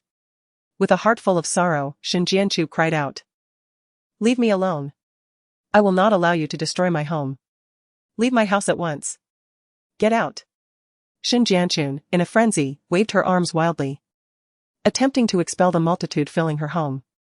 Yet, she was abruptly shoved to the ground. "What do you mean, your house?" Qi Yanyan scoffed, "I grew up here too. This is also my home. I shall dictate how it is treated. The one who should leave is you." With a fierce motion, Qi Yanyan planted her foot firmly on Shen Jianchun's hand. "Qi Yanyan. Ever since you moved in, my parents have never treated you poorly. They have been equally kind to both you and me. Can you just stand by and watch as our former home is reduced to ruins?" Shen Jianchun cried, her voice hoarse with anguish. Qi Yanyan rolled her eyes dramatically. "Equally kind? Huh. Shen Jianchun, do you fear the wrath of the heavens as you utter such nonsense? Do you have any idea how miserable my life has been in the Shen household?" Anger surged within her, veins throbbing on her forehead. Consider that year when Shen Jianchun, overwhelmed by the pressure before her college entrance examination, suffered from a debilitating menstrual disorder, bleeding incessantly. Shen's mother diligently prepared fish maw soup and various tonics, presenting them to Shen Jianchun for her selection, while Shen Jianchun repeatedly protested, claiming she could not consume them. In stark contrast, when it was Qi Yanyan's turn for the exams, she was unwell, yet Shen's mother provided her with no such remedies. Furthermore, when Shen Jianchun received her acceptance to the most prestigious university in the capital, Shen's mother arranged for a car to take her on a leisurely journey to her new school. Reflecting on her situation, she performed poorly, only managing to enroll in a local university, while her mother, Mrs. Shen, merely accompanied her for an hour's train ride. Indeed, during the summer vacation before her admission, Mrs. Shen had given her 200,000 yuan, yet she incessantly spoke of the Shen family's crises and was absorbed in her work, urging her to travel alone. At that time, Qi Yanyan was merely 19, just stepping into adulthood. How could she possibly travel by herself? The Shen family was clearly taking advantage of her. Countless instances of their double standards left Qi Yanyan overwhelmed. Ironically, Mrs. Shen always projected an image of benevolence towards Qi Yanyan, garnering praise from others, making Qi Yanyan feel as if she were genuinely cherished by them. Moreover, she could hardly tolerate Shen Jianchu's haughty demeanor, as if untouched by the world's grime. Living perpetually in the sunlight, excelling in her studies, and effortlessly achieving her goals, how could Shen Jianchu possibly comprehend the darkness of my struggles? Let alone fathom my suffering. Flames flickered in Qi Yanyan's eyes. Damn it. Why must she, Qi Yanyan, forever play the role of an accessory to Shen Jianchu? Mrs. Shen's schemes must not go unchecked. Qi Yanyan was determined to rise and take charge. She was resolute in trampling the imperious Shen Jianchu beneath her feet, ensuring that she would never rise again. At that moment, a bodyguard rushed in, inquiring, "Miss Jian, there is also an incense burner inside. Shall we destroy it too? After all, it is rather inauspicious." In the local customs of Shen Jianchu's family, it was traditional for descendants to keep some ashes in an incense burner after burial to honor their ancestors at home. In Shen Jianchu's household, the altars are dedicated to her maternal grandparents. As Shen's mother is an only child, the ashes of the elderly couple remain in the Shen family. Similarly, chaos ensues. Qi Yanyan shifts her feet, gesturing for Qi to push her forward to take a look. "Do not destroy it." Shen Jianchu shouts, struggling to rise from the ground. Qi propels Qi Yanyan along with a group of bodyguards. The throng, resembling a horde of zombies, blocks the exit. "Shen Jianchu, surrender it." Qi commands sternly. "Qi Yanyan, cease your madness. I will not interfere with your destruction of the Shin residence, but do not touch my grandparents. Shin Jianqiu retreats in fear. It's impossible. Qi Yanyan retorts. In a swift motion, Qi steps forward, seizing Shin Jianqiu's wrist. Give it to me. Qi demands, raising his leg sharply towards Shin Jianqiu's abdomen. She receives a blow, causing the incense burner to slip from her grasp and fall into Qi's possession. With a sly grin, Qi lifts the incense burner high above his head. With a sudden crash, he slams it down, shattering it into 2 pieces, the ashes within yet to disperse. No.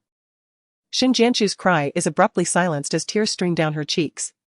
She lunges forward, desperate to gather the remnants from the ground, attempting to piece the incense burner back together. Thud.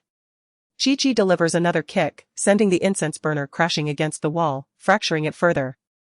Shin Jianqiu, lost and bewildered, pursues the shattered remains. A bodyguard had brought in an electric fan, setting it to its highest speed. The fierce wind howled downwards. No. Shin Jianqiu stumbled forward, only to grasp at emptiness. The gust scattered the ashes from the incense burner and the remains throughout the room. Qi Yanyan wheeled herself over, opening the window. Come. Come this way.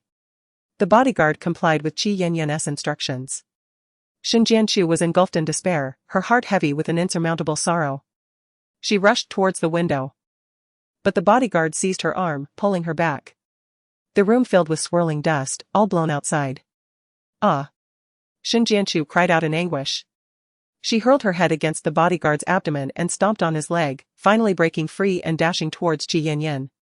I will kill you. Hadn't Qi Yanyan claimed she was pushed? That had incited Li Wangting's fury, leading to Shin Jianqiu's current predicament.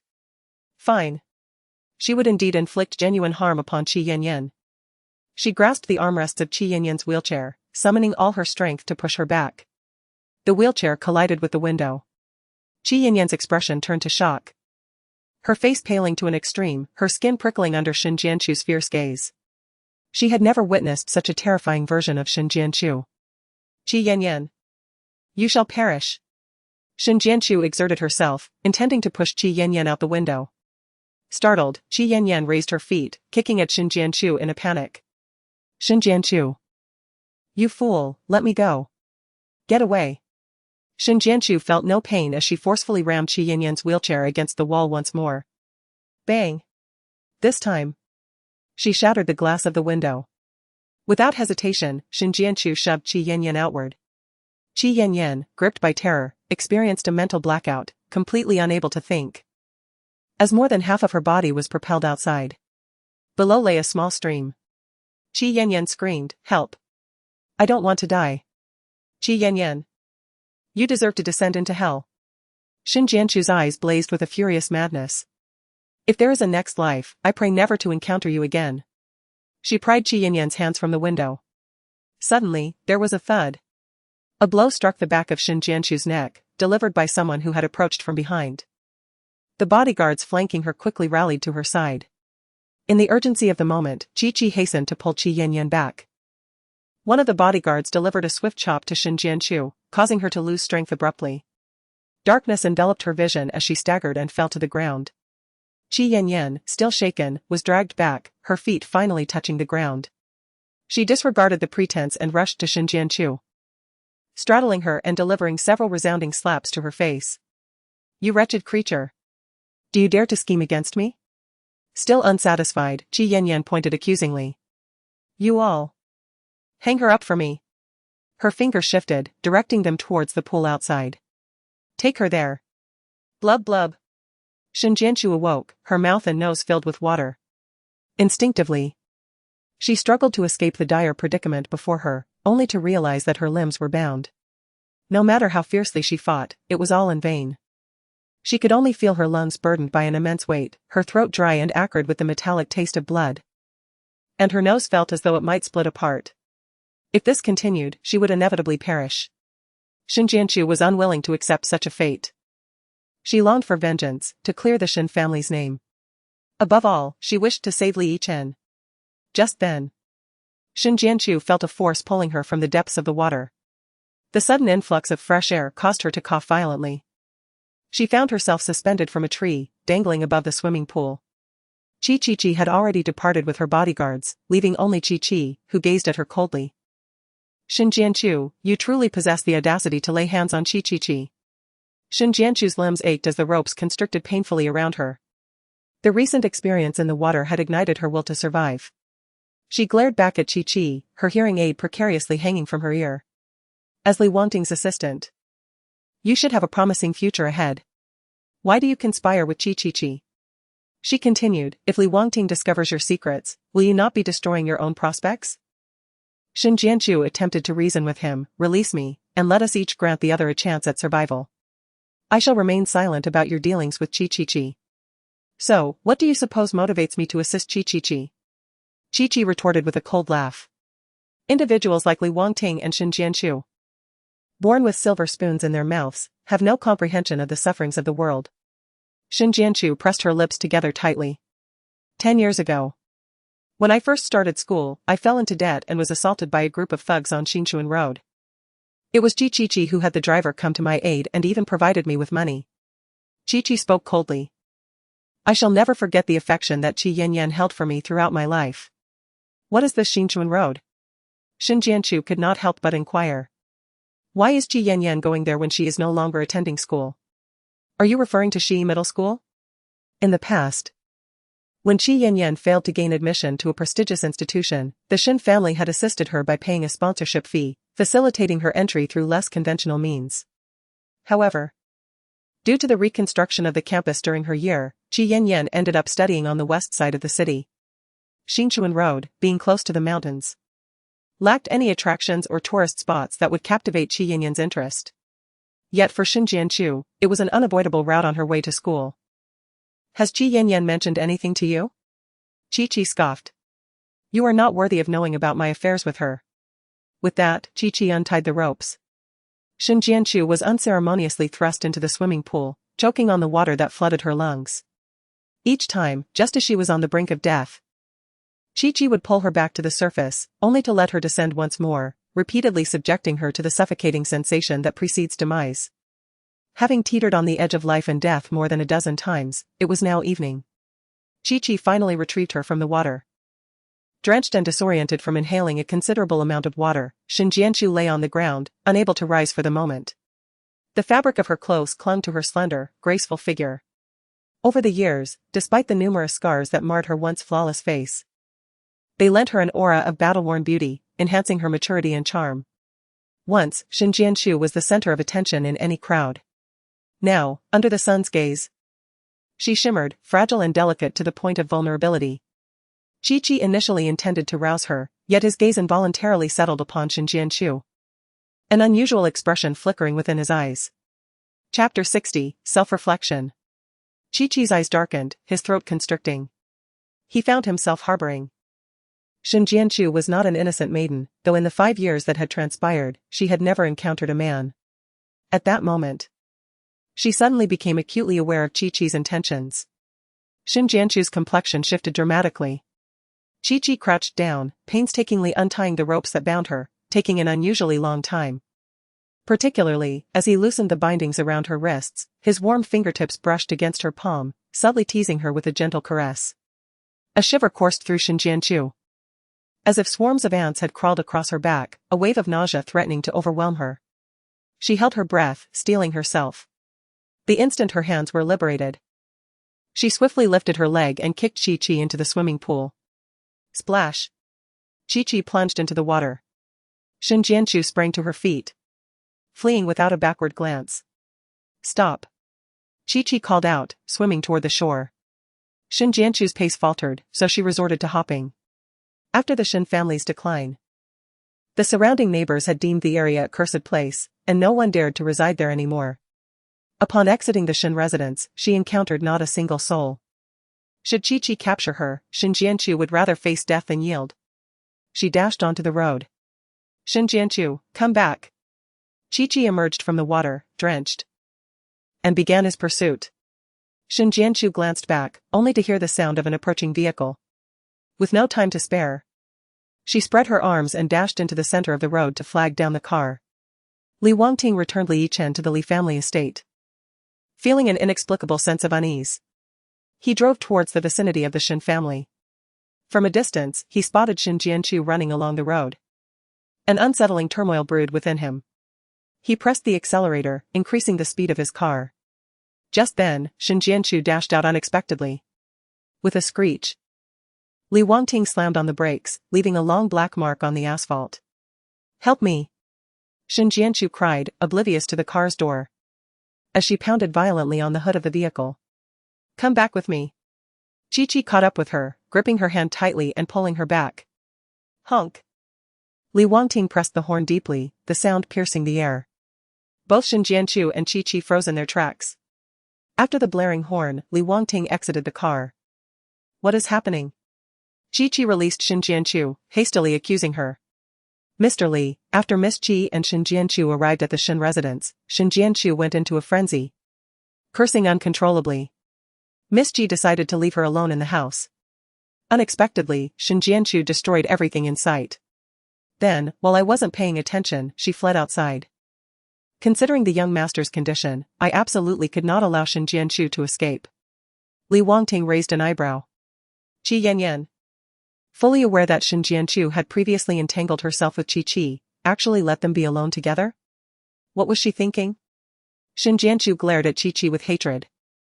"You're lying. It was you and Qi Yanyan." Slap.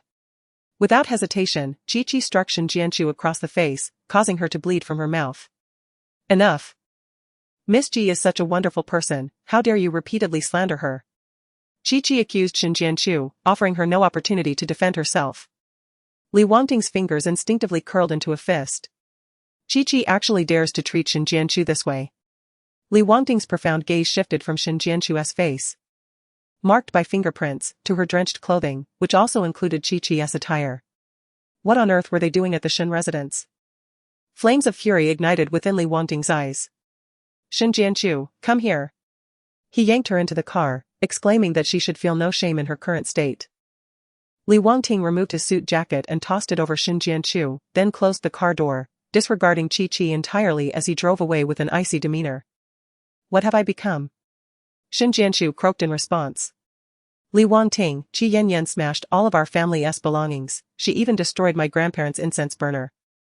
She also had Chi-Chi throw me into the swimming pool to drown." Li Wangting's expression turned frozen.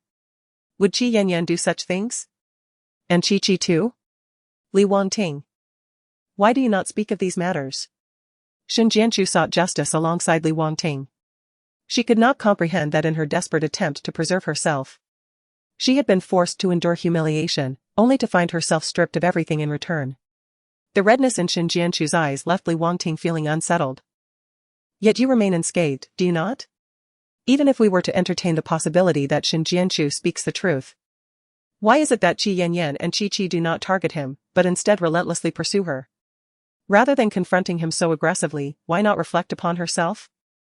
Shin Jianchu's heart was pierced by Li Wangting's words, leaving it riddled with wounds. For the first time in her life, she understood the meaning of playing a lute to a cow. Shin Jianchu chose silence, refraining from uttering another word. Observing her reticence, Li Wangting sent a message to the Human Resources Department via his phone, transferred Chi-Chi to the neighboring province. Subsequently, he tossed his phone onto the passenger seat. Soon after, Shin Jianchu was escorted back to the Li family villa. "Shin Jianchu, you had better behave and refrain from causing any more trouble," Li Wangting warned her before slamming the door shut. Almost immediately, Shin Jianchu heard the distinct sound of the lock clicking into place. Helpless, she sank to the floor, allowing her tears to flow freely. She felt utterly ineffective, incapable of safeguarding anything. Overwhelmed by self-reproach, she raised her hand and slapped herself several times. After an indeterminate period, the door creaked open, and Li Yulan entered, carrying a tray. "Xiao Chu? Xiao Chu?" Li Yulan called, rousing the slumbering Shin Jianchu from the floor. "Aunt Li!" Shin Jianchu exclaimed in astonishment. "What are you doing here in the Li family?" Li Yulan replied, "I was worried about you. I happened to see that the Li family manor was hiring servants, so I came to apply." Shin Jianchu felt a slight tightening in her chest, sensing something amiss. Ever since her encounter with Li Yulan at Jiyuan Temple, it seemed too coincidental. Could it be that Qi Yanyan had deliberately brought Li Yulan here to use her as leverage against Shin Jianchu? The depth of Qi Yanyan's cunning sent a chill through Shin Jianchu's heart. Haven't you eaten yet? Please have something. Li Yulan urged, bringing a spoonful of porridge to Shin Jianchu's lips. Shin Jianchu paused, sighed, and said, Aunt Li, you should not work here in the Li family anymore. You should go. Qi Yanyan holds a grudge against me, and I fear she may harm you. She is transformed entirely from the Qi Yanyan who once resided in the Shin household. It is precisely for this reason that I should not leave you alone. Li Yulan's expression was sincere. Throughout these years, you have been my greatest concern. Now that I know you are struggling, how can I find peace in leaving? Li Yulan gently patted Shin Jianchu's shoulder. Xiao Chu, rest assured. I will take good care of myself, you must also look after your health. Aunt Li. Shin Jianchu's heart was overwhelmed with unspoken burdens. And as she attempted to speak, her voice was choked with emotion. Chapter 61, Go to Work. Xiao Chu, do not be disheartened, we will surely overcome this hardship. Li Yulan encouraged Shin Jianchu, pulling her into a comforting embrace and softly patting her back. Shin Jianchu nodded, striving to suppress her tears and control her emotions. In the Li family's study, Li Wangting entered, only to be met with the sound of muffled sobs. His brow furrowed sharply, and the frustration that had been building within him intensified. He took a step back, preparing to leave the study. Wangting. Qi Yanyan, maneuvering her wheelchair, approached from the sofa. Li Wangting took a deep breath. Is there something you need? You must have heard about my sister and me visiting the Shin family today. Qi Yanyan said, covering her mouth with her hand, tears cascading down her cheeks in a pitiful display. Yes. Li Wangting nodded slightly. I truly did not expect my sister to become like this, she is completely different from the person I once remembered. Huai New York and let out a sigh. In the past, she harbored disdain for me, yet she at least cared for our parents. Now, she asserts that we might use the Shin family as leverage against her in the future. She has single-handedly shattered our home. Moreover, Huai New York N's voice trembled with increasing emotion, as if her feelings had suddenly collapsed. Even the incense burner dedicated to our grandparents was not spared. Wing Ting, how could she act in such a manner? Huai New York N gently grasped Lwngtang's garment. If this continues, will my sister cease to assist Ochn in donating bone marrow? Tears welled in Huai New York N's eyes, recalling how her sister had long contemplated escape. Unbidden, Lwngtang's mind conjured the recent scene of Shin Gnch eloping with Jing Rn. For the sake of Jing Rn, Shin Gnch was willing to sacrifice everything, yet she repeatedly sought to harm her own flesh and blood, Lychn. Must he inform Shin Gnch that Lychn is her child? A heavy stone lodged in Lwngtang's chest. He was reluctant to speak, unable to voice it. He did not wish to allow Shin Gnch to become overly pleased. It was time to temper her disposition. Lwngtang spoke in a low voice. At 5 o'clock in the morning, a loud bang startled Shin Gnch awake. In the next moment, before she could comprehend the situation, the door burst open and a throng of individuals flooded in. These were all servants from the L family's villa. Get up, Mr. L requires you to work, they exclaimed, hastily seizing Shin Gnch by her collar. Caught off guard, she was yanked to the ground. Hurry up. Do not dawdle. The leader of the group lifted his leg and kicked Shin Jianchu. She remained silent, gritting her teeth as she struggled to rise. Yet, her head involuntarily lifted, her eyes shimmering with a defiant light. The others dismissed her gaze with disdain, warning her not to look at them in such a manner. Indeed, they were the servants of the Li family, but you, Shin Jianchu, were even lower than they. Shin Jianchu bit her lip in silence, recognizing that this aligned perfectly with Li Wangting's manner of handling affairs. To him, diminishing her dignity and trampling upon her pride was the most satisfying endeavor. Just yesterday, the Shin family had been destroyed. Shin Jianchu dared not refuse, she feared that the next day, her parents' graves would be desecrated, their remains exhumed and dishonored because of her. Without a word, Shin Jianchu stepped outside. The servants behind her shouted, instructing her to prepare breakfast in the kitchen. It was for Mr. Li and Miss Qi. They reminded her, emphasizing not to meddle. Shin Jianchu hesitated, preferring them to oversee her work rather than risk being accused of poisoning by Qi Yanyan. Do you think we are as idle as you? The servants retorted, displeased. I am genuinely concerned that I might inadvertently send Li Wangting and that pair of despicable individuals, Li and Qi, to their graves. Who then would pay your wages? Shin Jianchu replied coldly. The servants exchanged glances, quickly deciding to follow her. They even pushed her along, urging her to hurry, eager to see what trick she might attempt. Upon reaching the kitchen, Shin Jianchu inquired, "What do they wish to eat?" The standard breakfast for the gentleman and lady typically consisted of rice porridge and side dishes. The maid, fearful of making mistakes in front of Shin Jianchu, complied dutifully. Shin Jianchu skillfully prepared the porridge. Once, she was a sheltered young lady, untouched by the mundane world, but in her quest to win Li Wangting's heart, she subscribed to the adage that to capture a man's affection, one must first capture his stomach. Thus, she enrolled in a culinary school. After their marriage, Li Wangting's diet was entirely overseen by Shin Jianchu. Now, she regretted the meal she had once prepared, wishing she could feed them all to the dogs. At least the dogs wagged their tails upon seeing her. After finishing the porridge, Shin Jianchu prepared a few side dishes. Was it sufficient? The maids watched closely, reassured that no errors would occur, and took the dishes to the parlor. However, Shin Jianchu felt a slight discomfort, a sharp pain in her abdomen. Her complexion paled considerably as she momentarily lost focus. It seemed her menstrual cycle was approaching. "I need to use the restroom," she exclaimed in haste. Rushing to her room, she rummaged through her bag for a sanitary napkin before heading to the restroom to change. Upon her return, she heard him say, "Since you have such a fondness for restrooms, why don't you clean our staff restroom?" The bathrooms in the Li family villa were immaculate, making the task of cleaning the staff restroom seem beneath her. Shin Jianchu swallowed her indignation. She understood all too well that Li Wangting was the ruler of this villa. Everything she faced was at his behest. She fetched the cleaning supplies from the storage room and proceeded, mentally resisting the task, feeling as though she were destroying her own dignity. She bowed her head in silence, laboring quietly. Yet, when one is at their lowest, misfortune seems to follow. Even a sip of cool water could become a source of trouble. Meanwhile, Li Wangting had arrived at the dining table. He added a few side dishes to his bowl and spooned some plain congee while perusing a financial newspaper. As soon as the food touched his palate, a familiar flavor enveloped his taste buds. Li Wangting lifted his gaze, his sharp eyes gleaming with intensity. Was this prepared by Shin Jianchu? A servant shifted her lips, instinctively about to reveal the truth. "It was I who made it." Qi Yanyan, seated in a wheelchair, was pushed over by the servant. "I heard them mention that you haven't been having breakfast lately, so I took it upon myself to cook this meal for you. How does it taste?" "It's acceptable," Li Wangting replied nonchalantly, offering no further comment. After a brief pause, he inquired, "And what of Shin Jianchu?" The servant understood immediately. "She is still asleep. We cannot rouse her."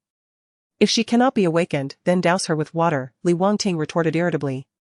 If Shin Jianchu would remain compliant, seeking a tranquil existence, Li Yichen would not intervene.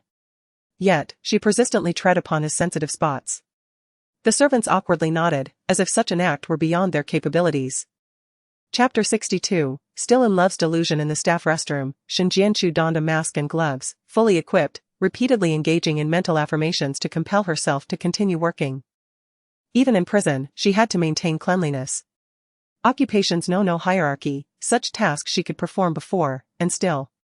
"Shin Jianchu, come out. Mr. Li is calling for you." Someone shouted for Shin Jianchu outside. "What is it?" Shin Jianchu frowned and stepped out. "How would I know? If you are summoned, then you must go," the person replied impatiently. All the tools on his person were removed. That individual shouted at Shin Jianchu. With a steely resolve, she complied and followed suit. As she arrived in the front hall, Li Wangting turned and walked away. Shin Jianchu, perplexed, could only follow silently. Li Wangting moved with haste, and Shin Jianchu, hindered by her physical limitations, found it challenging to keep up. He proceeded directly to the garage to retrieve a vehicle, leaving Shin Jianchu in a state of confusion. Were they not boarding the car? Li Wangting lowered the window and inquired sharply. Shin Jianchu, acutely aware that no favorable outcome awaited her, resigned herself to the unfolding events and entered the vehicle. Without further ado, Li Wangting transported her to the third floor of the Li Corporation. The sanitation for the upcoming anniversary celebration is entirely your responsibility, he assigned her the task personally. Only by keeping Shin Jianchu within his line of sight could he feel at ease. I will inspect at 6 o'clock, he declared before departing. Shin Jianchu understood precisely what was expected of her. With no other option, she fetched cleaning supplies and diligently set to work. As she reached the elevator entrance, the chime sounded, and the doors opened fortuitously. "Oh, why is it only the 3rd floor?" an individual in the elevator murmured. "I need to go to the 5th floor." Upon hearing that familiar voice, Shin Jianchu immediately lowered her head and turned away. It was only when the elevator doors closed that she exhaled in relief. However, she could not have anticipated that the person would return. The chime sounded once more, and the elevator doors opened again. "Oh." A teasing voice followed. A heavily made-up woman's face suddenly appeared before Shin Jianchu. "Shin Jianchu, it truly is you." Su Ziding chuckled, her bright red lips curving into a smile. "Indeed. It is she." Su Wanchuang, accompanying Su Ziding, approached and encircled Shin Jianchu. "Shin Jianchu, you wretch, how did you end up as a cleaner at Lee's?" "You have mistaken the person," Shin Jianchu instinctively shielded her face. Su Ziding, a cousin of Su Wanchuang, had a long-standing enmity with Shin Jianchu. Yet, for reasons unfathomable, Shin Jianchu consistently outperformed Su Ziding in various endeavors. Coupled with Su Ziding's petty nature and her excessive actions, Shin Jianchu no longer felt the need to spare her any dignity, leading to an escalation of their conflict. "What an international joke!" Su Ziding exclaimed, raising her hand to strike Shin Jianchu's face. "With your appearance, even if you were turned to ash, I would recognize you." Without hesitation, Su Ziding produced her phone and began recording.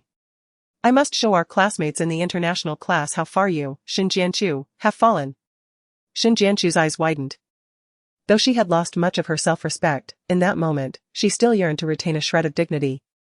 "Get away!" she cried, waving the mop in an attempt to create distance between herself and Su Ziding. "You are utterly filthy. How dare you wield a mop against me?" Su Ziding screeched. Shin Jianchu hastily retreated, unaware that Su Wanchuang had stealthily maneuvered behind her. With a swift motion, Su Wanchuang extended her leg, causing Shin Jianchu to stumble and fall to the ground. Su Wanchuang promptly kicked the mop from Shin Jianchu's grasp. Su Ziding advanced with her phone, while Su Wanchuang stood behind Shin Jianchu, seizing her hair and forcing her to face the camera. Shin Jianchu waved her hands desperately, striving to shield herself. Overwhelmed with sorrow and indignation, she found herself ensnared in a net of despair, with little hope for escape. "Come, come. Everyone, take a look," Su Ziding called out. "This is our mentor's former favorite pupil, the convict Shin Jianchu. Look at her now, reduced to this state, not only a criminal but also a cleaner." After recording the video, Su Ziding tucked her phone away. With a swift kick, she sent the bucket tumbling beside Shin Jianchu. Su Wanru, understanding the cue, held Shin Jianchu's head down, submerging her in water. Shin Jianchu thrashed violently. As Su Wanru deemed her struggles sufficient, she prepared to release her, however, Su Ziding took over. Her eyes widened as she observed Shin Jianchu's movements grow weaker, a fervent obsession and madness igniting in her gaze. Finally, this wretched woman was on the brink of vanishing. In the past, she too had set her sights on Li Wangting, even attempting to drug him, but her efforts had failed, allowing Shin Jianchu to seize the opportunity. Shin Jianchu, once the esteemed daughter of the Shin family, had ascended to the unattainable status of Mrs. Li, leaving Su Ziding far behind. Ding! The elevator doors opened. Li Wangting, loosening his cuffs after a meeting, had intended to check if Shin Jianchu was up to any tricks. To his astonishment, he witnessed the scene of Su Ziding committing an act of violence. Startled, Su Ziding immediately released Shin Jianchu, who emerged from the water gasping, clutching her throat. Su Wanru's eyes flickered momentarily. "Brother-in-law. Just now, Shin Jianchu provoked my sister Ziding and even swung a mop at her. It was my provoking of Sister Z that led to the current predicament." Su Ziding quickly regained her composure, remarking, "Indeed, our families, the Su and Li, have only just begun their collaboration. Your group's janitor is rather excessive, wouldn't you agree?" Li Wangting's penetrating gaze bore into Shin Jianchu. "Pray tell, what is the situation?" No matter what Shin Jianchu said, Li Wangting would not believe her. With a self-deprecating smile, she fell silent. Su Ziding, taken aback by Shin Jianchu's calmness. Swiftly lifted her lips into a cheerful smile. Well, she is quite self-aware. Never mind, I shan't hold it against her. As Su Ziding stepped into the elevator, Su Wanxiang followed. Su Ziding added enigmatically, in a few days, I will be getting engaged to Jiangren of the Gu family. You are cordially invited, Mr. Li. Jiangren. Shin Jianchu gasped in astonishment. No matter how hard she racked her brain, she could not fathom how Su Ziding could possibly be connected to Jiangren. Just as the elevator doors closed, she heard Li Wangting's icy mockery. Shin Jianchu, is it merely the mention of Jiangren that leaves you in such a daze? How old are you? Still caught up in romantic fantasies? Shin Jianchu merely lowered her head, responding earnestly, this place is untidy, I shall clean it again. Rest assured, Mr. Li, I will have it tidied up before 6 o'clock. As Li Wangting listened to Shin Jianchu's monotonous words, an inexplicable ire surged within him. Anxiously, he loosened his tie. As Shin Jianchu rose to her feet, a vivid crimson stain appeared on her trousers. Chapter 63, The Unfortunate Incident. Shin Jianchu, you. Li Wangting's words abruptly ceased. Is there anything else, Mr. Li? Shin Jianchu's voice was laden with profound fatigue. She was genuinely at her wit's end. Nearly unable to bear it any longer. Your trousers? Li Wangting's deep voice, now lower, resonated with an alluring timbre. Shin Jianchu, in a daze, reached down to feel the fabric, only to discover it damp. Realization struck her like a bolt, and embarrassment flooded her cheeks as she instinctively retreated from Li Wangting. In a flurry, she rushed into the restroom to assess the situation. This is dire. Shin Jianchu had not brought any spare sanitary supplies. Frustration welled up within her. A peculiar sensation stirred in Li Wangting's chest as he raised an eyebrow. Glancing at his watch, he entered the restroom and knocked on the stall door. Are you all right? Shin Jianchu was at a loss for words. Do you need my assistance? Li Wangting inquired in a low voice. Shin Jianchu managed to respond. Li Wangting exited the restroom. Please wait for me. He contemplated calling his assistant for help, but once the call connected. Mr. Li? The assistant, bewildered, repeatedly confirmed that the call was indeed connected. It's nothing, Li Wangting replied after a brief pause, concluding the call. He proceeded to the mall, filling a cart with various supplies and casually selecting 2 articles of clothing. When Shin Jianchu received the items he sent, her slender face flushed crimson, wishing she could sink into the ground and disappear. In haste, she changed and then opened the door. Li Wangting was still waiting outside. His expression cold, thin lips pressed together, and his sword-like brows slightly raised, the chill emanating from him considerably diminished. He had just conducted an online search. You need not work for the time being. His voice turned sharp again, urging her to restore her health, lest she delay the bone marrow donation for Li Chen.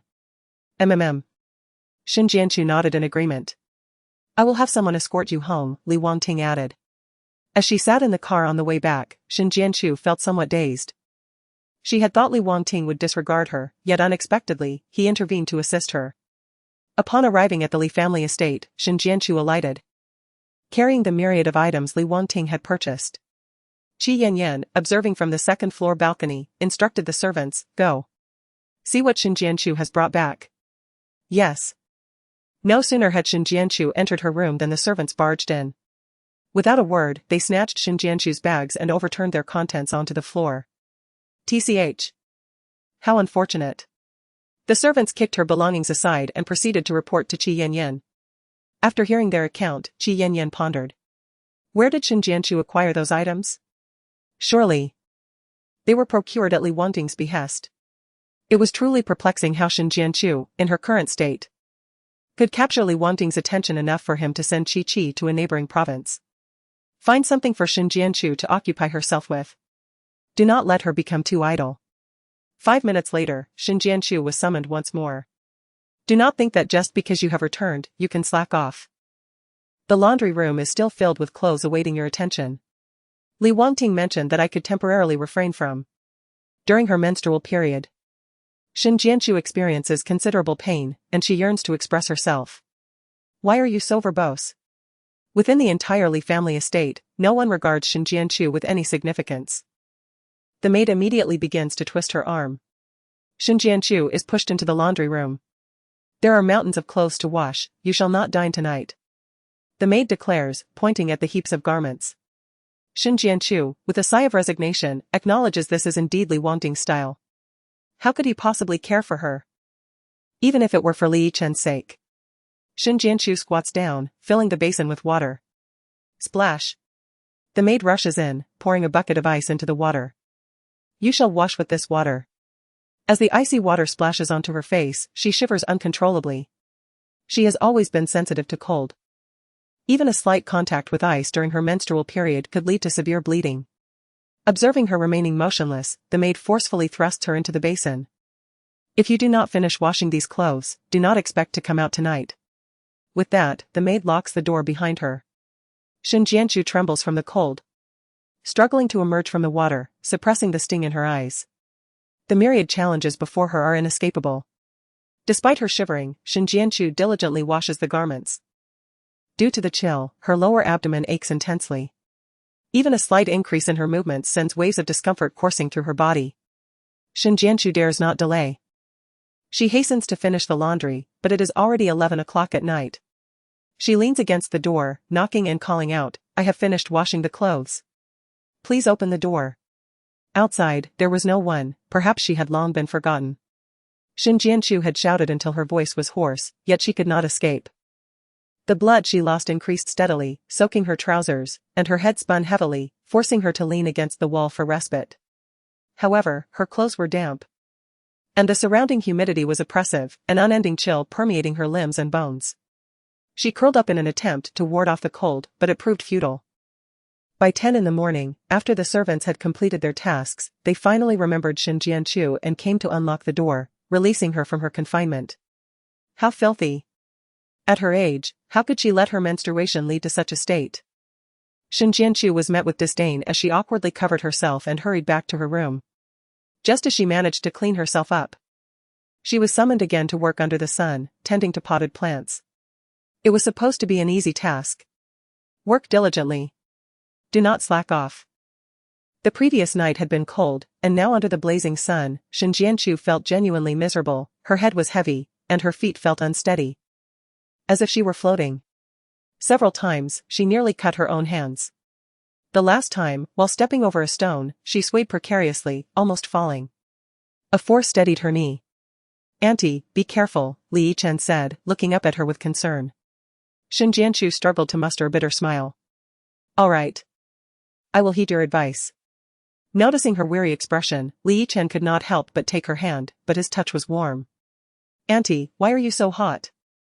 He asked, his worry evident. It's nothing, Shin Jianchu replied, withdrawing her hand and gently patting Li Yichen's small head. Could you accompany me to that bench over there for a moment? Li Yichen gestured in a certain direction. All right, Shin Jianchu responded. Li Yichen propped his little hands on the seat, swinging his short legs. Auntie, did you really push Yan Yan's mother? Shin Jianchu paused. Her pale face breaking into a weary smile. I said I didn't, would you believe me? Of course. Li Yichen's tiny hand rested on Shin Jianchu's hand. Auntie. I will find an opportunity to explain to Dad. He believes you. Shin Jianchu felt a wave of bittersweet emotion. Okay, thank you. Not far away. Li Wangting observed the harmonious interaction between Shin Jianchu and Li Yichen, a hint of confusion arising within him. Since when had Li Yichen and Shin Jianchu developed such a close relationship? Chapter 64, A Heavy Sense of Stealth. Xiao Chu. Li Yulan called out Shin Jianchu's name. Looking around furtively with an expression that suggested a heavy sense of stealth as she hurried over. Li Wangting stood precisely behind a lush and large crepe myrtle bonsai. The interplay of red and green obscured his figure as he remained in the shadows, his profound gaze fluctuating, resembling a beast lurking in the jungle. Eyes fixed on its prey. Shin Jianchu felt a vague discomfort, as though she were being scrutinized. She glanced back and caught sight of the right end of the bonsai. Where Li Wangting was positioned in her blind spot, she failed to notice anything amiss. Auntie? What's wrong? Li Yichen tilted his little head, leaning against her arm in inquiry. Shin Jianchu scratched her head, turned back, and replied, It's nothing. Li Yulan gazed at the features of Li Yichen, noticing their resemblance to Shin Jianchu. And found herself stealing a few more glances. However, her urgency prevented her from pondering deeply. She retrieved a meat bun from her pocket, saying softly, "Xiao Chu, here." She had surreptitiously taken it out, as those nearby were watching closely, forbidding her from showing concern for Xin Jianchu. "Li Ai, this," Xin Jianchu's face displayed discomfort. "Please don't worry about me so much." She genuinely feared that Li Yulan would suffer for her sake. "Enough of that, eat quickly. I'll keep watch." Li Yulan replied, her senses heightened, her ears perked, and her eyes darting around. Li Yichen nodded in agreement. His little mind contemplating that Ai seemed to be in need of food. Henceforth, he resolved to fill his pockets with delicious treats, so whenever he saw Ai, he could offer her something to eat. Since yesterday, Xin Jianchu had not eaten, and she felt lightheaded from hunger. Lowering her head, she grasped the bun and began to nibble. Stuffing her cheeks, she struggled to swallow, and even with the savory juices alleviating her discomfort, she still found herself choking. A sharp pain constricting her chest. Li Yichen raised his small hand, gently patting Xin Jianchu's back. She turned to look at him. And he responded with a bright smile, revealing his pearly white teeth. Behind the bonsai, Li Wangting furrowed his brow. "Xin Jianchu, are you truly in need of sustenance?" Li Yulan observed that Xin Jianchu had nearly finished eating. "Xiao Chu, I must return to work now. I will find another opportunity to visit you." "All right." Xin Jianchu could no longer refuse, nodding repeatedly. Just as Li Yulan departed, a notification sound emanated from behind the bonsai. Li Wangting's phone rang. Xin Jianchu's eyes widened. And she sprang up from her seat, alert and vigilant. This time, following the source of the sound, her gaze effortlessly captured the silhouette of Li Wangting. How long had he been there? A chill washed over Xin Jianchu's heart. Li Wangting furrowed his brow, interrupting the incoming call. Xin Jianchu, feeling unwell and her mind already sluggish, found herself incapable of further contemplation. She immediately crouched down to align her line of sight with Li Yichen's. Lowering her voice to a volume audible only to the two of them. "Let us play a game. In front of your father, we shall act as adversaries. As if we cannot stand each other. However, I truly like Auntie." Li Yichen's brow furrowed, his eyes crinkling as if small pearls might spill forth at any moment. Xin Jianchu's voice, weathered by life's trials, sounded somewhat frail and melancholic. "Is that acceptable? If circumstances permitted, she would undoubtedly feel the same maternal pangs as any mother in the world." Li Yichen nodded in agreement. Li Wangting was approaching their direction. And Li Yichen noticed him as well. He slid off the chair and dove into Xin Jianchu's embrace, proclaiming, "I will listen to Auntie." With that, Li Yichen gently pushed Xin Jianchu aside and dashed towards Li Wangting, exclaiming, "Daddy." Xin Jianchu swayed slightly, steadying herself against the bench to avoid falling. Li Yichen, catching a glimpse of this, felt a twinge of guilt rise within him. He had been a bit too forceful. "Are you familiar with her?" Li Wangting inquired. Bending down slightly, his large hand supporting Li Yichen's small head. Li Yichen clenched his tiny fists, vigorously moving his short legs, eager to grasp Li Wangting's thigh. "Not at all.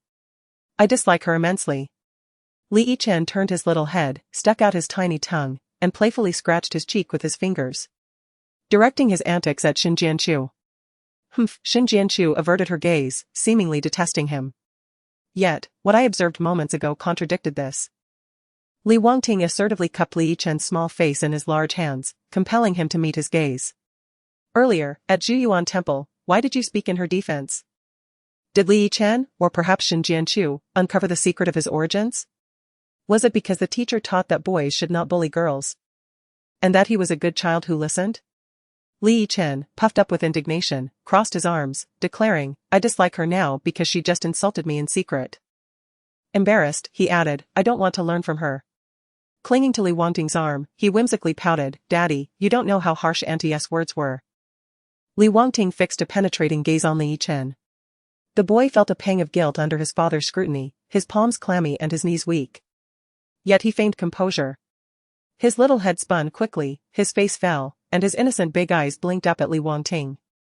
Li Wangting gently patted Li Yichen's head, flattening his tousled hair, his hawk-like eyes narrowing as they turned toward Xin Jianchu. "What did you say to him?" If Xin Jianchu's spirit could detach from her corporeal form to cover Li Yichen's ears, she might have spoken without restraint. Alas, she could not, and thus her heart ached.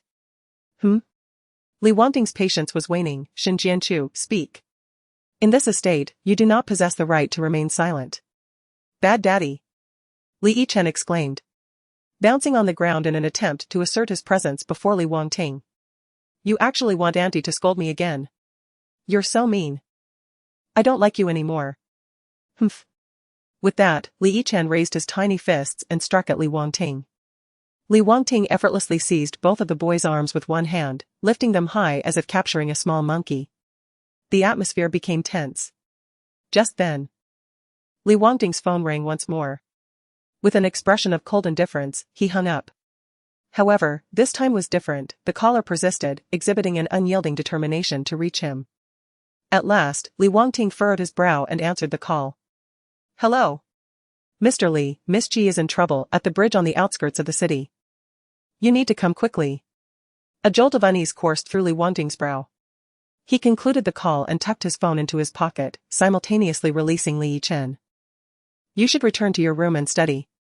As for you, he arched an eyebrow, casting a piercing glance at Shin Jianchu, come with me.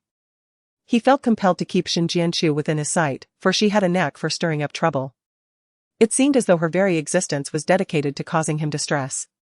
Li Yichen was about to protest further, but with a mere look from Li Wangting, the little fellow immediately wilted, retracting his neck and glancing back with a mournful expression. Li Wangting remained unfazed, swiftly turning to walk away. Keep up. Chapter 65, The Bridge Incident. Shin Jianchu followed Li Wangting to the garage, where he took a seat in the back. Leaning against the car door, he propped himself on the armrest, his fingertips pressed against his forehead as he crossed his legs. An overwhelming aura surged within the confined space, brazenly brandishing its claws, instilling a chilling fear. Shin Jianchu froze, the innate terror of Li Wangting inexorably gripping her ankles, rising with an ominous intent to drag her into the abyss. Without a moment's reflection, she retreated, positioning herself in the front passenger seat. The car door remained firmly shut as she attempted to open it, but it did not budge. Li Wangting's icy voice broke the silence. Shin Jianchu, how much time do you think I can afford to waste on you? Her legs felt ensnared in quicksand. If she did not extricate herself, she would succumb entirely, ensnared by a net woven from despair. With a plea for help, she glanced at the bodyguard beside her, who refused to meet her gaze, his expression stern and unyielding. Tap. Tap. Li Wangting's fingertips rapped against the window, seemingly counting down. His patience waned. Shin Jianchu felt as though she were teetering on the edge of a precipice, clinging desperately to the railing, yet knowing that when Li Wangting's countdown concluded, she would be cast down without mercy. She cautiously edged towards the back seat, her mind repeating silent prayers for a twist of fate. Drive. Li Wangting commanded in a deep tone, following suit. Since Shin Jianchu was reluctant to enter the vehicle, she would have to chase it instead. The bodyguard brushed past her and closed the door. The Rolls-Royce roared to life. Hurry up. The bodyguard urged, pushing Shin Jianchu forward. They were compelled to obey Mr. Li's orders, regardless of their righteousness. With no other choice, she began to run.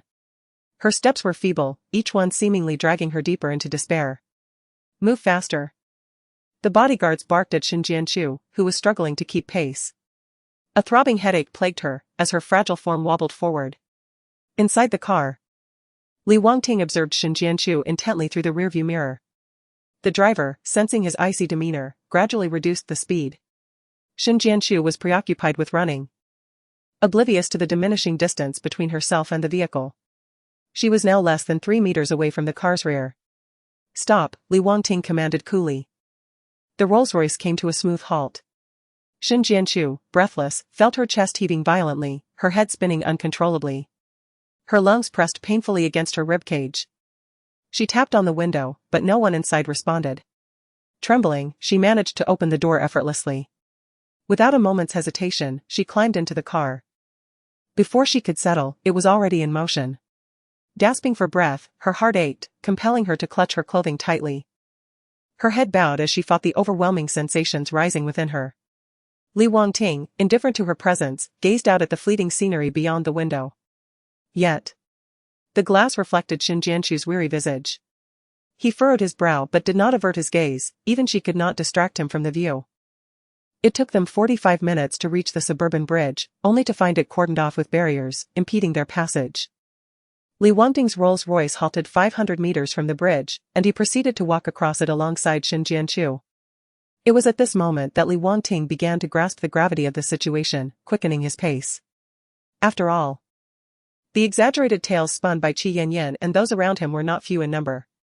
Though the sun blazed overhead, a breeze had begun to stir atop the bridge. This wind, laden with warmth and humidity, imparted a sense of both heat and suffocation.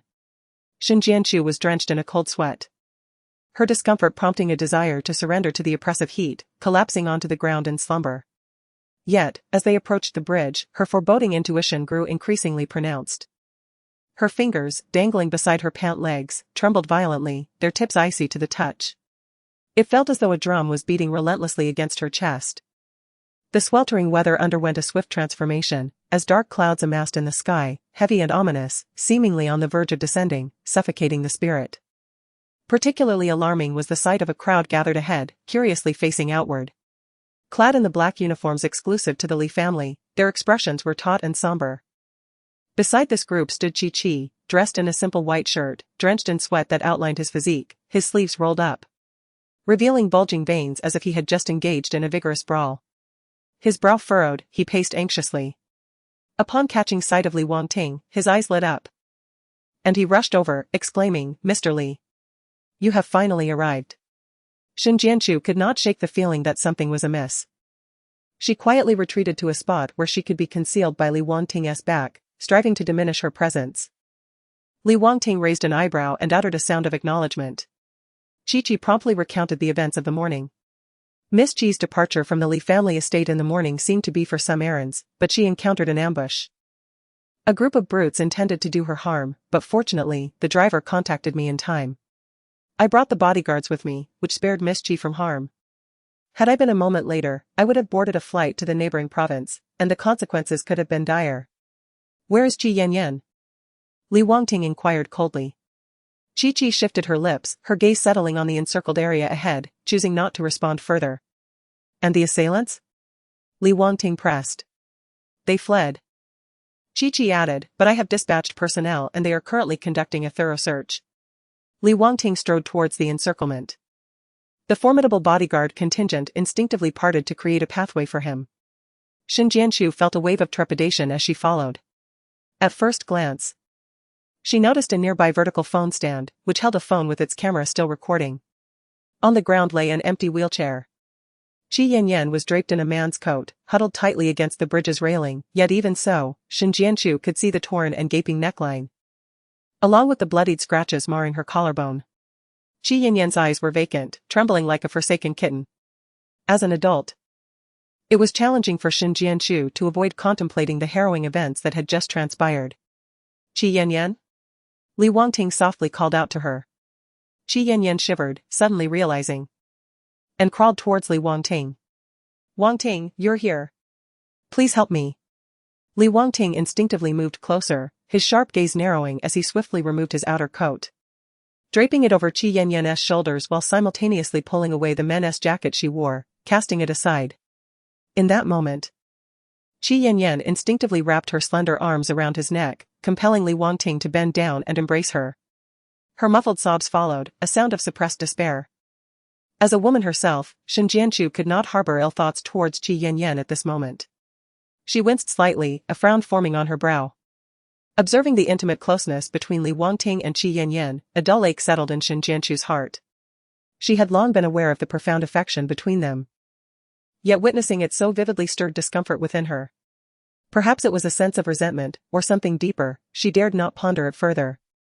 She turned aside, diverting her gaze. Recently, Li Wangting had indeed grown increasingly distant and even impatient with Qi Yanyan, yet it was clear he would not forget the gratitude owed to her. I'm sorry, Li Wangting murmured, his eyes darkening as he took in the bruised corners of her eyes and the bloodied edges of her lips. I should have protected you. The malevolent mastermind behind the attempt to harm Qi Yanyan was truly ruthless, having chosen the outskirts of the city and this bridge as the scene of their foul deed. Had Qi not arrived in a timely manner, Qian Yanyan's plea for help would have gone unanswered. The bridge remained unblocked, and the impending rush hour would have ensured that the news of her violation spread, leading to her utter disgrace. Who dares to act under the very nose of Li Wangting? How audacious to challenge his authority! Li Wangting's fury surged, his fists clenched tightly, producing a chilling crack. Qian Yanyan trembled in fear within his embrace. Suddenly, as if she had seen a specter, she pushed him away violently, screaming in hysteria, "Get away! Stay away from me! Help me!" She cried into the intangible void, "Wangting, where are you? Hurry! Don't leave me alone!" Tears streamed down her face, her emotions in disarray. Li Wangting felt a deep sense of guilt, gently patting her back. "Do not be afraid, I am here." Just then, Chi, from behind a wall of people, called out to Li Wangting, "Mr. Li, we have apprehended the 3 individuals who attempted to harass Miss Qian." Upon hearing this, Qian Yanyan burrowed into Li Wangting's chest, pressing her head tightly against him. With a somber gaze, Li Wangting draped his coat over her head. "Bring them here." "Understood." Moments later, Chi arrived, escorting 3 robust men. One of them stood bare-chested, glistening with sweat, his dark skin gleaming. The other 2 were dressed in a white tank top and a yellow t-shirt, their arms impressively muscular, with biceps that could rival half the size of Shen Jianchu's face. Shen Jianchu furrowed her brows, reluctant to delve deeper, and quietly stepped aside. Li Wangting's cold, razor-sharp gaze immediately fell upon the trio of lecherous men. The mere clash of his eyes was enough to instill a profound fear in them due to his overwhelming presence. The bare-chested man adjusted his chest and swallowed hard, exclaiming, "I must confess. I undertook this sordid affair because I was paid to do so. My mother is ill and in need of money, I had no other choice." His tone was unexpectedly sincere, as he hunched over, attempting to negotiate with Li Wangting. "Brother, could you possibly lend me 30,000 yuan for medical expenses? I shall reveal the mastermind behind this." Shen Jianchu sensed that the bare-chested man's gaze was subtly drifting toward her. "What do you think?" Each word that escaped Li Wangting's lips sent a chilling shiver down the spine. The bare-chested man pursed his lips, disheartened, and dared not speak further. "You truly are foolish. Third brother. We have all been captured. At this juncture, what use is it to speak of money and ramble on about nonsense? Do you believe the big boss cannot uncover the truth?" The man in the white vest suddenly turned his attention to Shen Jianchu. "Sister, why are you still dazed? Quickly. Think of a way to help us." "Ah?" Shen Jianchu was taken aback. "You can't possibly intend to deny knowing us, can you?" The man in the white vest shouted, attempting to rush toward Shen Jianchu, only to be seized by Li Wangting's bodyguard, who kicked him in the knee, forcing him to kneel. "It was you who repeatedly assured us that everything would be fine, that we would be safe, which is why we agreed to participate. You wretched woman. You cannot expect to offer us just 50,000 yuan and condemn us to a lifetime in prison. I will kill you," shouted the man in the white vest. Shen Jianchu's heart skipped a beat. It became apparent that his wrath was directed at her. Her previously muddled mind was forced to engage rapidly, and she immediately sought to exonerate herself. "I do not know any of you, how could I possibly allow you to harm Qi Yanyan?" Shen Jianchu fixed her gaze upon Li Wangting, presenting her case. "Li Wangting, do not forget that you are the one who bailed me out of prison. I possess neither wealth nor connections, and I am always under your watchful eye. What could I have possibly done? Besides, I am an undocumented individual. My release procedures were irregular, and upon leaving the Li residence, I became utterly powerless. Let alone. How could I have 5,000 yuan to hire someone for a violent act?" Li Wangting's frigid eyes bore into Shen Jianchu, seemingly weighing the truth of her words. The man in the white vest exchanged a glance with the man in yellow. The latter promptly interjected, "How can you claim to have no connections? Do you not know us? My fellow villager, Li Yulan, once worked for your Shen family and has always praised your family's kindness, remaining fiercely loyal. You must have enlisted her to find us in the village. Initially, we were reluctant to take on this job. But how many gifts did you have Li Yulan deliver to us? Surely, you keep track of that?" Li Wangting's eyes sparkled with recognition. The name Li Yulan sounded very familiar. In fact, he had just seen her delivering food to Shen Jianchu that very morning. Perhaps Shen Jianchu lacked money. Yet it was entirely plausible that Li Yulan would willingly provide a mere 5,000 yuan for her sake. The man in yellow even reached into his trousers pocket, seemingly intent on retrieving something. The bodyguards of Li Wangting remained exceedingly vigilant, swiftly pinning the man in yellow to the ground.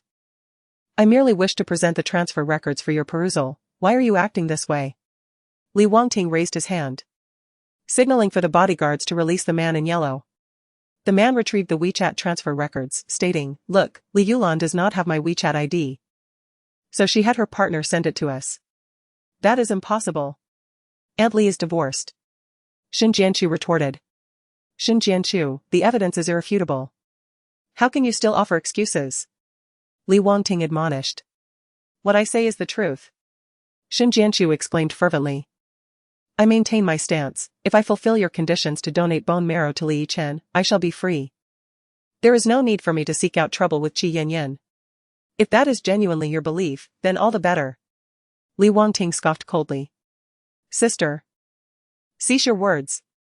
You may disregard your life, but we still value our heads." The man in yellow shouted at Shin Jianchu, then knelt before Li Wangting, pleading, "Brother, we truly did not handle this matter properly. We do not wish to keep the 50,000 yuan. We implore you to show mercy and allow us 3 brothers to leave." Chapter 67, Reaping what one sows. Had it not been for our dire circumstances and urgent need for funds, we would never have embarked upon this unlawful path. He repeatedly knocked his head against the ground before Li Wangting. The man with a bare torso and the one in a white vest joined him, bowing in supplication. "Indeed. We fully acknowledge our wrongdoing. Let that 50,000 yuan serve as compensation for the emotional distress caused to that lady. We shall surrender it. We beseech you, great sir, to release us." Li Wangting, do not heed their nonsensical ramblings. How many times has it been? Shin Jianchu has implored Li Wangting to trust her, yet he remains indifferent. Nevertheless, Shin Jianchu must speak out. "Their words are mere fabrications. Do you truly believe them?" Li Wangting coldly rebuked Shin Jianchu. His tone sharpened, the chilling timbre of his voice instilling trepidation in Qi Yanyan, who was cradled in his arms. Qi Yanyan trembled violently. Li Wangting gently patted her shoulder as a gesture of reassurance. The 3 men, astute in their observations, wisely ceased their chatter, preserving an atmosphere of silence that allowed Shin Jianchu and Li Wangting to engage in their dispute, further exacerbating the rift between them. "I have not been in contact with Aunt Li for quite some time. Our paths crossed anew only because she began working at the Li household." Shin Jianchu instinctively concealed her prior encounter with Li Yulan at Zhuyuan Temple. She could not afford to complicate matters further. "I fear your paranoia is unwarranted. How could I possibly blame Aunt Li and then expect her to assist me in such a manner?" Before Li Wangting could respond, Chi interjected nonchalantly, stroking his chin in contemplation. "What is it?" Li Wangting's piercing gaze glinted with intensity. Chi furrowed his brow, hesitating. "Speak," Li Wangting commanded. "If my memory serves me correctly, I encountered that Li Yulan while at Zhuyuan Temple," Chi began. "It was when I went to fetch Shin Jianchu for her return to the Shin family. She was in the same hut as Shin Jianchu." His words undoubtedly served to expose Shin Jianchu's deceit, confirming her collusion with Li Yulan long before. Shin Jianchu ought not to have concealed her prior encounter with Li Yulan. Once her deception is unveiled, nothing she utters thereafter will hold any credence in Li Wangting's eyes. Shin Jianchu widened her eyes in disbelief, her heart jolting with the realization that Qi and Qi Yanyan had been scheming even before that moment. "Alas! Perhaps my memory fails me." Qi, slightly vexed, raised an eyebrow and requested, "Might I ask Mr. Li for permission to make a call to verify this?" "Very well," Li Wangting replied with a slight nod. Qi cast a sidelong glance at Shin Jianchu, a fleeting, sly smile gracing his lips before he swiftly masked the triumph in his gaze. He took out his phone, preparing to dial. Shin Jianchu, her mind in disarray, acted impulsively. She dashed forward, snatched Qi's phone, and hurled it to the ground. "You shall not defame me." They had plotted for so long and surely prepared an abundance of baseless evidence.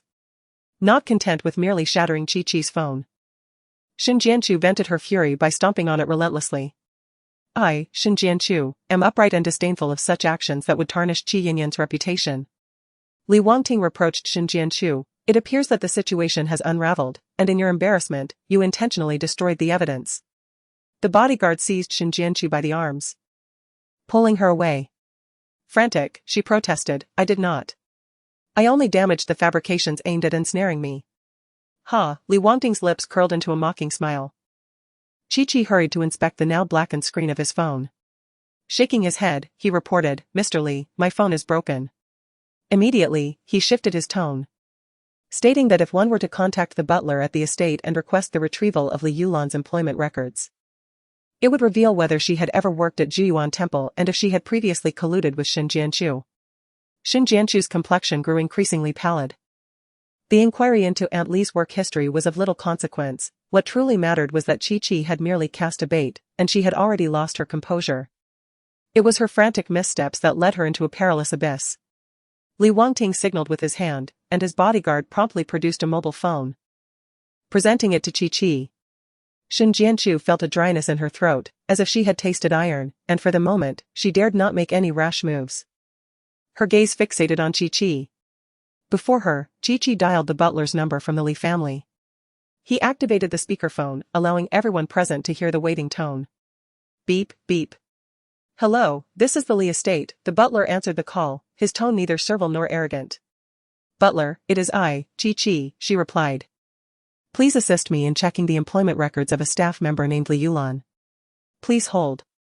As Chi was the special assistant to Li Wangting, his trusted confidant who frequently visited the Li estate, the butler was somewhat familiar with him and saw no issue in Chi's request for the domestic staff records.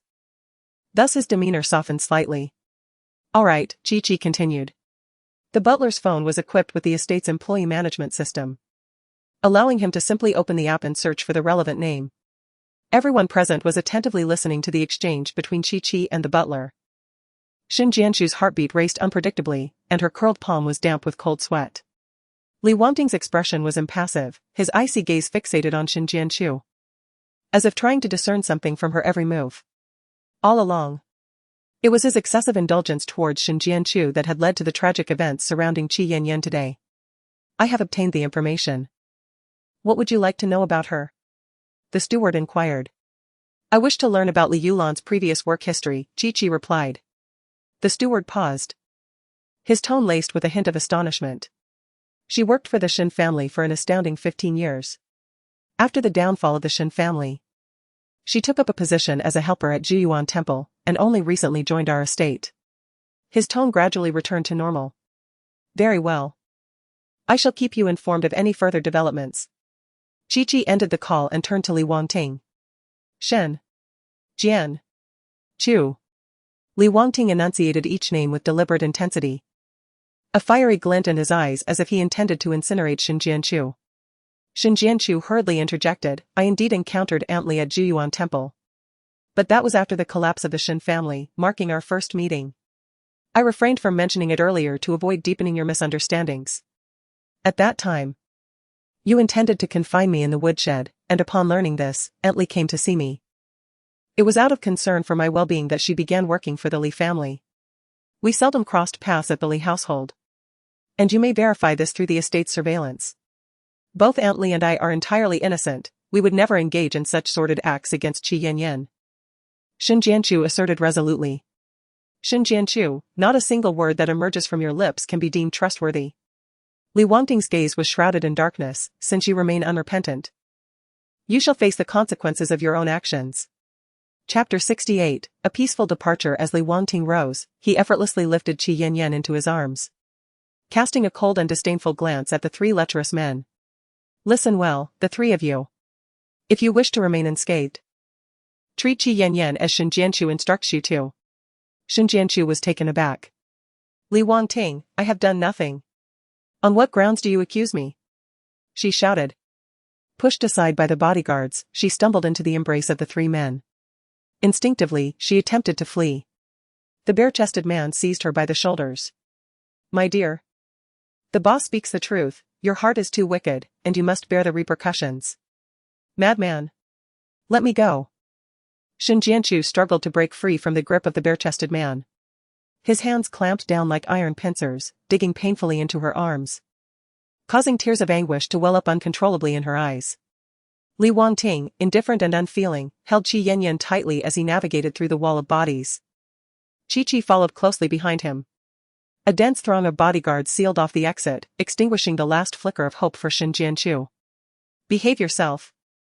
And if you entertain us three, we will ensure your safety, the man in the yellow attire taunted as he leaned closer to Xin Jianchu. Meanwhile, the man in the white tank top, shaking off his previous disarray, joyfully whistled.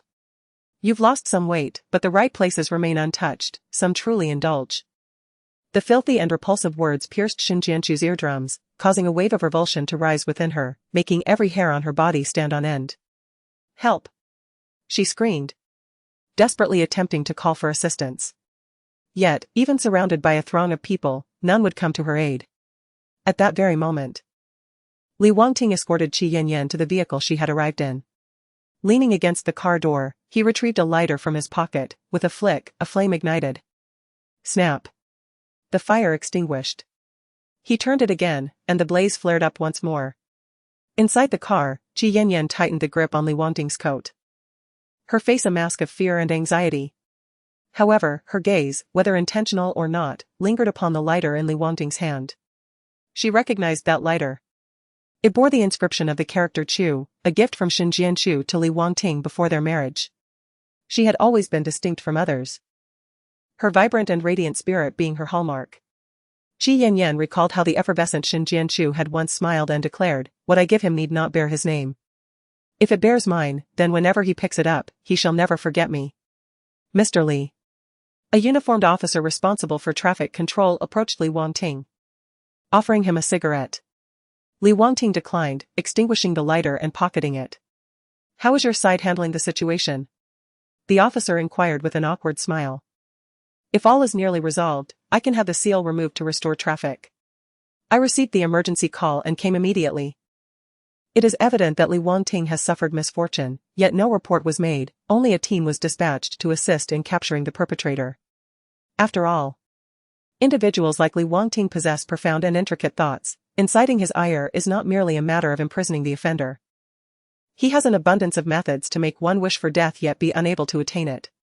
A smirk danced upon Li Wangting's lips just as he was about to speak. "Mr. Li." One of the bodyguards stationed nearby rushed over, exclaiming, "Shin Jianchu is attempting suicide." "What did you say?" Li Wangting's gaze turned cold and fierce, his instincts overtaking his reason as he dashed out. In a swift moment, he plunged into the crowd. Shin Jianchu was cornered against the railing, her appearance marred and her eyes filled with despair as she screamed, "Step back. Do not come any closer. Otherwise, I will jump." To her, living was synonymous with humiliation and suffering. Countless agonies tormented her. Shin Jianchu possessed her own dignity and pride. She absolutely refused to be humiliated by these loathsome men in this place. Even more so, she would not allow Li Wangting to see his desires fulfilled. The bare-chested man, undeterred, laughed mockingly, "Hey, why are you so fierce? As if you would really jump. Come on, let us have some fun together." The man in the white tank top moved closer to Shin Jianchu, attempting to grasp her hand. "Just come over." In a moment of resolute defiance, Shin Jianchu stepped over the railing, her body teetering precariously on the edge. Just then, Li Wangting arrived, his cold eyes widening in shock as a suppressed roar erupted from him. "Shin Jianchu, come back. I hate you, Li Wangting." Shin Jianchu glared at him fiercely. If only she could shatter every bone of Li Wangting and feed them to the dogs. "If there is a next life, may you never fall into my hands." Shin Jianchu. Shin Jianchu leaped down. She had endured enough. Since escape was fated to be impossible, she preferred to die with a clear conscience. Suddenly, lightning illuminated the sky, casting an eerie glow on Li Wangting's cold, detached features, rendering his austere countenance even more unapproachable. "Shin Jianchu." Li Wangting surged forward. He exerted every ounce of speed he possessed in this lifetime, nearly colliding with the railing. Ignoring the pain, he leaned forward abruptly and grasped Shin Jianchu's hand. "Let go of me." Shin Jianchu struggled on the bridge, pleading for her death. To live meant to endure unending humiliation and suffering. "Shin Jianchu, your life belongs to me." Li Wangting gritted his teeth, determined to pull Shin Jianchu up. "Only I can determine your fate." "Bah." Shin Jianchu spat at him vehemently, "Do not overestimate your importance." She fought upwards, raising her body, fiercely biting down on Li Wangting's hand. He would not release her, and she would not relent. Meanwhile, the bodyguards reacted and attempted to intervene. "Let me help." Chi-Chi rushed forward, grasping Shin Jianchu's other hand. "Mr. Li, I'm here to assist you." In truth, Chi-Chi exerted no effort at all, merely resting his hand lightly. In his heart, he silently thought, "Shin Jianchu, may you find peace on your journey." Shin Jianchu paid no mind to Chi-Chi. She clamped down on Li Wangting's arm, blood filling her mouth with its metallic taste. Ugh. Li Wangting felt a sharp pang of pain, believing that Chi-Chi had a firm hold on Shin Jianchu, causing him to loosen his grip slightly. Yet, in that very moment, Shin Jianchu plummeted suddenly.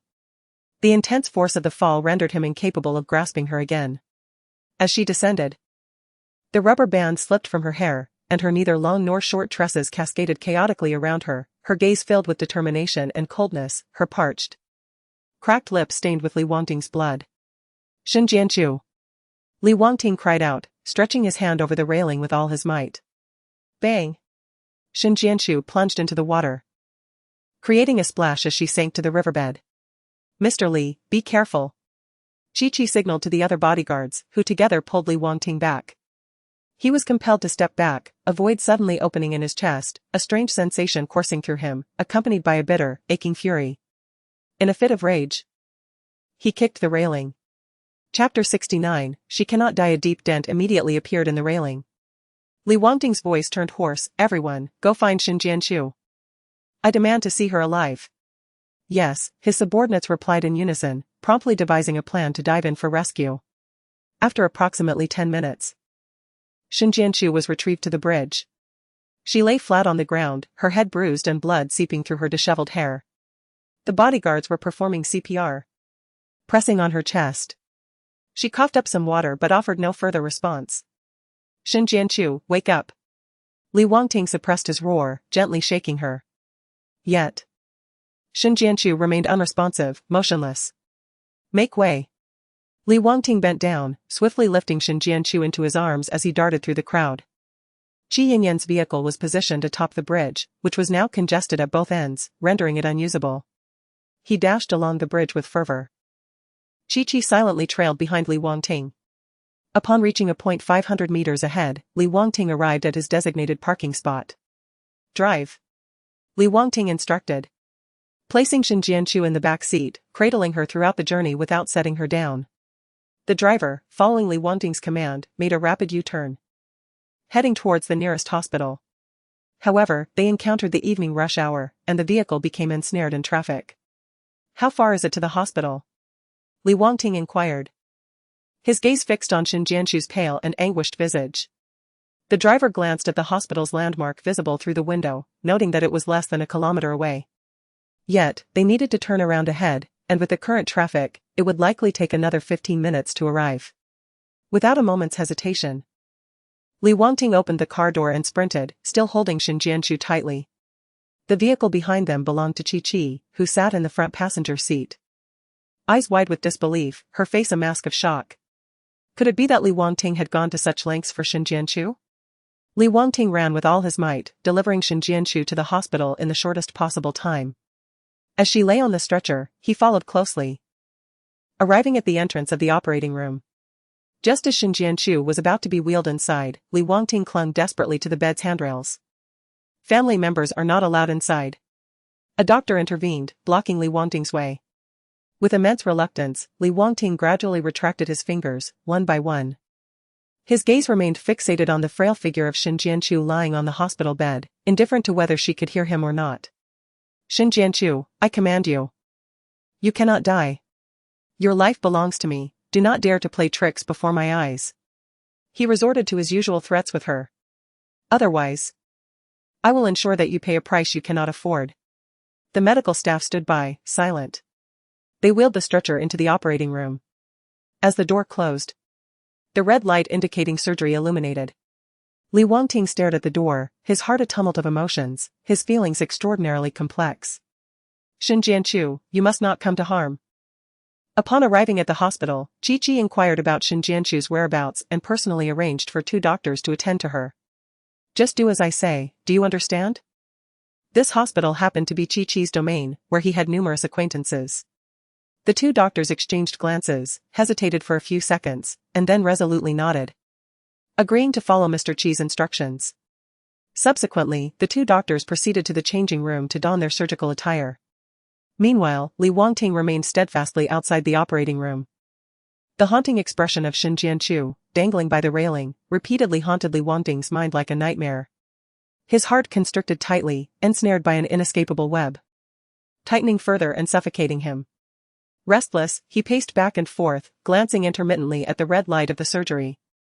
At this moment, Fang Zhuxi, wearing a mask, was pushing a cart laden with medical supplies required for the operation, preparing to enter the operating room. As she traversed the corridor, she encountered Li Wangting. A wave of unease washed over her. What was he doing here? Despite her role as a healer, her disdain for Li Wangting remained unabated. She shot him a silent glare, opting not to acknowledge his presence, and proceeded into the operating room. Upon reaching the bedside, she noticed the operating table was empty of doctors. Just as she was about to seek assistance, her gaze fell upon the unconscious Shen Jianqi. Shen Jianqi? Fang Zhuxi felt a pang of anxiety as she observed Shen's blood-stained forehead and drenched attire, hastening her steps to summon a physician. Approaching the changing room, she overheard a conversation through the door. How shall we ensure that woman meets her demise on the operating table? The simplest way is to do nothing at all. Another doctor, leisurely fastening his buttons, added, given her current state, if we leave her as she is, she will undoubtedly perish. I concur, the first doctor nodded in agreement. Fang Zhuxi gasped in disbelief, unable to fathom that such a malevolent plot could unfold right beneath her nose. Though her voice was barely a whisper, it drew the attention of the two doctors, who instantly became alert. Who's there? They inquired. Fang Zhuxi turned and fled. Wait. Li Wangting was outside. Although he appeared to treat Shen Jianqi poorly, she knew Shen was under his protection. She had to find Li Wangting and implore him to save Shen Jianqi. Stop. The two doctors shouted as they pursued her. Fang Zhuxi, come here. Do not speak recklessly outside, the situation is not as you perceive. One of the doctors explained while running.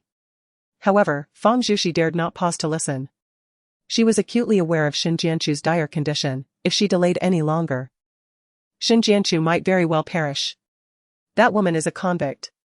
She is the dregs of society, unworthy of pity. Another doctor remarked. Fang Zhuxi absorbed none of their words. She knew not what Shen Jianqi's past held, but from her encounters, she did not perceive Shen Jianqi as a particularly wicked individual. Perhaps, indeed, Shen Jianqi had been deeply flawed in her former life, yet, as they had stated, she was a convict who had undergone reformation in prison and had turned over a new leaf. Moreover, the unconscious figure of Shen Jianqi lying there was a living soul. She had a chance to survive. Fang Zhuxi dashed to the entrance of the operating room, gripping the doorknob just as the two doctors caught up with her. Come back with us. You are mistaken. One of them swiped Fang Zhuxi's nurse cap from her head, seizing her ponytail and pulling her inward. In the ensuing struggle, Fang Zhuxi inadvertently swung open the operating room door. Outside, Li Wangting, upon witnessing the door swing wide, rushed over. Has the surgery concluded? How is Shen Jianqi? Chapter 70, naturally suspicious the operation had not even commenced. Fang Zhuxi's mouth was nearly covered. Please, save Shen Jianqi. She extended her hand, grasping the door frame. Her eager eyes reddening, blinking desperately as she sought Li Wangting's assistance. What did you say? Li Wangting seized Fang Zhuxi's arm with an undeniable force, yanking the two doctors behind her out of the way. With a powerful toss, he sent all three of them crashing to the ground. What has happened to Shen Jianqi? Li Wangting loomed over the fallen trio, his expression grave and dignified, reminiscent of an ancient emperor, exuding an innate air of pride and nobility. Fang Zhuxi, struggling to rise from the ground, opened her mouth to protest. The doctors quickly regained their composure, and one of them immediately covered Fang Zhuxi's mouth with her hand, saying, She is my subordinate, responsible for handing me instruments during surgery. I merely reprimanded her a moment ago, and now she is sulking. Indeed.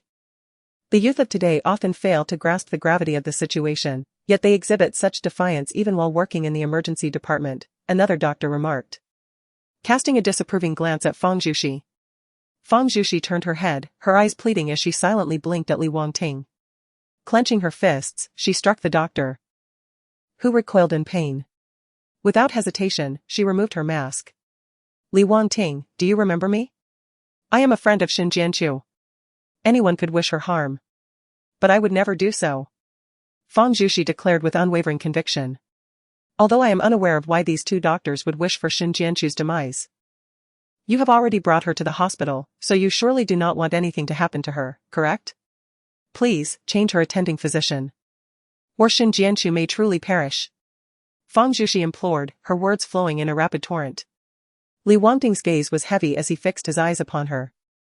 Remaining silent for an extended moment. Li Wangting, speak up. Fang Zhuxi urged him to express his thoughts. Li Wangting raised an eyebrow slightly. Could it be that Shin Jianchu had escaped danger? Perhaps, fearing that he would continue to scrutinize her faults and become enraged. Fang Zhuxi was merely playing along with her charade. Are you out of your mind? It's one thing to ignore what others say. But do you even hear the nonsense coming out of your mouth? Fang Zhuxi could no longer contain herself and unleashed a torrent of words at Li Wangting. Shin Jianchu is gravely injured, how could she possibly be out of danger in such a short time? Let me inflict upon you similar injuries to those on Shin Jianchu and see for yourself if it is truly that easy to escape danger. Fang Zhuxi was agitated. Her fists clenched as she waved them in front of Li Wangting. His gaze wavered, his inherently suspicious nature made him reluctant to trust Fang Zhuxi easily. Yet, the image of Shin Jianchu, frail and vulnerable in his arms, lingered in his mind. Oh, spare us your nonsense. If it weren't for your antics, we would have completed Shin Jianchu's surgery by now. The doctor admonished Fang Zhuxi earnestly. Indeed. Another doctor echoed, it seems you're intent on sabotaging our efforts. You're deliberately stalling for time, hoping for Shin Jianchu to deteriorate, so we can take the blame. The doctors began to lay the groundwork for the potential fallout from Shin Jianchu's condition. We have all worked together, how could you sink to such depths? Li Wangting's brow furrowed deeper as he addressed the two doctors, you two, return to the operating room at once. After the surgery concludes. I wish to see the vivacious Shin Jianchu. Very well. The two doctors, exchanging words, expressed their eagerness to depart, but it was Fang Zhuxi who was delaying our matters. This is unacceptable. Fang Zhuxi, in a state of exasperation, exclaimed, Li Wangting, how can you be so obtuse? With no other recourse, she dashed towards the operating room, determined to rescue Shin Jianchu herself. Coincidentally, the two doctors were also making their way towards the surgical room. And Fang Zhuxi's actions appeared as though she intended to obstruct them.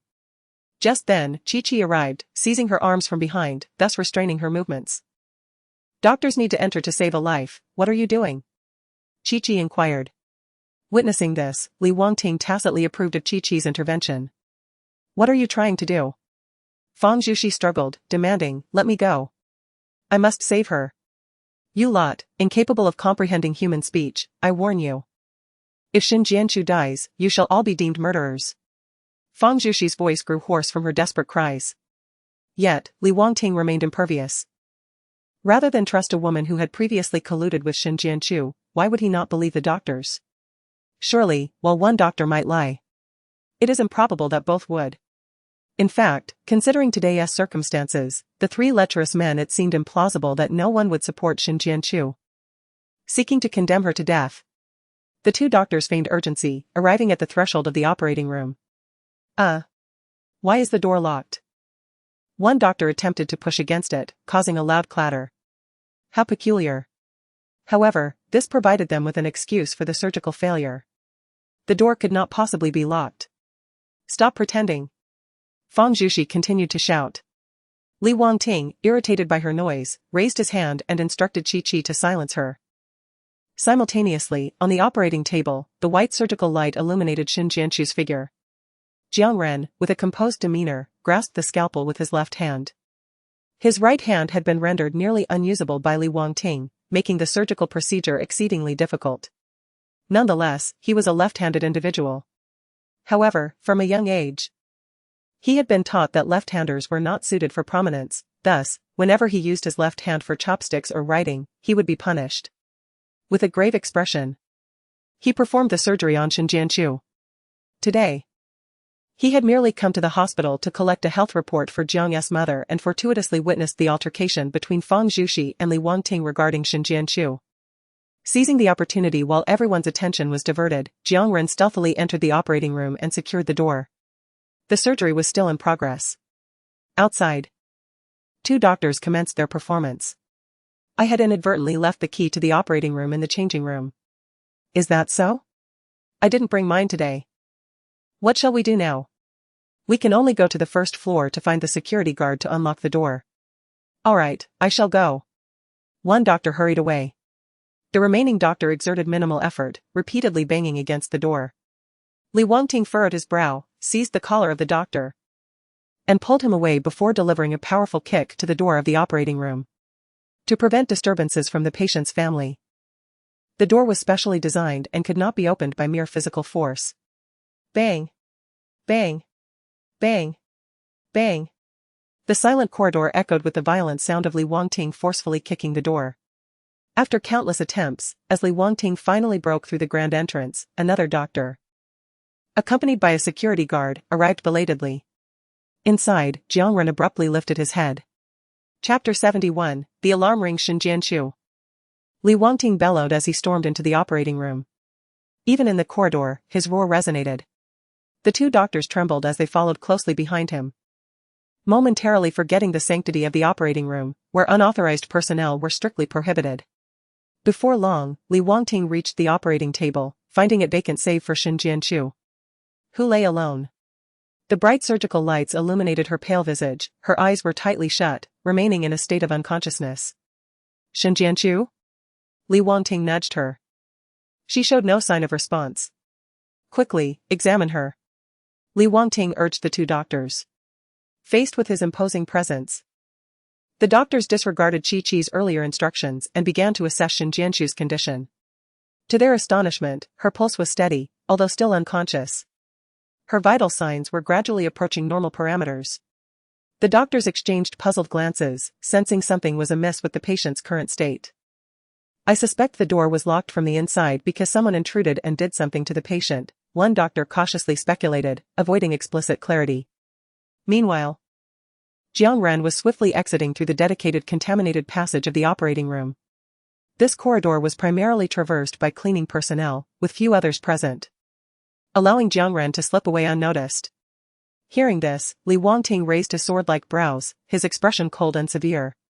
He commanded Chi-Chi, who was holding on to Feng Zhuxi, to investigate. I want to know who was behind this. Understood. Chi-Chi tightened his grip on Feng Zhuxi's arm and nodded solemnly at Li Wangting. At that moment, Li Wangting's phone rang. Mr. Li, Miss Chi's condition is quite unstable. She is intermittently losing her composure and even exhibiting self-harming tendencies. The bodyguards are in a difficult position. They have considered ways to restrain Qi Yanyan, but since she is under your protection, they cannot truly bind her to prevent self-harm. I will be there immediately. Li Wangting suddenly realized that in his concern for Xinjianqiu, he had overlooked his primary duty to safeguard Qi Yanyan. After ending the call, he instructed the two doctors. Continue her treatment. I will not permit any complications. Once her condition stabilizes, transfer her to the ward. After briefing his subordinates, Li Wangting hastily prepared to depart. What about me? Feng Zhuxi was greatly displeased by Li Wangting's obstinacy. Even if you do not trust me, you cannot restrict my freedom. She twisted her wrist and tilted her chin defiantly, confronting him. Remove her from the operating room. Li Wangting did not even glance at Feng Zhuxi. Also, file a complaint against her with the hospital. Li Wangting intended to tarnish Feng Zhuxi's professional reputation. What have I done wrong? On what grounds do you act this way? Feng Zhuxi protested indignantly. Li Wangting had no intention of responding to her and strode away, while Chi-Chi escorted Feng Zhuxi out of the operating room.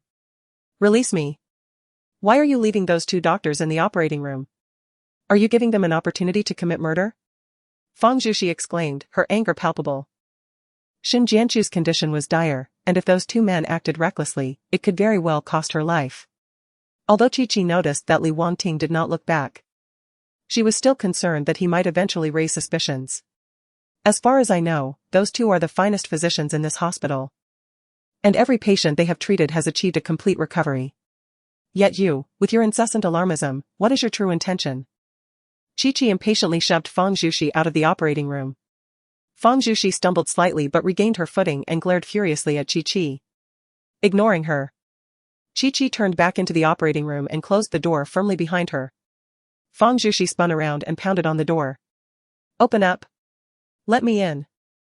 I am a staff member from the emergency department, and it is my duty to assist the doctors in the surgery. No one paid her any attention. Inside the operating room, Chi-Chi asked the two doctors, how is she now? Is she still in danger? The two physicians shook their heads. indicating that someone must have helped her complete the surgery. Humph, Chi smirked with irritation. She truly is fortunate. Mr. Chi, what should we do now? The expressions of the two doctors darkened, clearly distressed. Given the circumstances, if they were to administer medication that could harm the patient, it would be easily traceable. Are you telling me that you cannot follow my orders any longer? We truly cannot, the two men sighed in resignation. Then just transfer her to the ward for now, Chi said nonchalantly. As long as Shin Jianqiu remains in a state of unconsciousness, dealing with her is as effortless as crushing an ant. In the VIP ward, Chi, with his hands tucked into his pockets, cast a sidelong glance at Shin Jianqiu. Sneering softly, you know, it would be far more straightforward for you to simply die. Continuing to linger on causes trouble for both me and Qi Yanyan, while you endure your own suffering. Outside the door, Fang Zhuqi insisted, let me in. I am a staff member of the hospital and have the right to check on the patient's condition. She was thwarted by the bodyguards, who disregarded her outburst, ignoring her presence as if she were but a wisp of air, only blocking the entrance with their hands and offering no further response. Frustrated, Fang Zhuqi paced back and forth in the corridor until her colleague approached, chiding her, what are you doing here during work hours? There are more patients in the hospital. You can't just fixate on one individual. This isn't concern, it's harassment. Her colleague sternly advised her, there have been complaints about you. You need to go to the director's office and explain yourself. Helpless, Fang Zhuqi hesitated, her gaze lingering on Shin Jianqiu's ward, reluctant to leave. Eventually, her colleague had no choice but to pull her away. In the director's office, Fang Zhuqi faced a stern reprimand. You, always causing trouble. If you continue this way, you'll receive a C in your year-end evaluation, and you might as well pack your bags and leave. Do you hear me? Pay attention. If something goes wrong, no one will be able to protect you. Fang Zhuqi was acutely aware that her words would not be believed, they would be dismissed as mere drivel. With her mind elsewhere, she nodded absent-mindedly, letting the words drift through one ear and out the other. Exiting the director's office, she turned the corner of the corridor, her dark, glistening eyes alight with a sudden idea. The hospital's VIP ward was housed in a separate building, with only one patient per floor. She reasoned that her actions would not significantly disturb the other patients. With this thought in mind, Fang Zhuqi hurried to the floor where Shin Jianqiu was located. She lit a cigarette, affixed it to the floor stand, and positioned the burning end near the smoke detector's sensor. Suddenly, an alarm blared, accompanied by a spray of water. The hospital's alarm system was interconnected, smoke detectors in the corridor joined in, sounding their alarms and releasing jets of water. Soon, the corridor was filled with a cacophony of voices.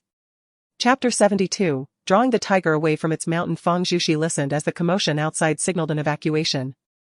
After a brief wait, she made her way to Shin Jianqiu's hospital room. As she had anticipated, the bodyguards stationed outside had retreated, leaving Shin Jianqiu alone and vulnerable in her hospital bed. If a fire were to truly break out, Shin Jianqiu would undoubtedly perish. Fang Zhuqi furrowed her brow and adeptly maneuvered a wheelchair from the medical supply room.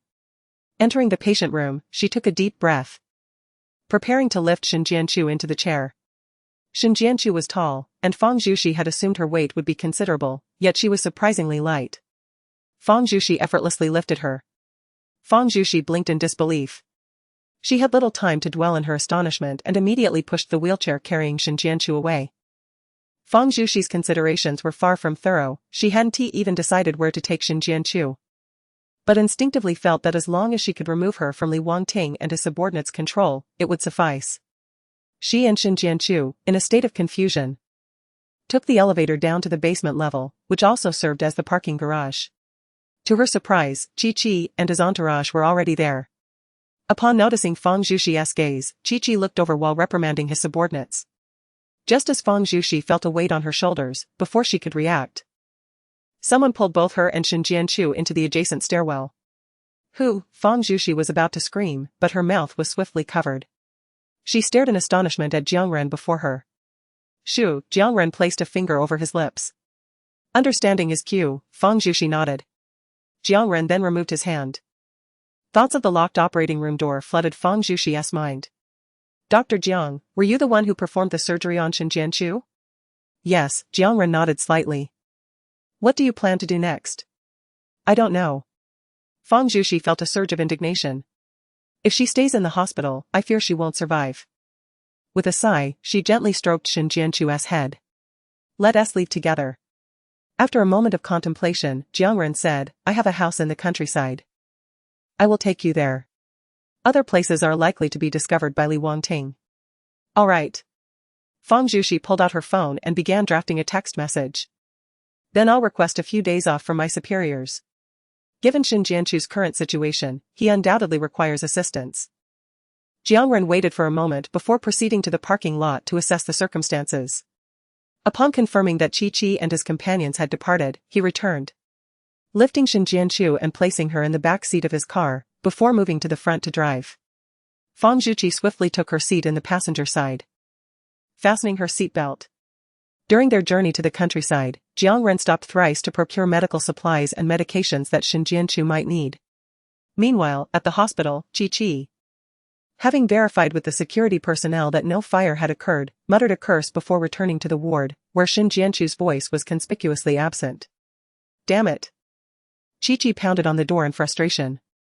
After a brief pause, he called Li Wangting. Has Shin Jianchu awoken? Upon the call connecting, Li Wangting eagerly inquired. Oblivious to the change in expression on the previously terrified Qi Yanyan beside him. Mr. Li, the doctor has stated that Shin Jianchu is not seriously injured. Qi hesitated. Moreover, she should be able to rise and walk now. In other words, she is quite lively. What? Li Wangting responded, perplexed. Shin Jianchu coordinated with that woman who caused a commotion in the operating room, employing a strategy to divert attention. Qi's tone was laden with remorse. She has escaped. What did you say? Li Wangting's fury erupted, his chest heaving violently, shadows of rage darkening his gaze. Qi had never before encountered such wrath in Li Wangting's voice. And he fell silent, even his breathing stilled. Very well, very good. Li Wangting's cold laughter resonated with a chilling aura.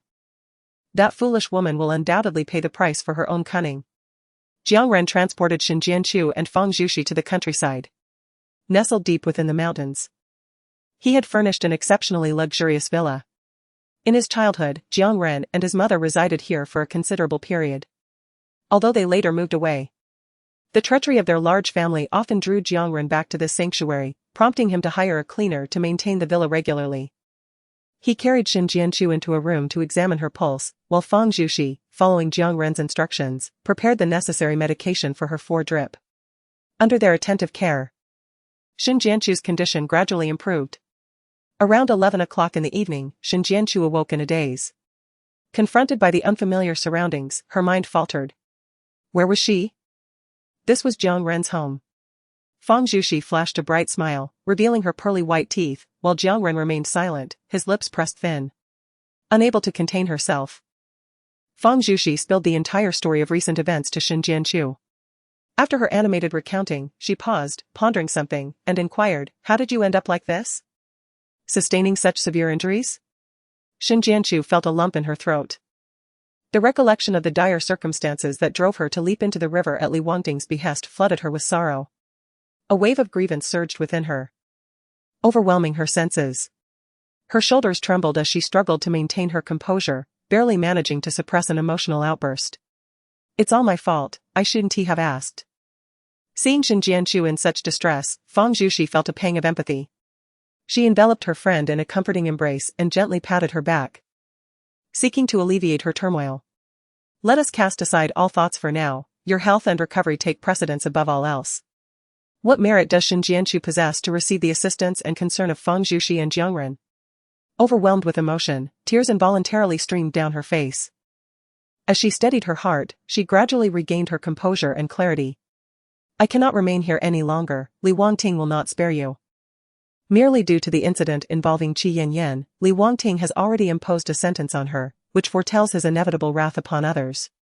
Fang Zhuxi shrugged nonchalantly, asserting that the matter of bringing you here was already settled, returning you now is simply impractical. Given Li Wangting's petty nature, he will not relent easily. Instead, it would be wiser to allow you to heal first. During this time, the three of us can devise a plan together. She spoke wisely, and Jiangren echoed her sentiment. Shin Jianchu hesitated for a moment before nodding in agreement. Without a foolproof strategy, Returning recklessly would only leave Fang Zhuxi and Jiangren in a difficult position. Lie down and rest some more, urged Fang Zhuxi as she gently pressed Shen Jianchu's shoulder, guiding her to the bed. Close your eyes, close your eyes. Fang Zhuxi insisted. Shen Jianchu, in a daze, complied. Fang Zhuxi took out her phone, intending to scroll through Weibo for some relaxation. Ah, she suddenly exclaimed. What is it? Shen Jianchu opened her eyes, intrigued. Look at this news. The Shen family is in dire straits. The Shen family? The expression on Shen Jianchu's face swiftly soured. Upon receiving the phone handed over by Fang Zhuxi, her complexion paled to an ashen hue, devoid of any trace of color. The foremost trending topic was shockingly Shen family old residence on fire. Without a moment's hesitation, she clicked on the link. The video captured the scene of the blaze, yet from the thumbnail alone, Shen Jianchu instantly recognized her home. In a daze, she opened the video. A reporter was narrating the situation at the scene, yet she absorbed none of the words, her gaze fixated solely on the firefighters battling the flames. How could this happen? Everything was perfectly well, and then suddenly, there was a fire. Shen Jianchu was baffled. As the camera angle shifted, her pupils widened in disbelief. She spotted Li Wangting's silhouette. Through the screen, it seemed as though Li Wangting sensed her presence and abruptly turned his head. In that fleeting moment, a mere glance caused her heart to race.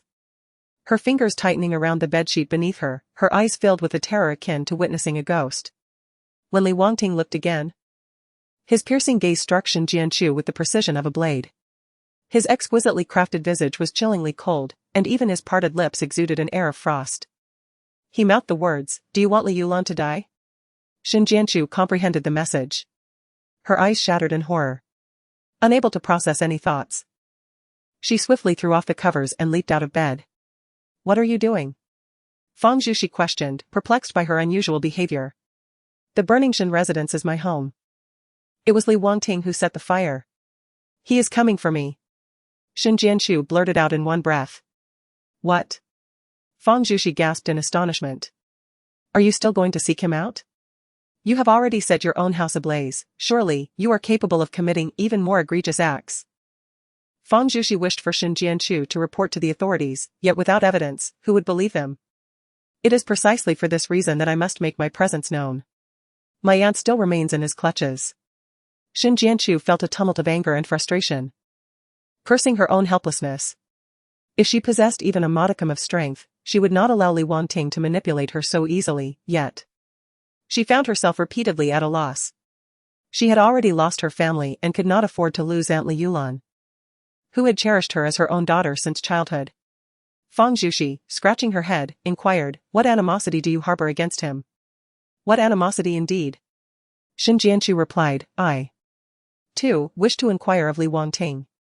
She was perplexed. Initially, she had merely been drawn to him, taken the initiative to pursue him, yet had never overstepped her bounds. Only to inexplicably become a thorn in his side, a target of his ire. All because of him, she was subjected to a series of calamitous misfortunes. Do not rush. Your wounds have yet to heal completely. Let us devise a plan together, Fang Zhuxi urged, blocking Shen Jianchu, fearful of any further harm befalling her. She regretted having meddled earlier, scrolling through Weibo. Shen Jianchu shook her head in resignation, there was no alternative. Whatever Li Wangting had resolved, he would pursue with relentless determination. But you must also consider your own well-being. Fang Zhuxi exclaimed in alarm. Your life is precious too. Fang Zhuxi felt a pang of sympathy for her. I understand that you all mean well. I am truly grateful for your concern.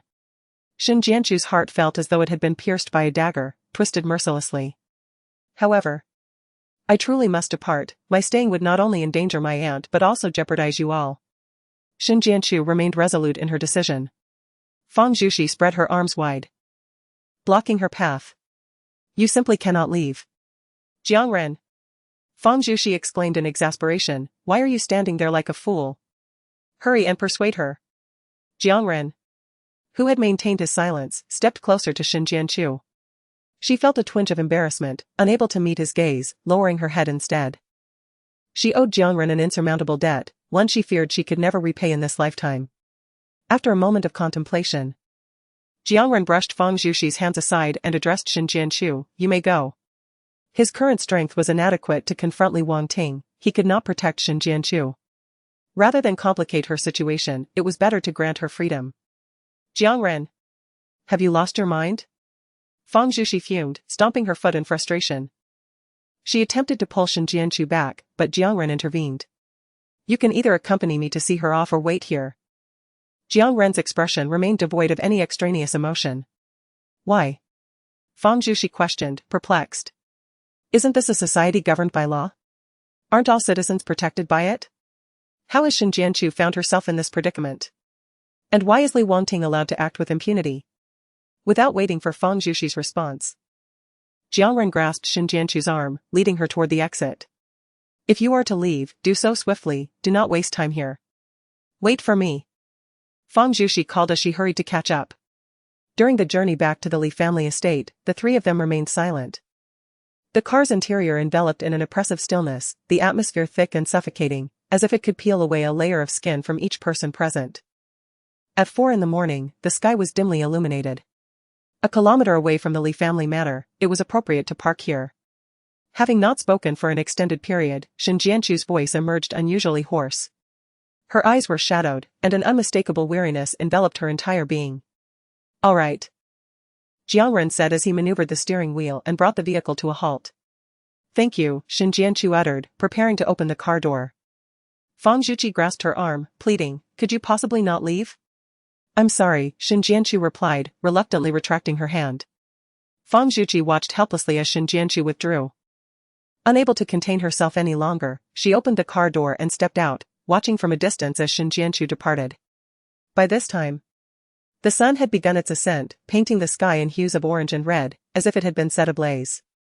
Such a dawn only served to constrict the heart, casting a pall over one's mood. Xin Jianchu walked step by step back toward the Li family manor. Heading toward the place she had once known intimately, a place she had longed to call her own. Upon her arrival, the security guard was on patrol. He merely shone his flashlight in her direction and, dismissing her presence, retreated back to the security booth. However, unlike the usual quiet and shadowy manor, the Li family manor was ablaze with light, brighter than midday. I demand to see Li Wangting. Xin Jianchu shouted at the entrance. The security guard continued to ignore her. I am Xin Jianchu, and only I can donate bone marrow for your young master, Li Yichen. Xin Jianchu raised her voice, imploring, please inform him. I hope he will agree to see me. The security guard seemed oblivious to the presence of Xin Jianchu, not even making the slightest gesture of communication with his walkie-talkie. Instead, he merely picked up his tablet and began scrolling through a short video platform, the cacophony of sound blaring from the device filling Xin Jianchu's ears. Chapter 74, The Wretched One Should Perish. Xin Jianchu waited at the entrance until 8:30, when the gates finally creaked open. The exclusive Rolls-Royce of Li Wangting emerged from the entrance. Xin Jianchu's eyes widened as she scrutinized the vehicle, finally catching a glimpse of Li Wangting in the back seat. Li Wangting. I have returned. Xin Jianchu shouted, her voice piercing the air. Yet, the Rolls-Royce did not halt in response to her call. As the car approached, she realized she could not let this opportunity slip away. Acting on instinct, she dashed in front of the vehicle, arms outstretched to block its path. The driver, taken by surprise, hurriedly slammed on the brakes, fortunately managing to stop the car smoothly given its moderate speed. Li Wangting, I am here.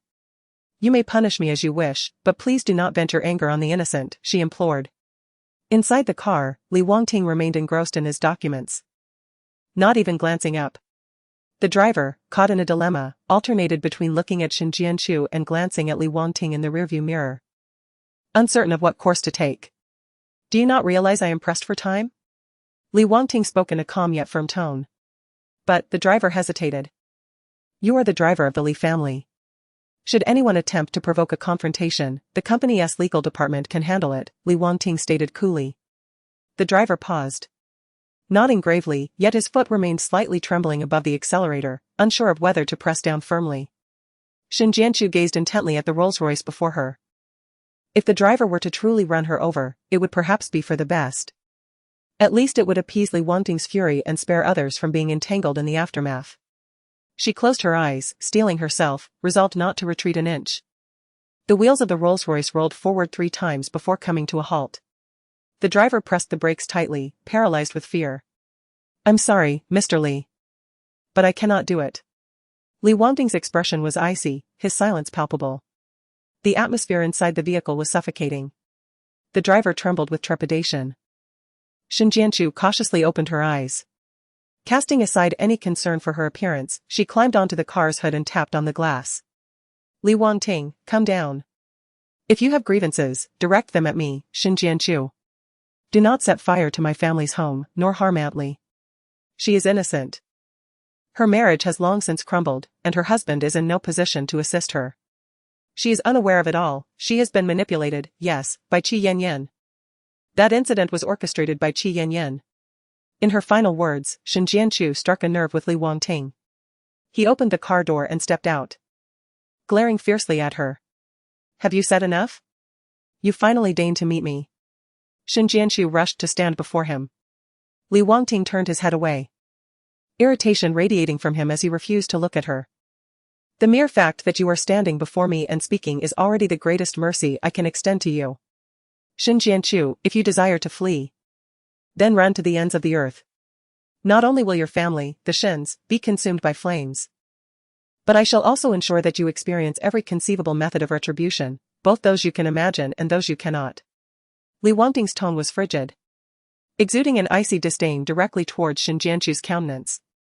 At this moment, Shen Jianchu lacked any evidence to prove her innocence. Furthermore, she was devoid of the connections and resources necessary to investigate the truth. Despite her unwillingness to accept this fate, her options were exceedingly limited. It was as though an invisible rod had shattered her kneecap, compelling her to kneel before Li Wangting. It is all my fault. I implore you. Assign all blame to me. Whatever means you choose to exact your revenge, I shall bear it all. Li Wangting, uninterested in her pleas, turned to leave. Shen Jianchu, kneeling on the ground, clung desperately to his thigh. Li Wangting, what do you desire? Speak, and I assure you, I will not resort to self-destruction this time. I will confront it. Get away. Li Wangting coldly delivered a kick to Shen Jianchu. She fell to the ground. Suddenly, her gaze was pierced by an unsettling sight. In the estate, she beheld Li Yulan, her hair disheveled, her face emblazoned with the crimson characters of criminal, and a wooden plaque of infamy hanging from her neck. Bent over, her expression vacant, she wandered aimlessly within. A heavy weight settled in Shen Jianchu's chest, as though her heart were immersed in formaldehyde, slowly succumbing to decay. Auntie Li. Shen Jianchu, in a frenzy, disregarded the 3 falls she had taken while running and rushed towards Li Yulan. This has nothing to do with you, you are innocent. You should not bear this burden. Shen Jianchu's heart ached unbearably. Why did every individual who showed her kindness encounter misfortune? And why must they endure humiliation as well? Li Yulan cast a numb glance at Shen Jianchu, her gaze lingering not a moment longer, her demeanor akin to a wind-up automaton, advancing step by step. I am the sinner, I deserve this fate, I am deserving of retribution, Li Yulan murmured under her breath. No. It is not so. Shen Jianchu reached out to snatch the tag from Li Yulan's neck. Get away. Li Yulan's emotions erupted entirely. She forcefully shoved Shen Jianchu away. You wretched creature. I am this way because of you. I, Li Yulan, have treated you, Shen Jianchu, with kindness, yet you, vile one, not content with your own disgrace, have dragged me into this abyss. Though Li Yulan felt gratitude for the Shen family, it did not mean she should suffer such calamity on their behalf. The accusations from Li Wangting that she and Shen Jianchu were complicit in each other's downfall left her speechless. Consequently, all of Shen Jianchu's actions were unjustly attributed to her. The sympathy she once held for Shen Jianchu transformed into dissatisfaction and wrath after Li Yulan faced retaliation. Damn it. Weren't you supposed to have jumped into the river? Weren't you meant to be dead? How dare you still show your face? Li Yulan, in a fit of rage, seized Shen Jianchu by the throat. You should die. Never show yourself before me again. With all her strength, Li Yulan tackled Shen Jianchu to the ground, pinning her beneath her. Die. Die. Li Yulan cursed vehemently. Shen Jianchu found herself reluctantly at odds with Li Yulan, yet the grip around her throat tightened, making each breath increasingly laborious. At that moment, Li Yulan received a blow. Forcefully expelled by the security of the Li family estate. Who permitted you to cause a ruckus? She winced in pain, scrambling to her feet, clutching her head, and retreating in a frightened haste. Don't run. The guards immediately pursued her. Shin Jianchu, dazed, managed to rise. She knew she could no longer catch up to Li Yulan and instead had to plead with Li Wangting. Please spare Aunt Li. What you've done to her is utterly excessive. Excessive? Li Wangting scoffed. Shin Jianchu, you dare speak of this to me? You owe Qi Yanyan a debt that you will never be able to repay in this lifetime. He gestured dismissively. 2 security guards seized Shin Jianchu, casting her out of the Li family estate. Chapter 75, The police have been notified. Li Wangting. Shin Jianchu pressed against the ground, attempting to rise. The guards restrained her arms, hindering her movements. Ignoring her, Li Wangting entered his vehicle. Don't leave. She shouted desperately. All she received in return was the unyielding departure of Li Wangting's Rolls-Royce. Shin Jianchu teetered on the brink of despair. The more he disregarded her, the more it signified that Li Yulan would suffer further. Li Yulan wished for her demise, and Shin Jianchu bore no resentment. It was all her fault. She had harmed Li Yulan. The more Li Yulan loathed her, the more it indicated her own anguish. Shin Jianchu's heart was heavy with guilt and sorrow. Once, Aunt Li had been exceptionally kind to her. As Li Wangting vanished completely from Shin Jianchu's sight, the 2 security guards released her and entered the Li family estate. Shin Jianchu attempted to follow but was firmly pushed away. She could only watch helplessly as the wrought iron gates closed with a resounding thud. Overwhelmed by despair, Shin Jianchu sank to the ground. With no alternative but to endure the weight, she felt utterly powerless. Yet, a realization struck her: Li Wangting was a workaholic. And at this hour, he must have left for the Li Corporation. With this thought in mind, Shin Jianchu turned on her heels and made her way along the road.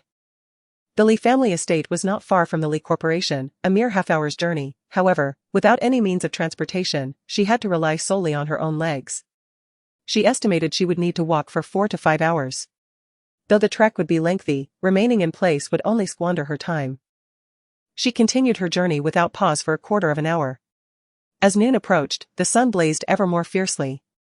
And Shin Jianchu felt as if she were on the verge of evaporation. Her aunt's visit seemed never-ending, her body was sticky with sweat. And she felt parched as if she were a desert. Exhaustion consumed her, transitioning from incessant perspiration to the point where no sweat remained. Finally, Shin Jianchu, swaying unsteadily, ascended the steps of the Li Corporation and reached the reception desk.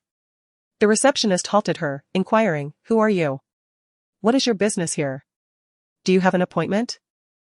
"I do not have an appointment," Shin Jianchu replied, pausing momentarily before continuing. "My name is Shin Jianchu, and I am Li Wangting's ex-wife. I need to speak with him. Once our conversation concludes, I will leave." In the past, Li Wangting had often evaded Shin Jianchu by retreating to the office, where she had frequently been intercepted by the receptionist. At that moment, she relied on the backing of the esteemed title of the young lady from the Shin family. Who would dare to disregard her? Who would genuinely attempt to bar her way? The receptionist, having recently joined the company, was unfamiliar with Shin Jianchu. Although she had indulged in gossip about Li Wangting, her position limited her access to the more salacious details. Thus, she was only aware of the fervent affair between Li Wangting and their manager, Qi Yanyan, and remained oblivious to everything else. "Just wait a moment." The receptionist casually gestured towards a nearby sofa, feigning engagement with her computer. "Thank you," Shin Jianchu expressed her sincere gratitude, settling onto the sofa. The moment she paused, a wave of fatigue surged through her limbs, rendering her momentarily unable to rise. She had overexerted herself. Shin Jianchu clasped her hands over her abdomen, maintaining an upright posture. As time ticked away, she found herself glancing repeatedly at the clock on the wall, unable to contain her impatience. She approached the front desk and inquired, "May I ask when I might be able to see Mr. Li Wangting?" "Just a little longer. When it's your turn, I will call for you," the receptionist replied dismissively, barely lifting her gaze to acknowledge Shin Jianchu. Tightening her lips, Shin Jianchu was taken aback when a young woman dressed in professional attire entered. "Hello. I would like to see Mr. Li Wangting. Do you have an appointment?" The receptionist scrutinized the newcomer, her demeanor shifting from indifference to seriousness, contrasting sharply with her earlier treatment of Shin Jianchu. She didn't even bother to inquire about the woman's company. "No," the young woman shook her head. "Please hold on." The receptionist promptly took out her phone to call, inquiring about Mr. Li's availability. After hanging up, she instructed. Please use your phone to scan the code over there and fill out the form, then you may proceed upstairs. Upon hearing this procedure, Shin Jianchu felt a sense of unease, sensing that she was being deliberately overlooked. Whether Mr. Li wished to avoid her was one matter. Whether the receptionist had conveyed her presence was another. Excuse me, I arrived earlier than that individual. May I inquire when it will be my turn to ascend? Shin Jianchu asked. The receptionist couldn't help but roll her eyes, her impatience palpable. To be frank, I cannot summon anyone from upstairs for you. Must I spell it out for you? I had hoped to spare you some embarrassment. Day in and day out, numerous individuals come to disturb Mr. Li. Yet none appear as shabby as you. Be wise and leave. I genuinely have an urgent matter, please allow me to go upstairs. I only require 5 minutes to speak with Mr. Li, Shin Jianchu pleaded earnestly. The receptionist feigned ignorance, directing her gaze toward the monitor. Her fingers carelessly tapping away at the keyboard. Observing this, Shin Jianchu's expression darkened as she fixated on the girl who had just completed the form. The girl scanned the code and opened the gate, preparing to pass through. Shin Jianchu dashed forward, squeezing past the girl to enter before her. The receptionist, witnessing this, immediately grabbed the intercom. Security! Security! Hurry, someone is attempting to force their way upstairs. The security personnel of the Li family have undergone rigorous training. And as they were already patrolling the vicinity, they swiftly responded to the alert. The guard moved with remarkable agility, pressing against the gate before vaulting over it. Swiftly seizing Shin Jianchu with a single hand, effortlessly restraining both of her arms. Come here! The guard exclaimed, forcibly yanking Shin Jianchu out of the gate. Let me go. I just need to see Li Wangting and then I'll leave. Shin Jianchu continued to struggle, but the guard remained unyielding. The receptionist cast a contemptuous glance at Shin Jianchu, declaring, I will call the police. With that, she reached for her phone. Shin Jianchu felt as though a bucket of cold water had been splashed upon her, her mind became acutely aware. She could not afford to enter the police station. Given her current circumstances, she should be patiently residing in a prison, rather than Shin Jianchu dared not contemplate what lay ahead. Summoning all her strength, she suddenly charged her head into the guard's abdomen. Ouch! The guard yelped, instinctively clutching his stomach. Seizing the moment, Shin Jianchu fled. Stop! The guard shouted, giving chase. Don't grab me! Don't call the police! Shin Jianchu burst through the door, her feet faltering on the steps. The more frantic she became, the more chaotic her steps grew. Losing her footing, she tumbled down the stairs. Every bone in her body felt misaligned, pain radiating through her chest with each breath. Suddenly, something obstructed her. She halted, no longer rolling downward. Before her stood a tall figure clad in impeccably tailored black trousers, devoid of a single crease. Chapter 76, What rank are you? Shin Jianchu, what brings you here? A familiar, composed male voice resonated, enveloping Shin Jianchu in the shadow cast by the umbrella. Uncle Liao? Shin Jianchu exclaimed, momentarily taken aback. This Uncle Liao was the steward of the Li family estate. Must you appear in such disarray? Beside Steward Liao stood Mother Li. Her brow furrowed and lips pursed, her exquisitely understated makeup failing to mask her displeasure. Get up!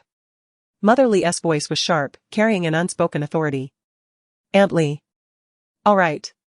Shin Jianchu, supporting herself against the ground, unsteadily rose to her feet. At last, I've caught you. A security guard rushed forward, firmly grasping Shin Jianchu's arms. She was utterly defenseless, her expression one of discomfort, her gaze cast downwards in resignation. Upon noticing Mother Li, the guard's demeanor shifted to one of deference. Good day. Madam. Mother Li raised her hand delicately, as if to shield her lips, implying that conversing with someone of the guard's status was beneath her dignity. Steward Liao adjusted the umbrella, tilting it further towards Mother Li, and slightly inclined himself to address the guard. Release her. But she is. The guard faltered under the steward's intense gaze, loosening his grip on Shin Jianchu. What are you doing here? Mother Li inquired. Deprived of any sight of Li Wangting, Shin Jianchu turned to Mother Li for assistance.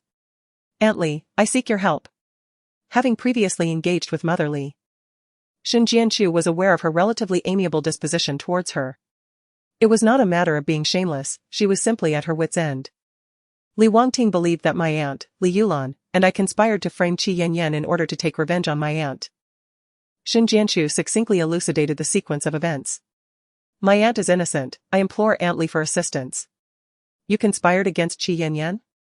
Li's mother chuckled lightly. What rank does Qi Yanyan hold?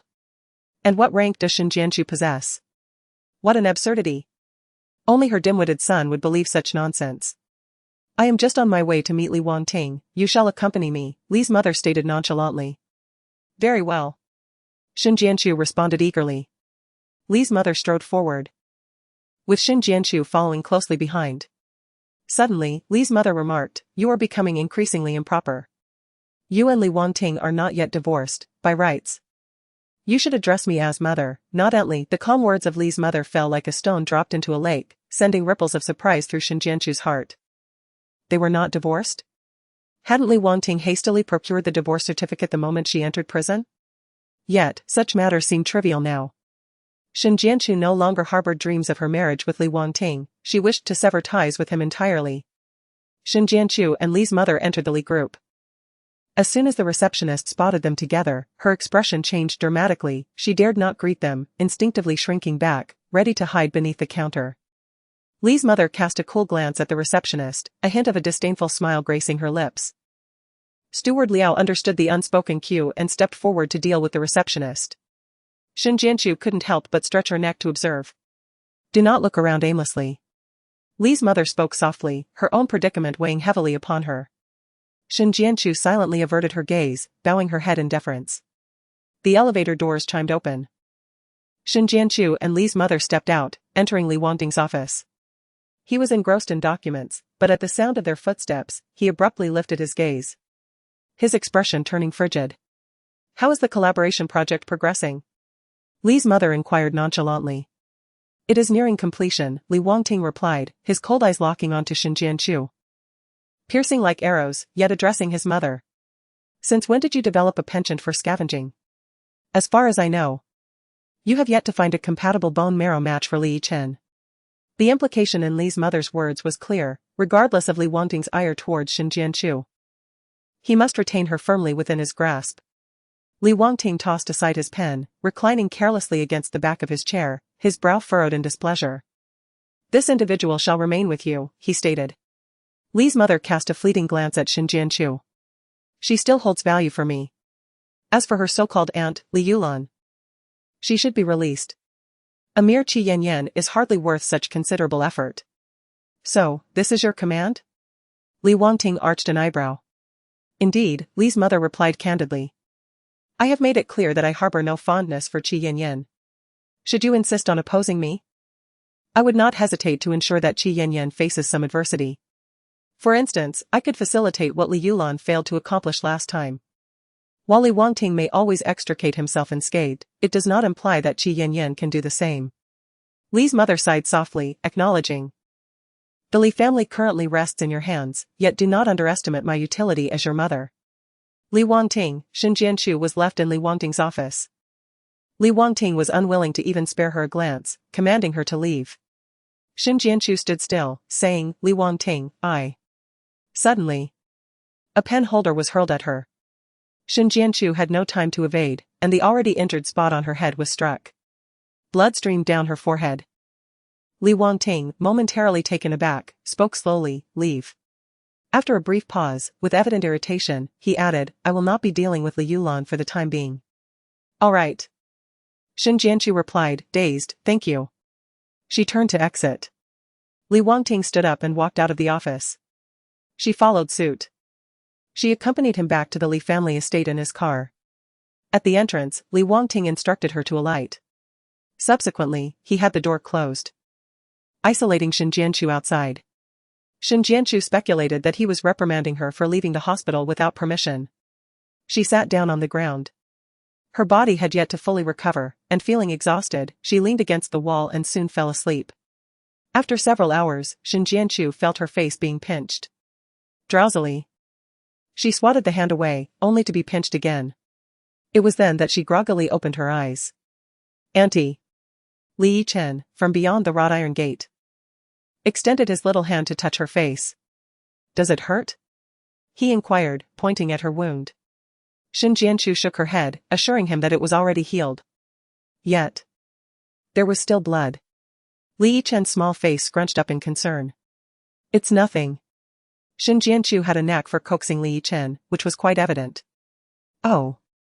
Li Yichen scratched his head, seemingly skeptical. Here, take this. He eagerly rummaged through his pockets, producing an array of snacks and stuffing them into Shin Jianchu's embrace. She stood there, bewildered, clutching the treats. How did you manage to bring so many snacks? They're for you, Li Yichen replied with a goofy grin. I brought them along while I was out for a stroll. I happened to see you here, so I thought I'd come over. By the way, aren't you coming in? He inquired. I'm not going in, Shin Jianchu replied, too embarrassed to admit she couldn't, offering a forced smile. I prefer staying out here. You don't need to worry about me, just head back. And thank you for the snacks. Don't worry. I'll keep you company for a while longer, Li Yichen said, squatting down. He fell silent, propping his chin on his hand, gazing at her as if she were a delicate flower. Meanwhile, Li Wangting had arrived at Li Yichen's room. Not finding him there, he made his way to the balcony. The arrangement of the flower pots struck him as odd. Upon moving one aside, he discovered a thin string hidden behind it. Chapter 77, Raising a Son. The flower pot was positioned at the junction of the balcony and the bedroom glass doors, clearly obstructing the exit to the balcony. Yet, being close to the interior provided shade and a respite from the summer heat. This only served to confirm that Li Yichen often frequented this spot. What could he be doing here? Li Wangting followed the thin string, gradually shifting the other potted plants on the balcony to trace its path. The more he moved, the more peculiar it became, until he leaned over the railing and noticed that the string extended down to the balcony below. That was where Shin Jianchu resided. Initially, Li Wangting intended for Li Yichen to draw closer to Shin Jianchu, hoping he might experience a semblance of maternal affection from his biological mother.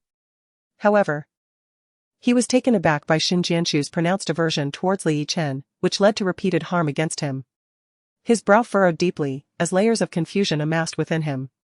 His hand instinctively grasped the rope, pulling upwards with sudden force. Below, a paper cup with a small hole drilled into it soared upwards. As Li Wangting forcefully tugged on the other end of the rope, he uncovered the paper cup that Li Yichen had concealed in the corner. Was this a speaking tube? Thus, it became clear that Shin Jianchu and Li Yichen had been secretly communicating all along.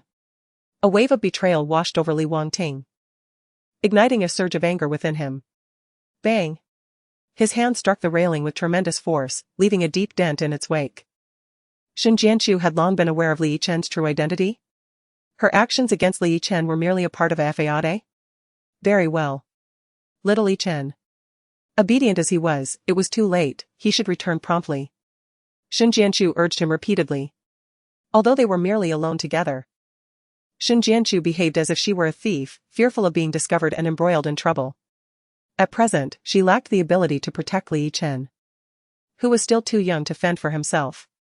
Oh. Li Yichen hung his little head low, his lips forming a long pout as he tugged at Shin Jianchu's sleeve. Auntie, can I stay for just one more minute? Just 1 minute. No, Shin Jianchu replied coldly. He had already made this request 10 minutes prior. If you do not obey, I shall ignore you from now on. Really? Li Yichen inquired, his long eyelashes fluttering with a pitiful blink. Shin Jianchu turned her head, suppressing her emotions, striving to avoid being led astray by the little rascal. Oh, Li Yichen noticed that she was no longer falling for his tricks and appeared somewhat dejected. Tentatively, he took a step back and deliberately raised his voice. Auntie, I'm leaving now. Shin Jianchu still did not turn back. Li Yichen occasionally glanced over his shoulder, dawdling as he traversed the few meters that took him several minutes. Just as he was about to vanish from her sight, Shin Jianchu swiftly turned her head, her eyes fixed unwaveringly on his retreating figure, as if this way she could etch him indelibly into her heart. Li Yichen rounded the corner ahead and craned his neck to look back. Oh dear. He collided with something solid, retracting his head just in time, only to find himself lifted off the ground. Li Wangting placed him at eye level, inquiring, "What are you doing here?" "Daddy, I'm just taking a walk." Li Yichen chuckled, revealing a flash of his small white teeth. "Are you getting along well with Shin Jianchu?" Li Wangting cut straight to the point without any preamble. Recalling Shin Jianchu's previous words, Li Yichen vigorously shook his head like a rattle drum. Not at all. I absolutely detest her. You are lying, Li Wangting asserted with certainty. Whenever Li Yichen felt guilty, his shoulders would instinctively tense, and his gaze would dart around. What did she say to you? Li Wangting asked coldly. Nothing at all. Li Yichen denied. Li Wangting smirked coldly. Didn't she mention anything about your mother? Huh?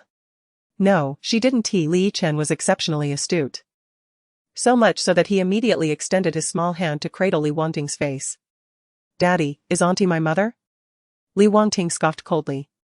Shen Jianchu, possessing some sense, refrained from speaking recklessly in front of Li Yichen.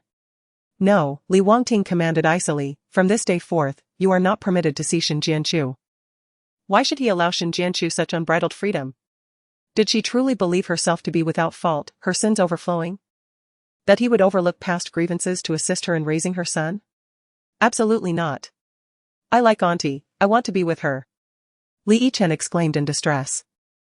Annoyed by Li Yichen's persistence, Li Wangting retorted, for the time being, you shall reside at the ancestral home. I won't go. I want Auntie. Li Yichen protested vehemently. In a stern demeanor, Li Wangting lifted Li Yichen and carried him to the garage, instructing the driver to take him away. Meanwhile, in Qi Yanyan's room, she sat in her wheelchair, her expression dim as she stared at the short videos on her phone. The cacophony of sounds irritated her, prompting her to swipe away several videos, yet the content remained monotonously dull. Unable to endure any longer, her anger surged, reaching a boiling point. She hurled her phone across the room, shattering it upon impact with the floor. She had staged a grand performance. Yet failing to eliminate Shen Jianchu was not the worst of it. Li Wangting merely set the Shen residence ablaze, forcing Shen Jianchu out, and then did nothing further. And Li Yulan, that old hag of a madam, had the audacity to send someone to protect her. Qi Yanyan seethed with fury. Had all her efforts been in vain? Her pent-up frustration found no outlet, and she clenched her right fist, striking the armrest of her wheelchair in a tempest of rage. Soon, a thought flashed through her mind. Qi Yanyan's lips curled into a sinister smile. Shen Jianchu dared not stray from the entrance of the Li family estate, fearing that Li Wangting might unleash his wrath in her absence.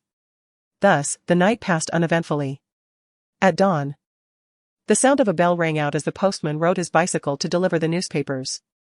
Upon seeing Shen Jianchu at the door, he was not surprised, as he had received instructions from his superior that morning to deliver the papers destined for the Li residence directly to the woman at the entrance. Are you here to collect the newspaper? The postman inquired, extracting a paper from the basket at the front of his bike and handing it to Shen Jianchu. She accepted it in a daze, unable to comprehend the situation. Lowering her gaze to scan the front page, her pupils dilated in shock. Bold headlines seized her full attention, compelling her to unfold the entire sheet. Last night, Fang family heiress Fang Zhuxi spent the night with Xiao family's eldest son Xiao Jingxi, a scandalous affair. The headline was both direct and explicit. Shen Jianchu's initial reaction was disbelief, yet the accompanying photographs left no room for doubt.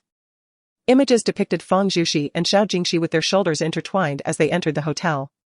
The reporter had also captured moments of their departure the following morning. Fang Zhuxi, her dress lining conspicuously absent, concealed her face, but her left cheek bore the marks of fatigue and pallor, hinting at her disoriented state. What transpired between her and Xiao Jingxi was unmistakably evident. Chapter 78, A Blow to the Face. How could this be? Xiao Jingxi was notorious for his reckless behavior. It was common knowledge. How could Fang Zhuxi possibly associate herself with him? Moreover, upon examining the photograph, it became evident that Fang Zhuxi's expression was profoundly unsettling. Could it be that she was coerced by Xiao Jingxi? Realizing this, Shen Jianchu felt an icy dread envelop her as she clutched the newspaper. Were it not for Li Wangting's machinations, how could she ever have obtained this paper? Thus, it was undoubtedly the handiwork of Li Wangting. Because Fang Zhuxi had aided her, he intended to retaliate against her? In that moment, Shen Jianchu felt as though she were plummeting into an unfathomable abyss, destined to remain forever in darkness. She trembled with rage. Just then, she spotted Li Wangting, clad in a sleek black tracksuit, jogging around the estate, fortuitously passing by. Bang! Shen Jianchu's hands grasped the iron gate's bars with fervor. Li Wangting, you have gone too far. Shen Jianchu was consumed by indignation. How dare you treat Fang Zhuxi in such a manner? Do you comprehend the true implications of so degrading a young woman?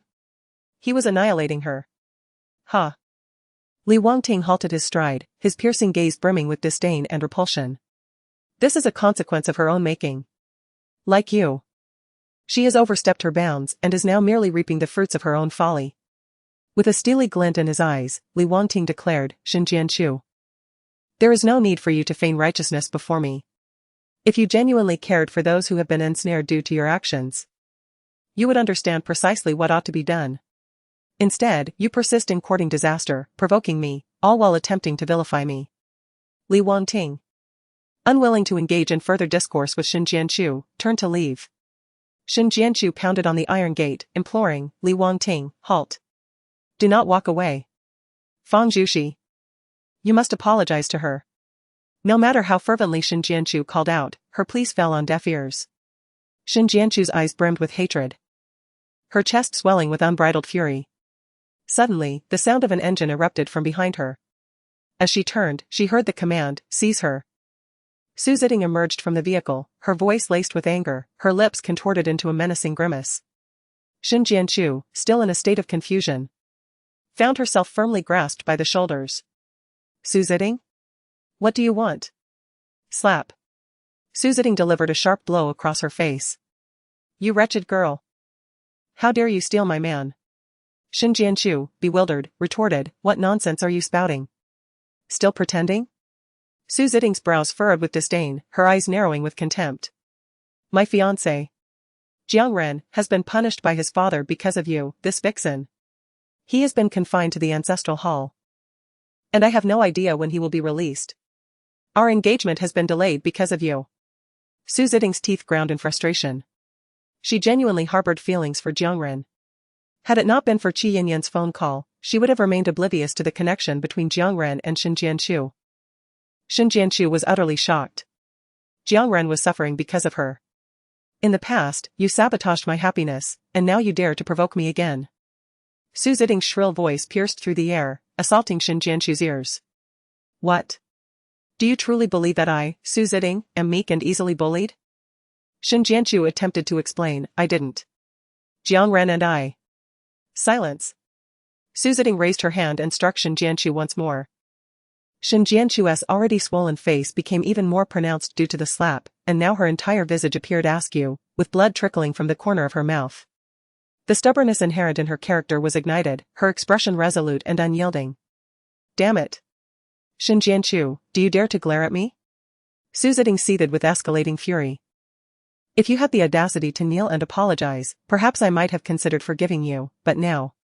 Su Ziding gestured, and her bodyguards immediately comprehended her intent, pressing down on Xin Jianchu's shoulders, compelling her to kneel. I will not kneel. Xin Jianchu fiercely resisted, straining against their grip. Yet, her strength proved insufficient, and her knees gradually buckled, begrudgingly lowering her to the ground. Go, fetch me a knife, Su Ziding commanded. Understood, the bodyguard replied, promptly searching the vehicle. In mere seconds, a dagger was presented before Su Ziding. With a swift motion, she unsheathed the blade, pressing its cold, glimmering surface against Xin Jianchu's pallid cheek. Xin Jianchu. This is the only semblance of beauty you possess now. I am curious to see what remains of you without this face. Xin Jianchu was taken aback, her expression one of sheer disbelief. Su Ziding firmly grasped Xin Jianchu's chin. Do not touch me. Xin Jianchu twisted her face in a futile attempt to evade Su Ziding's grip. The sharp, manicured nails of Su Ziding dug into Xin Jianchu's flesh as she forcibly manipulated her face, lightly tracing the blade across her cheek. The first incision was made with a measured force, merely etching a shallow mark upon Xin Jianchu's skin. Xin Jianchu's skin split open, and blood seeped forth, piercing her senses with an excruciating sting. She gasped in pain, her reaction feeding Su Ziding's morbid satisfaction.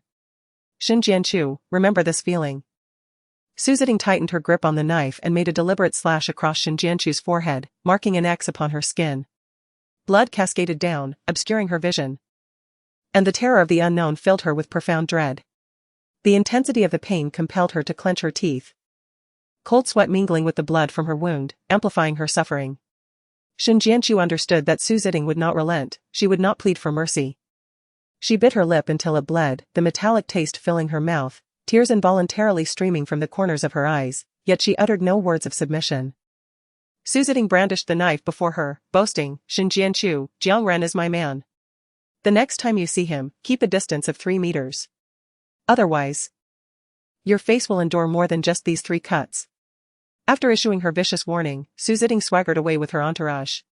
Shin Jianchu, gripped by pain, clenched her fists, her body swaying unsteadily as she barely managed to grasp the wrought iron gate's bars, seeking momentary relief from her agony.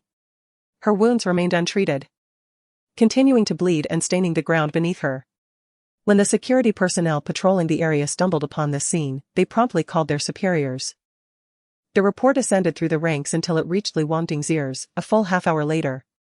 By that time, Shin Jianchu had succumbed to unconsciousness from excessive blood loss. How unfortunate. Li Wangting coldly answered the call, instructing his men to carry her into the manor and provide rudimentary bandaging, ensuring she would not perish. He did not inquire about who had inflicted such harm upon Shin Jianchu. After all, Shin Jianchu was cunning and possessed a malevolent heart, exhibiting cruelty towards others and herself alike. It was not inconceivable that his prolonged indifference had prompted her to resort to such self-destructive tactics. Chapter 79, Rescue from the Fire. A wisp of white smoke began to rise from the northeastern corner of the Li family manor, where flickering flames could faintly be seen at the base of the smoke. A cacophony of shouts erupted around them. The place where Shin Jianchu lay, still unconscious, was alarmingly close to the window. The acrid scent of burning materials wafted through the air and invaded her nostrils, frowning in response to the offensive odor. She was jolted awake, only to be assailed by the throbbing pain from multiple wounds on her forehead. With great effort, Shin Jianchu propped herself up from the bed and surveyed her surroundings in confusion. It was then that she realized she had returned to her room within the Li family manor. How had she ended up here? Fragments of memories prior to her fainting flickered chaotically in her mind, and just as her thoughts remained muddled, she heard the disorderly sounds of hurried footsteps and frantic discussions outside. "You wretched fools, how dare you linger in this building while it is ablaze? Shouldn't you be helping with the fire?" A voice shouted. "Young Master Yi Chen has run into the burning building, and we have yet to locate him. If anything happens to him, we will all face dire consequences." Shin Jianchu's heart seized with fear at the realization that Li Yi Chen was in the midst of the fire. Without a second thought, she dashed out of the room. In the corridor, several individuals anxiously hurried to their tasks, all tacitly ignoring Shin Jianchu. Her stamina had yet to recover, and she could only struggle to match the pace of the slowest among them. "Have you found Li Yi Chen? How is he? Is he injured?" she inquired. The person shot her a disdainful glance, responding, "If you ask me, whom should I inquire? Don't be a nuisance, we are busy." With that, he nudged her aside with his elbow, causing her to stumble against the wall. Steadying herself with her hands, she hastened her descent down the stairs. Anxiety gnawed at her, propelling her to quicken her pace, and soon she was running. Despite her lack of strength, the acceleration only constricted her chest, enveloping her in a suffocating sensation as if her lungs were connected to a vacuum, slowly depleting the air within. She dared not pause. She must appear before Li Yi Chen immediately. He was merely a 5-year-old child, helplessly stranded in the inferno. How terrified he must be. Consumed by dread, Shin Jianchu soon arrived at the building engulfed in flames. A crowd had gathered, with the estate workers dousing the exterior with water. Buckets were hurled one after another. Yet the effort seemed futile, as the voracious flames devoured them, only expelling billowing clouds of black smoke, with no sign of abating. Grabbing hold of someone, she urgently asked, "Have you seen Li Yi Chen? Has he come out yet?" "No, he is still inside," the person muttered. "With the fire so fierce, no one dares to enter. The young master is in grave danger." Upon hearing this, Shin Jianchu felt as though a layer of her skin had been stripped away. Pain coursed through her entire being. Even though she had never been by Li Yi Chen's side as he grew up, nor had she cared for him properly, he was still her precious darling, the one she cherished most in this world. Without further contemplation, Shin Jianchu picked up a coat that had been discarded by the workers on the ground. She soaked it in water and draped it over her back, rushing headlong into the inferno. "Are you out of your mind? Come back!" The workers shouted at Shin Jianchu. None of them wished to intervene, yet they instinctively moved forward to stop her. Shin Jianchu pressed on with all her might. As she entered the threshold, the flames surged like a massive python, opening its gaping maw to engulf her. The searing heat rolled over her face, instantly reddening and scorching her skin. She huddled beneath the coat, using it as her shield. Her head thrust forward, recklessly charging ahead. Li Yichen? Li Yichen, where are you? I am your aunt, I have come to find you. Li Yichen. Li Yichen. Shin Jianchu continuously called out his name, her throat filled with acrid smoke, causing her immense pain. She persevered, each cry intensifying with fervor. Li Yichen. If you can hear me, please give me a sign. Gradually, Shin Jianchu ventured deeper into the heart of the blaze. As if she were ensconced in the furnace of a fiery mountain, her very being on the verge of being incinerated. As the flames raged on, the top of the building began to tremble precariously, showing signs of imminent collapse. Surrounding Shin Jianchu, the ground continued to sink, each rumble sending shivers of fear down her spine. Li Yichen. She coughed, calling out while desperately seeking a way to hide, her eyes scanning the fiery chaos around her. In her frantic search, she failed to notice the stones beneath her feet. Suddenly, she tripped, falling to the ground on one knee. Ah! Shin Jianchu gasped, her skin rapidly contracting against the scorching surface, suffering severe burns. Furthermore, the uneven ground caused her other leg to buckle, leaving her powerless, sinking into the earth. With a thunderous crash, the ceiling above began to sway. Shin Jianchu, anxious to rise, found herself momentarily immobilized by pain. Just then, a wooden beam plummeted from above. Instinctively, she shut her eyes. Suddenly, a powerful jet of water erupted through a shattered window, forcefully dislodging the beam. It landed beside her foot. While the splashing water offered a fleeting sense of relief from the heat. Blinking in astonishment, Shin Jianchu opened her eyes to see streams of water cascading from all directions. The chaotic torrents converged in midair, continuously showering the ground, and soon the once ferocious flames surrendered. Still in a daze, Shin Jianchu watched as the well-trained bodyguards in black uniforms from the Li family estate rushed in, forming a disciplined and tight circle around her. The rising heat from the ground seared her wounds, yet she gritted her teeth and pressed her hand against the still scorching surface, summoning the strength to stand. In the stillness, the sound of footsteps crunching over the ruins echoed, sharp and clear, reminiscent of a neck snapping with a chilling crack. The bodyguards began to restore order with precise, subtle arcs, creating an opening just wide enough for a single individual to pass through. In the next moment, Shin Jianchu beheld Li Wangting stepping through that very entrance. Due to the interplay of light, one half of Li Wangting's face was shrouded in shadow, while the other was illuminated by a bright yellow glow. He offered a faint smile, and instantly a frigid air swept through the atmosphere, dissipating the residual warmth within the building. Shin Jianchu. You recklessly rushed in to save Li Yichen because you already knew he was your biological son, didn't you? A profound tremor coursed through Shin Jianchu's chest, as if she had received a tremendous shock. This was the most genuine thought that crossed her mind. It's over.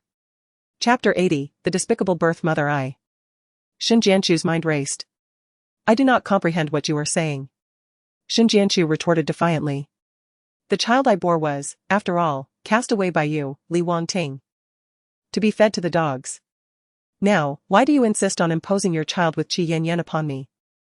Do you truly believe that this method will compel me to willingly donate bone marrow for your child? Huh.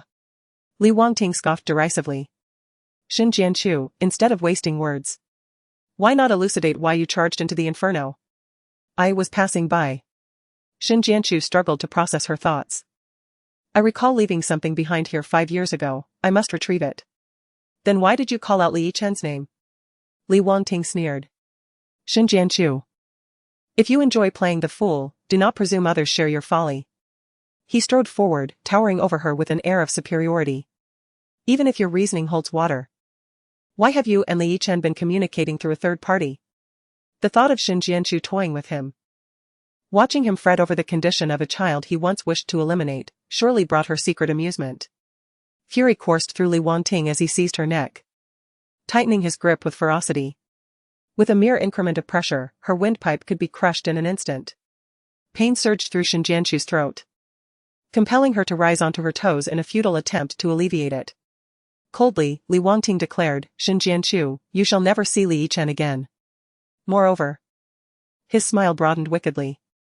Instead of scheming so diligently for your son, why not take some tangible action? Abruptly, he released his hold.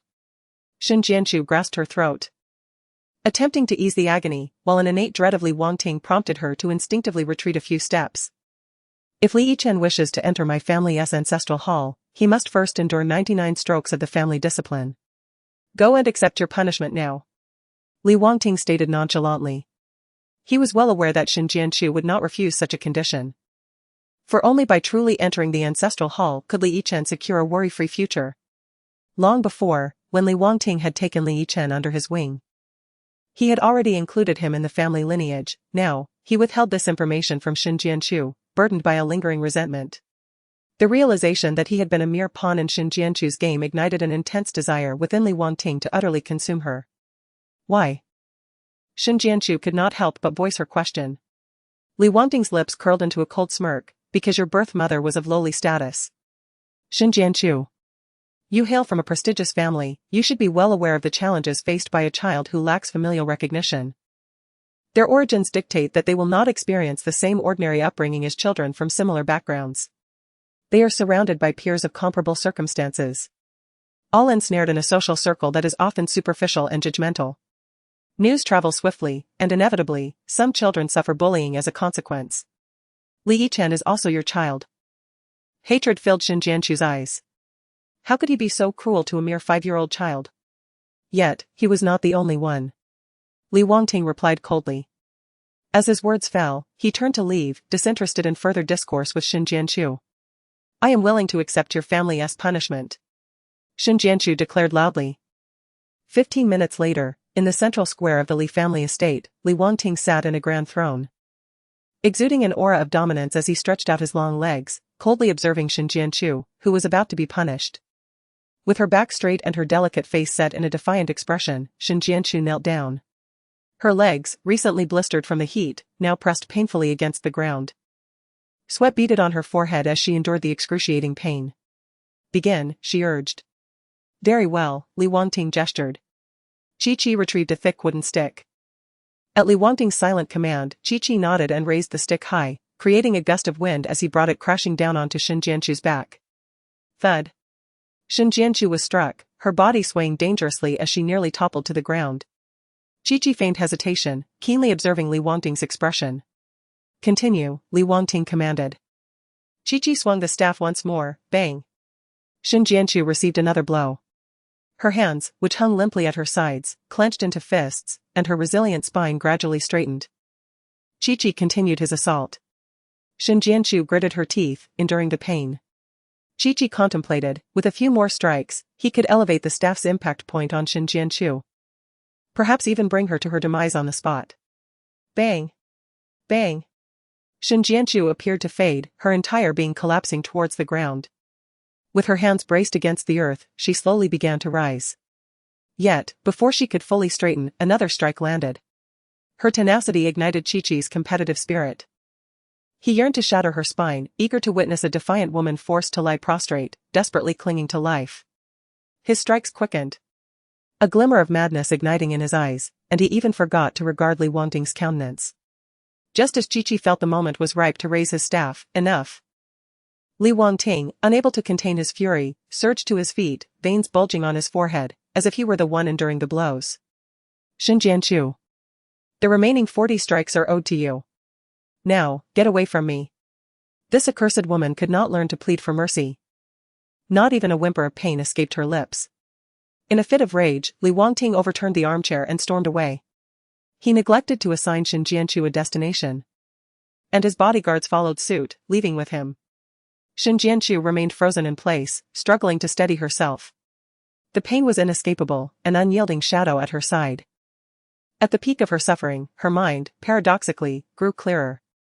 Now that Li Wangting is aware that she is fully cognizant of Li Yichen's lineage, she no longer needs to be apprehensive about Qi Yanyan speaking indiscreetly in Li Wangting's presence. Given this circumstance, perhaps she might unveil the extraordinary connection between Qi and Qi Yanyan before Li Wangting. In doing so, Li Wangting, being a person of considerable suspicion, would likely develop doubts regarding Qi Yanyan. Perhaps there remains a glimmer of hope for Shin Jianchu to vindicate herself in the eyes of Li Wangting. The most direct evidence proving the unconventional relationship between Chi-Chi and Qi Yanyan lies within the surveillance footage of the Li family estate. Contemplating this, Shen Jianqiu mustered her strength to rise and made her way to the surveillance room of the Li manor. At that moment, the staff of the estate were changing shifts, and the surveillance room was unoccupied. Although Shen Jianqiu had spent 5 years in prison, she once commanded remarkable talent and beauty that captivated the entire city. Her exceptional abilities had even allowed her to be admitted by the nation's most prestigious mentor through exceptional means. Thus, manipulating a computer to retrieve a surveillance video was a trivial task for her. Shen Jianqiu first accessed the footage from Li Yichen's birthday. Qi Yanyan and Qi must have frequently rendezvoused at the Li estate, as they had remained undetected, leading them to neglect that particular segment of surveillance. The cameras, positioned along the corridor, did not capture any explicit encounters between Qi Yanyan and Qi. However, there was an intimate moment where Qi embraced Qi Yanyan's slender waist, leaning down to plant a gentle peck upon her lips. This was sufficient to substantiate the extraordinary nature of their relationship. Shen Jianqiu extracted this segment of the video, saved it, and copied it onto the USB drive she had taken from the table. The video files occupied an excessive amount of memory, causing the progress bar to advance sluggishly. Shen Jianqiu anxiously monitored the clock on the wall, her heartbeat synchronized with the rhythmic ticking of the second hand, tightening and loosening in trepidation. She shook the mouse, switched the display on the monitor, and continued to search for any other videos. In total, Shen Jianqiu had stored 3 segments. The surroundings remained eerily silent, devoid of any distractions. Yet, despite this tranquility, she remained vigilant, gripping the USB drive tightly in her palm as she exited the surveillance room.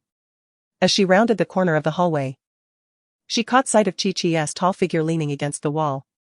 Shen Jianqiu immediately turned to flee in the opposite direction. He crossed his arms, a devilish smirk playing on his lips, commanding her to halt. With a fist clenched around the USB drive, Shen Jianqiu quickened her pace, lifting her hands, prepared to run. Qi seized her collar from behind, pulling her back into the blind spot of the surveillance area. He had sensed something amiss with Shen Jianqiu's movements and had followed her discreetly. To his surprise, she indeed intended to cause trouble. "Hand it over," Qi demanded, attempting to pry the USB drive from her grasp. "Don't touch me. Get away." Shen Jianqiu's knuckles turned white as she clenched her fists. A struggle ensued as she fought against Qi, her voice raised in desperation, "Help." However, he swiftly covered her mouth, silencing her cries. "You insufferable brat. Why must you court disaster?" he growled, dragging her in a particular direction. The disparity in their physical strength was evident. Shen Jianqiu, lacking the power to resist, was swiftly pulled along. Before long, she found herself in the garden, where Qi forced her down onto the ground. Her head was firmly held against the ground by Qi-Chi's powerful hand, rendering her unable to utter a sound, let alone call for help. Qi stepped on Shen Jianqiu's back, freeing one hand to grasp a large stone from the ground, which he brought down forcefully upon Shen Jianqiu's tightly clenched fist. The pain forced Shen Jianqiu's body to curl in on itself, the intensity of her struggle amplifying. With a resounding thud, Qi struck again. "Will you give it to me?" he snarled through gritted teeth, his expression twisted in fury as he leaned close to her ear. Shen Jianqiu could barely withstand the torment. A cold smirk crept across Qi-Chi's face as he continued to batter her hand with the stone, rendering it a bloody mess as it lay flat against the ground, from which he swiftly extracted the USB drive. "Brother Qi, what is going on here?" a patrolling security guard inquired as he approached. "You, come here." Qi beckoned with a flick of his fingers. The guard, hands behind his back, curiously leaned in closer. "You can do whatever you wish with this woman after you strip her of her clothes," Qi replied coldly. As for him, he intended to proceed to the security room to delete all previous surveillance footage. This?" The guard hesitated. "Are you disobeying me?" Qi narrowed his eyes, fixing the guard with a piercing gaze. Having frequently received items from Qi, the guard dared not defy his orders and nodded obediently. Qi withdrew his foot and turned to leave. The guard immediately pressed down on Shen Jianqiu. Realizing his intentions, her first instinct was to flee. But her collar was tightly gripped by the guard's hand, pulling her back with force. "Damn, this raggedy clothing is surprisingly resilient," the guard scoffed. Shen Jianqiu felt the constriction around her neck, She braced herself against the collar, managing to create a slight gap, and opened her mouth to scream for help. The guard instantly shoved her head down against the ground. Shin Jianchu's face scraped against the rough ground, her mouth unable to move freely, rendering her incapable of uttering any sound. Simultaneously, Chi instructed the head of security to delete all prior surveillance footage. This seems unwise. What if the higher-ups inquire? The head of security hesitated. If nothing has transpired within the estate, who would bother checking the footage? Chi dismissed the concern, casually stating, "I heard your daughter aspires to enroll in the finest private school in Yin City." Indeed, the head of security replied promptly, "She has passed the assessment." Yet the official list has not been released, has it? Chi interjected, "She has yet to receive her acceptance letter, correct?" Implicit in his words was the suggestion that he could effortlessly revoke the opportunity for the head of security's daughter. "I understand." The head of security discerned the veiled threat in Chi remarks, feeling cornered into compliance. Subsequently, Chi sought out Li Wangting. "Mr. Li. A considerable number of porcelain roses have arrived from the flower shop." After delivering his message, Chi observed Li Wangting's reaction. Unmoved, Li Wangting inquired, "And?" "I have heard that Miss Ji has been rather downcast lately, isolating herself in her room. Perhaps you might consider sending a few blooms her way." Chi suggested with a light tone. Li Wangting raised an eyebrow, acknowledging that he had indeed neglected Qi Yanyan due to his preoccupation with Shin Jianchu. "Very well."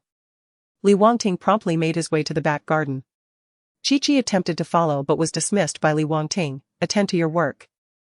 There is no need to accompany me." "Understood," Chi replied with a respectful nod, waiting until Li Wangting's figure faded from view before lifting his head slightly, a subtle, cunning smile gracing his lips. In the back garden of the Li family, a plethora of exquisite and rare flowers flourished. Li Wangting, lost in thought, hurriedly traversed the cobblestone path. Faintly, he discerned the relentless, heavy panting of a man, accompanied by the muffled, subdued moans of a woman. Li Wangting's brow furrowed, his icy countenance betraying his distaste and aversion, as he turned to leave the garden. However, just as he pivoted, a voice pierced the air, "Shin Jianchu. One would not have guessed the treasures concealed beneath your attire." The word struck Li Wangting's eardrum like a sharp fishbone, lodging uncomfortably in his throat. His fists clenched abruptly, and he followed the source of the voice with a growing fury. Through a thicket of grass, his anger surged as he seized a nearby hose, turning on the tap to douse the two in a compromising position. Shin Jianchu was pinned to the ground by a security guard, struggling in humiliation and rage. Her hair was disheveled, and her collar was askew. With a sudden spray, a jet of water erupted, drenching the guard. "Who dares to disrupt my affairs?" he bellowed, turning to confront the intruder. Upon seeing Li Wangting, the guard trembled, quickly standing upright and pointing at Shin Jianchu on the ground. "Mr. Li. It was she who seduced me." A storm cloud loomed over Li Wangting's expression, his demeanor foreboding as if heralding an impending tempest. "You lie," Shin Jianchu protested, clutching her collar as she painfully struggled to rise. Chapter 82, Revisiting old photographs. Li Wangting's disdain for her was painfully evident, akin to someone rinsing away filth. As he directed the water hose towards Shin Jianchu, she raised her hand to shield herself. Li Wangting turned the water valve to its maximum, unleashing the dark impulses that lay within his nature. He forcefully directed the stream at the wound on Shin Jianchu's forehead. The injury, which had shown signs of healing, was violently reopened by the sheer force of the water, and as blood began to seep, it was immediately washed away by the flow. The torrent only exacerbated the depth of her wound. In agony, Shin Jianchu yearned to flee, but the stream of water pursued her relentlessly. No matter where she attempted to escape, the water seemed to penetrate her injury, akin to a barbed whip, tearing at her flesh. The pain from her facial wound and the scars left by the beating was excruciating. The water was cold, soaking her clothes, and the chill seeped into her, aggravating her already precarious condition. Soon, she lost control, and blood stains rapidly spread across her trousers. Li Wangting's brow furrowed deeply, and he gradually reduced the water pressure, allowing Shin Jianchu a moment to speak. "Li Wangting, you lunatic, how dare you treat me this way? Just because of your lewdness? Shamelessly engaging in disgraceful acts in my own garden under the broad daylight?" Li Wangting's voice grew colder. "Shin Jianchu, you are truly despicable." Shin Jianchu gasped in pain, struggling to regulate her breathing as a wave of emotion surged within her. Li Wangting, are you out of your mind? Even if I, Xin Jianchu, were to demean myself, I would never stoop to engaging in such chaotic affairs while bearing the marks of injury. Li Wangting scoffed coldly, yet the reality lay starkly before me. I am being framed. Xin Jianchu exclaimed, pointing at the security guard, accusing him and Qi of colluding to slander me. She further asserted. Qi and Qi Yanyan are in cahoots, their relationship is undeniably intimate. You may verify the surveillance footage from the manor, where you will discover numerous instances of affectionate interactions between Qi and Qi Yanyan, thus proving that I have not defamed them. Xin Jianchu displayed the wounds on the back of her hand, explaining, I had already recorded the kissing video of Qi and Qi Yanyan. But in an attempt to seize the USB drive from me, Qi violently injured my hand. Xin Jianchu, do you think your sordid tactics will buy you time? Li Wangting dismissed her concerns. Xin Jianchu often resorted to self-pity as a ruse, she was a master of deceit. Her lips could never utter the truth. Li Wangting. What must I do for you to believe me, just once? Xin Jianchu cried out in desperation. She had never erred, yet before her stood Li Wangting, as unyielding as a lifeless log, eager to place the blame for all transgressions upon her shoulders. Li Wangting, unwilling to engage further in conversation, reopened the water valve and increased the flow to its maximum, directing the torrent at Xin Jianchu. Trust was a privilege she was entirely unworthy of.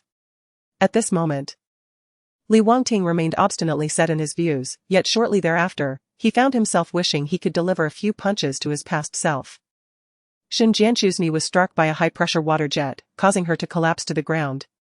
Immediately following, Li Wangting continued to manipulate the water flow, relentlessly targeting her wounds. A chilling sensation enveloped Xin Jianchu, leaving her with no means of escape. She could distinctly feel large clots of blood separating from beneath her.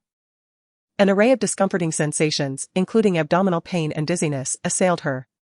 Ultimately, she could endure no longer, closing her eyes and succumbing to the ground. Li Wangting did not cease the water assault on Xin Jianchu immediately. Instead, he waited another 10 minutes before turning off the faucet and approaching her, nudging her knee with his foot. Wake up. Stop feigning here. It's merely a bit of water sprayed on her. I refused to believe Xin Jianchu could be so feeble that this would incapacitate her. Yet, Xin Jianchu remained utterly still. Li Wangting summoned several bodyguards and ordered, dispose of her in the trash bin. Not to mention that Xin Jianchu possessed numerous compromising secrets regarding Li Wangting, her desire to see Li Yichen compelled her to return. Thus, Li Wangting acted with reckless abandon. Among the bodyguards was also the security guard who had just violated Xin Jianchu, intending to assist in her removal. Li Wangting's gaze, sharp and fierce as that of a wolf, pierced through them. The guard faltered, his heart racing. Mr. Li, I swear I am innocent. It was Xin Jianchu who invited me. Honestly, I held her in disdain initially, but she deliberately lowered her clothing, and I gradually succumbed to temptation. Enough. Li Wangting no longer wishes to hear a single word. Proceed to the finance department to collect your compensation. From this moment forth, you are no longer required to work at the manor. Ensure he does not lay eyes upon you again. Furthermore, from now on, anyone who succumbs to the temptations of Xin Jianchu and engages in any disreputable activities within the manor alongside her shall be expelled from Yun City.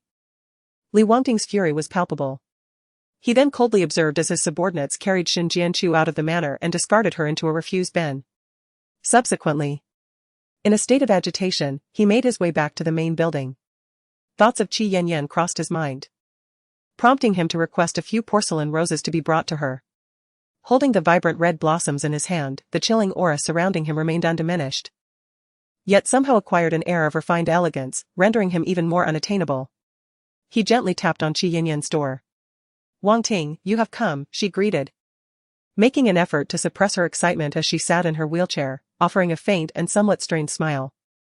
The flowers are blooming beautifully, take a look. Li Wangting arranged the flowers in a vase, adjusting the stems and leaves with care. Indeed, Qi Yanyan nodded slightly. She turned her wheelchair to retrieve an album from the table.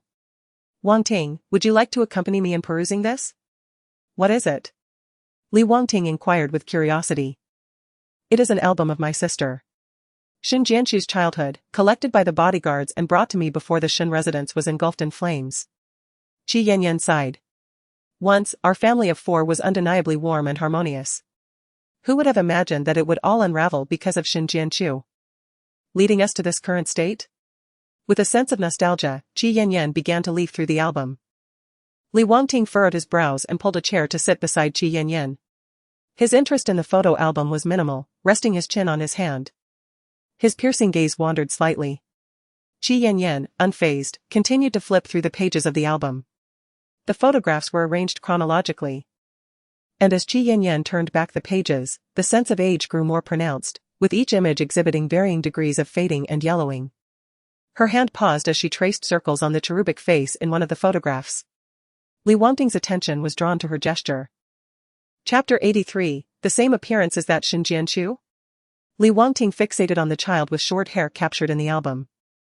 The child's innocent and adorable visage bore an uncanny resemblance to the current Li Yichen. It could be said they were cast from the same mold. Ah? Qi Yanyan feigned confusion, tilting her head to examine the photo, her fingertip deftly moving away from the image. The name Lin Yenshin appeared in the lower left corner of the photograph. Li Wangting's keen eyes immediately caught sight of those three characters, and his gaze deepened. Lost in thought as his fingertip lightly tapped the table. Qi Yanyan seemingly noticed the name for the first time, gasping in surprise as she covered her mouth in shock. What's wrong? Li Wangting's lips parted slightly, his voice resonating with a somber tone. It's nothing. Qi Yanyan hastily closed the album. Her reaction betraying her intent to conceal. Li Wangting's expression shifted subtly as he assertively reached for the album in Qi Yanyan's hands. Wangting. Qi Yanyan called out to him, gripping the album tightly with both hands, shaking her head in refusal to relinquish it. Li Wangting raised his arched brows, emanating a chilling aura that carried a stern warning. Reluctantly, Qi Yanyan began to loosen her 10 fingers little by little. Li Wangting positioned the album in front of himself and began to flip through its pages. Several photographs captured moments of Qi Yanyan and Xin Jianchu's family of 4. From these images, it was evident that while Li Yichen bore a resemblance to Xin Jianchu, he did not mirror her childhood likeness entirely. Soon, Li Wangting stumbled upon the photograph inscribed with the name Lin Yenshin. In fact, this particular image showcased an uncanny resemblance between Li Yichen and its subject. To assert that Li Yichen bore no relation to the person in the photograph would be utterly unconvincing. Li Wangting's voice was grave. Who is he? Wangting. Qi Yanyan sighed in resignation. He is the child from our neighbor's house, 3 years older than Xin Jianchu and me. A reliable older brother who often plays with us. Due to the long passage of time, I have forgotten his appearance. Thus I have always considered Xiaochen to be your child. I never anticipated that my sister would. Qi Yanyan's eyes flickered as she warily observed the changes in Li Wangting's expression. Bang! Before Qi Yanyan could finish her sentence, the album in Li Wangting's hands was hurled away. Impossible. After Xin Jianchu gave birth, he had arranged for a paternity test to be conducted, confirming that Li Yichen was indeed his biological son. There could be no mistake about that. Yet, the photograph, was it merely a coincidence? The depths of Li Wangting's eyes were shrouded in darkness. In this world, there was nothing that Xin Jianchu dared not to do. Li Wangting immediately retrieved his phone and dialed Zhang Nanwang's number. Retrieve Li Yichen's genetic sample for me. I require a test to be conducted on it. No. Li Wangting swiftly retracted his statement. You need not concern yourself with this matter. He resolved to personally acquire a strand of Li Yichen's hair for examination. He was determined to uncover just how many secrets Xin Jianchu had kept from him. At the same moment, beside a trash bin, Xin Jianchu lay unconscious. As the trash bin belonged to the Li family, the estate implemented a meticulous waste sorting system, ensuring that every type of refuse was neatly packaged. The bodyguards had secured the lid of the bin, preventing any foul odors from permeating the air, thus maintaining a semblance of cleanliness. Meanwhile, Fang Zhuqi arrived at the entrance of the Li estate on a female motorcycle. Having recently experienced a troubling incident and having been warned by Li Wangting's associates, she could not fathom that Xin Jianchu was unharmed. She parked her motorcycle by the roadside and rushed towards the entrance, shouting at the security guards, "Where is Xin Jianchu? Let her come out. And where is Li Wangting? Has that scoundrel bullied her again?" In her agitation, Fang Zhuqi grasped the wrought iron gate and shook it forcefully. "What nonsense are you spouting? Hurry up and leave. Do not cause a disturbance here." A security guard emerged from the booth, brandishing a baton. Another guard nudged him with his elbow, suggesting, "It's too hot out, you should stay inside." "I'll handle this." "Well, that seems acceptable." The guard with the baton chose to retreat to the shade. This oppressive weather, both sweltering and blistering, creates a stark contrast between the indoors and outdoors, almost melting one's very being. A security colleague hastened towards Feng Zhuxi, who was merely separated by a single door. "Get lost," he exclaimed, then lowered his voice. "The person you seek is in the trash bin behind the Li residence." This security guard held a disdain for the behavior exhibited by those within the estate, however. Feeling insignificant, he resigned himself to obediently accepting his meager wages. "Thank you," Feng Zhuxi murmured appreciatively before turning to search for the trash bin of the Li family. "Shinjianchu? Shinjianchu?" Feng Zhuxi called, but her attempts to rouse Shinjianchu were in vain. Being shorter in stature, she had no choice but to lift Shinjianchu's arm, hoisting her onto the motorcycle. In her haste, she positioned Shinjianchu to lie across the seat. Noticing that Shinjianchu wore black trousers, Feng Zhuxi caught sight of the crimson stain that betrayed her condition. A frown creased her brow. It was cruel that the Li family, devoid of any humanity, had drenched her completely and discarded her like refuse. Feng Zhuxi removed her jacket and fashioned the sleeves around Shinjianchu's waist. Only then did she mount the motorcycle, revving the engine and departing. She swiftly transported Shinjianchu to a nearby clinic. "Doctor, please assist my friend in awakening." The doctor conducted a preliminary examination, diagnosing her with exposure during her menstrual period, along with several visible injuries. "Please treat her." Feng Zhuxi preemptively covered the medical expenses and emptied all the cash she could muster into Shinjianchu's pockets. "What are you doing?" Shinjianchu groggily awakened. Upon seeing Feng Zhuxi's face, memories of recent events flooded back, leaving her engulfed in profound guilt. "I am so sorry." Feng Zhuxi was well aware of the reason behind Shinjianchu's apology. "It's not your fault. I am an adult and must take responsibility for my actions. Moreover, at that moment, your life was in peril, and as a healthcare professional, I could not stand idly by. Saving you was a matter of conscience." Noticing the persistent look of dejection on Shinjianchu's delicate face, with tears shimmering in her eyes, Feng Zhuxi felt a pang of compassion. She gently patted Shinjianchu's shoulder and reassured her, "You are worth my assistance, I have not erred in helping you. All you need to do now is focus on your recovery and regain your health." Shinjianchu gazed at Feng Zhuxi with immense gratitude. Just then, the ward door was forcefully flung open, crashing against the wall, causing the entire building to tremble. "Feng Zhuxi, come out." Chapter 84, Not by Blood. Shinjianchu and Feng Zhuxi turned their attention to the entrance.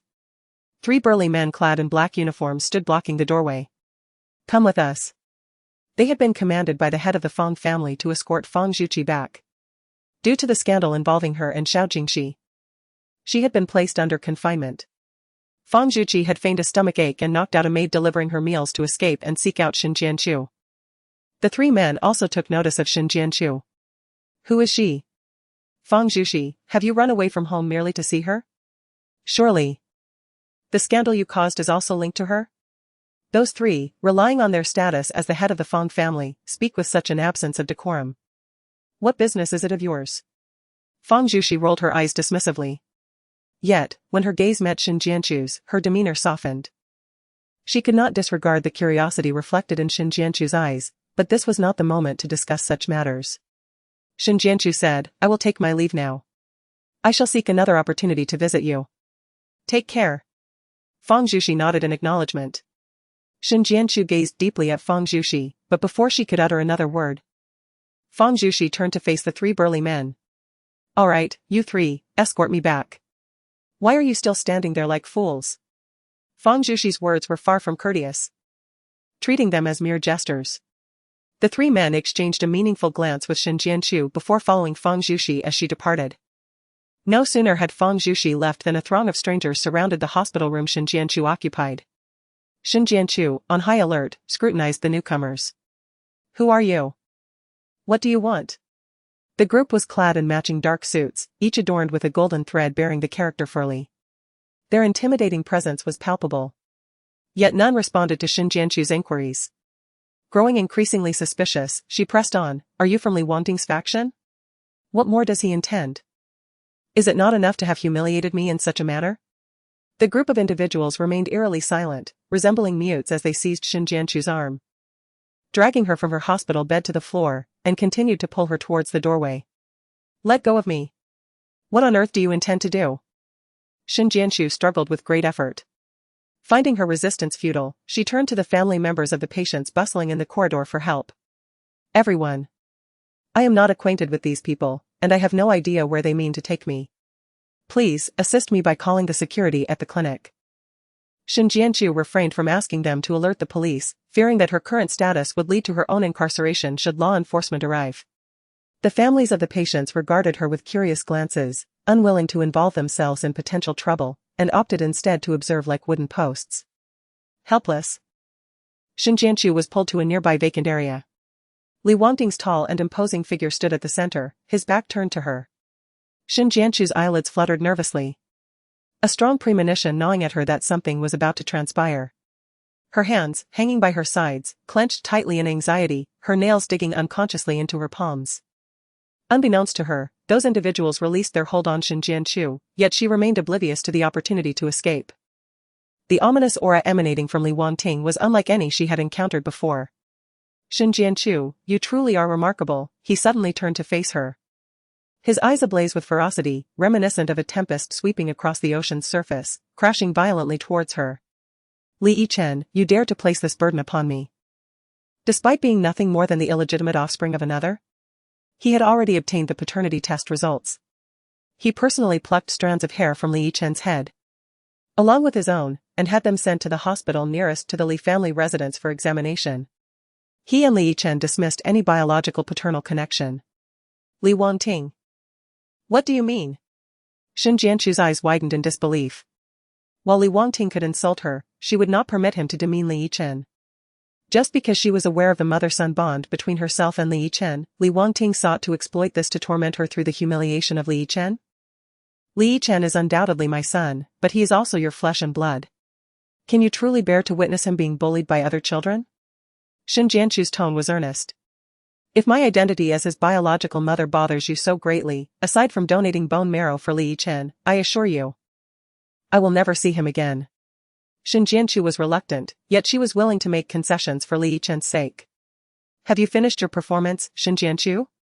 Li Wangting scoffed. If you are not ashamed of your own pretentiousness, I find you utterly repulsive. As Li Wangting's words fell, Qi Yanyan, seated in a wheelchair, was pushed forward. Her delicate, gaunt face appeared haggard, and the excessive white foundation rendered her devoid of vitality, as though she had yet to recover from the events of the bridge just a few days prior. Yet, Qi Yanyan was consumed by extreme resentment. Li Wangting had sent those 3 men to labor under harsh conditions in Hezhou, and then merely punished Fang Zhuxi and Jiang Ren, while Shin Jianchu, the instigator, remained unscathed. To silence those 3 men, Qi Yanyan had to exert considerable effort to have them retrieved, ensuring everything was set for their departure. Sister. We are all aware of the truth now, so please cease your concealment, Qi Yanyan sighed. What truth? Shin Jianchu exclaimed passionately, Qi Yanyan. What scheme have you devised to ensnare me this time? Shin Jianchu, mind your attitude and language. Li Wangting glared fiercely at Shin Jianchu, wishing he could devour her whole. Qi Yanyan sighed again, Li Yichen is the son of you and our neighbor Lin Yenshin.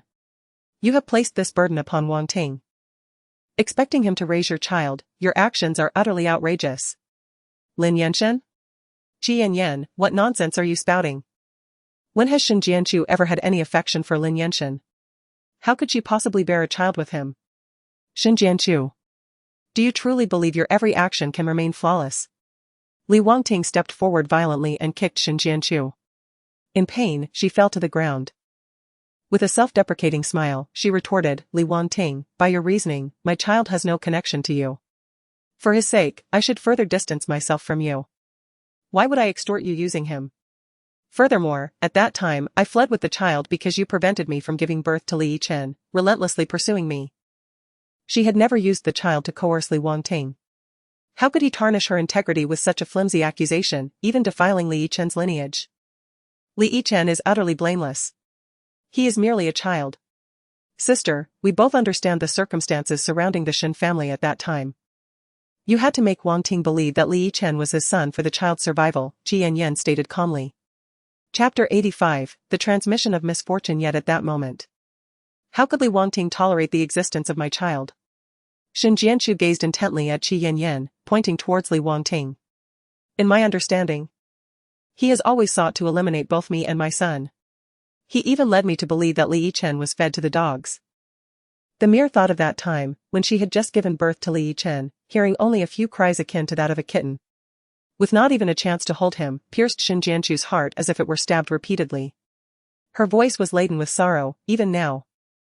I have always refrained from acknowledging Li Yichen, fearing that Li Wangting would transfer his hatred towards me onto him. You may insult and trample upon me at will, but please do not harm Li Yichen. If rumors regarding Li Yichen's parentage spread, he would be subjected to scorn and bullying from other children. Yet, your every unease merely underscores the fact that you have long since betrayed Wangting. Qi Yanyan was certain that no one could accept being cuckolded by their wife, and Li Wangting would be no exception. With a disdainful curl of her lip, Qi Yanyan cast a look at Shen Jianchu, her eyes betraying a wealth of contempt. As anticipated by Qi Yanyan, Li Wangting's aura plummeted to freezing levels, an intense chill radiating outward as fierce as a glacier's collapse. I did not. Shen Jianchu asserted with unwavering conviction. Shen Jianchu, you truly are addicted to lying. Li Wangting's voice resonated deeply. Bring her to me. Shen Jianchu turned her gaze towards the approaching bodyguards. Li Yulan emerged amidst a throng of bodyguards, the characters etched into her face now scarred. Yet her gaze remained vacant and devoid of light. Aunt Li? Shen Jianchu inquired with genuine concern, how are you faring? Is Li Wangting still allowing others to bully you? Bah! Li Yulan spat vehemently onto the ground. Shen Jianchu, do you feign kindness here? She glared deeply at Shen Jianchu, declaring, the deeds you have committed are utterly unforgivable. Were it not for the fact that I, Li Yulan, still owe a debt of gratitude to the Shen family, I would never extend my assistance to you. Aunt! What nonsense are you speaking? Shen Jianchu felt an ominous premonition stirring within her. She gently reminded Li Yulan, before we met at Zhuyuan Temple, we had not crossed paths for many years. That was because you dared not face me. Li Yulan hissed through gritted teeth. Just that very morning, Qi Yanyan had visited her, promising to find a way to persuade Li Wangting to release her. Even Qi Yanyan, with whom she had little connection, contemplated aiding her, while Shen Jianchu only brought misfortune upon her. Li Yulan held tightly to Qi Yanyan's words. Before your marriage, you shamelessly cavorted with Lin Yan. You displayed no sense of boundaries. Aunt, how can you utter such falsehoods? Shen Jianchu exclaimed in shock, her eyes wide with disbelief at the slanderous accusations from an aunt who had once cherished her so dearly. Unfazed, Li Yulan continued her indictment. Then, news of your engagement to the Li family emerged. I had hoped you would settle down and reflect, yet you ended up with a child on the way. I did not. Shen Jianchu shouted in defiance. My relationship with Lin Yan is entirely innocent. I have merely regarded him as an elder brother. Our relationship has never crossed any boundaries. Moreover, Lin Yanshen has simply gone abroad for his studies, he is not deceased. We can summon him to confront the matter. Ha! Li Yulan chuckled lightly, acknowledging that he indeed is not dead, but he has grown weary of you and no longer desires your company. Why would he squander time returning home to speak on your behalf? Regardless of what Shen Jianchu might assert, Li Yulan and Qi Yanyan were fully prepared with a rebuttal to counter her claims. Shen Jianchu felt as though she were traversing a beach, only to be swept into the sea by the waves, powerless as they engulfed her. Li Yulan continued, at that time, you were with child, unwilling to terminate the pregnancy, weeping and pleading for my assistance. It was only then that I connected you with an entire hospital's gynecological staff, facilitating a deception that allowed the child within you to evade scrutiny, thus becoming the young master of the Li family. Do you now choose to deny all this? Surely, you do not intend to absolve yourself of all culpability, as you did with Miss Yanyan's incident, transferring all misfortune onto me.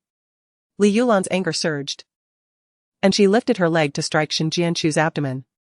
Shen Jianchu fell to the ground, struggling to support herself. Auntie Li, I have never committed the actions you describe. I acknowledge that I have wronged you regarding Qi Yanyan, and while I cannot absolve the injustices we both have suffered, I implore you, Li Yichen is still just a child, please don't ha. Li Wangting laughed aloud, Shen Jianchu. Do you truly believe that with the truth laid bare, I would assist in raising a bastard child? As soon as he finished speaking, a business vehicle approached. The door swung open, and a bewildered Li Yichen was pulled out of the car. Auntie. Upon seeing Shen Jianchu, Li Yichen immediately ran towards her. Shen Jianchu instinctively embraced him. Nestled in her arms, Li Yichen was momentarily stunned. He faltered. He had forgotten the words Shen Jianchu had spoken to him about pretending to be at odds. Shen Jianchu, this troublesome child is your responsibility. Qi Yanyan admonished in a hushed tone, do not let him become a burden to others. Moreover, he is still unwell, you must find a way to treat him. What troublesome child? Li Yichen pondered, scratching his little head in confusion. Nothing at all. Do not listen. Shen Jianchu covered his ears. Li Yichen, bewildered and blinking his long eyelashes, asked, Auntie, what is going on? His tiny hands attempted to pry Shen Jianchu's hand away. She gently shook her head, her eyes welling up with tears. Why, despite her utmost efforts to be cautious and humble, must her child face such embarrassing situations because of her? Dare to act and yet fear the judgment of others? Li Yulan cackled, pointing at Shen Jianchu, you are nothing but a promiscuous wretch. And the child you bore is equally disgraceful. Both of you are contemptible, you ought to be bound together in your decay. Li Yulan unleashed a torrent of harsh words. Unable to endure any longer, Li Wangting interjected, Shen Jianchu, you still have Li Yichen, take care of yourself. With that, he turned and walked away, with Qi Yanyan maneuvering her wheelchair to follow. Li Yichen was utterly oblivious to the unfolding events. Observing Li Wangting about to depart, he spread his arms wide, exclaiming, Daddy. Wait for me. He dashed out of Shen Jianchu's embrace, eager to leave, let's take Auntie with us. Suddenly, with a resounding thud, before he could reach Li Wangting, he was unceremoniously kicked away. Daddy. Li Yichen exclaimed in shock as he fell to the ground. Li Yichen. Shen Jianchu promptly rushed to help him up. Li Wangting did not even spare a glance at his son. Seated in a wheelchair, Qi Yanyan's cherry-colored lips curled into a mocking smile as she remarked. You've called the wrong person, Wangting is not your father. Chapter 86, You are my mother. The words that flowed from Qi Yanyan's gentle tone dripped with venomous acidity. The convict who cradled you is indeed your biological mother. You are the illegitimate offspring of her and another man. Silence. Shen Jianchu retorted fiercely, wishing to stifle Qi Yanyan's incessant ramblings. Unfazed, Qi Yanyan continued, I am not addressing you. Furthermore, just because he is young, does it justify your deceit towards him? Fixating her gaze on Li Yichen, she added, over the years, consider it a misallocation of affection from both Wangting and me, cease your entanglement with us. As Li Yichen absorbed Qi Yanyan's words, he turned his little head in bewilderment towards Shen Jianchu. You are my mother? Tears surged from Shen Jianchu's eyes as she parted her lips, at a loss for words, repeatedly whispering, I'm sorry, I'm sorry, I'm sorry. It was she who had departed when he was just born. It was she who was absent during his formative years. And it was also she who compelled him to endure those unspeakable words. Shen Jianchu, how could you say such things about Li Yi? Little Chen, no. Little wild seed, the first 5 years of his life were tended to by us. Now, you should take on some responsibility and not let him suffer. Qi Yanyan softly added. Shen Jianchu attempted once more to cover Li Yichen's ears, but his hands pressed hers down. I want to listen. He yearned to discern who truly was his closest kin. Yet Qi Yanyan fell silent, turning the wheels of her wheelchair, preparing to depart. In that moment, Li Yichen was overwhelmed by an influx of information. His small frame could hardly bear it, let alone process the myriad of complex emotions. His chest heaved violently, a wave of pain constricting his heart, and he was compelled to clutch at it, losing control as he collapsed to the ground. Li Yichen. Shen Jianchu had been watching him intently and did not miss a single change in his condition. She hurriedly gathered Li Yichen into her embrace. What's wrong? Li Yichen? She gazed helplessly at the indifferent Li Wangting and Qi Yanyan nearby. It seemed Li Yichen was having a seizure. I beg you, help me call for an ambulance. Please. Li Wangting, convinced of the lack of blood relation to Li Yichen, saw no reason to assist. But Shen Jianchu only pleaded for him to make a call. Just one call. Li Wangting's voice, cool and unyielding, slowly emerged. Shen Jianchu, do you think that's possible? His words fell lightly, and he continued on his way, intent on leaving. Qi Yanyan cast a cold glance at Shen Jianchu, a faint smile playing on her lips, as she followed suit in her wheelchair. Indeed. Qi Yanyan's wheelchair came to a halt. Shin Jianchu, remember this, since he is not Li Wangting's child, he can no longer bear the surname Li. Feel free to bestow upon him another name. In any case, do not call him Li Yichen anymore. Just refrain from causing us any more disgust. Each word from Qi Yanyan pierced Shin Jianchu's heart deeply. Li Wangting's relentless advance never once paused for Shin Jianchu or Li Yichen. As Shin Jianchu gazed upon the tear-streaked face of Li Yichen, she fought valiantly against the overwhelming sorrow welling within her. Li Yichen, hold on. Just endure a little longer. I will take you to the hospital shortly. She grasped Li Yichen's small hand, whispering, do not fear. I will ensure your safety, trust me. With all her strength, she clutched Li Wangting and dashed forward. Her body bore numerous injuries, and despite her yearning to quicken her pace, her limited stamina kept her restrained.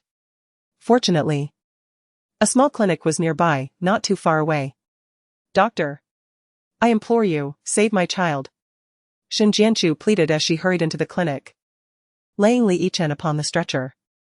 The doctor promptly wheeled Li Yichen into the emergency room for treatment. Shin Jianchu's heart raced erratically as she leaned against the wall, anxiously waiting. Meanwhile, Li Wangting's exclusive Rolls-Royce sped down the road. His dark gaze lingered outside the window, his long fingers, sharply defined, resting on the armrest. A chilling aura surrounded him, swirling within the confines of the vehicle. Who dared to call him a bastard just now? Li Yichen, frail and ailing since birth, had frequently graced the hospital with his presence. It was Li Wangting who devotedly tended to him. Qi Yanyan felt a chill on her forehead, her heart sinking heavily.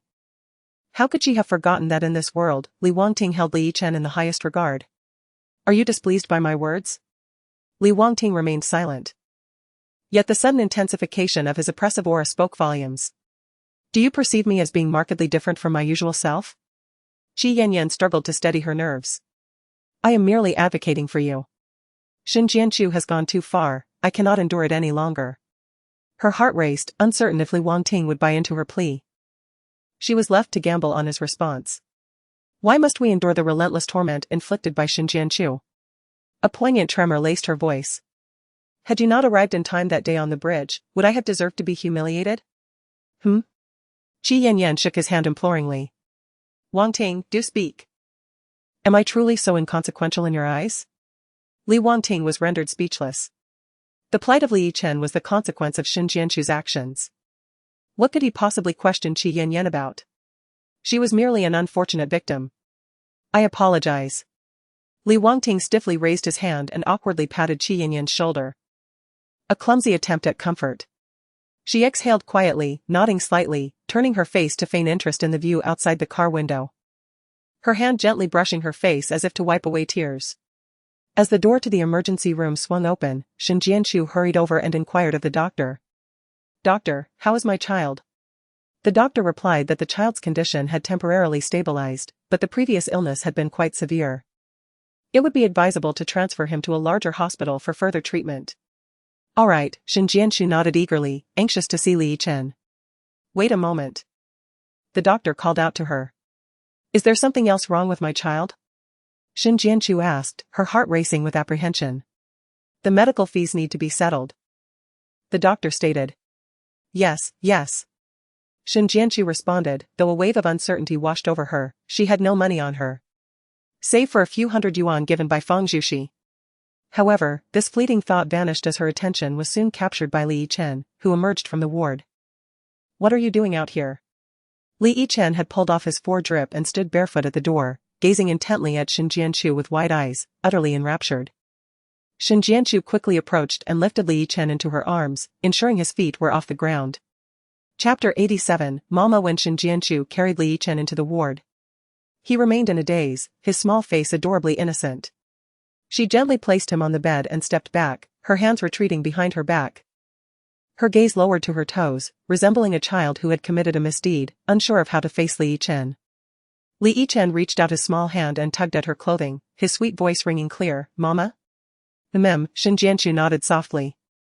Li Yichen abruptly spread his arms wide, disregarding that his lower body remained on the hospital bed, and lunged toward Shin Jianchu, exclaiming, Mom. As the little one shouted, tears streamed down his face. He had longed for his mother. Fairy tales proclaim that a mother is the finest person in the world. Throughout the years, everyone in the Li family estate had told him that Qi Yanyan was his mother. Yet only he knew that when no one was around, Qi Yanyan would scold him, proclaiming he was not her flesh and blood, that his own biological mother had forsaken him. Alas! Xin Jianchu's tears cascaded down like a torrential rain. "Mom, Mom, Mom." Li Yichen called out, as if seeking to repay every moment he owed Xin Jianchu over the years. "Oh, oh, oh." Xin Jianchu responded, unwilling to miss a single utterance. Li Yichen's cries shattered her heart. "Li Yichen." Xin Jianchu paused, recalling Qi Yanyan's words. She reached for a tissue from the bedside table and gently wiped away Li Yichen's tears. "Qingqing, be good, don't cry." Li Yichen gazed at her through his tear-streaked eyes. "Mom, why did you leave me?" He hesitated to hear the answer to his own question. "I promise to be good from now on, to listen obediently. Please don't leave me again, okay? Your mother will never abandon you again." Had there been any choice at the outset, Xin Jianchu would have rather faced death than relinquish him. "It was my fault, mother's mistake. Circumstances compelled me to let you stay with your father. Rest assured, from now on, I will always be by your side." "All right." Li Yichen nodded vigorously, his small head bobbing in affirmation. "Mother, do not fear, father has misunderstood us. Once I find an opportunity, I shall clarify everything with him. And we can be together as a family."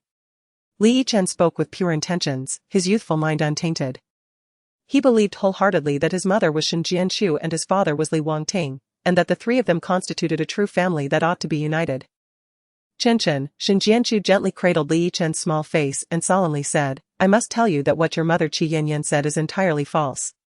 However, I currently lack the means to provide evidence to prove this. Your father is also in a difficult position, so for now, we cannot acknowledge him." Before Li Yichen, Xin Jianchu was reluctant to unveil the complexities surrounding Li Wangting's actions. At merely 5 years of age, he deserved a world that was innocent and untainted, free from burdensome complexities that could weigh heavily on his young mind. "I must ask for your patience for a little while, is that all right?" "Okay. I will listen to mother." Li Yichen unconditionally trusted Xin Jianchu. She cooed, affectionately stroking Li Yichen's little head. Just then, there was a knock at the door. A nurse stood at the entrance, saying, "The family of the patient needs to settle the medical fees at the front desk." Xin Jianchu hurriedly wiped away the tears from her eyes with her elbow and used a tissue to clean Li Yichen's little face, suppressing the tremor in her voice. "All right." The nurse finished her statement and departed. Xin Jianchu knelt before Li Yichen, aligning her gaze with his. "Chen, no more tears, it pains mother. Mother must not cry either. It pains me as well." Li Yichen lifted his chin slightly, his small face reflecting the same pride and stubbornness as Xin Jianchu. "You rest here for a moment. I shall go settle the payment and return shortly," Xin Jianchu proposed. "All right, Mom, you can rest assured, I promise to be exceptionally well behaved." Li Yichen patted his chest confidently. To further ease Xin Jianchu's mind, he added, "In the past, when visiting Uncle Jean's hospital, when Dad was too busy to attend meetings, I would stay in the ward by myself." The thought of Li Yichen feeling neglected in the past tugged at Xin Jianchu's heartstrings.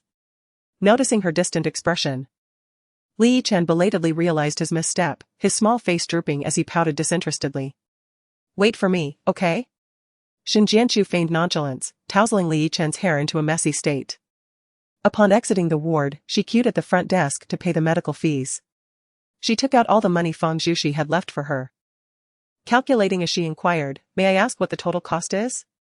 The staff member searched the computer, noting that the doctor had prescribed some medications as well. And the total medical expenses amounted to 1,200. "Very well." Xin Jianchu counted out 1,200 to the staff member, leaving her with merely 200. In these times, few opted to use cash, and this was all Feng Zhuxi had left after searching her belongings. Nevertheless, Xin Jianchu felt immense gratitude towards Feng Zhuxi. Were it not for her assistance, she would have found herself utterly helpless. She would remember the kindness extended by Feng Zhuxi and Jiang Ren and vowed to repay them when the opportunity arose.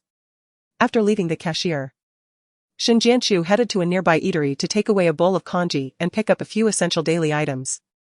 She now had just over 100 yuan left, and she had to be frugal while seeking ways to earn more money to help Li Yichen with his medical treatment.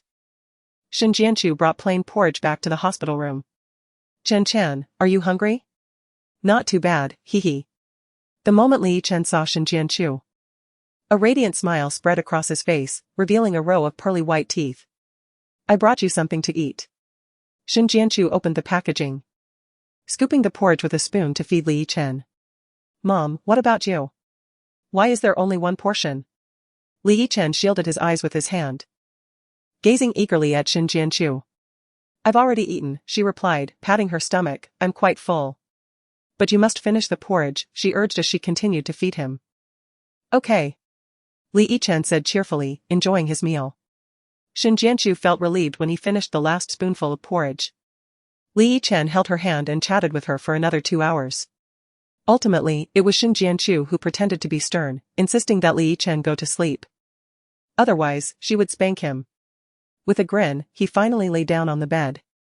As Li Chen closed his eyes, his little hand reached out from under the blanket, tightly grasping Shin Jianchu's hand. She smiled, keeping him company, amused as he occasionally opened his eyes to confirm her presence. Naughty Chen Chen, hurry and sleep.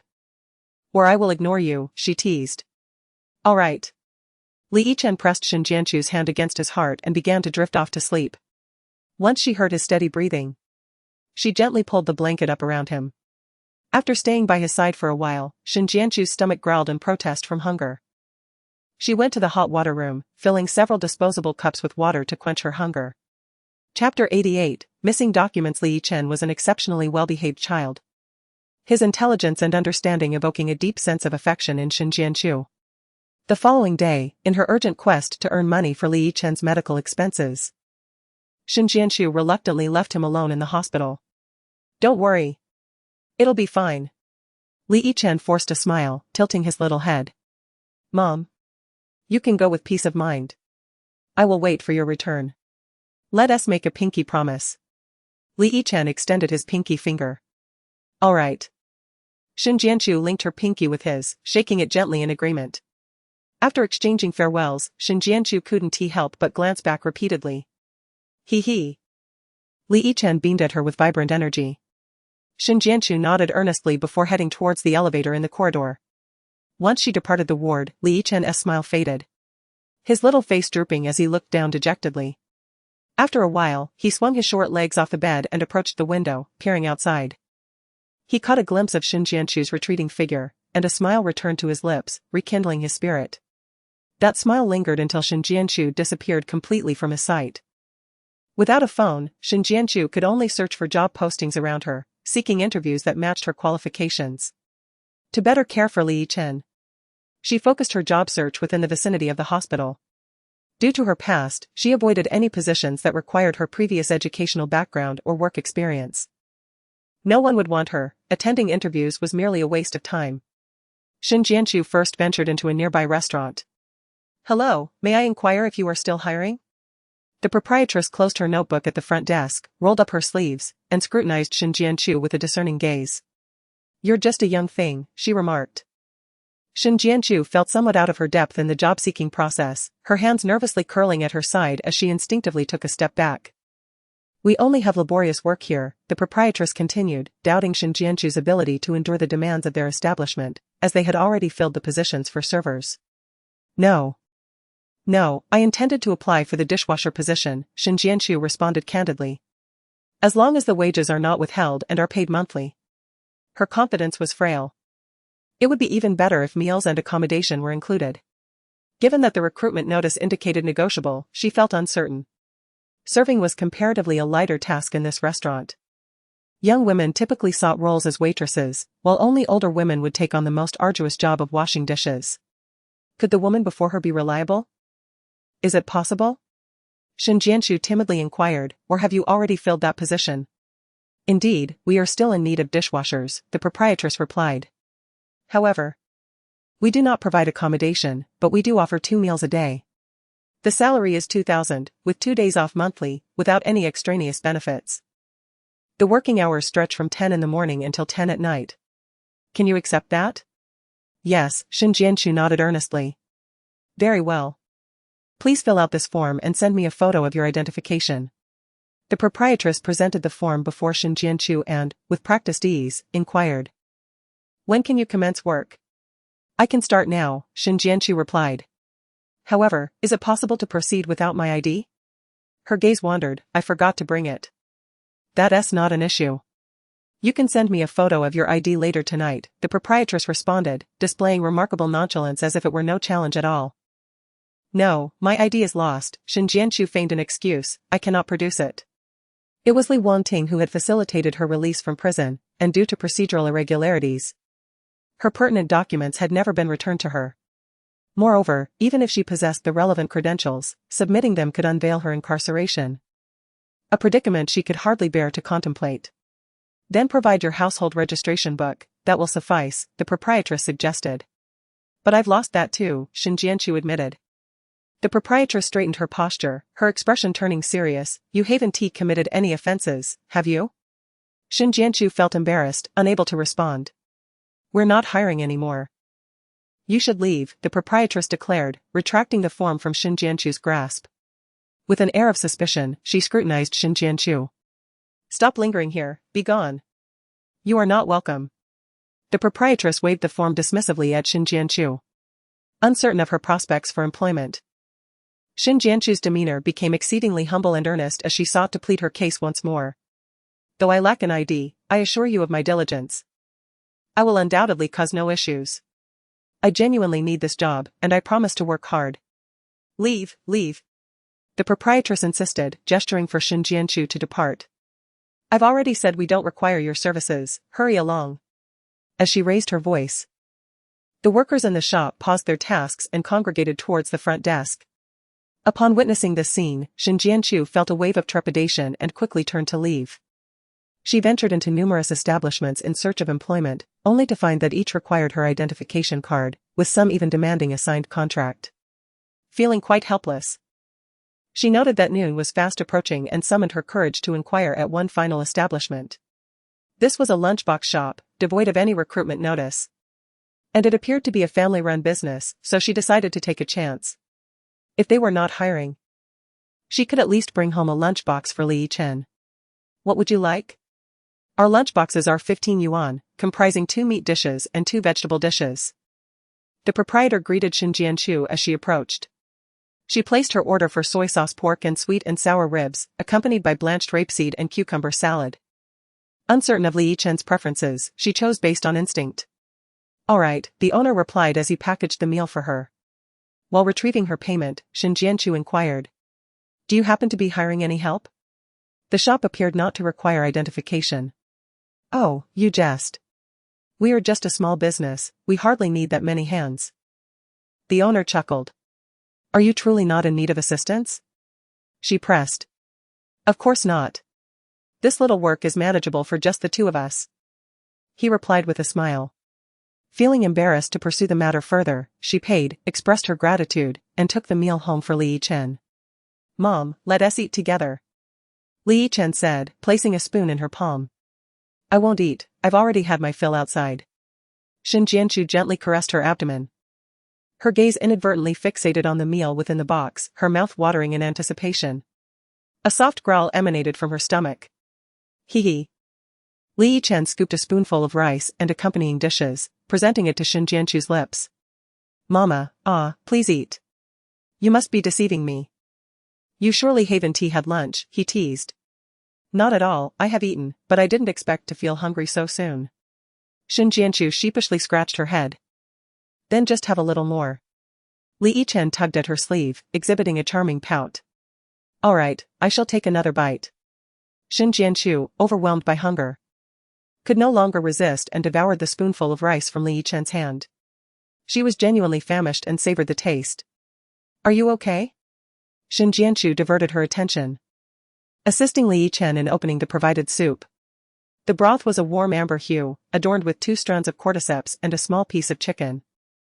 Chapter 89, Begging in the hospital. Li Chen's appetite was modest. After only a few bites, he declared himself full.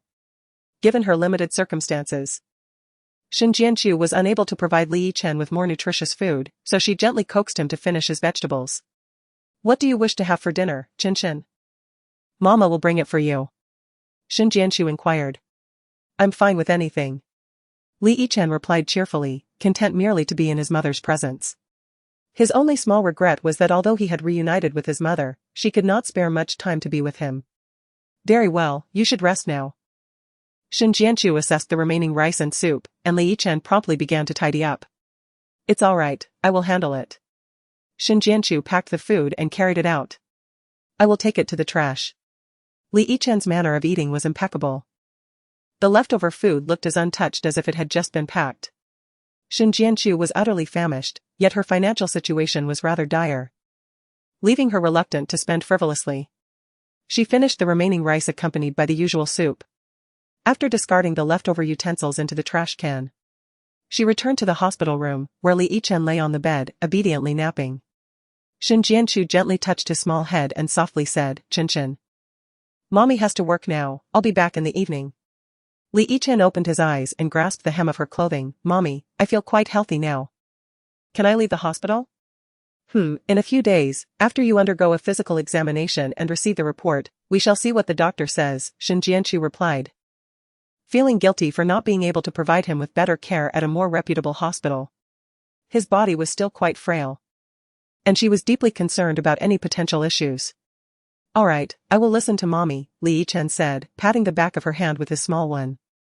Shen Jianchu stayed with him for a while longer before heading out to seek employment. Much like the morning, her efforts yielded little success. By evening, she decided to bring back a portion of fresh shrimp wontons for Li Yichen. On her way back to his hospital room, she had to pass through a long bench area in the hospital's central resting space. As she carried the wontons, eager to return quickly and see Li Yichen, she noticed a crowd gathered around a certain spot. Initially, Shen Jianchu had no interest, but the murmurs of the bystanders soon reached her ears. The little boy is truly pitiable, he is ill and hospitalized, and not only is there no one from his family to care for him, but he also has to resort to begging for medical expenses. How outrageous. In this day and age, people will do anything for money. And I find it hard to believe that any adult would neglect such a small child. These words pierced Shen Jianchu's ears with an inexplicable harshness. She turned her gaze towards the crowd that had gathered. Through the gaps between people's legs, she caught sight of Li Yichen, surrounded at the center. In that instant, Shen Jianchu's pupils constricted, and her heart endured an overwhelming shock, a pain that was unbearable. Chen. Shen Jianchu rushed forward, calling out, Please make way. I am the child's mother.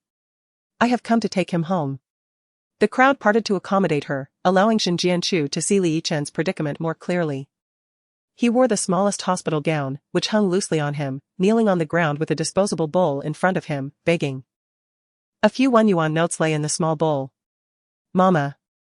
Upon seeing Shen Jianchu, Li Yichen instantly resembled a startled bird, clutching his bowl and fleeing. Chen. It's me, your mother. Shen Jianchu called out after him. Li Yichen dared not stop. Chen. Shen Jianchu continued to shout, trailing behind him. Her stamina was limited, and she could not keep up with Li Yichen. Soon, she found herself leaning on her knees, gasping for breath, looking exceedingly distressed. Noticing this, Li Yichen hesitantly took small steps back, testing the waters as he approached Shen Jianchu. Mama. Shen Jianchu, unable to contain herself, lifted her head and reached out her hand towards Li Yichen. Li Yichen obediently walked over, her shoulder gently resting against him as she pulled him to her side. In the next moment, Shen Jianchu raised her hand high and struck Li Yichen's leg with force. Li Yichen cried out in pain, bursting into tears. Shen Jianchu also shed tears, yet her hand did not cease its assault. Who taught you to beg like this? Shen Jianchu yelled with a hoarse voice. The blows she dealt to Li Yichen resonated painfully within her heart. She had already lost her dignity and pride, and she did not wish for her child to share in that fate.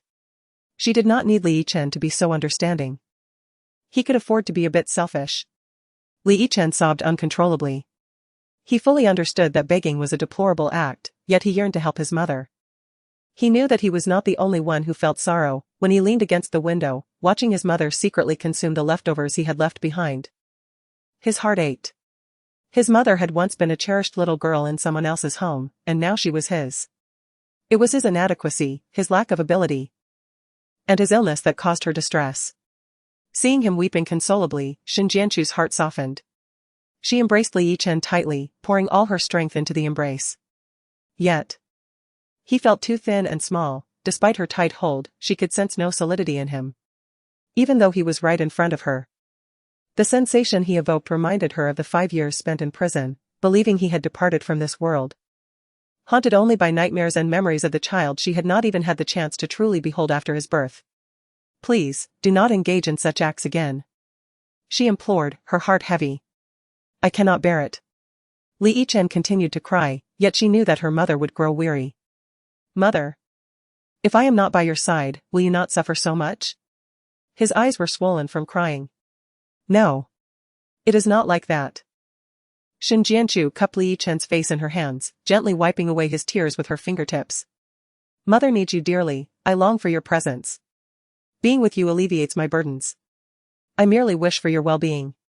Please, listen to me and never beg again, alright? Xin Jianchu's heart ached as if it were being sliced open. If she were truly as irredeemable as Li Wangting claimed, deserving of punishment, then what transgression had her child committed? Li Yichen nodded through his tears. A crowd of onlookers pointed and whispered about the sorrowful mother and child. Before Xin Jianchu could dry her own tears, she shielded Li Yichen's face with her palm and led him to a secluded area. She gently rolled up the hem of his trousers, revealing the faint imprints left by her hands on his frail legs, causing her heart to churn painfully as if stabbed by a knife. I am so sorry. Xin Jianchu felt an overwhelming wave of guilt. The root of Li Yichen's begging lay in her own inadequacy. It's all right, Li Yichen shook his head, leaning against Xin Jianchu, wrapping his arms around her. Mother. I am not in pain. When you cry, that is when I hurt. Silly child, Xin Jianchu caressed his head. Chen, are you hungry? Mother has brought you wontons tonight. Li Yichen gazed intently at Xin Jianchu. Mother, let us share the meal together. If there is not enough food, we shall divide it between us. He did not want his mother to go hungry for his sake. Gazing at Li Yichen's tender little face, Xin Jianchu could not help but feel a pang of sorrow. She turned her face away, tears streaming down her cheeks. She unwrapped the wontons, sharing them with Li Yichen, taking turns to savor each bite. Are you full? Xin Jianchu asked with concern, her eyes fixed on Li Yichen. Yes. Li Yichen nodded vigorously, yet he seemed hesitant to speak further. What is it? Xin Jianchu pulled Li Yichen into her embrace. Are you hiding something from me? It was more of a statement than a question. Whenever the little one concealed something in his heart, it manifested in this way. Mommy, please don't be angry. Li Yichen slid off Xin Jianchu's lap, earnestly studying her face, wary of her changing expressions. I'm not angry, just tell me, Xin Jianchu replied gently, playfully tapping his little nose, but this is the only time, no exceptions. All right. Li Yichen took Xin Jianchu's hand. Mommy, follow me. He led her back to the hospital room, then crawled under the bed, pulling out several plastic bottles. Look. My hidden treasures. Xin Jianchu felt her heart ache anew. She knelt down to meet his gaze. Promise Mommy, don't pick up bottles anymore. Let me handle the money-making. No. Li Yichen replied earnestly, Mommy, I promise to take good care of myself, but as long as my health permits, I wish to be of help to you. You are my mother, and I want you to be happy, not sad. Such mature words from one so young. Chen is right, Xin Jianchu said, but for now, let us not worry about money. Please help your mother with one task. What task? Li Yichen asked, his confidence evident as he patted his chest without hesitation. Simply maintain your health, Xin Jianchu replied. All right, Li Yichen nodded in agreement. While Xin Jianchu and Li Yichen reached this understanding, at the Li family estate, Li Wangting's subordinates reported on the circumstances of Xin Jianchu and her child. Seated in his swivel chair, Li Wangting faced the floor-to-ceiling windows, his gaze drifting over the brilliant city lights outside, remaining silent as he smoked 3 cigarettes in succession. His subordinates could not decipher his mood. Previously, Li Wangting had instructed them to convey his orders to every company in Yin City, forbidding any recruitment of Xin Jianchu, thereby obstructing her path. However, Xin Jianchu had never intended to pursue that route and was only seeking less favorable employment. Yet, despite her efforts, she was unable to secure a job or gather funds. Mr. Li, should we continue to follow Xin Jianchu? One subordinate inquired. Li Wangting turned his chair, extinguishing the half-burned cigarette in the ashtray. before lifting a glass of crimson liquid and consuming it in one swift motion. "No need to follow her," he stated, placing the glass firmly on the table as he stood up and made his way outside. "Mr. Li," the subordinate called out, stopping him. "Yes?" Li Wangting raised an eyebrow, his demeanor growing increasingly severe.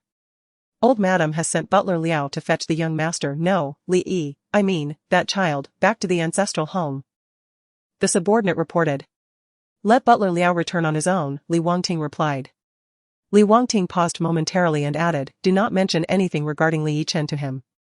Keep it confidential from anyone at the old residence. If it reaches Li's mother's ears, it could stir up a tempest, and I would be exhausted from managing it." With that, Li Wangting departed from the Li family estate. He selected a convertible sports car from the garage and set off for a drive. Accelerating down the road, the wind whipped through his hair, and before he realized it, he found himself parked outside the small clinic where Li Yichen was staying. He stopped the car at the roadside, feeling inexplicably bewildered. Frustrated, he tousled his hair, leaning against the car door while lighting a cigarette under the lamplight. Shen Jianqiu was coaxing Li Yichen to sleep, concerned that the wind might chill him during the night, so she made a point to close the window. A casual glance revealed Li Wangting standing there. Shen Jianqiu could scarcely believe her eyes. She rubbed them and widened her gaze to look again. The warm yellow light elongated his figure, casting a deeper shadow of his tall stature. What was he doing here? A tightness gripped her heart, and she instinctively worried that Li Wangting might send someone to burst into the ward and take her and Li Yichen away. After all, he acted solely on impulse, never considering the lives of others. Realizing this, Shen Jianqiu hurried to the door of the ward. Although it was locked, she quietly fetched a chair to barricade the entrance. Unsatisfied, she even sat on the chair, bracing her back against the door. After waiting for what felt like an eternity without any sound, she anxiously returned to the window. Li Wangting remained standing there, the cigarette in his hand long extinguished. He discarded the butt on the ground, crushing it beneath his foot. He seemed to sense something. Abruptly lifting his gaze, his piercing eyes akin to those of a hawk suddenly locking onto Shen Jianqiu. In an instant, her heart, which had previously been as tranquil as a still lake, was stirred into a flurry of ripples. She nervously curled her fingers, her nails digging slightly into the flesh of her palm, a sensation she barely registered. Infinite rage ignited within Li Wangting's cold gaze as he glared at Shen Jianqiu with palpable irritation, turning on his heel to enter his vehicle, slamming the door with great force. Despite the several floors separating them, Shen Jianqiu felt the vibrations reverberate through the air. Soon after, Li Wangting's car sped away like a gust of wind. Trembling with fear, Shen Jianqiu anxiously awaited, dreading that he might return to confront her. After half an hour of vigilant waiting, she finally convinced herself that no further incidents would occur, and cautiously made her way to the nearby chaise lounge to rest. Yet even then, she could not afford to lower her guard. After squinting for a mere 10 minutes, she opened her eyes, listening intently to the sounds outside. This cycle persisted for several rounds until Shen Jianqiu could no longer endure it and finally succumbed to sleep. The following day, after breakfast with Li Yichen, Shen Jianqiu set out once more in search of employment. She found a position as a cleaner at a KTV, where, as with her previous job, the personnel required her to present her identification for registration. Determined not to miss another opportunity, she readily replied, "I will bring it tomorrow." She thought to herself that one day at a time was better than none. After all, her wages were calculated daily. If she completed her work, she would eventually receive her pay. Thus, she would have money. Otherwise, relying on the meager sum of over 100 yuan, she and Li Yichen could not sustain themselves for long. However, when the KTV staff went to the market for supplies and engaged in casual conversation with other shopkeepers, they learned of a woman in the vicinity desperately seeking employment, yet unable to present even her identification card. Chapter 91, Hard as Bone, Get Out. Hurry, leave our establishment. The human resources manager brandished a broom towards Shen Jianqiu. Their establishment was peculiar. They routinely welcomed personnel from the police department for inspections. Now, with the addition of a woman of dubious origin who could not even produce identification, they were inviting trouble. "Manager, I genuinely require a job," Shen Jianqiu implored sincerely. "Could I perhaps accept half of the salary, and when someone comes to inspect, I shall hide away? I assure you, I will not be discovered." She was truly at her wit's end. At this rate, the scant funds she had left would not suffice for her and Li Yichen's expenses. let alone for his medical treatment. Do not waste my time with such nonsense. I am not in need of money and am not interested in your trifling amount. The HR manager retorted brusquely, pointing an accusatory finger at Shin Jianchu. We only employ individuals with a clean and verifiable background. You, leave. With that, the HR manager swung the broom at Shin Jianchu. She dodged the blows, realizing that if she could not remain, she had no choice but to shamelessly advocate for herself. Manager, since I have worked here today, if you are to dismiss me, could you at least pay me for the hours I have already put in? Were it not for her dire circumstances, she would never have mustered such audacity. I give you my utmost regard. The fury of the human resources manager was instantly ignited by Shin Jianchu, who seemed to epitomize shamelessness, as if deliberately provoking a confrontation. Did he truly believe that we could operate here without anyone noticing? Did he think I was powerless against him? The human resources manager, without needing to summon assistance, exuded an imposing presence, wielding a broom as if it were a weapon, relentlessly striking at Shin Jianchu. In pain and desperation, Shin Jianchu retreated towards the entrance, cradling her head. As her heels stepped beyond the threshold, teetering on the edge of the stairs, she suddenly realized the precariousness of her situation. Expecting to tumble down the steps, she instead found herself enveloped in a firm embrace. Before she could fully discern the identity of her rescuer, a hand encircled her waist, securing her tightly. Is it that you long for me? Came the man's teasing voice, laced with a playful mockery. No need to rush, upon seeing me. You throw yourself into my arms? Xiao Jingxi was clad in a silk purple shirt, paired with fitted black trousers. The top buttons of his shirt were undone, revealing his slender collarbones, along with the ambiguous marks of a kiss adorning his neck. After delivering his words, he callously pushed Shin Jianchu away. As she crumpled to the ground, his narrow eyes narrowed, a chilling aura surging through the air. In the cold, colorless establishment, in an attempt to curry favor with Li Wangting, he had orchestrated an elaborate scheme involving Shin Jianchu. Unexpectedly, not only did it fail to foster cooperation between the Xiao and Li families, but it also inexplicably provoked Li Wangting's ire, leading to a crackdown on their family. Let this matter rest. Li Wangting seeks to humiliate Fang Zhuxi and even compels him to act. Although Xiao Jingxi is indeed a frivolous character, reveling in a life of indulgence, it does not imply that he would willingly become a pawn in Li Wangting's game. Consequently, regarding Fang Zhuxi's predicament, he took certain measures. Of course, Li Wangting remains under the impression that Xiao Jingxi has fulfilled the task assigned to him. Nevertheless, the indignities Xiao Jingxi has suffered at the hands of Li Wangting have yet to be avenged. His discontent is such that he finds himself slapping his own face in the dead of night, vexed by his inability to confront Li Wangting. As Shin Jianchu reflects on the torment Xiao Jingxi inflicted upon her at the cold-colored club, a chill runs down her spine. In a fluster, she steadies herself against the ground and hastily rises, preparing to flee.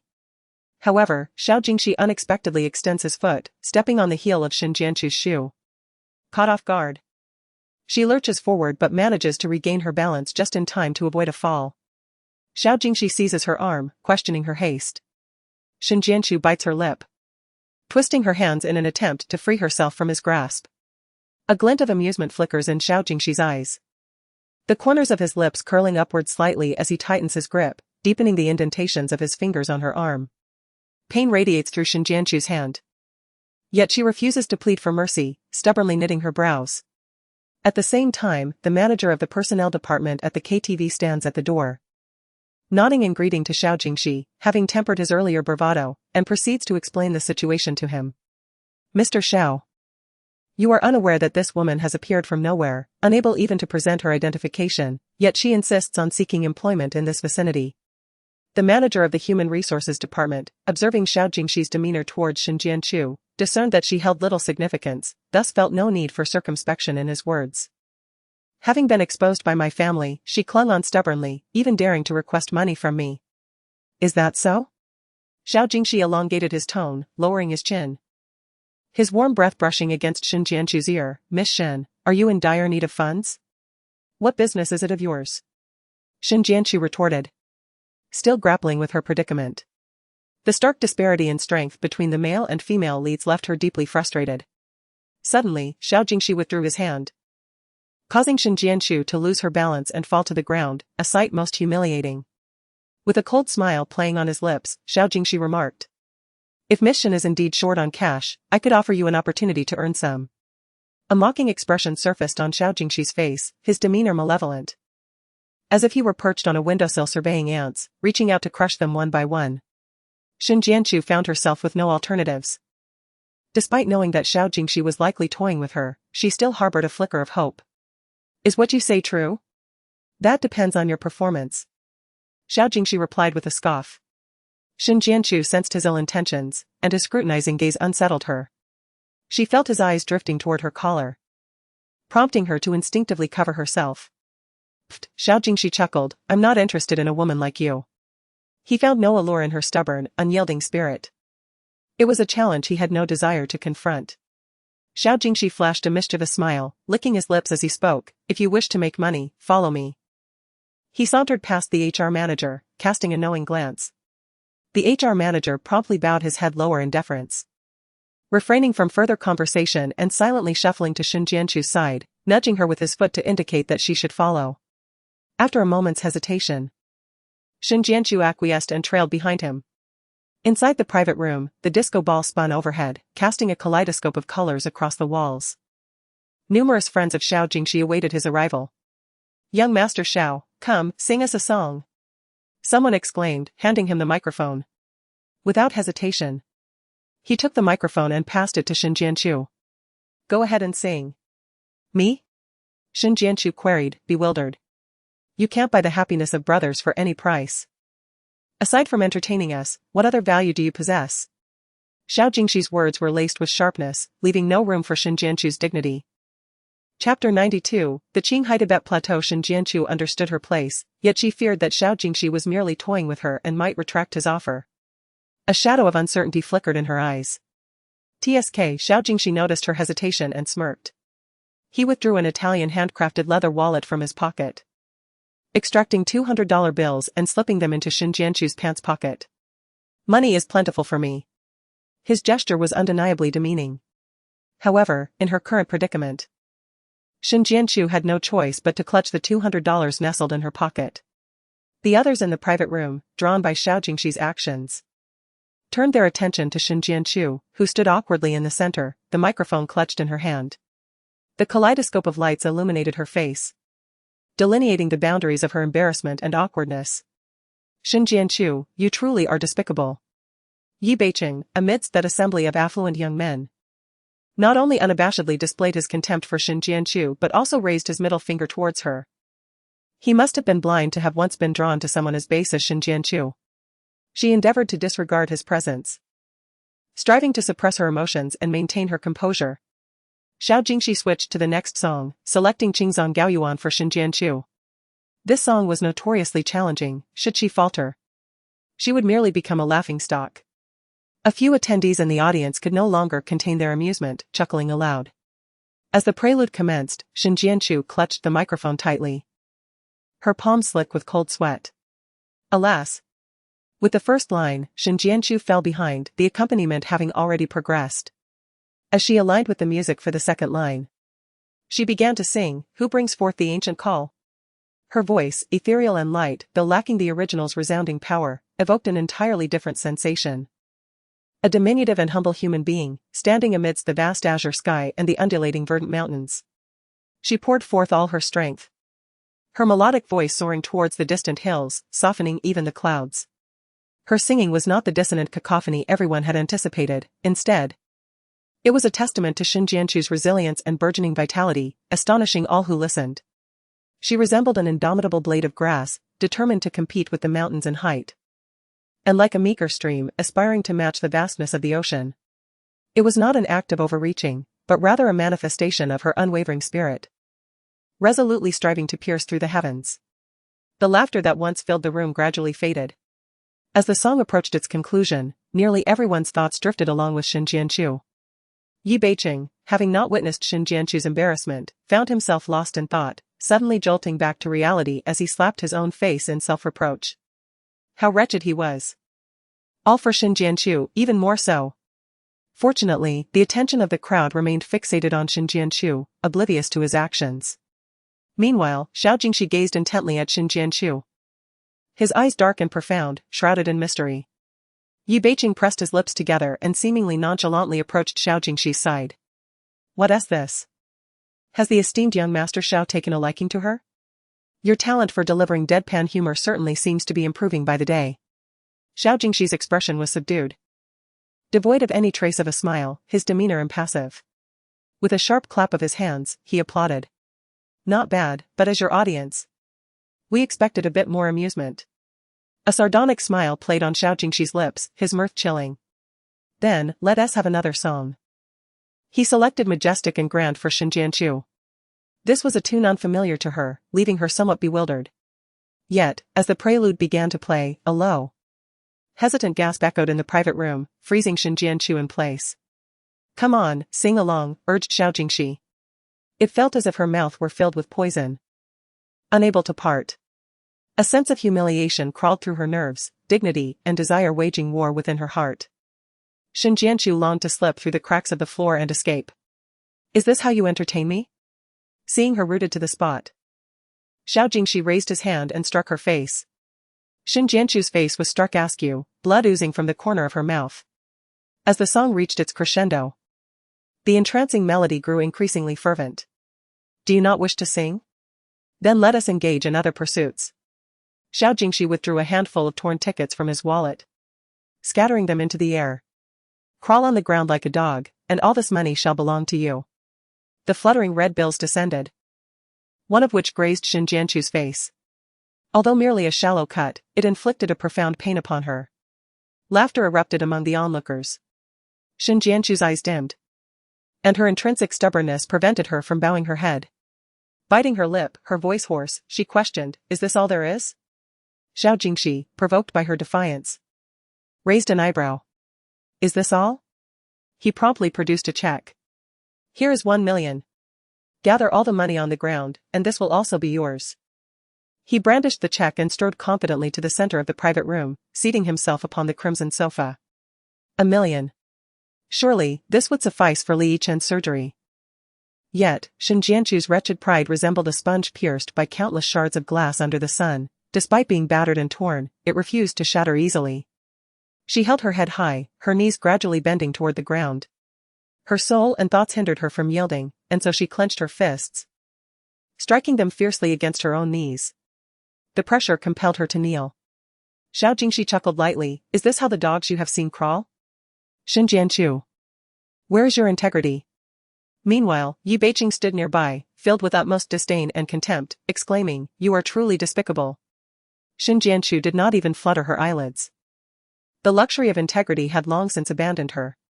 Her sole desire was for Li Yichen to remain healthy and safe. She harbored no wish for her own survival. Nor did she yearn for a day when she could vindicate the Shin family from injustice. Her only plea was for her child, her greatest love in this world, to grow up joyfully. The corners of Xinjianqiu's eyes stung, she bit down on her lower lip, her fists trembling against the ground as she lowered herself. Yet, her spine remained resolutely straight, akin to a bamboo swaying defiantly in the wind, its resilience an eyesore, provoking a desire to snap it and render it non-existent. Though she lay prostrate, utterly humbled, Xiao Jingxi felt none of the anticipated satisfaction or ease. He strode forward, planting his heel forcefully upon her back, gritting his teeth. His expression twisted with malice, get down. He raised his leg, wielding his foot like a whip, striking her back and cursing, fun. Where's my fun? Xinjianqiu endured the pain without a single whimper, her rigid back unyielding. Xiao Jingxi, increasingly agitated, kicked her again, barking, raise your butt, be a good dog. Chapter 93, Exchange of Insights. Xinjianqiu awkwardly adjusted her posture, resembling a lifeless piece of wood, clumsily scavenging for coins on the ground. Absent were the allure and sensuality everyone had anticipated, what she exhibited was merely resilience and fortitude. Her unwillingness to submit and defiance grew wild upon the ground like rampant vines. She reminded herself that with every additional bill she collected, the hope for Li Yichen's surgery would grow correspondingly. Neither self-esteem nor pride could rescue her from her dire situation, nor could they save the ailing Li Yichen. Xinjianqiu's emotions fluctuated violently as she hastened to gather the scattered money, as though this act had become a form of catharsis for her. Meanwhile, Yi Beiqing wore a disdainful expression, as if he had encountered something repugnant, his contempt almost palpable enough to strike Xinjianqiu with a scornful blow. His arms were crossed tightly over his chest, the silver-black camera of his phone nestled between his elbow, silently capturing the unfolding drama within the private room. There was little money left on the ground, and soon Shen Jianchu found herself with only a single bill remaining. She reached out towards the last note, only to find a polished leather shoe positioned before her. Xiao Jingxi pressed down on the red bill, still comfortably seated on the sofa. Leaning forward with one hand resting on his knee while the other, with 2 fingers, lifted her chin to meet his gaze. It was no wonder that Li Wangting would invest a modicum of thought in her, she possessed a peculiar allure. Shen Jianchu's doe-like eyes shimmered with a hint of panic, reflecting her unease. Accustomed to acting on impulse without constraint, Xiao Jingxi leaned in, intending to kiss her cheek. Startled, Shen Jianchu recoiled. And as the realization of his intentions dawned on her, a wave of distaste washed over her, though her cheeks flushed crimson. She averted her gaze, unwilling to meet his eyes. A whistle pierced the air, accompanied by the jeers of onlookers. Shen Jianchu pretended not to hear, lowering her head in embarrassment. Xiao Jingxi chuckled maliciously, as if entertained, licking his lips before releasing the bill, letting it float gently to the ground. Shen Jianchu immediately crawled over to pick up the check. Upon retrieving it, she swiftly tucked it into her pocket. The distance between her and Xiao Jingxi diminished, as he raised his hand to gently sweep aside her loose strands of hair, tucking them behind her ear. "If you could do a little more for me, I could offer you a greater sum," he suggested.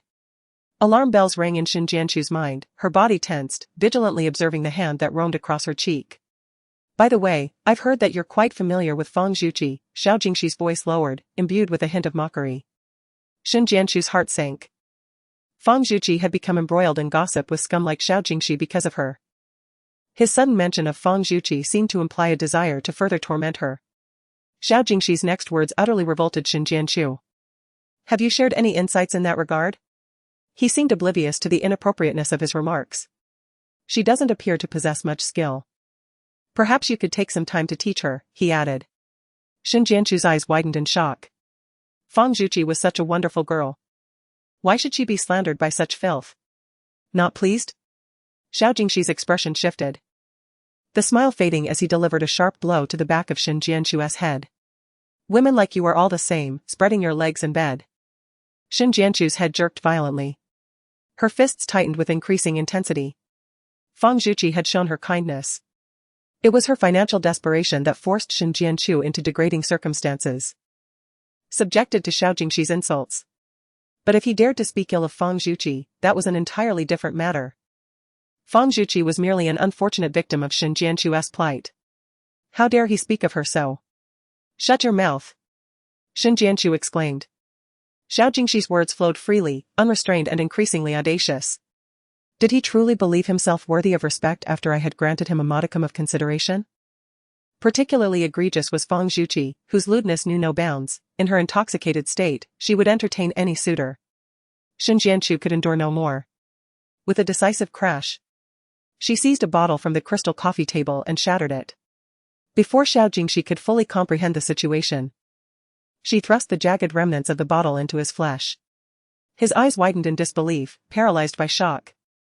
Unsure whether to staunch the bleeding or to surrender to the agony, he collapsed onto the sofa. "Help me." Shen Jianchu clutched the shard, her gaze ablaze with fury, her demeanor somewhat disoriented. Trembling, she advanced toward Xiao Jingxi.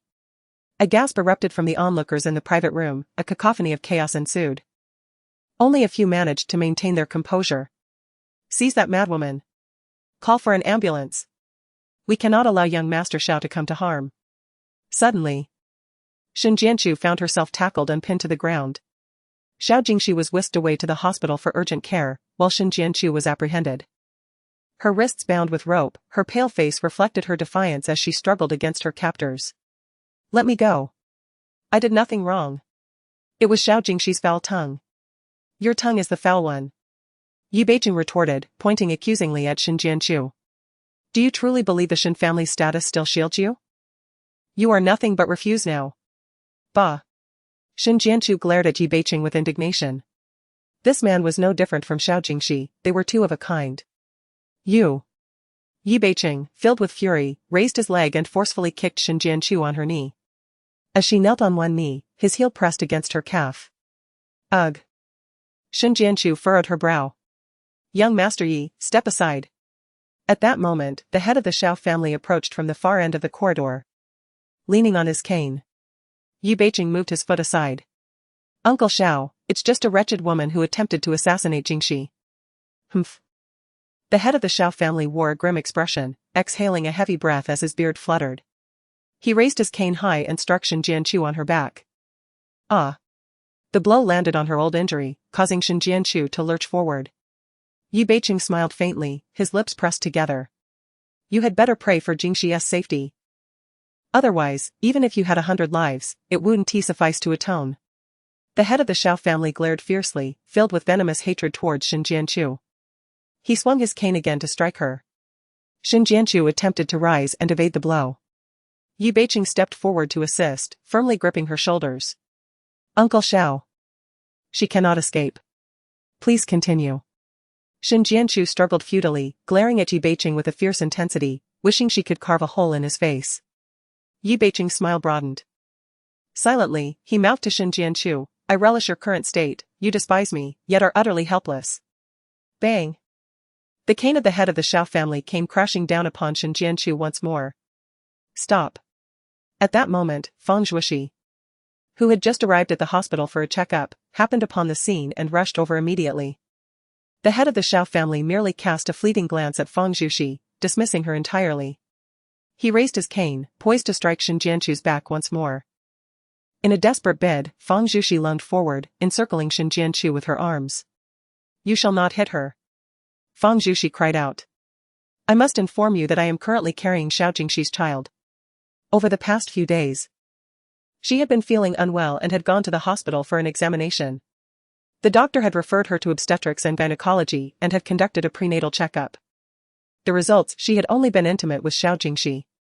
The cane in the head of the Xiao family's hand swung through the air, nearly landing a blow on Feng Zhuoxi, but he abruptly halted his motion. Shen Jianchu stood in shock, staring blankly at Feng Zhuoxi. Is what you said true? The head of the Xiao family hastily approached to support Feng Zhuoxi. Ignoring him, she leaned against Shen Jianchu, a hint of embarrassment on her face, inquiring, what is happening? Yi Beiqing conjured an intricate narrative of an entangled relationship between Feng Zhuoxi and Xiao Jingxi. This woman has entangled the young master of the Xiao family. As Xiao Jingxi's woman, why do you not seek retribution on his behalf? Why protect this wretched creature? What did you say? Who are you calling a wretched creature? Feng Zhuoxi retorted, her anger flaring. If you have the courage, say it again. Huh? I am referring to her, Yi Beiqing replied, perplexed, as he pointed at Shen Jianchu. What is the connection between this wretched creature and you? He then recalled that before Shen Jianchu had stabbed Xiao Jingxi, it seemed Xiao Jingxi had spoken boastfully about Feng Zhuoxi. So, Feng Zhuoxi and Shen Jianchu are shielding each other? With a resounding slap, Feng Zhuoxi struck Yi Beiqing across the face. Do you dare to scold me once more? My friend, do you think anyone can speak to you in such a manner? Yi Beiqing's temper flared, and he rolled up his sleeves, ready to settle the score with Feng Zhuoxi. The head of the Xiao family hurriedly intervened, separating him from Feng Zhuoxi. He anxiously inquired, is it true that you are carrying Jingxi's child? That boy, who is perpetually unruly and professes to be a staunch advocate of non-marriage, claiming he wishes to frolic through the flowers without a care in the world, would never conceive a child. How long has it been? Have you checked? Is it a boy or a girl? The head of the Xiao family questioned fervently. Feng Zhuoxi's expression faltered. What does it have to do with you? Once Xiao Jingxi recovers, I will let him speak for himself. She pulled Shen Jianchu up from the ground, untying the ropes that bound her. As for me, I shall take my leave now. Absolutely not. The head of the Xiao family, seasoned and shrewd, was not so easily deceived. If you wish to take her, you must remain here. Furthermore, you are required to undergo a prenatal checkup. Leaning on his cane, his demeanor grew increasingly authoritative. Shen Jianchu opened her mouth to urge Feng Zhuoxi to leave, to avoid entanglement in this matter, but Feng Zhuoxi shielded her behind herself. With a dismissive curl of her lips, she asserted. Do you think the Feng family is without influence? That everything is dictated by you? No sooner had Feng Zhuoxi finished speaking than 2 bodyguards from her family rushed over. These 2 had been dispatched by the Feng family to accompany her. The head of the Xiao family chuckled nonchalantly, you are quite young. I shall not hold it against you. Fang Zhuxi may be carrying Xiao Jingxi's child, yet he could be magnanimous. Why should I engage in a quarrel with you? Fang Zhuxi lifted her chin defiantly, asserting that the Fang family was not to be trifled with. They would not allow themselves to be manipulated. She tugged at Xin Jianchu's arm, declaring, "Let us depart." Ahem. The head of the Xiao family cleared his throat, and his bodyguards assembled, forming an imposing line. The sheer aura they exuded was enough to intimidate Fang Zhuxi and her companions. Fang Zhuxi grimaced and nudged Xin Jianchu lightly, insisting, "You go ahead." "No way." Xin Jianchu retorted, unwilling to leave. She could not abandon her friend to the maelstrom while she simply walked away. What could she do? After all, her attempt at bravado had faltered. Fang Zhuxi patted Xin Jianchu's shoulder, urging her, "Be obedient." Xin Jianchu remained unmoved. "Do not worry," Fang Zhuxi reassured her, placing a hand on her abdomen. "I truly have something valuable inside." Having just learned of her pregnancy with Xiao Jingxi's child, Fang Zhuxi felt a wave of nausea. Yet, if the child could aid her dear friend, it would possess some worth. At most, she could discreetly seek an abortion later. The head of the Xiao family, for the moment, restrained his fury, wearing an inscrutable smile as he scrutinized Fang Zhuxi and Xin Jianchu. After all, there were numerous ways to deal with Xin Jianchu. And he was in no rush. Xin Jianchu stubbornly shook her head. "Alas, why are you so disobedient?" Fang Zhuxi wrapped her arm around Xin Jianchu's shoulder and lowered her voice to a whisper only they could hear, saying earnestly, "Dear, I am serious. I must seek an opportunity to converse with Xiao Jingxi and the members of the Xiao family regarding the situation concerning my condition. Therefore, rest assured, I shall encounter no issues." Fang Zhuxi persistently winked at Xin Jianchu. Xin Jianchu hesitated, grappling with a profound sense of distress. With each ounce of self-reproach, her resentment towards Li Wangting deepened. It was solely due to her association with Li Wangting that Fang Zhuxi found herself in such predicaments. "We must leave swiftly." Fang Zhuxi nudged Xin Jianchu with her elbow, cautioning that should that old man become agitated amidst the crowd, we would find ourselves utterly powerless to escape. The carefree smile on Fang Zhuxi's face gradually faded, replaced by a hint of pleading in her gaze. Xin Jianchu nodded solemnly, then said, "I shall take my leave first." Yi Beiqing raised his voice to the head of the Xiao family, questioning whether they would simply allow her to depart. Just as the head of the Xiao family was about to respond, Fang Zhuxi interjected with a warning, "If you attempt to stop me, I shall immediately throw myself against a wall, ensuring the demise of the child within. Thus, I shall not waste time on a prenatal checkup." The head of the Xiao family smiled broadly, "No rush, after your next examination, I still wish to meet with the elders of your Fang family." Xin Jianchu reached the corner of the staircase and quietly observed from her hiding place. Lacking a mobile phone, even if she had one, she would not know whom to seek for assistance. Consequently, she chose to remain behind, ensuring Fang Zhuxi's safety. Fang Zhuxi harbored suspicions that the head of the Xiao family might engage in underhanded schemes, and when she went for her prenatal checkup, she ensured all of the head's associates were sent away, including Yi Beiqing. Xin Jianchu discreetly concealed herself in the shadows, observing Fang Zhuxi complete her prenatal examination. As she witnessed the head of the Xiao family meticulously review the report and confirm its accuracy, his demeanor towards Fang Zhuxi became increasingly amiable, prompting him to send for members of the Fang family. Gradually reassured, Xin Jianchu departed from the hospital and hurried back to the small clinic where Li Yichen resided. Upon entering the ward, she was met with an unsettling emptiness, causing her heart to leap into her throat. In a state of urgency, she rushed to the front desk and inquired with the staff, "Excuse me, could you please tell me the whereabouts of patient number 40,631? Has Li Yichen gone missing?" "Oh. You mean that little boy?" The staff member recalled Li Yichen. "Yes." Xin Jianchu nodded fervently. "That young lad waited for you far too long." In his distress, he became emotionally agitated, leading to a medical episode. The staff sighed. The doctor attempted to stabilize him, however, our clinic's medical facilities are limited. And as we could not reach you, we had no choice but to transfer him to the central hospital. I have his information from there. Would you like me to retrieve it for you? Yes. Please, that would be very helpful. Xin Jianchu pressed her hand against her aching heart. The staff member promptly gathered the necessary information and handed it to Xin Jianchu, reminding her to settle the clinic's charges first.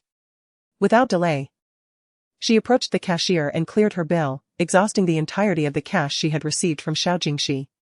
Before heading to the central hospital, Shen Jianshu passed by the bank. She contemplated exchanging the check given by Xiao Jingxi, ensuring she had funds readily available for future medical expenses. Entering the bank, she pressed a button on the self-service terminal at the front desk, took a number, and patiently awaited her turn to be called. Before long, "Please proceed to counter number 3 for assistance, number 1003. Shen Jianshu verified her number and promptly made her way over. "Hello, I would like to cash a check," she stated, handing the check through the window. The operator received it, placed it on the scanner, and began processing it on the computer. Soon, a peculiar expression appeared on the operator's face. "Is there a problem?" Shen Jianshu inquired, puzzled. "No," the operator replied tersely, picking up her phone and swiftly typing a series of messages in a WeChat chat window. Within mere seconds, Shen Jianshu observed the operator lift her gaze, seemingly confirming something in the distance. Following her line of sight, Shen Jianshu noticed 2 uniformed officers entering the bank. A sense of unease washed over her. Please return my check, I no longer wish to cash it." Shen Jianshu waved her hand in front of the operator. "Please wait a moment." The operator pressed her hand down on the check. Through the thick glass window, Shen Jianshu felt powerless against the operator's indifference and instinctively turned to see the 2 officers advancing toward her. Given her sensitive situation, any slight disturbance sent her heart racing. She tapped on the glass. "Please return my belongings." "That is not yours." Her voice rose considerably. Yet, the operator remained unresponsive, her eyelids not even fluttering. Panic surged through Shen Jianshu as the officers drew nearer. She turned and fled. As soon as she began to flee, 2 staff members immediately sprang into action. They rushed towards Shen Jianshu with haste. "Do not run." At that moment, a mother entered through the revolving door with her child, coincidentally crossing paths with Shen Jianshu.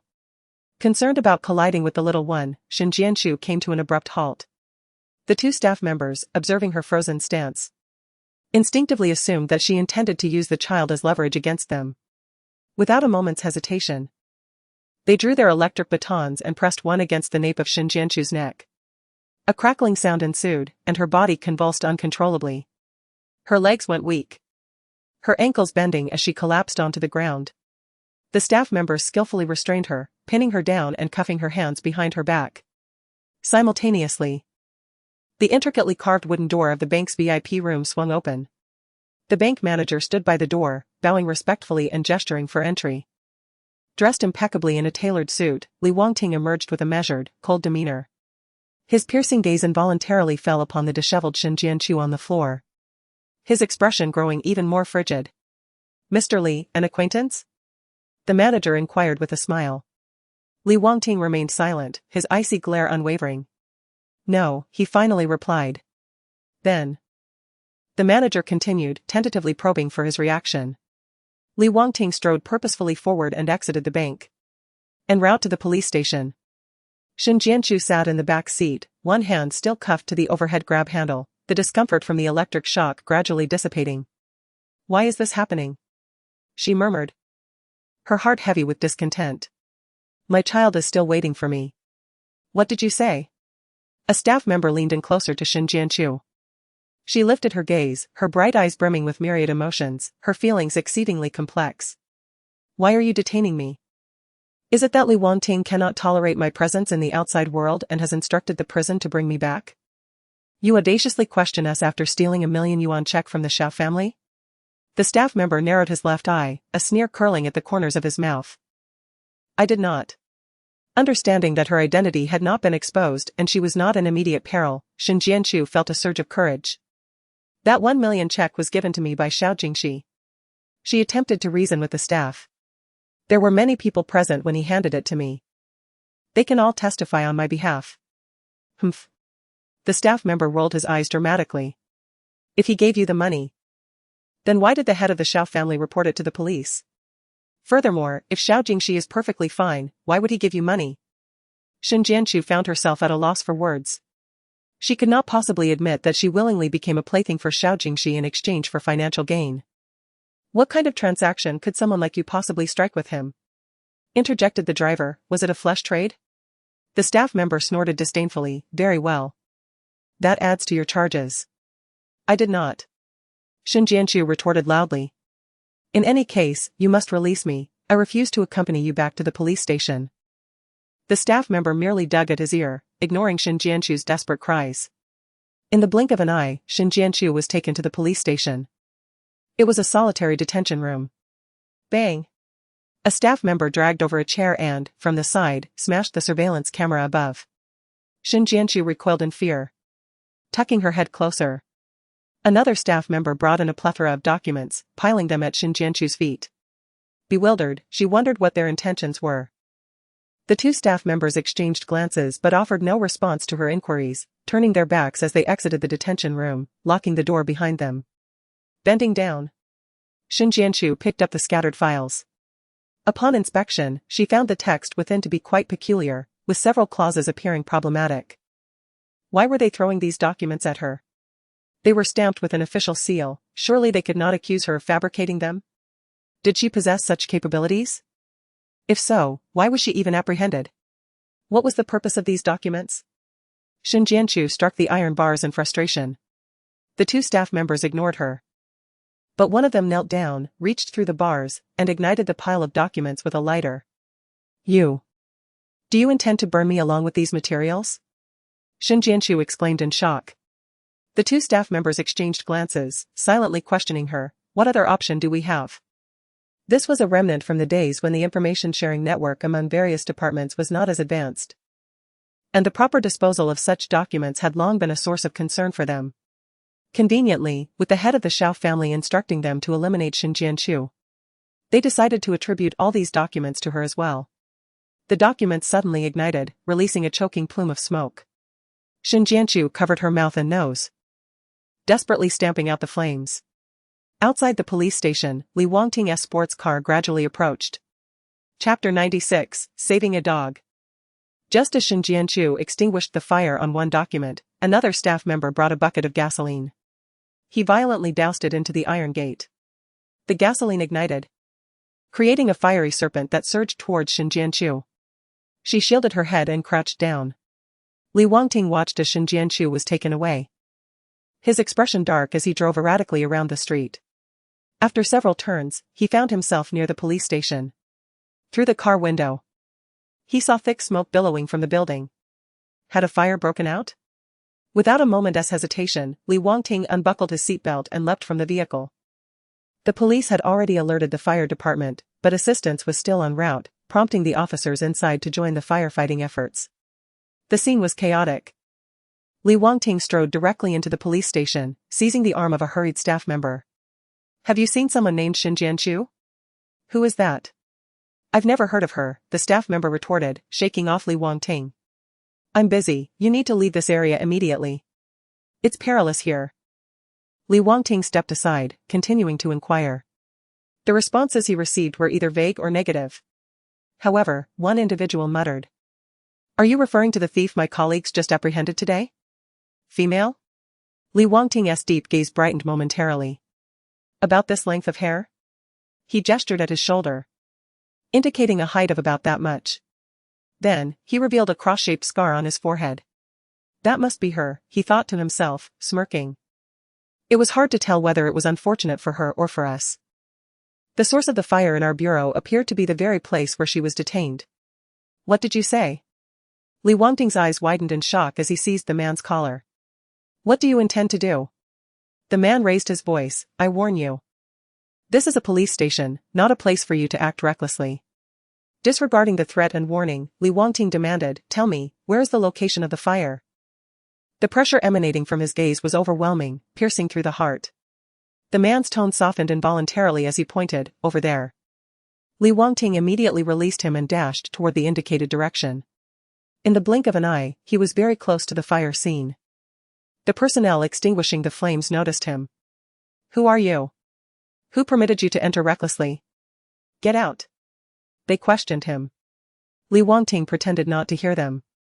His sharp gaze scanned the area, but he could not find Shin Jianchu's figure.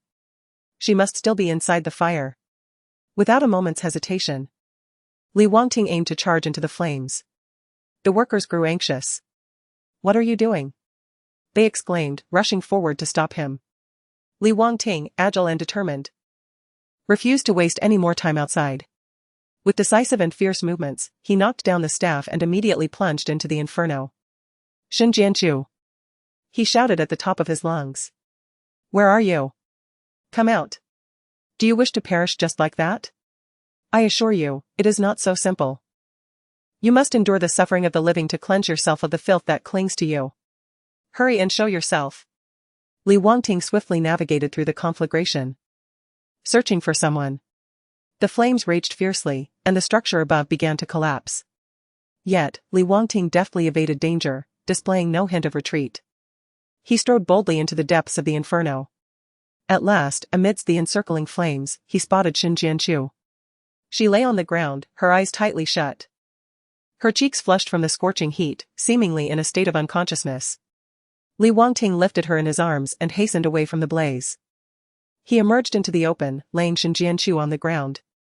"Shen Jianchu, wake up!" he called, vigorously shaking her shoulders. Yet, she remained unresponsive, motionless. Li Wangting pressed on her chest and pinched her nose, performing artificial respiration. When his lips met her icy ones, a fleeting sense of despair overcame him. This woman was utterly ungrateful. Had it not been for her relentless scheming and manipulative tactics, she would not have found herself in such a predicament. After committing so many wrongs, now she lay there, eyes closed, as if feigning death. With each attempt to revive her, Li Wangting's frustration intensified. In a fit of indignation, he bit down on Shen Jianchu's lip. The pain jolted her awake. Li Wangting recoiled, creating distance between them. Shen Jianchu stared blankly for a few moments. Having inhaled too much smoke, her throat and nasal passages were dry and painful, causing her to wince in discomfort. Regaining her composure, a sense of dread towards Li Wangting enveloped her. She pressed her heels against the ground, frantically retreating, wishing to distance herself from him as much as possible. Just moments ago, he had rescued her from peril, yet now, witnessing her behavior, fury surged within him. "Shen Jianchu, saving you is akin to rescuing a dog. Even a dog would not be as ungrateful." Shen Jianchu cast a fleeting glance at Li Wangting, instinctively retracting her neck. Would he truly save her? Absolutely not. The notion was preposterous. He would not hesitate to take her life while she was vulnerable. This much she understood. "Vile creature!" Li Wangting roared, raising his leg and delivering a harsh kick to her thigh. Ugh! The pain threatened to fracture her bone. Curling her leg in agony, her scalp tingled with discomfort as she turned and hobbled away. Li Wangting. Some staff members finally realized what was happening and shouted, "Quick, catch her!" They surged forward, only to be deterred by a fierce glare from Li Wangting. Soon after, high-ranking officials from the police station arrived. They were familiar with Li Wangting and greeted him promptly. "No need to pursue that woman," he stated coolly. "I doubt Shen Jianchu will stir up any significant trouble." With that, Shen Jianchu fled the police station, cautious not to dart onto the road for fear of Li Wangting's pursuit or capture by the police staff. She concealed herself in a corner, remaining hidden until she sensed it was safe, then hastily departed. Her destination was the central hospital. Before entering the ward to see Li Yichen, she caught a glimpse of her soiled face reflected in the glass of the door. Shen Jianchu turned and headed to the restroom to wash her face, smoothing the wrinkles from her clothing, furrowing her brow as she suppressed the pain in her leg. She endeavored to conjure a perfectly measured smile before entering the hospital room. "Chen." Shen Jianchu peeked into the room. "Mom." Li Yichen, lying on the bed within 4 drip, lit up with joy. "You're finally back." He was terrified that his mother might abandon him. "Apologies for the wait." Shen Jianchu managed a smile as she stepped inside, gently ruffling Li Yichen's little head. "I won't let that happen again.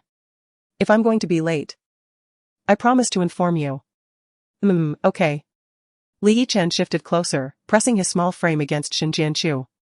Chapter 97, A Frenzied Dog's Bite. Shen Jianchu lowered her head, resting against Li Yichen's small head, closing her eyes for a moment to gather her thoughts. Knock, knock. The door of the ward was rapped upon. Shen Jianchu opened her eyes and looked over. A nurse was beckoning her from outside. "Be good, Chen, I'll be out for just a moment." Shen Jianchu spoke softly to Li Yichen. Li Yichen clung to Shen Jianchu's fingers with his tiny paws, pouting with a sorrowful expression, his eyelids drooping in exhaustion. Clearly feeling wronged. Mom will return very soon, Shen Jianchu gently pinched his cheek. Mommy, you can't lie, Li Yichen's soft, childlike voice was tinged with impending tears. I promise, Shen Jianchu assured as she adjusted his blanket. I'm just borrowing your mother for a little while, and I'll return her to you shortly. The nurse smiled at Li Yichen from the doorway. Li Yichen let out a small huff, clearly displeased, turning away and scooting closer to the other side of the bed. Shen Jianchu offered an awkward smile as she followed the nurse into the corridor. Our hospital has already recorded all the information of the child. And the medical expenses incurred will need to be settled by the family. The nurse handed Shen Jianchu the payment notice from her colleague. I understand. Thank you for your assistance, Shen Jianchu replied, clutching the thin piece of paper, which felt painfully sharp in her grasp. The moment she discerned the amount inscribed upon it, a chill swept through her heart. She had merely a few dozen yuan left to her name. She had never anticipated that Xiao Jingxi would play such a trick on her with the check. Should the Xiao family and the police continue their inquiries, the fact that she had left prison before serving her full sentence would inevitably be exposed. Shen Jianchu's gaze became increasingly erratic. Noticing her discomfort, the nurse hastily reminded her. Do remember to make the payment. Yes, Shen Jianchu replied, her unease deepening. She watched the nurse depart, folded the bill, and tucked it into her pocket before returning to the ward to accompany Li Yichen. Meanwhile, in another hospital corridor, Fang Zhuoxi sat with her arms crossed. Her brow furrowed in displeasure, legs sprawled out on the floor. The Fang family had yet to send anyone. Those insufferable members of the Xiao family not only prevented her from leaving but had also summoned specialists from other hospitals, compelling her to undergo several additional medical examinations. Now, with the results still pending, she was forced to wait alongside them. Fang Zhuoxi cast a sidelong glance at the head of the Xiao family, who leaned on a cane and offered her a benevolent smile, unable to suppress a dramatic eye roll. Just then, a shadowy figure slinked around the corner of the corridor.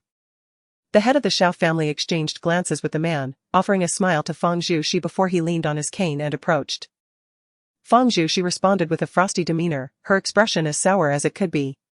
She turned to glare at the subordinates of the Xiao family, who remained motionless, frozen in place. The head of the Xiao family met with the man, whose eyes were filled with vigilance as he lowered his voice. Master, we were unable to eliminate that woman. The head of the Xiao family's expression darkened, his grip on the dragon-headed cane tightening, the knuckles prominently visible. Li Wangting appeared and personally rescued her from the fire, the man continued. Moreover, Li Wangting has prohibited the police from continuing the pursuit of that woman. The mention of Li Wangting made the head of the Xiao family contemplate. After a brief pause, he waved his hand dismissively,